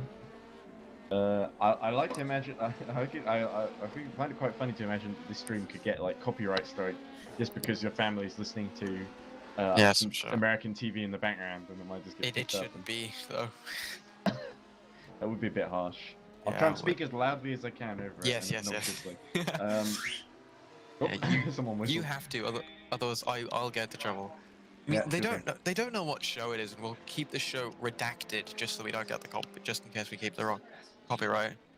So every time someone asks if what we're watching, we just answer with redacted. Oh, we can just say it's a review, right? We can review the TV show, then it's okay. Yeah. Yeah, I don't know.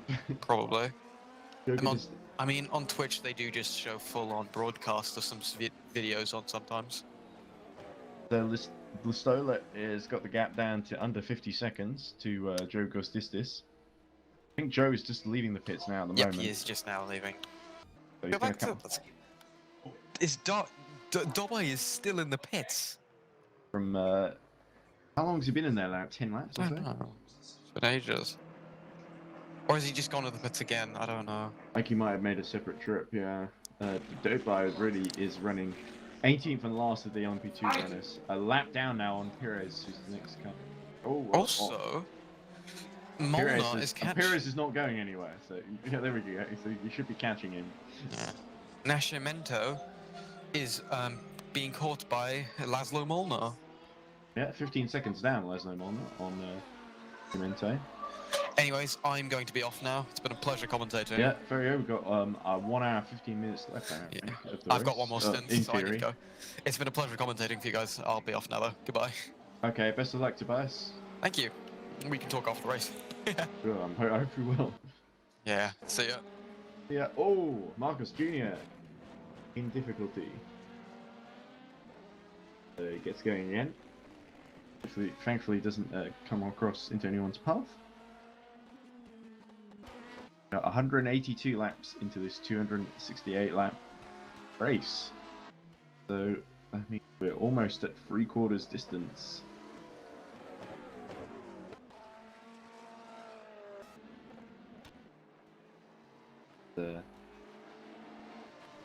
Patrick Lukács 74 seconds behind Zoltán Bóda, so he's closed the gap a little bit by about 20 seconds. Well, that's not going to help as he goes well off the track there.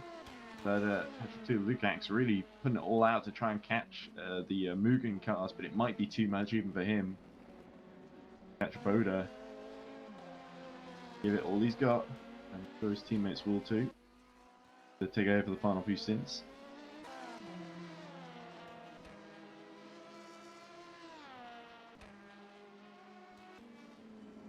Martin Novak rapidly closing, actually, a few seconds on Waiwong Seong. There you go, Waiwong Seong going a little bit slowly. There's Martin Novak, 9 seconds down.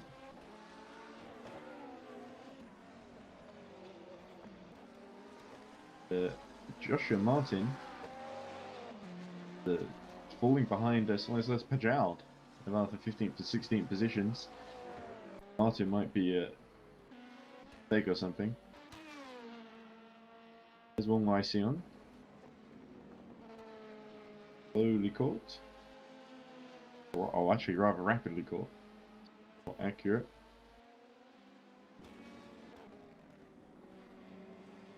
So shall we just briefly go through the order? It's Christopher Kianik leading in LMP2 from his teammate Zoltán Bóda. So Mugen 1-2 in LMP2, but Patrick Lukács 76 seconds down in third for DEAC Hackers. Jurka Slobodak for Royal Blue Racing number 13 is a lap down. Then it is Joe Gozdistis for a Breeding Game Studios, 2 laps down. There's Cal Listola 44 seconds behind in Free Bond Racing number 137 and 6th. K Hatch is 7th for IDOS, about 61 seconds down on Cal Listola.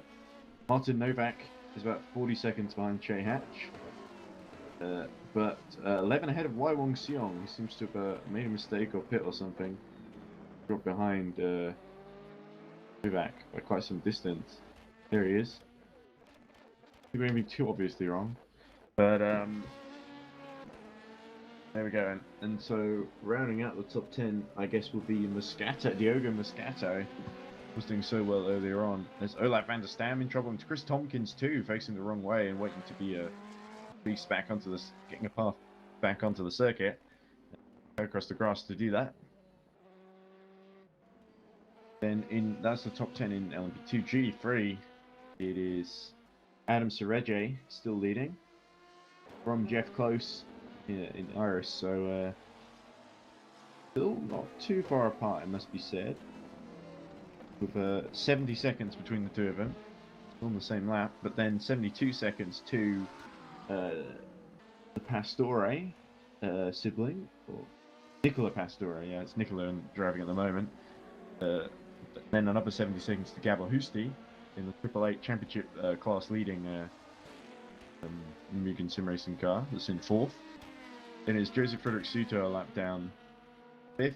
Then Danilo Nascimento 64 seconds down in 6th. A penalty for Medard Nagy outside the top 10 in LMP2. And then there's Laszlo Molnar about 15 seconds down on Nascimento, 7th position. Joey Luring, the 93, is about 2 laps down on Molnar. Then there's Chris Tompkins, about 45 seconds behind Joey Luring. And then rounding out the top 10 is Marcos Jr., about a lap down on Tompkins. Time for a racing car. Your order, Waiwong Song Up to the pit lane. Looked like maybe his tyres was just wearing out, and that's Novak got back through. Not been a great time for Aston Force Polonia, to say the least.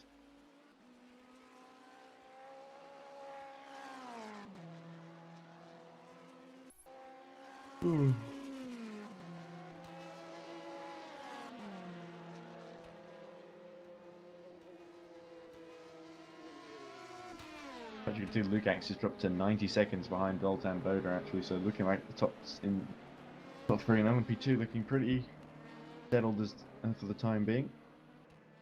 The big battle is really going to be for sort of 5th onwards between the Reading Game Studios number 72, Ring of Bond Racing 137, Iris number 87, and 90.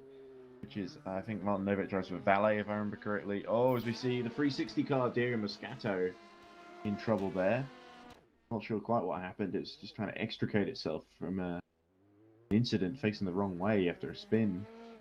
Patrick Lukacs is actually in the pit lane at the moment. That's why he's dropped to over 100 Okay, seconds drivers, behind. become code 80 in 10 seconds. Code 80 about to be called. 5, 4, 3, 2, 1. Code 80.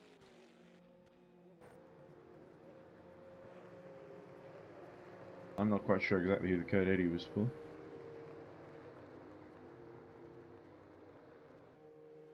Tom Dillon says, I think if you appeal it, most people will let you off. Not sure what he's talking about there. Oh, oh, is that the thing where AFP pit under the code 80? That might be what he was talking about. But anyway, Zoltan Boda also makes a pit stop.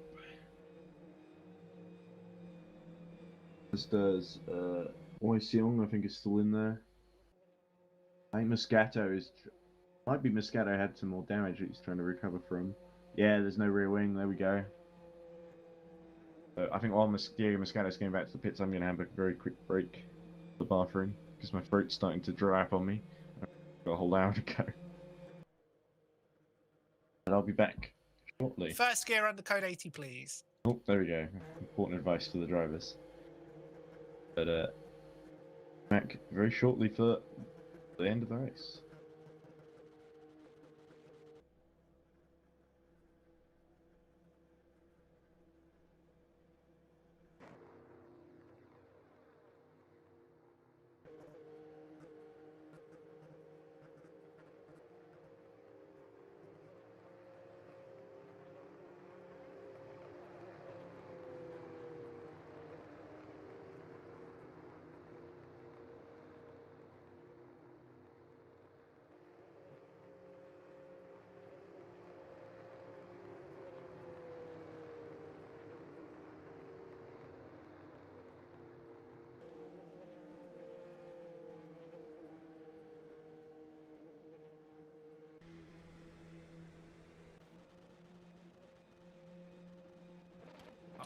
Okay, back to green in 10 seconds.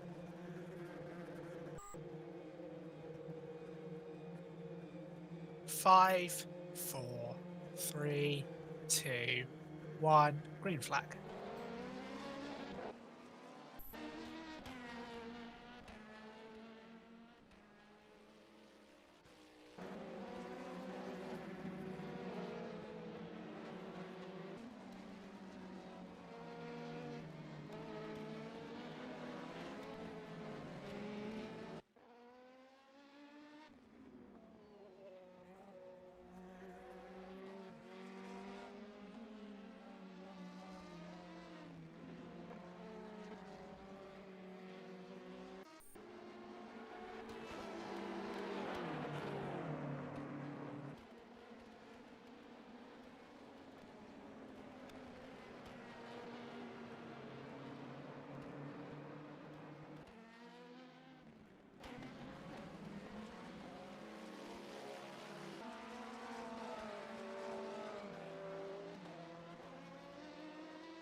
Well, there we go. We're back underway.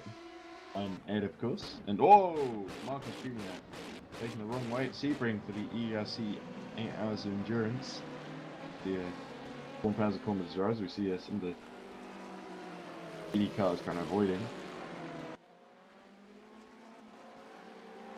So, what to look forward to in this race is still, 21, Christopher Kanek leading Sultan Boda, followed by Patrick Attila Lukacs, Jurka Slovenak,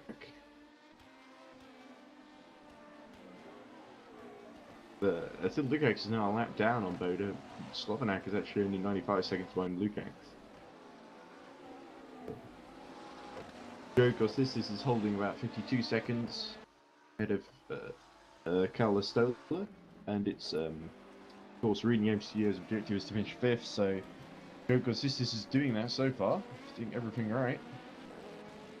Still an hour left in this race at the very least. We are 189 laps in, I think. Might end up going a bit past the 8-hour mark at this rate. Francisco Perez just making his way through. Yeah. Boda. Nascimento is trying to avoid one car in front of him.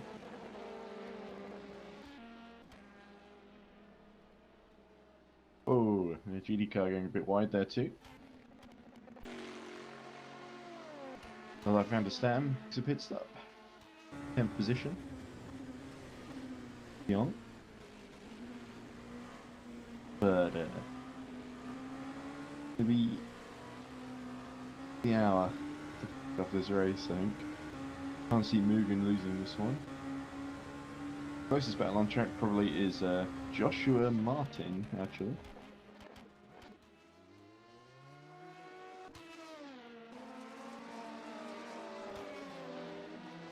Martin's battle for... Oh no, it's Hamilton, Joshua Hamilton, not Joshua Martin. They're both called Joshua, they tend to confuse. Joshua Hamilton, the 46, Joshua Martin, the 47. But it's a bit Cuisonneveld. About 6 seconds up the road from Joshua Hamilton, so 46 might have a go as Che Hatch has a spin. Oh dear, that's a rare mistake from Che Hatch. So facing the right way and continues through the last corner. Did Hatch actually lose a place to Novak in that? Well done.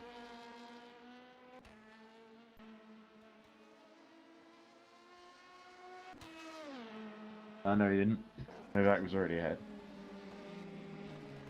Che Hatch in 8th position at the moment.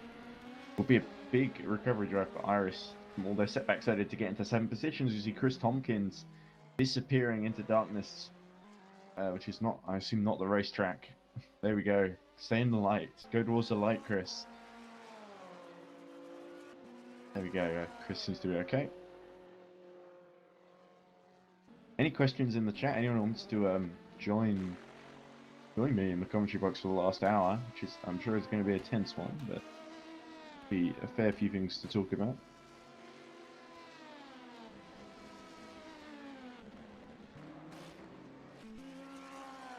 Ah, you were talking about the DMCA copyright stuff about the TV in the background, Tom. Sorry, I missed that somehow.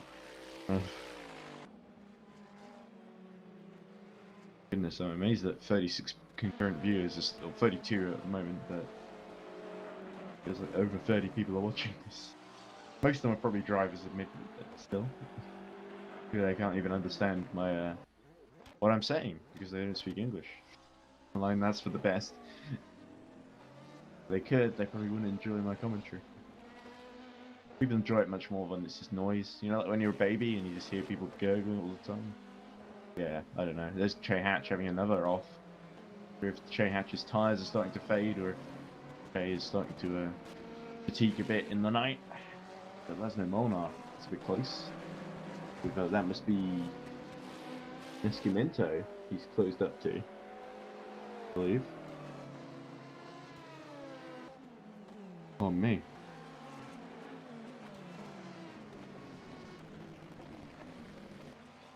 I know.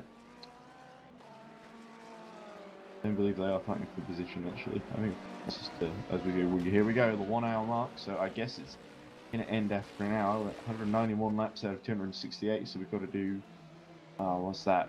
77 laps in an hour of Sebring. I don't think that's happened somehow. Oh, as we see a car spinning there. Not sure exactly who that was. That was spun out of the foreground. BDs. Golden and black ones.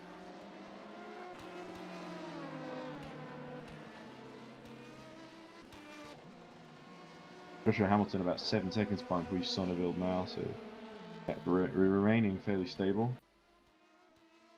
There's no Molnar make his way around the circuit.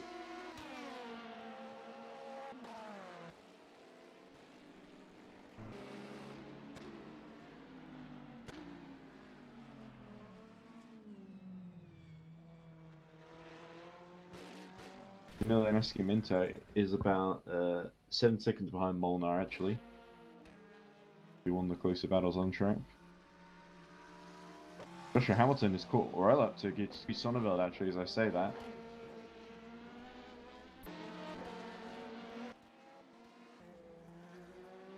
Chris Tompkins enters the pits.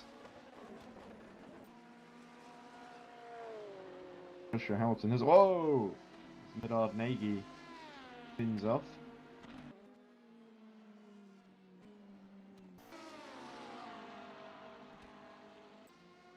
Sonneville may have gone into the pits.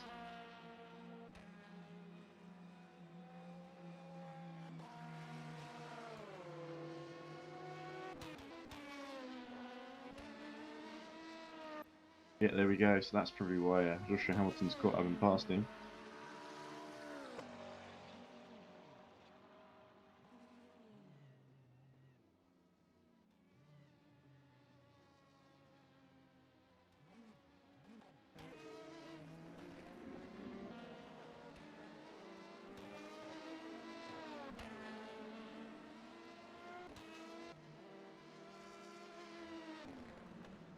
Elvis Stoller having a little off.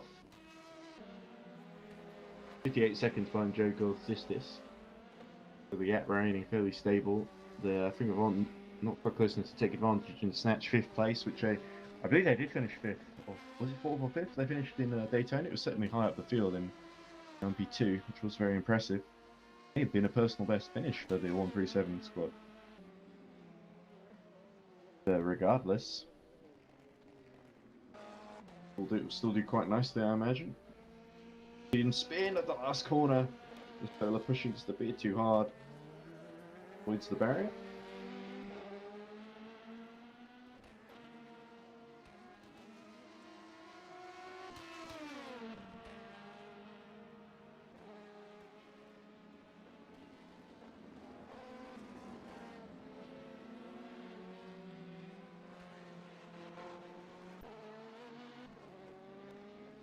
Look at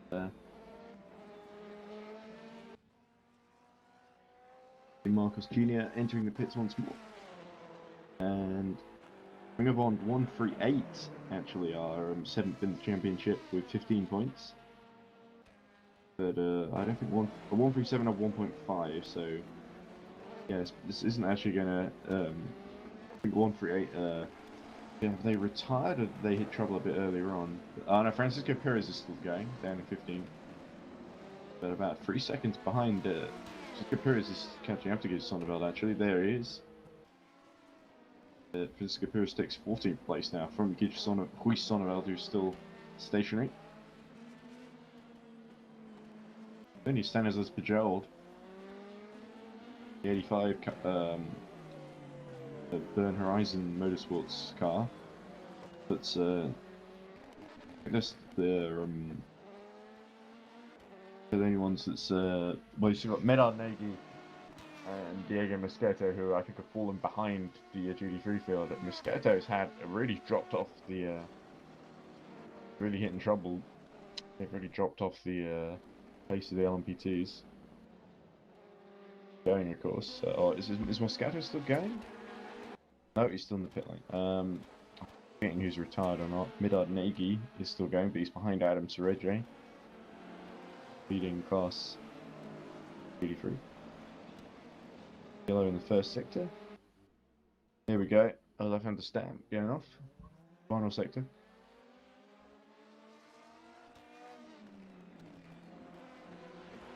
Joshua Hamilton is about 14 seconds down on Robert Strachan.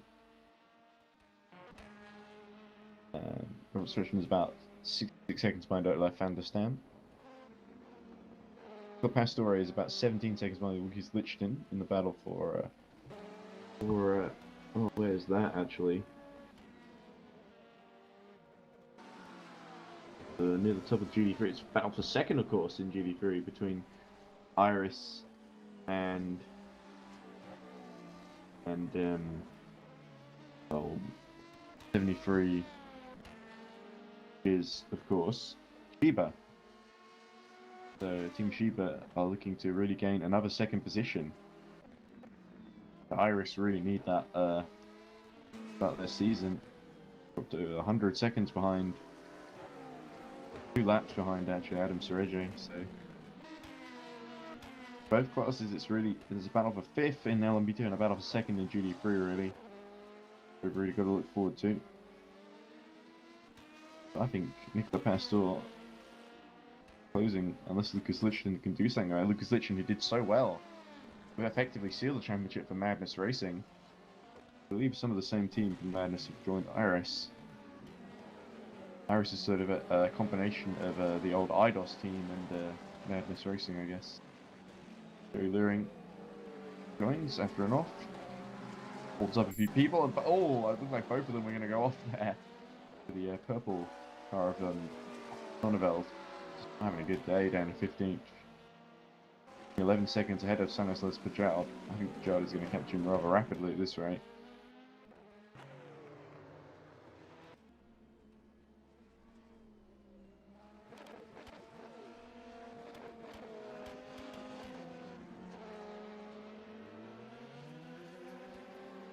Nagy in the wall.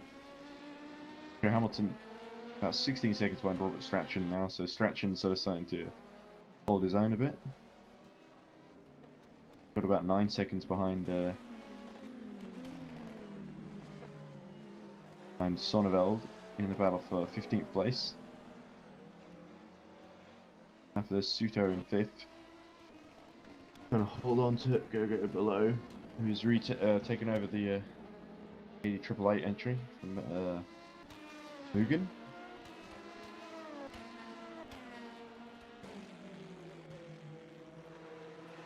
We're nearly at the 200 lap mark actually. If we go the full 268 laps distance, I hope we let the time decide this, because I have a feeling we're not going to make 268 for the end. I don't think the Madness team, I think with the full course, yeah, even with the pace of the Madness team, it's probably not going to be quite enough for Christy Vikianic. Novak.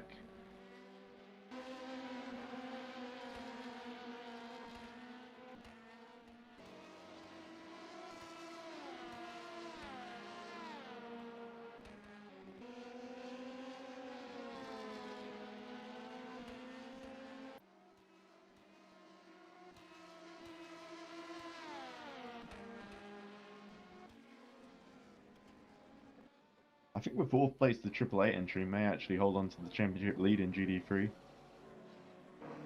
But it certainly brings 88 into play as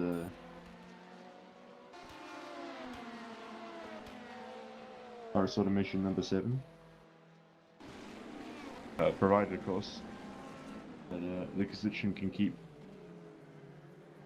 the past. Actually, I got completely mixed up because is Medard Nagy that Pastor is about 18-20 seconds behind the LMP2 entry. It's not Lucas Lichten.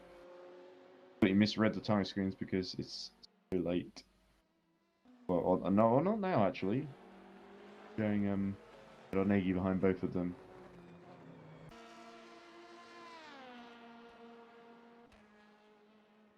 Certainly still on the same lap. Brief look. 50 minutes remaining apparently according to timing screens. Lucas Lichtenstein trying to negotiate an LMP2 car. And there's Nicky Pastor. Taken by Abstinio Falls Polonia. Oh, it's Jerry Luring. Facing the wrong way.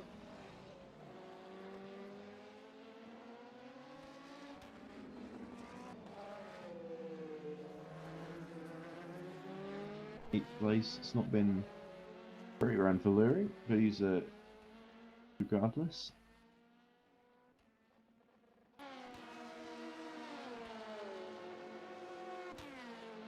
It's a shame not to see the Luffield Lunatics participating in this. Good to see them doing in 11th, I think, after Daytona. They did a very good job in the 24 hours there.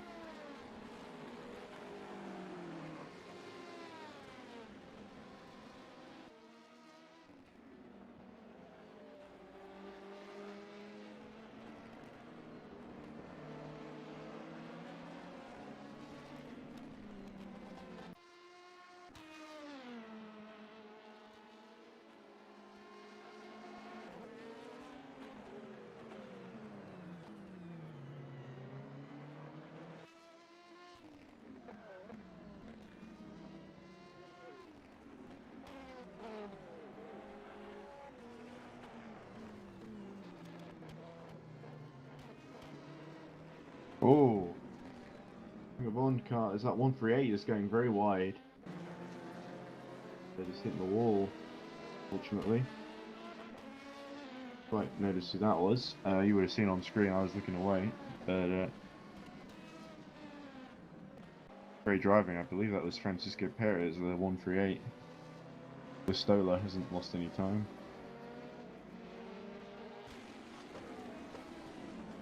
Yeah, it's Perez because Sonneval has got back through. Perez has got going again. To back.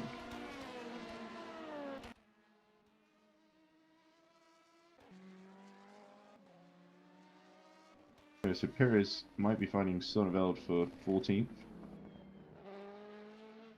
Back up.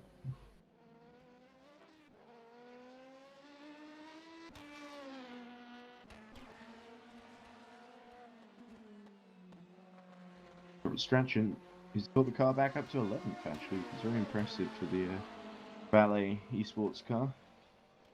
35 seconds down on Olaf Anders Samson, not far off getting into the top 10, which would be a big achievement for the number 33 Valet entry.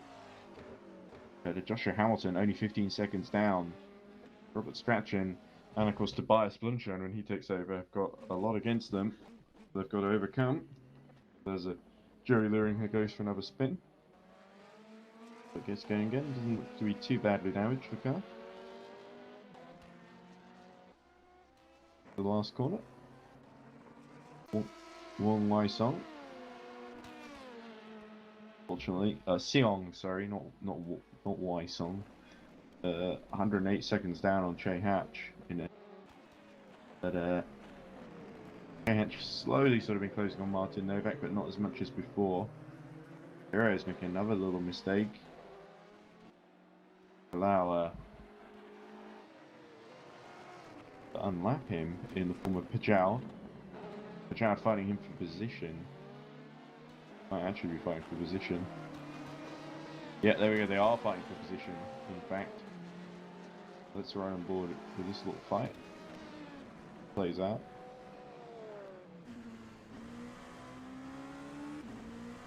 Pajal, Burn Horizon by 360 Motorsports car. Number 85, get past the 138 of the Ring of On Motorsports car driven by Francisco Perez. Perez didn't get the best run, he's been slightly held up by the GD car. What is Pajal going to do? That 15th position. Through to the last corner.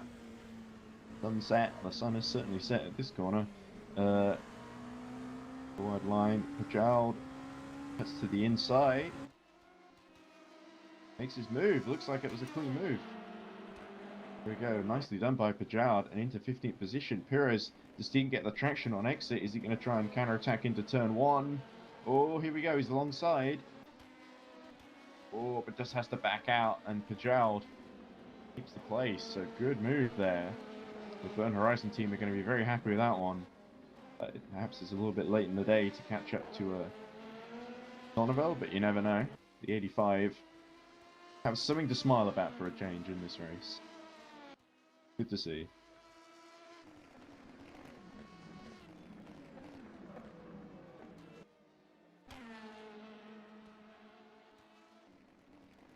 The order, to remind you, still Christopher Kianik leading for the 21 Mugen team, but he's just gone into the pits, of course. Following him is Zoltan Boda in the number 20.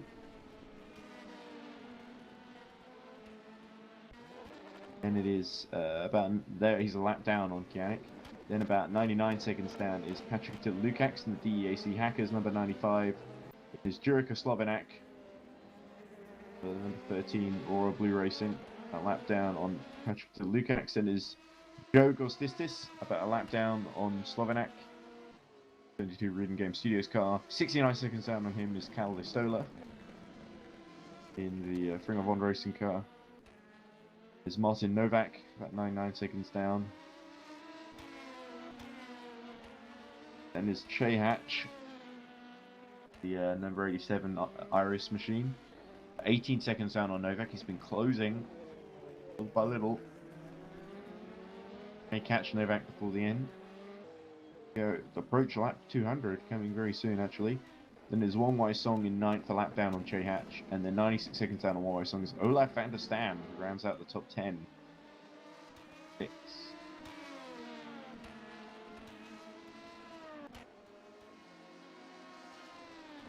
Then in G3, it is the 88 Lucan car of Adam Sereje that leads, followed by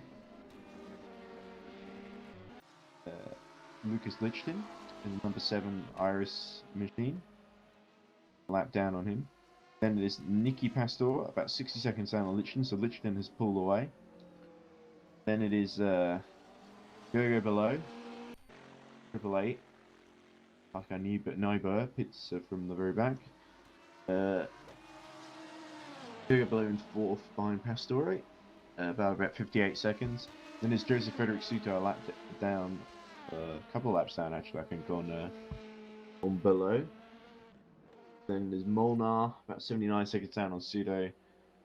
Damien Klein, about a lap down on Molnar. And then Joe Luring, about 5 laps down on Klein. Then it is Chris Tompkins, 103 seconds down on Luring. And Vinicius Del Vecchio, 2 laps down on Tompkins.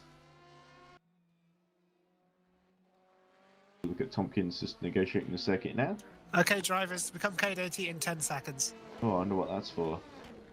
The Roland Zooks had an off track. Grizzly Bukout had an off track as well. 5, 4, 3, 2, 1, code 80.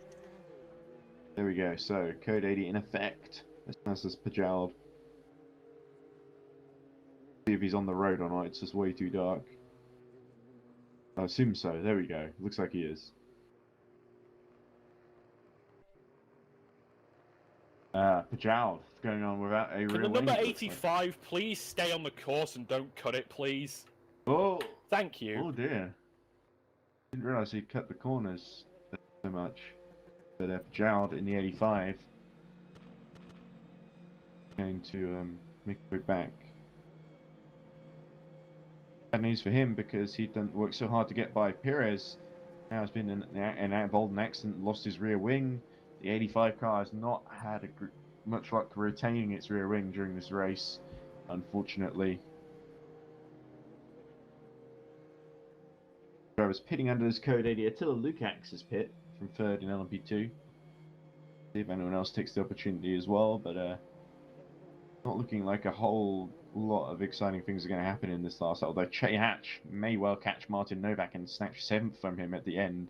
I wouldn't put it past Che Hatch. He's always put some action, a big show for us at the very end of a race before, as Boda also pits from 2nd LMP2.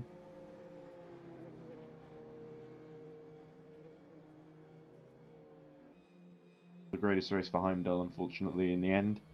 They were leading. They did have some glorious moments early on as we go into 40 minutes there. Oh, a little spin under code 80 for Nagy.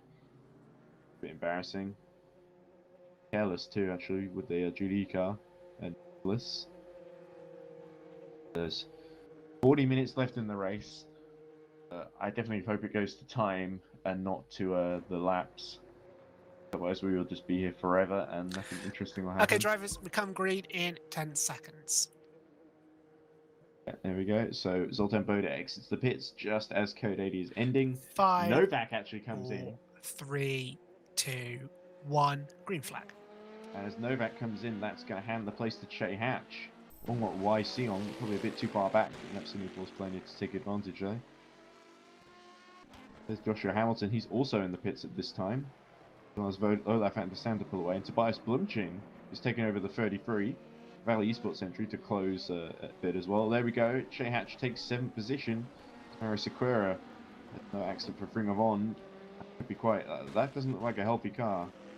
But maybe it's alright. But they've got back up to racing speed now. Anyway, there's Lucas Lichten. Iris Automation running 2nd in GD3. It definitely seems like if I put all my eggs in the GD3 basket, it's the one that seems to be going most consistently for them. They're a bit of a sleeper hit in GD3. Great little team there as we see Cat Listola having spun in the GD3 car, having to spin to avoid him. That looks like the Bentley. The green car must be the Bentley, but yeah, look at all this. This is a mess, isn't it? Not too many cars involved there. Stoller, of course, in the 137 was 87 seconds behind. Was quite 50 seconds behind Joe Goes. It's now ballooned up to 87 seconds behind the Rudin Game Studios car. So Stoller looking like he's going to finish 6th then. Che Hatch 107 seconds down. So a few more mistakes like that, Che Hatch might just snatch 6th for Iris. But yeah, the race continues. Wong like Wai Seong. 4 seconds behind Martin Novak. Not really gone AFP's way, has it? Diva class today. Even going to finish on the podium. They're barely going to finish in the top 10 at this rate. Just one YC on putting a very impressive performance in the last hour as we see Maro Sakura, but someone else going very wide there as well. It looked like, yeah, that's Olaf van der Stam. 10th, making a mistake. But he's got a lap over Joshua Hamilton, so not too much threat from behind. It's getting a bit busy here. Cars flashing lights at one another.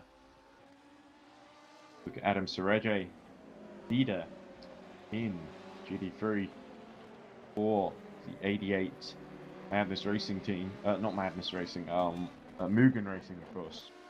Mugen Racing. Go into lap 201.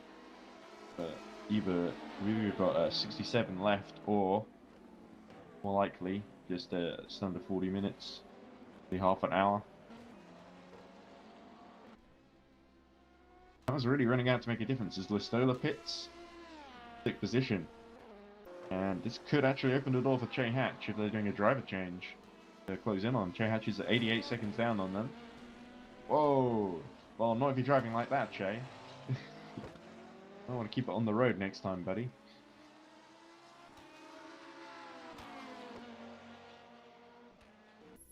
Interesting to see if we could get these after the race with anyone maybe watching.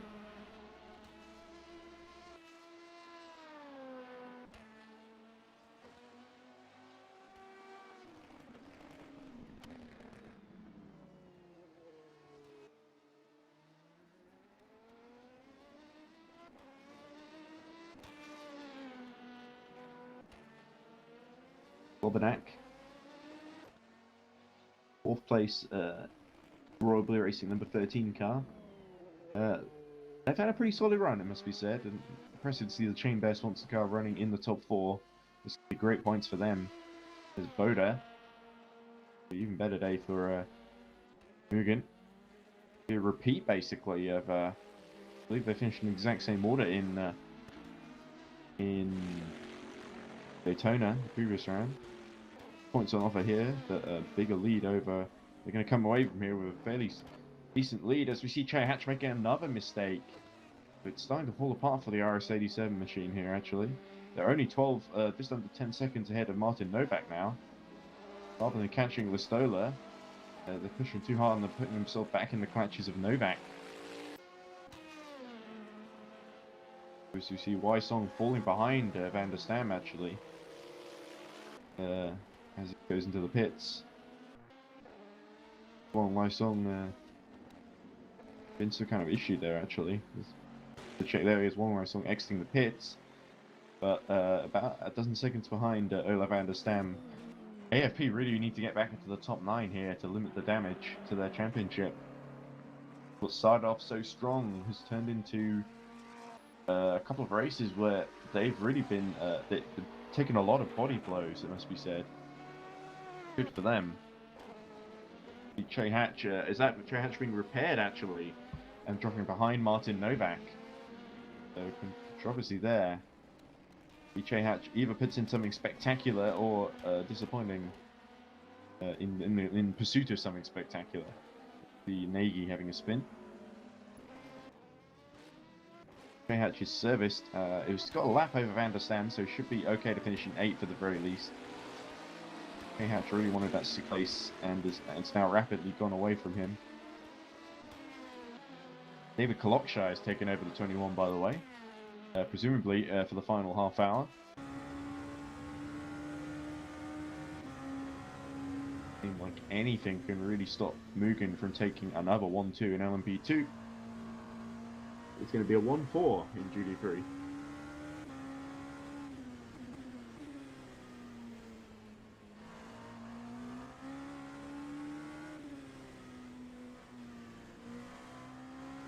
Boda way in 2nd place. Boys, never an amazing feeling to be second in a 1-2. You always want to be leading it, but a lap down, I guess he's not really got much choice at this point. Boda will bask in the reflected glory. The number 20 still in contention if it finishes 2nd place here. Well, I think they may even overtake the AFP number 99 in the standings. Points advantage, unless the number 99 gets a move on and catches up to 20 seconds to Olaf van der Stam. I think it's looking less and less likely that Wong Wai Seong is the driver to do that.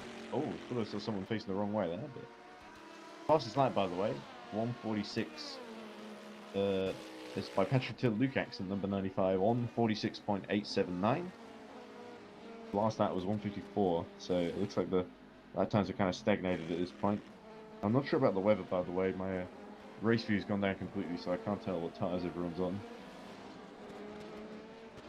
Weather, if it's cleared up particularly, it doesn't look too bad, I guess, from my end. Windscreen wipers don't seem to be going quite as hard.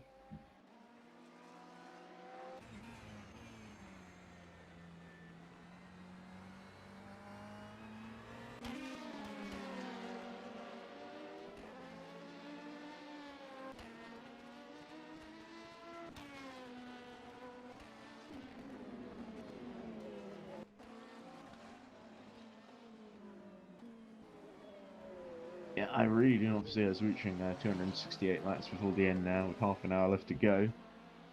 The Patrick Till Lukacs pushes too hard in pursuit of the Mugen cars.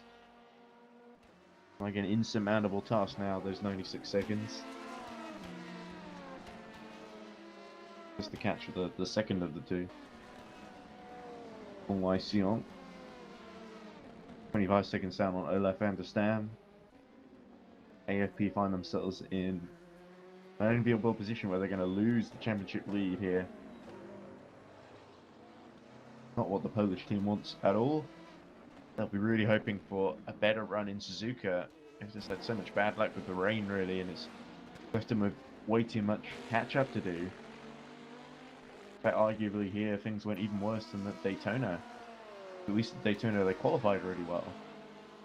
Absence of it, we've not seen Blake Checketts in the car all day, and he's one of their star drivers. I wonder if his absence is being felt here, and the likes of Wong Wai Song doing the best they can, but they're not quite as experienced, perhaps. But Wong Wai Song doing his best, but dropping behind Van der Stam, if anything, and at 28 seconds now. gap between the two. So, but AFP are going to just struggle into the top 10 here.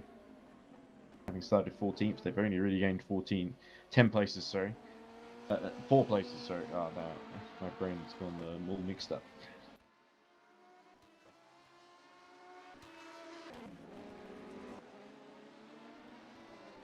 But for me, it's been we're about maybe an hour's break in total, almost 7 hours of commentary by the end. So, well, it's been fun. I admit that there's not really much to play for at this point with the Miles Blumshine, my good friend, who's commentating with us a few times. He's only about 12 seconds behind Joshua Hamilton in battle for 11th place. I'm sure he would feel extremely happy with snatch. Actually, he's got down to 16 seconds now, but there's a chance he might be able to snatch something from Joshua Hamilton at the very end of this race. Can he get into the top 10? That might be too big an ask.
Oh, and there's Martin Novak hitting trouble.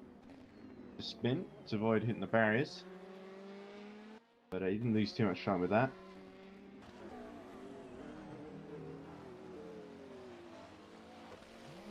Patrick Lukács in trouble too as well. Pushes the limits.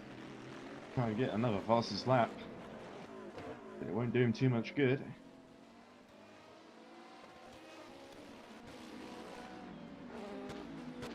Hatch is now only 18 seconds actually behind Martin Novak, so he's still a chance of 7th for Jay Hatch in these closing stages. Miles Blumshine only 14 seconds behind Joshua Hamilton in the battle for 11th in LMP2.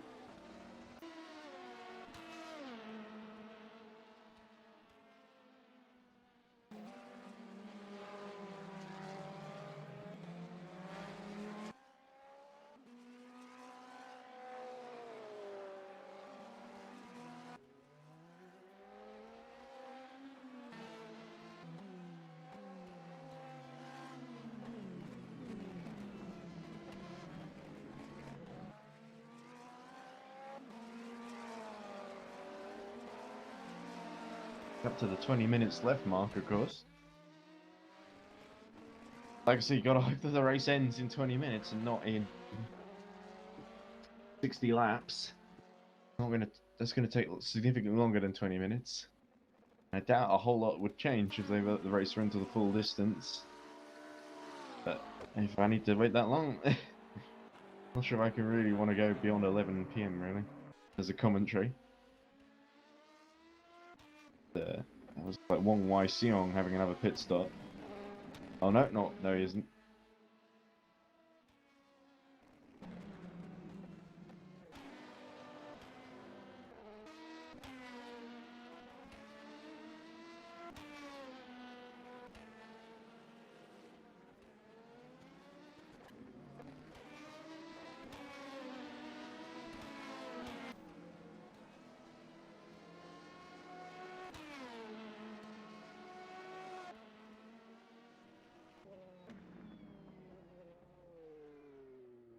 Wong Wai Sung really struggling and straight into the barriers there.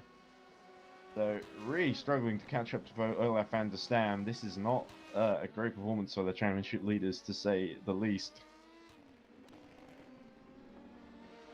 Wong Wai Seong not covering Abstenio Vorspalenia in much glory at the present moment.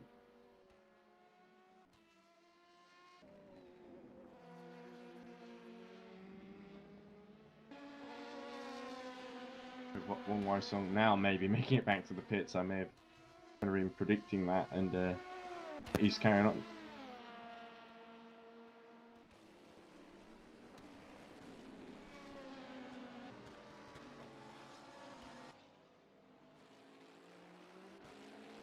Ooh, Helvetia being lapped there, and almost hitting the side of the Irish car, starting in second in class. But he avoids too much disaster. Jay Hatch only 4 seconds behind Martin Novak now. I think that's the real battle. We may see some heroics from Jay Hatch after all. Oh, who was I to doubt him?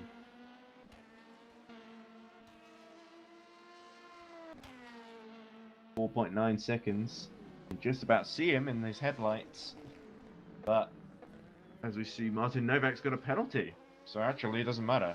Not sure what the penalty's for some kind of incident. Most certainly, actually. Just randomly lob a penalty just to give Che Hatch an extra place. I mean, I like Che, but not that much. I wouldn't do that if I was a steward. But brakes glowing there. Che pushing. He probably doesn't quite realise yet that Novak has got a penalty coming his way. Maybe he doesn't care. Let's have some fun. Who can blame him, really? Endurance racing, it should be everyone converged together at the end, but it seems the Mugen team had different ideas and just ran away with it. Oh, there we go. It's that Novak just letting Che Hatch through, missing the corner, and making it very easy for Che Hatch in the end. So Che Hatch up to 7th, and a bit too big an ask to catch Cal Listola 97 seconds up the road in the 20 minutes that there's left in the race. I'm sure Che will try and see what happens. But no, we did see 2 people get disconnected near the end in Daytona, like in the last 2 hours or so. But Martin Novak is going to have to come in and serve his penalty. Indeed, he does so. Lars Blumschein almost 10 seconds on Joshua Hamilton now, so he might just about close in towards the end. But I don't think it's going to be enough for Tobias to overcome the number 46 car. See it now. And emulating the of his namesake, he's going to finish just outside the top 10 at this rate.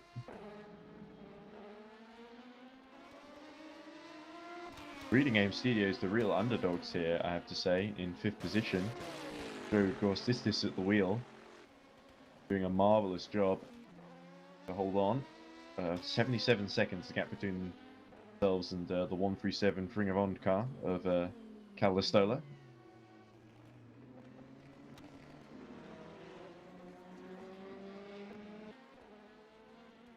And Code 80 in 10 seconds. Oh, yeah, Nagy in trouble. So Code 80 has been called. I think he's missing a 5, rear wing. 4, 3, there we go. Yep. 2, 1. Code 80. There we go. Code 80 in effect, and Nagy side by side with is that one of the Irish cars actually? There's David Kalokshai, leading in class comfortably. Anyone going to make a last-minute pit stop here? Like Olaf van der Stam is from 9th position. That will let Wong Wai Seong back into 9th. So that will slightly lessen the pain for Abstenio Vorspalenia, but not a lot. We're going to hurt this one with 20 minutes left, actually, officially.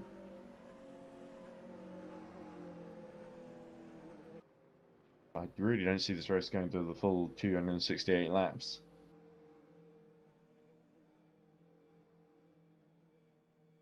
with the rain, it just made the Code 80s, of course, like this one, taken too long to really reach for 268 laps. So I think they have to call it at 10 p.m. in about 20 minutes.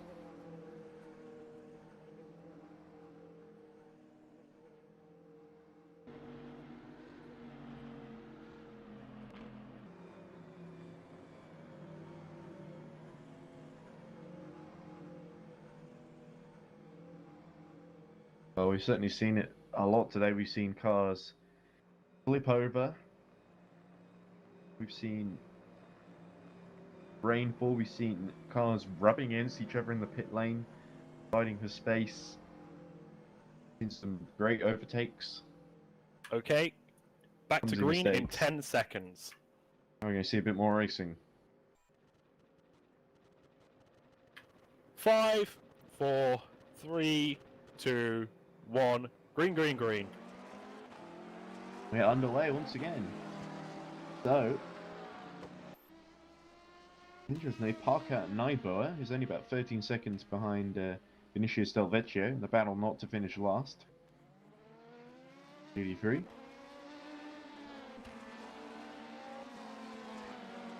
Bill, I understand, got going in 9th position, actually. Having pit under the Code 80, so actually it turns out Wong Wai Seong wasn't close enough to take advantage. He's 8 seconds down. But maybe he can catch up in these last few laps, who knows?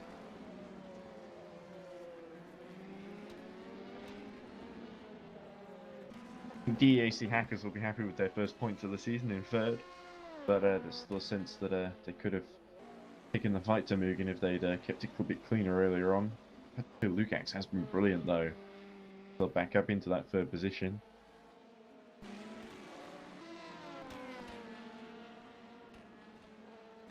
Vice Moonshine has made a mistake. He's about 51 seconds behind Joshua Hamilton now. The only real close battle is Wong Wai Seong. Olaf van der Stam for 9th. So Martin Novak is about 19 seconds behind Che Hatch, but Che Hatch is pulling away. Slowly but surely.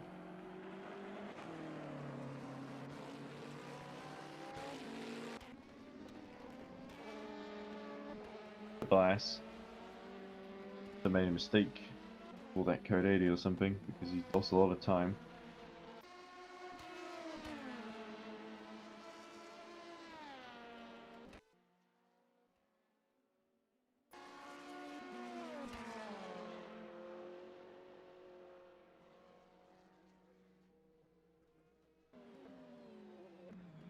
Salvatore Pastor.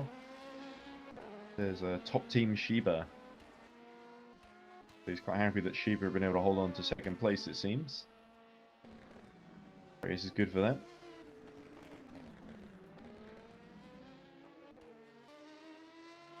Only 3 races into this season.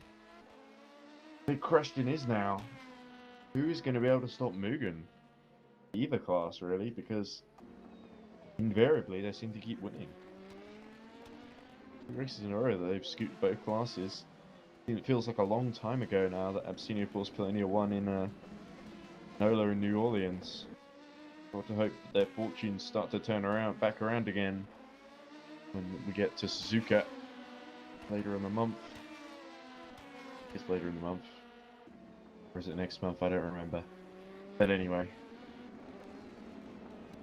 So, check this very quickly. Audience.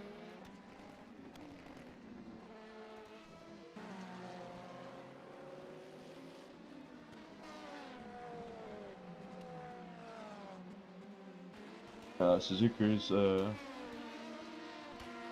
it's actually next month. It's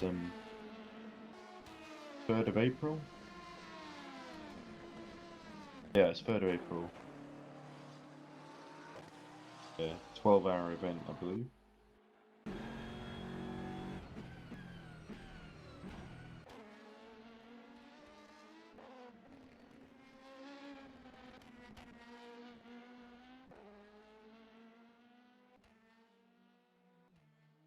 Followed, of course, by 12 Hours of Le Mans on the 15th of May. There's a Portimao on 19th of June. 8 hours of Mugello on the 17th of July. 8 hours of Korea, 1st of August. 12 hours of Laguna Seca on the 18th of September. And the season will end with the 24 hours of Spa, Francorchamps, 8th of October. A couple of weeks after my birthday, actually. So, there we go. And a reminder of the winnings. 1,000 euros total winnings with 500 per class. First place will take 325 euros. Second place, 125 euros.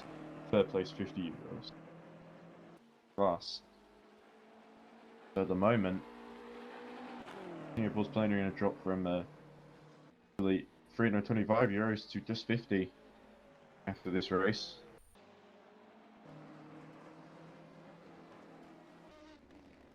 Whoa, there's Mario Sequeira, 138, cleanest of runs.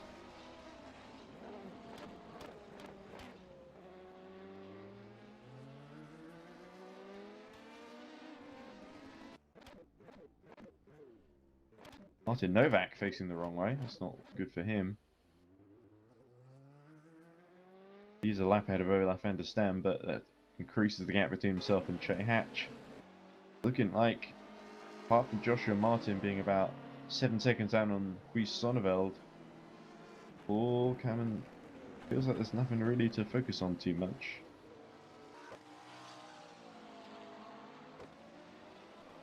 So, Gorstis.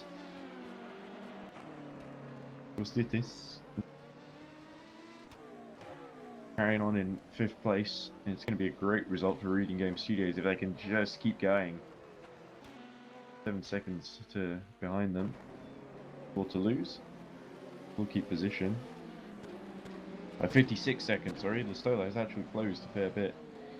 There's a bit of tension there. Vinicius Del Vecchio holding up the Heimdall Racing entry, 232. Yeah, I think such a shame that we didn't get to see what a Boton Bequeñez could have done had his car been continued into the race further on. I think the 23 could have really, they had just 2 or 3 Boton Bequeñez, they could have a big difference. As Mario Sequeira having wedged it in the barriers, like that car's going anywhere anytime soon.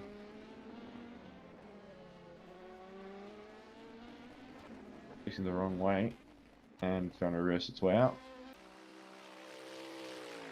Joshua Martin about 5 seconds down on Guy Sonneveld. Battle for 13th. A delivery on the 47.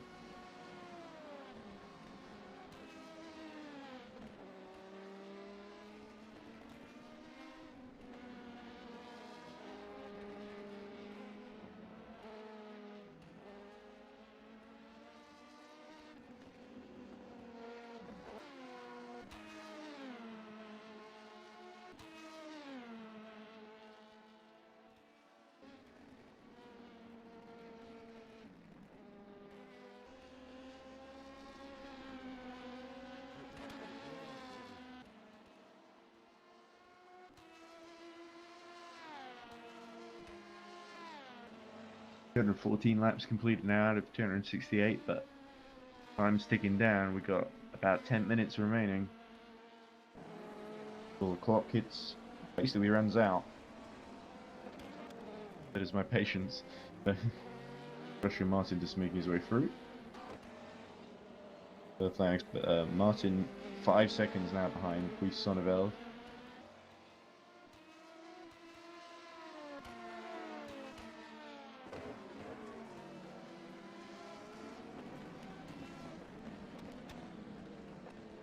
I think even Martin might not be able to catch Sonneveld before the end. There we go, 10 minutes remaining then. So if he's going to catch him, he better get a shift on.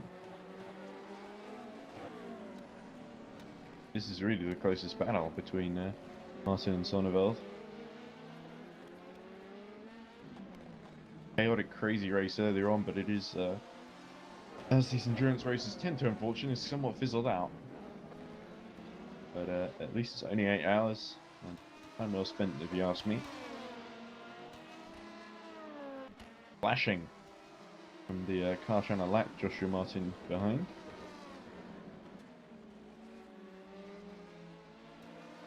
Like the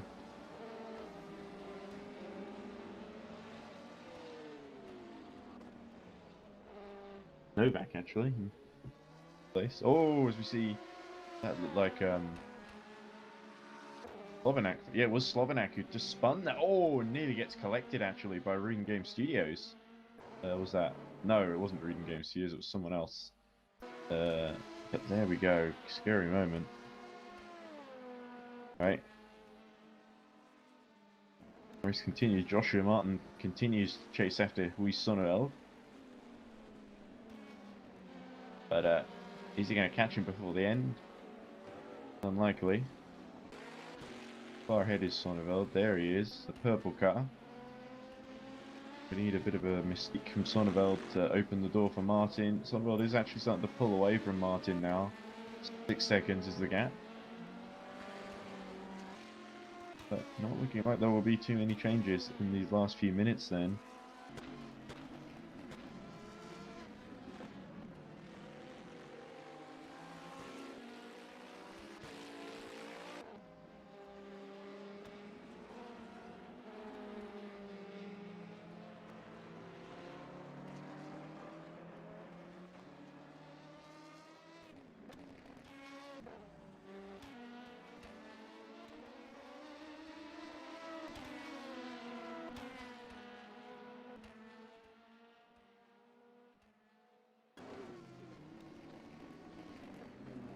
Lysion just trying to make it to the end really at this point. Feeling that this is not going to be a result celebrated by absolutely enforced Polonia's Twitter page particularly strongly. But Suzuka should, in theory, be a much better race for them. Definitely feels like the layout of Sebring played against them. The big crash at the beginning put them on the back foot, and then again they took a risk during the rain to catch up by switching to inters early. It didn't really pay out. AFP really not driven particularly well. Yeah, not really. It doesn't feels like they're sort of in a kind of situation where they've been completely outgunned by Mugen. It's kind of the championship fight we were hoping for at the start of the season seems to be kind of evaporating.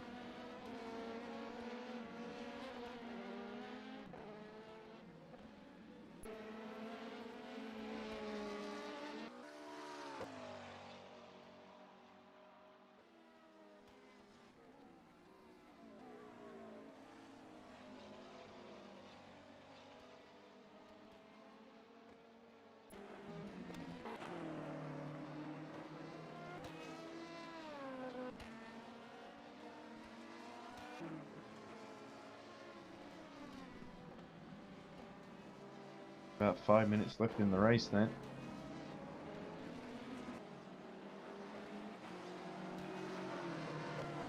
Joshua Martin has dropped to 8 seconds behind now. Because Huy Sonneveld. So it's, as we see Chris Tompkins, giving the big whack against the barrier there. Car seems to survive. Tough stuff these Ferraris. So number 35, the end car carries on.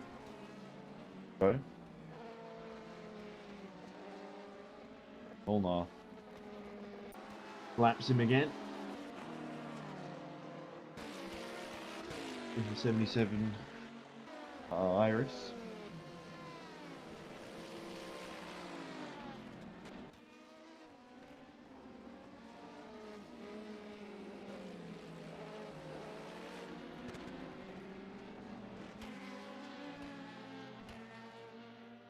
Chris Tompkins crawl back to the pits. Perhaps maybe he'll finally call it quits. I think he's got more than enough gap over Arkam Naiboa to Yeah, he's got 2 laps on Park and I burst. So he can just sit in the pit lane and finish the race there if he wishes. But anyway, up to 10 p.m. Okay. GMT. But we'll like 3 minutes after that. Pretty at the 5-minute mark now.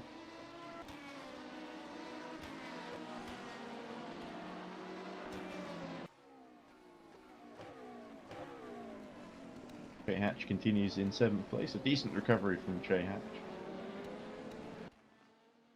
Exactly what he could have done. Been a bit higher up in the order. Finished on the podium before in LMP2. At a Circuit of the Americas last season.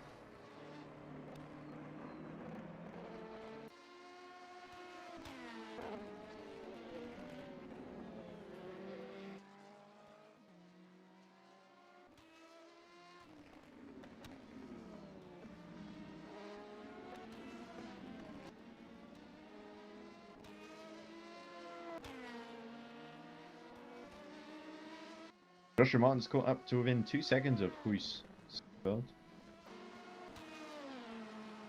But it might be too little too late. There we go, you can see him in front of him, so mistake from Sonneveld, I think. Martin looking to take advantage. But Blumchen, by the way, has caught Joshua Hamilton to win 38 seconds. It's a decent recovery from being 50 seconds behind, but I think Hamilton got the measure of him on this occasion. Tompkins exit the pit, he will finish the race on the track. Hit the 10 o'clock mark, but with a few minutes left to go, the race is going to end at least a little longer.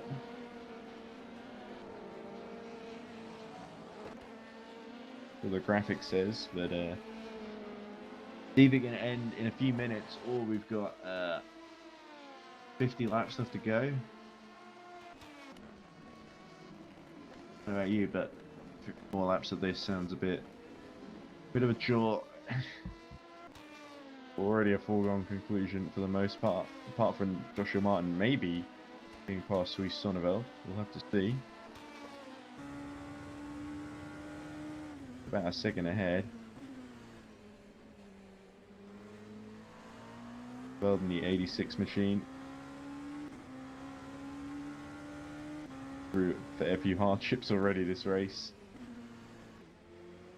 It is going to deprive it of a 13th position. Get the opportunity.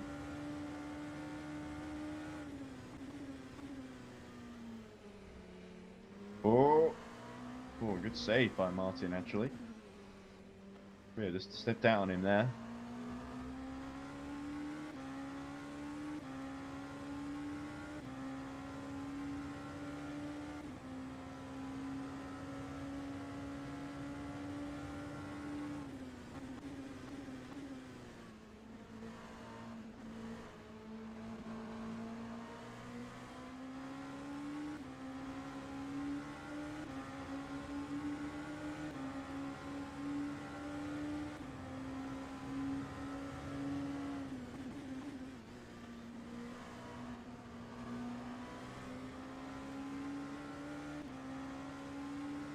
Martin not quite close enough. I think he's going to run out of time here. Yeah, depending on how long this bloody race is going to go.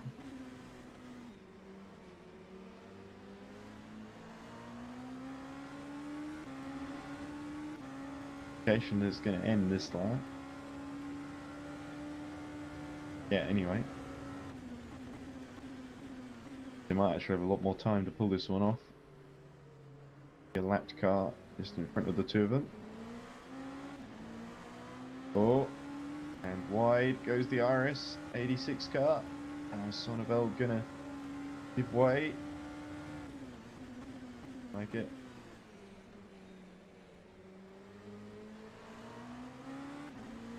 Zero minutes remaining, so there we go. Looks like the race is going to end then. But is Joshua Martin going to make the move on Huis Sonneveld for 13th position? The only battle on track at all as the checkered flag comes out.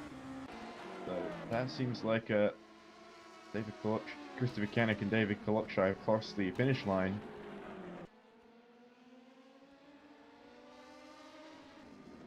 One. So let's just see how this pans out. But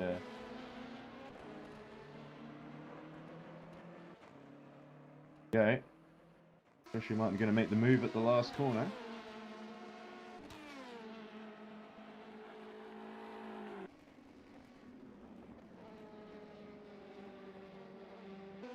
No, not quite. I think they're going to hold on.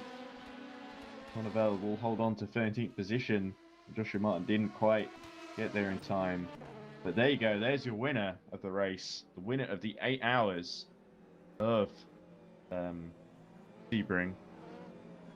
That is David Kolokshai and the Mugen Racing team, the crew of the number 21, also driven, of course, by Christopher Kanek earlier in the race.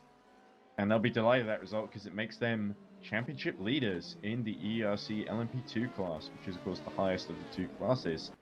Zoltan Boda finishes second. Here we go. Here's him crossing the line. Well-deserved 1-2 for the team in 2 races in a row in LMP2, although they didn't quite pull off the same feat in GD3. Settled with 1st and 4th on this occasion. But still, great feat by the Mugen Racing team. The class of the field and the team to beat, really. There's Patrick Attila Lukacs. He finishes in 3rd position. Long way behind, though. 102 seconds in the end. There's Jurka Slovenak. Royal Blue Racing finishing 4th, which is a great result for them. I think it's their best result in EERC so far. But what about this guy? Joe Gostesis finishes in 5th position for Reading Game Studios. Outside of the non-championship race at Le Mans, where they finished 3rd, this is their best result. There we go. He goes on the grass. I think he's just, has he crossed the line already and he's going to the pit lane? Or is this him finishing his last lap? Sure. But that's great. We should try and talk to Tom Dillon if we can. And perhaps the rest of the Reading Game Studios team if they're interested in talking to us. Here's Listola. Oh, that's not how he would want to end the race. But let's give a quick shout out to the GD3 field. There we go. There's the winner of GD3. Adam Soreja in the 88 crew of the Mugen Sim Racing squad. They beat Lucas Lichten and the Iris squad. It was Nicky Pastor.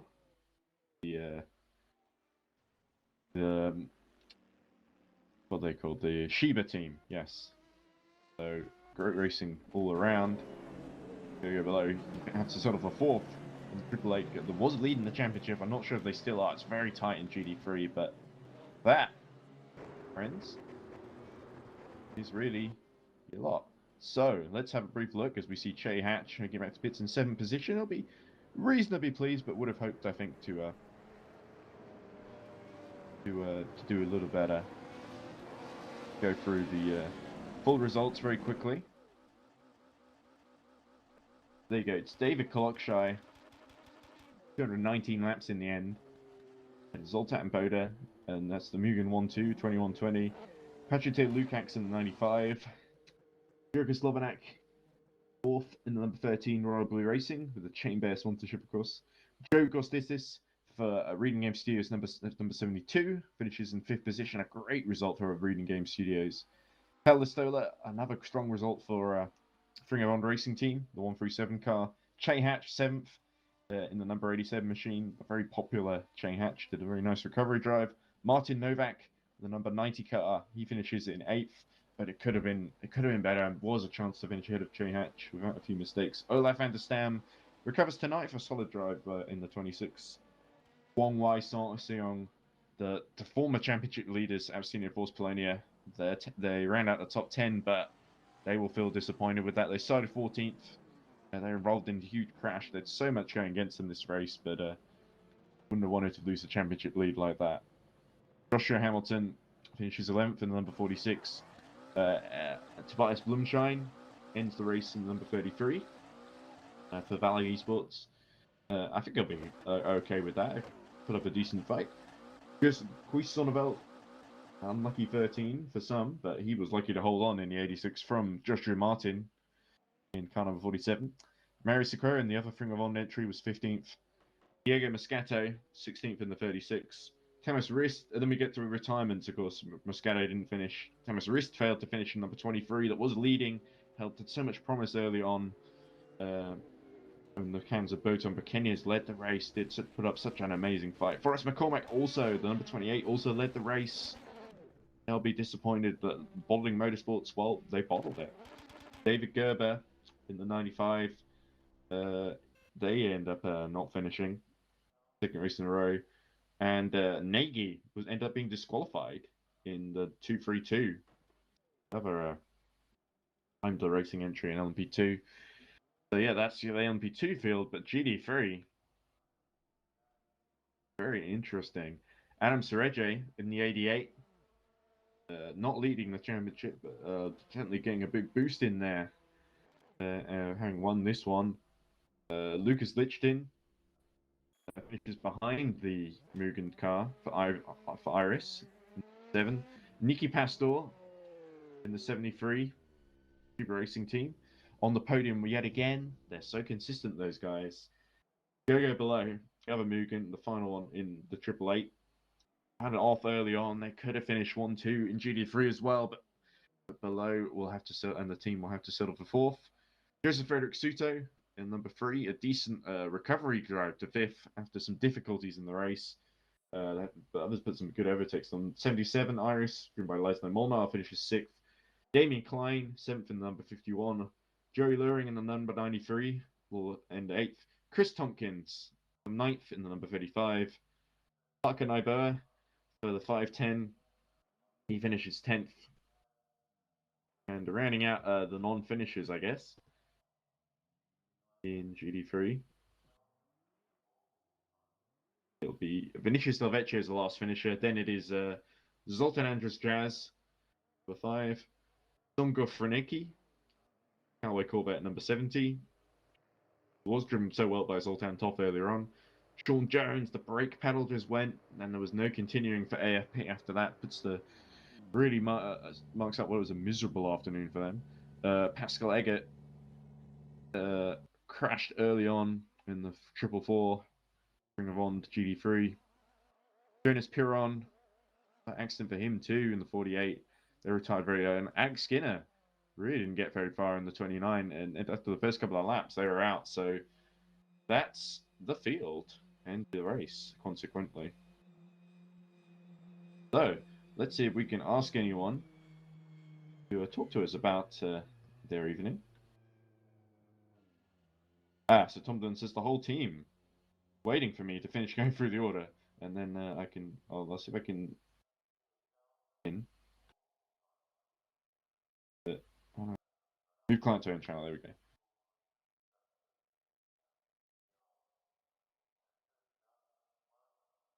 There we go. So we're joined by Reading Game Studios team that has just finished 5th in LMP2. A brilliant result for them. They're best in a championship points-paying race. Of course, the drivers Joe Gostistis, Pavel Pankovic, and Tom Dillon. Guys, how you feeling? Awesome. Pretty good. Yeah, you did say earlier when I was away, unfortunately, Tom, that 5th was the target. And it seems you all achieved that today against some tough competition. I know Ring of Bond, the Dutch team, did push you very hard, but you were able to hold them off. How do you guys feel about how the race went? Some crazy accidents, lots of rain, but in the end, the darkness, you guys ended it pretty well and got some great points for your championship. I'll be honest, I thought when I was getting interviewed by James that when we were P7, I didn't actually think we were going to get P5. I thought it was kind of done. And then getting chased down by Fine Avant, really, really well done to them. They kind of pushed us all the way to the end. But pretty fun race, actually. Probably one of our better ones in EERC. Were you worried about, I don't know, like Abstinio Vos Polonia, Iris with Che Hatch on board? They seemed pretty quick, but in the end, they weren't quite. They made too many mistakes. They weren't able to hold a candle to your consistency, really. So 5th in the end was yours, and well deserved, I must say, by all 3 of you. Put in great performances. Yeah, thank you. I think it's a pretty good result for us, actually. We expected a good haul of points here with some of the bigger teams out, but I don't think we expected to quite be this far up the order. So Joe Powell, do you have any thoughts on the race, on how it went for you? Because it was a bit crazy out there at points, especially with the rain, the big accident at the last corner with several cars flipping over that you guys were able to avoid. Specifically that one, I somehow managed to miss a tire that came off of a car in there. That was, yeah, but overall, I would say I did have some sketchy moments during my stints, but overall, the car finished in one piece, so I'm glad with that. P5 as well, so. Yeah, I had my moments too, like the one on my first lap out where I caused like 3 cars to crash, including myself. But other than that, I picked up my game, got consistent, understood the track better, and I think that's what caused us to finish where we did. Indeed. So that was really good that you guys were able to get through all the difficulties that no doubt everyone ran into some during this race. So looking forward to the rest of the season. Next month is Suzuka. A good track for you guys? Was Suzuka a good track? I especially love Suzuka. It's a very fun track. It's fairly, I would say, driver focused. So maybe it might not be, a setup focus, but maybe the best driver could essentially shine there. So we'll have to see. Yeah, I think Suzuka is going to be more of a challenge of who can get around the GT cars the fastest, rather than, or the cleanest as well, rather than who's just the fastest, because it's a tight track and it's going to definitely have some problems with it. I can see a lot of dive bombs at a Spoon hairpin. I really hope not. I hope it doesn't rain as well. Oh yeah, well, we saw a lot of rain today anyway. So yeah, I think I'm out of questions. I know Tobias has just rejoined us. I'm not sure if he wants to interview or if he wants to talk about his race from his point of view. I can do both. Okay. Tobias, do you have any questions for the Reading Game Studios team that have just finished 5th in LMP2? Sorry, don't want to make you feel judged. I don't have anything to say to them. Oh, okay. Don't be rude then. All right. Well, but anyway, congrats I think for you a guys good position, I guess. And thanks for talking to us. So Yes, best of luck for the rest of the season. Yep. And we'll have to see where this puts you in the championship, because I think you guys were sort of on the fringes of the top 10, but this should put you right in the thick of that battle for 5th, 6th, 7th position, I think. I think it puts us 8th. You finished 5th, right? Yes. Yeah. Okay. Yeah, I'm just trying to figure out where that puts them against the likes of Fringavon, Iris, etc., etc. That puts you like...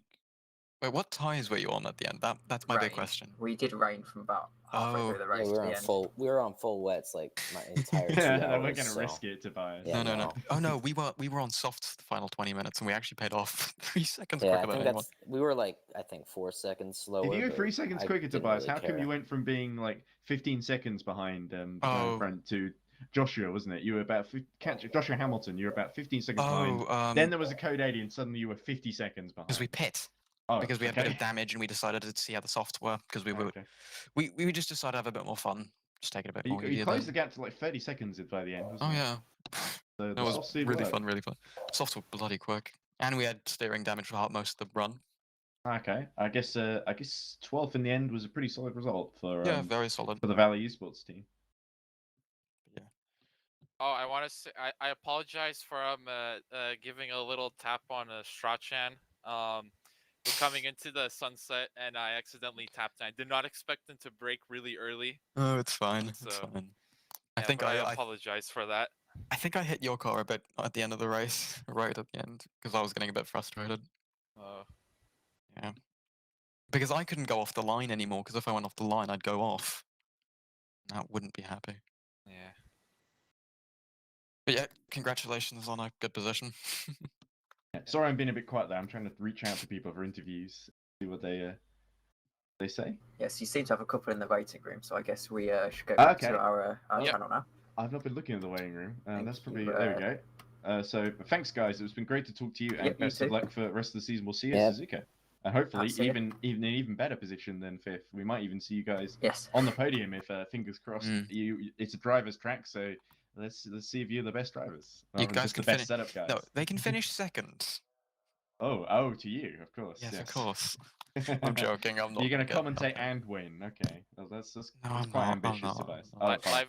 Live commentary during the race in the car. Just do one thing or the other, Tobias. In-car commentary. No, I've been handling it professionally. Okay. Well, okay, yeah. Well, I mean, with all the TV we've heard in the background, yeah, it sounds very Yeah, professional. that's. I can't do anything about it. I'm It's like, sorry, I shouldn't needle you for that. It's not your fault. Anyway, thanks, guys. I'm going to invite Thanks very our much. next couple of interviewers in.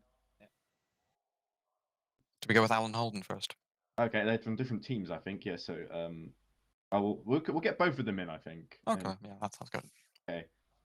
Right. So joining us now is Alan Holden, I believe, from the Holden team, and Parker Naiboa, who finished they're both in GD3 field and both competitors near the back. So guys, who wants to talk first about their race and how it went?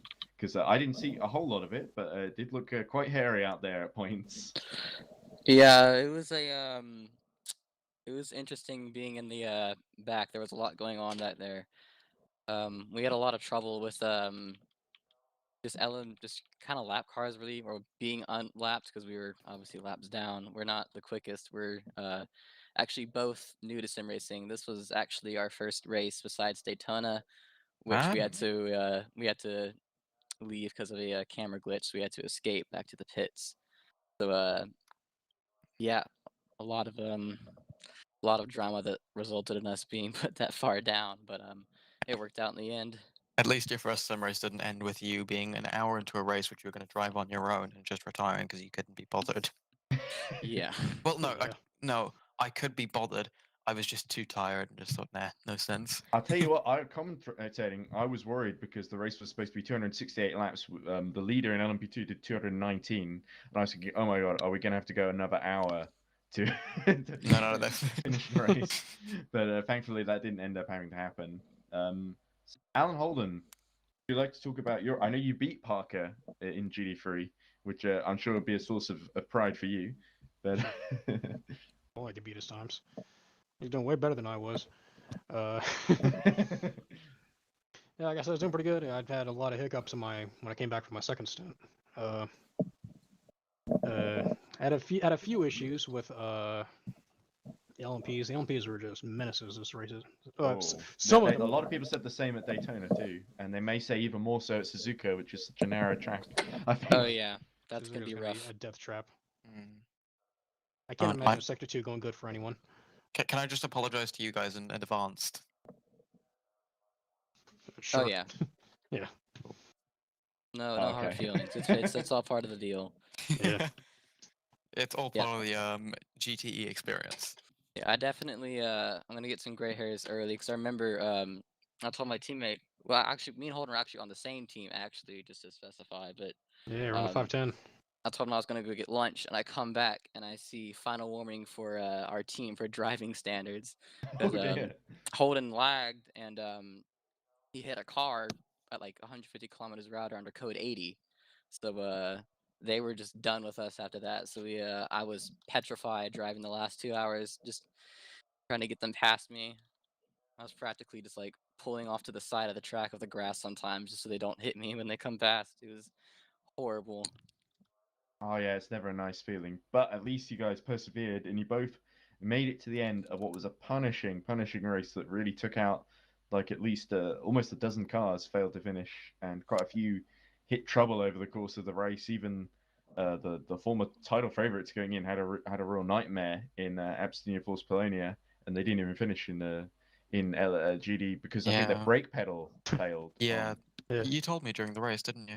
Yeah, I did, but Sean these two don't Jones' know. brake pedal. Hell, the guy in front of us didn't even finish. Well, we're actually close friends with Jake Dinahan. Actually, he's kind of like a mentor to me. He kind of taught me and got me into sim racing, to be honest. But yeah, we heard from him. We were talking after the race. That's really rough for him. Yeah, and Danahan did some great defensive driving actually today. I think he should be lauded for that. He was able to hold on to some quite high positions in GD3, even though he didn't quite have the pace. And I think we don't often praise defensive driving as much as we should. We always talk about the drivers who, find a way to go around the outside and do the impressive, feats of glory. But sometimes just holding on to position is a real feat in of itself. So, Oh yeah, Also, he's just insane. finishing a race when you're near the back and there isn't a whole lot to fight for. Right. Right. Yeah. Well, thank y'all so much for taking the time out of your day to commentate over such a long race. Oh, no worries. It was very fun, especially early on. And First hour was brilliant, actually. I loved it. Indeed. So I think next we're going to talk to Iris, if that's okay, guys. But I'm going to drag them in. But thanks for talking to us, and best of luck for Suzuka. We hope you practice and you can finish a bit higher up in the GD field, get some really good points on the board for your team, and we hope that if you can at least beat the stewards team, the Chris Tompkins number 35 car, then I think you'll be doing pretty well. We were close. We were close. We were Okay, right so behind him. just a few more avoiding a few more spins and having them have a few more spins, then I think that's the key, really. Well, best of luck for next race, I guess, from me. Yeah, best of luck and good night, guys. Thank you. Thank you. Okay. I really wanted to talk to Botan Bekenyes, but I'm not sure if he was that confident with his English. I didn't hear back from him. But Lucas Lichten and Sven Gielhed are going to come in now, so I'm just going to let them know.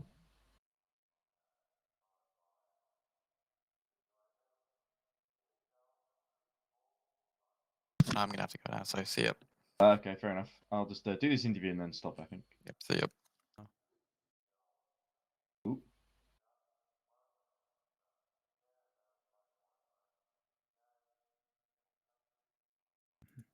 Hello there. Hello there. Hello. Sven sorry, also sorry, got... I know I didn't say I would drag Sven in, but I thought it would be fair if I was dragging the rest of the team in. So this is the Iris Automation team. Hello. This just finished second in GD3 class, I believe, if I remember correctly. All three of you. Sorry, because there's quite a few Iris cars, so I was trying to get you not mixed up with the Chain Hatch team. There's 4. There's 4, yes. 2 GTs, 2 LMP2s. Yeah, but anyway, it was quite a performance from you guys. You were leading a fair chunk of the race. It was a pretty tough battle against Mugen, of course, and Mugen 88. It's really been tough to beat Mugen this season. Very few people have done it, and in GD4, I think Shiba split them last time at Daytona. But this time, you guys were very close. Within like 60 seconds or so of doing it this time. Is it frustrating to miss out, or do you feel like it was a really fair fight across those 8 hours? Yeah, it's frustrating. It's really frustrating. I thought you'd say that. It's because I spun at sunset and lost my wing. Oh no. Yeah. Because they lost it because there was a bunch of code 80s and they lost the lead when they pit in between the code 80s. You guys strategically outfoxed them there, so it was a bit unlucky that Jeff had that little off there. Yeah, and towards the end of the race, they were lucky with the code 80s then. Oh yeah, of course. They had the luck with the code 80s towards the end of the race. That's why they had like a lap gap to us, because we should have been like only 60 seconds roughly behind them. Obviously, they weren't pushing at the last stint when I unlapped myself, so because why would they? So there wasn't like, yeah, it's been pretty frustrating. They are very quick guys, and the recent changes to the beam are not helping us at all. Nope. The recent changes to the BMW. Not quite accurate, because they did tweak the fuel consumption slightly, and when Jeff and I ran for AFP the VMG 1000 Miles of Sebring, we went also a BMW, and it was we couldn't go to the 1 hour mark on fuel, and we could have very much done that today without. But I mean, it became irrelevant anyway, because like code 80s everywhere and rain, so it's just like, well, fuel mileage didn't matter either. And for that Mugen car, that McLaren is just so fast. Yeah, like in qualifying, I think they did a 58.0, and our BMW was already on the limit with a 59. I think 1 did Sven. I was like, it was a 0. 0. Okay, a second off. Like, how the fuck is that McLaren so fast? Okay, we're swearing now. Okay, I didn't realize that. I'm sorry. That My car bad. was really quick. That's okay. If I'd known, to be fair, at NOLA, they basically got me doing the broadcast, and we had a really awkward screen share setup where basically it froze every 5 minutes. I swore a lot during that broadcast because in the course of like a 4-hour race, when you have to reset it every every like 30 seconds or so. It felt like it was just like such an annoyance and very tedious. So Yeah, almost like I imagine. wasn't commentating. I was just doing the stream and occasionally saying, "Oh, here's a thing happening," and that would be it. That would be my commentary. But anyway, so you guys obviously, like you say, you didn't qualify as was you were having to fight your way through the GD3 field. Do you guys see any of the? There was 2 huge incidents basically. There was one at the last corner where I think a couple of the LMP2s flipped over each other because they came across a car that sort of spun in their way, and then I We think weren't involved in the first one, but in the second one, our 77 got involved, and it wasn't P4. I think it got dropped to P7 after that. So that was really unfortunate, but yeah, I think what it was. I think it was the Ring of Bond GD444 car that basically didn't react to the code 80 in time and basically plowed into the back of 2 cars. I presume one of them being yours, maybe. But yeah, it was a bit chaotic and a bit frightening. And of course, then the rain fell and it became more chaotic. actually the rain for us was really good. Because in the dries, our car was not fast enough, but in the wet, it just came alive. We were able to match or even go faster than the cars around us, so... Rain Meisters, you guys. We actually wanted the rain. So the rain, trouble for some, but for some it was a bit of a dream come true. It seems for the BMW drivers. It wasn't enough. Yeah, it should have rained more, a lot more. Oh dear, more code 80s, more rain. Okay. No, Less fuel not more consumption for you code guys. 80s, more rain. At Well, some more point, rain, all more these people people go that off. can't swim will just be flooded off the track and we don't have code 80s anymore. 100% rain the whole race. Would have been nice. Sink or swim. Well, the next race is Suzuka, so you may Oh, just God. get your wish, guys. But anyway, looking at the season as a whole, the title battle in GD3 is really close because you got the 88 that won this time that was in 4th. You guys were running in 3rd in this series, the standings, I think, were going into this one. Yeah. Actually, no, the 88 was 5th, wasn't it, behind Abstinia Force Polonia in the points, but they didn't finish. And so I think, but there wasn't many points in it. You guys were like on, I think, 26, and they were on 25, and then we got the leaders who both finished behind you, so you gained points on them. So it's looking like a really true. The 88 is in P5. We didn't realize that we fought like the championship leader one again. What? Yeah, I know. I thought that for most of the race until I actually checked the points. That's the leader, not the... Oh my god. Yeah, so for Mugen, the wrong car won because it went off really early on. I don't know if you saw, but it went off into the wall like 2 laps in a row, basically. It was really unfortunate. It was was it? Yeah, I think we lapped them. Yeah, I think so. That is what you like to hear. Yeah. Well, Mugen the having 88 problems. is just 1 point behind us, though. So Yeah, it's going to be very tight for the rest of the season, really. Oh yeah. Because last time we did see it came down to like a 4-way title battle last year. I think it could happen that way again. The way it's heading. Lucas was between... part of that. So was I. It was in GT3 it was only a 2-way, but LMP2 No, I it think was was a 3-way. 4-way. Yeah, It was it's going to be in between. GT3. It feels like it's shaping up between yourselves, the 2 Mugen cars, 88 and 888, and then Shiba 73. AFP should be up there, but they've really been slacking lately, and I feel like the team might be disassembling itself before the season is over. Oh dear. They were just really unlucky the last 2 rounds. That's a shame because the season started so well for them, but I'm sure they were really strong outfits. I have a feeling that something with the politics behind the team is not going to go particularly too well. But they might not last till the end of the season. But we have to see very much. Well, we shouldn't chat ill about people. Yeah, I'm not gonna say anything ill. It's just it's not looking great for them. I kind of agree. Yes, it did feel a little bit like they just put one driver in the car at the very end just to finish the race, and it didn't seem like he was particularly confident in the LMP2 squad at least. But for the 999, I think they just had bad luck with basically the brake pedal failed for one of their drivers. Yeah. Yeah, it's a shame. They've had the last few races very bad luck, and in terms of their races, it's like they've had very bad luck. It's just and I've heard from them that their Ferrari is not feeling great to drive. Oh, okay. So it looks like the BMW and the Ferraris are not the cars to drive; it's the McLaren. Yeah, definitely the McLaren. Yeah, it's so fucking fast. It's unbelievable. Yeah, the thing is, I've tested before in like October the cars, and it was like, yeah, the McLaren was very fast. Also, wasn't 20s, but the 650s was pretty fast. It was just a bit understeery to drive, except that you were still going fast. It's weird. I drove it in GT Challenge for a bit, but then essentially abandoned the car. It was really, I came back to saying like we were going to take the Beamer when we drove it for VMG, and I was like, I'm sorry, but like I can't abandon this Beamer because it's so much fucking fun. Like the fucking torque out of the torque out of the corners. I love how it drives, but yeah, we are slower than the other cars. You have to drive it smooth, but it is incredibly rewarding to drive this car. Oh yeah. You feel the grunt behind this machine. It's very rewarding. It's a really weird decision from them to nerf it again. They gave it in October like a really big nerf compared to like the 720S, which was equal or worse then. I don't get why they nerfed it again.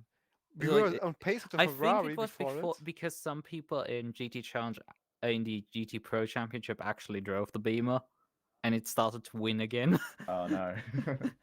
That's why they probably nerfed it. In the Corvette Championship, there were like a couple of other cars, and the Beamer was the one that actually won. Yeah, I hear what you guys are saying about how nice the BMW is to drive, but for me as a commentator, I look at the Callaway Corvette C7. It's got flames coming out the exhaust either side.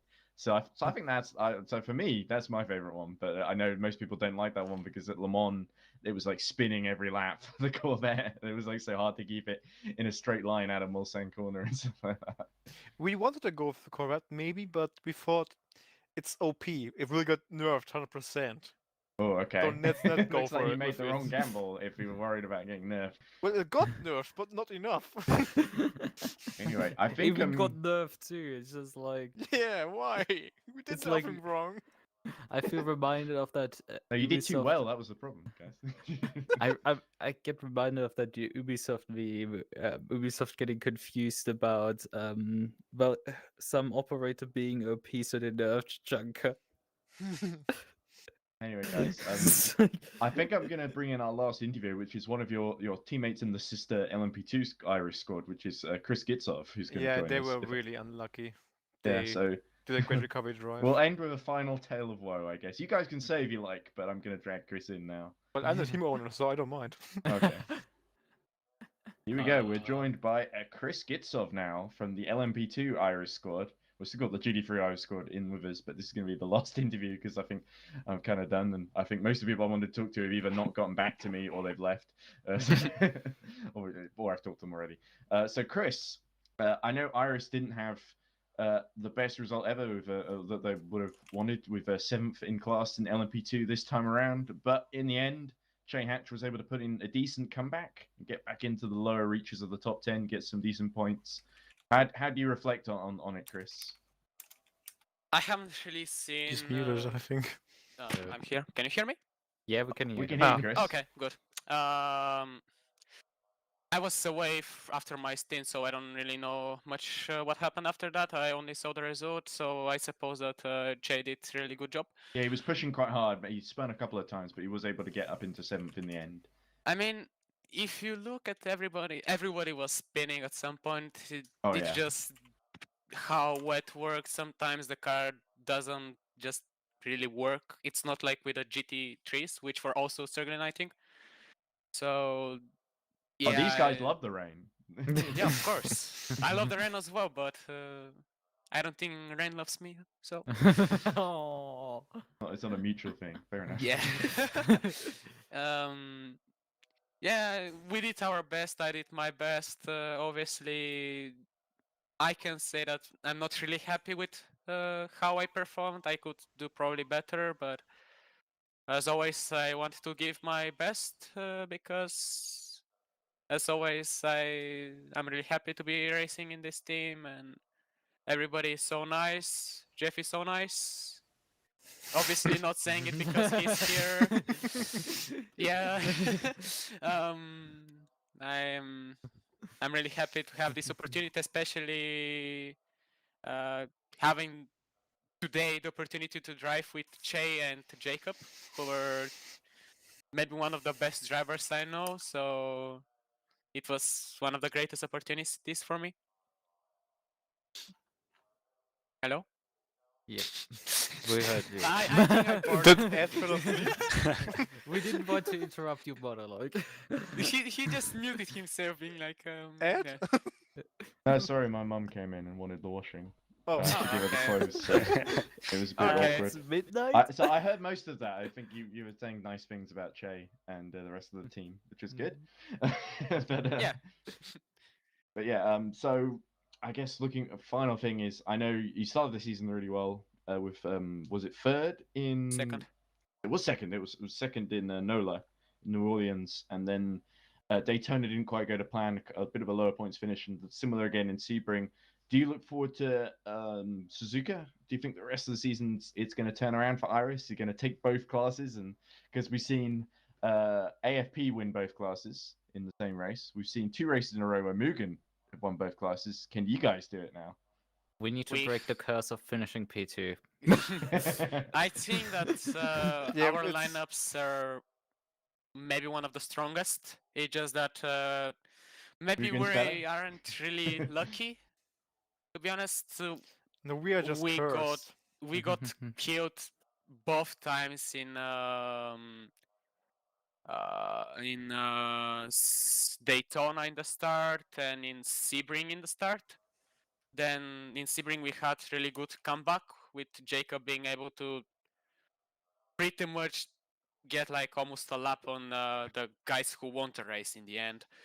But he had a screen freeze, which unfortunately put us really behind. And I myself that was had, what happened. I did wonder what happened to Jacob. yeah, he just had a massive screen freeze. I believe there was somebody who That was why he had left the the huge race. crash when he was in between the Mugen cars. Yeah.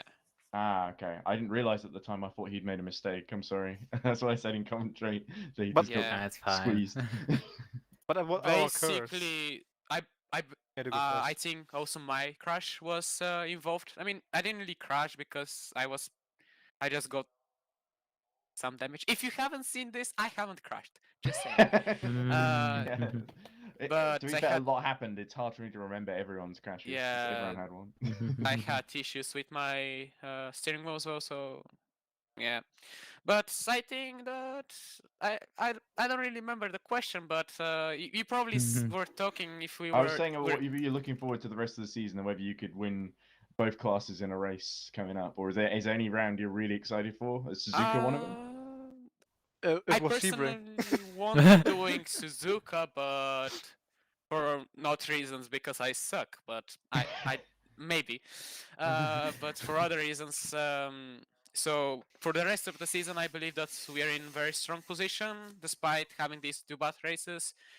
As you can see, teams like AFP, Mugen not so much, but other teams can also have not so good races. So I believe that's a positive for us if we are able to find a way to stay away from incidents in lap 1. I think that despite many people saying you cannot win a race in lap 1, I think we will be able to not lose them in lap 1. Because what I've been seeing with Mugen especially is that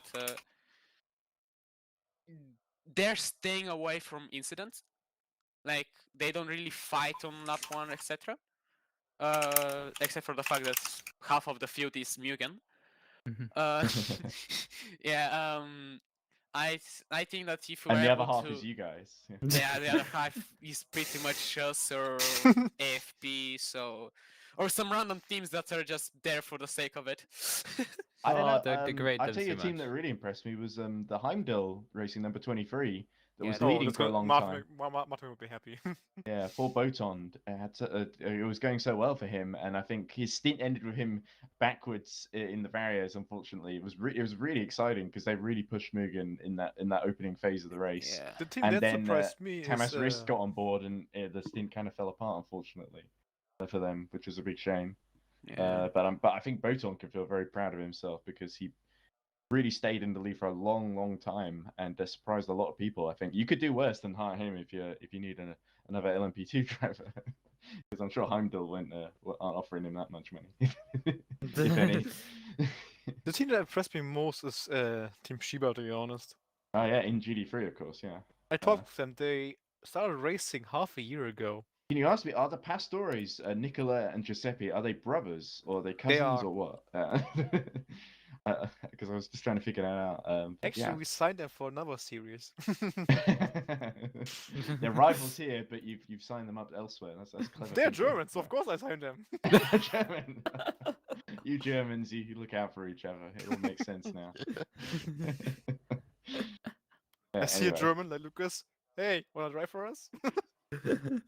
And I can't say no because you're German. Not me. Well, I guess I'll never drive for you guys, but because I'm too busy commentating, of course. In English. You're always welcome. I think that Jeff won't mind. We have we make exception like we do for Chad. Very Yes. international assembly from I mean, Indone- I go from personality, Jeff. so you seem nice. I don't mind. Is that the requirement? Not be fast, just be nice. No, not be an asshole. That's my requirement. Okay, yeah. Yeah, Okay. we are very nice in Irish, most of us. Yeah. Well, the problem is I've not driven R Factor in several years, and the wheel that I used to play R Factor with, I think, is very old, and it's like an old Logitech Formula Force EX, I think it's called. So I'm not sure it'd be much use for you I guys. don't think it can be worse than mine, getting broken every I don't 2 think months. I'm not sure if the brake pedal still works because I went flat on it, and I mean it sounded a bit like Agostino Force Polonia here with that excuse, but okay. Oh, Jesus Christ. By the way, fun fact, like the first year of me sim racing, I've done it without a brake pedal. Oh yeah. I used a button on my wheel for braking. I suppose I could do that, yeah. Yeah. Okay, don't drive LMP2 then. But I mean, the I game think you'll be people very good drive GT3 LMP2 driver. off. Yeah, you will be a good GT3 driver because ABS. because I can learn and finish at the back, yeah. In like a independent IRA Sentry that's just me and like my mates or whatever. The non-German car. This contract negotiation is going very well. I think I'll stick to being a commentator, guys. Anyway, thanks for joining me, and I guess we'll see you again on the 3rd of April for the next round at Suzuka. So until then, take care, guys, and take care to you too, the viewing audience at home, if you're indeed still watching. Bye. I mean, before there's no one watching and we are just talking to each other while the YouTube is recording us and using us for its simulation of the world.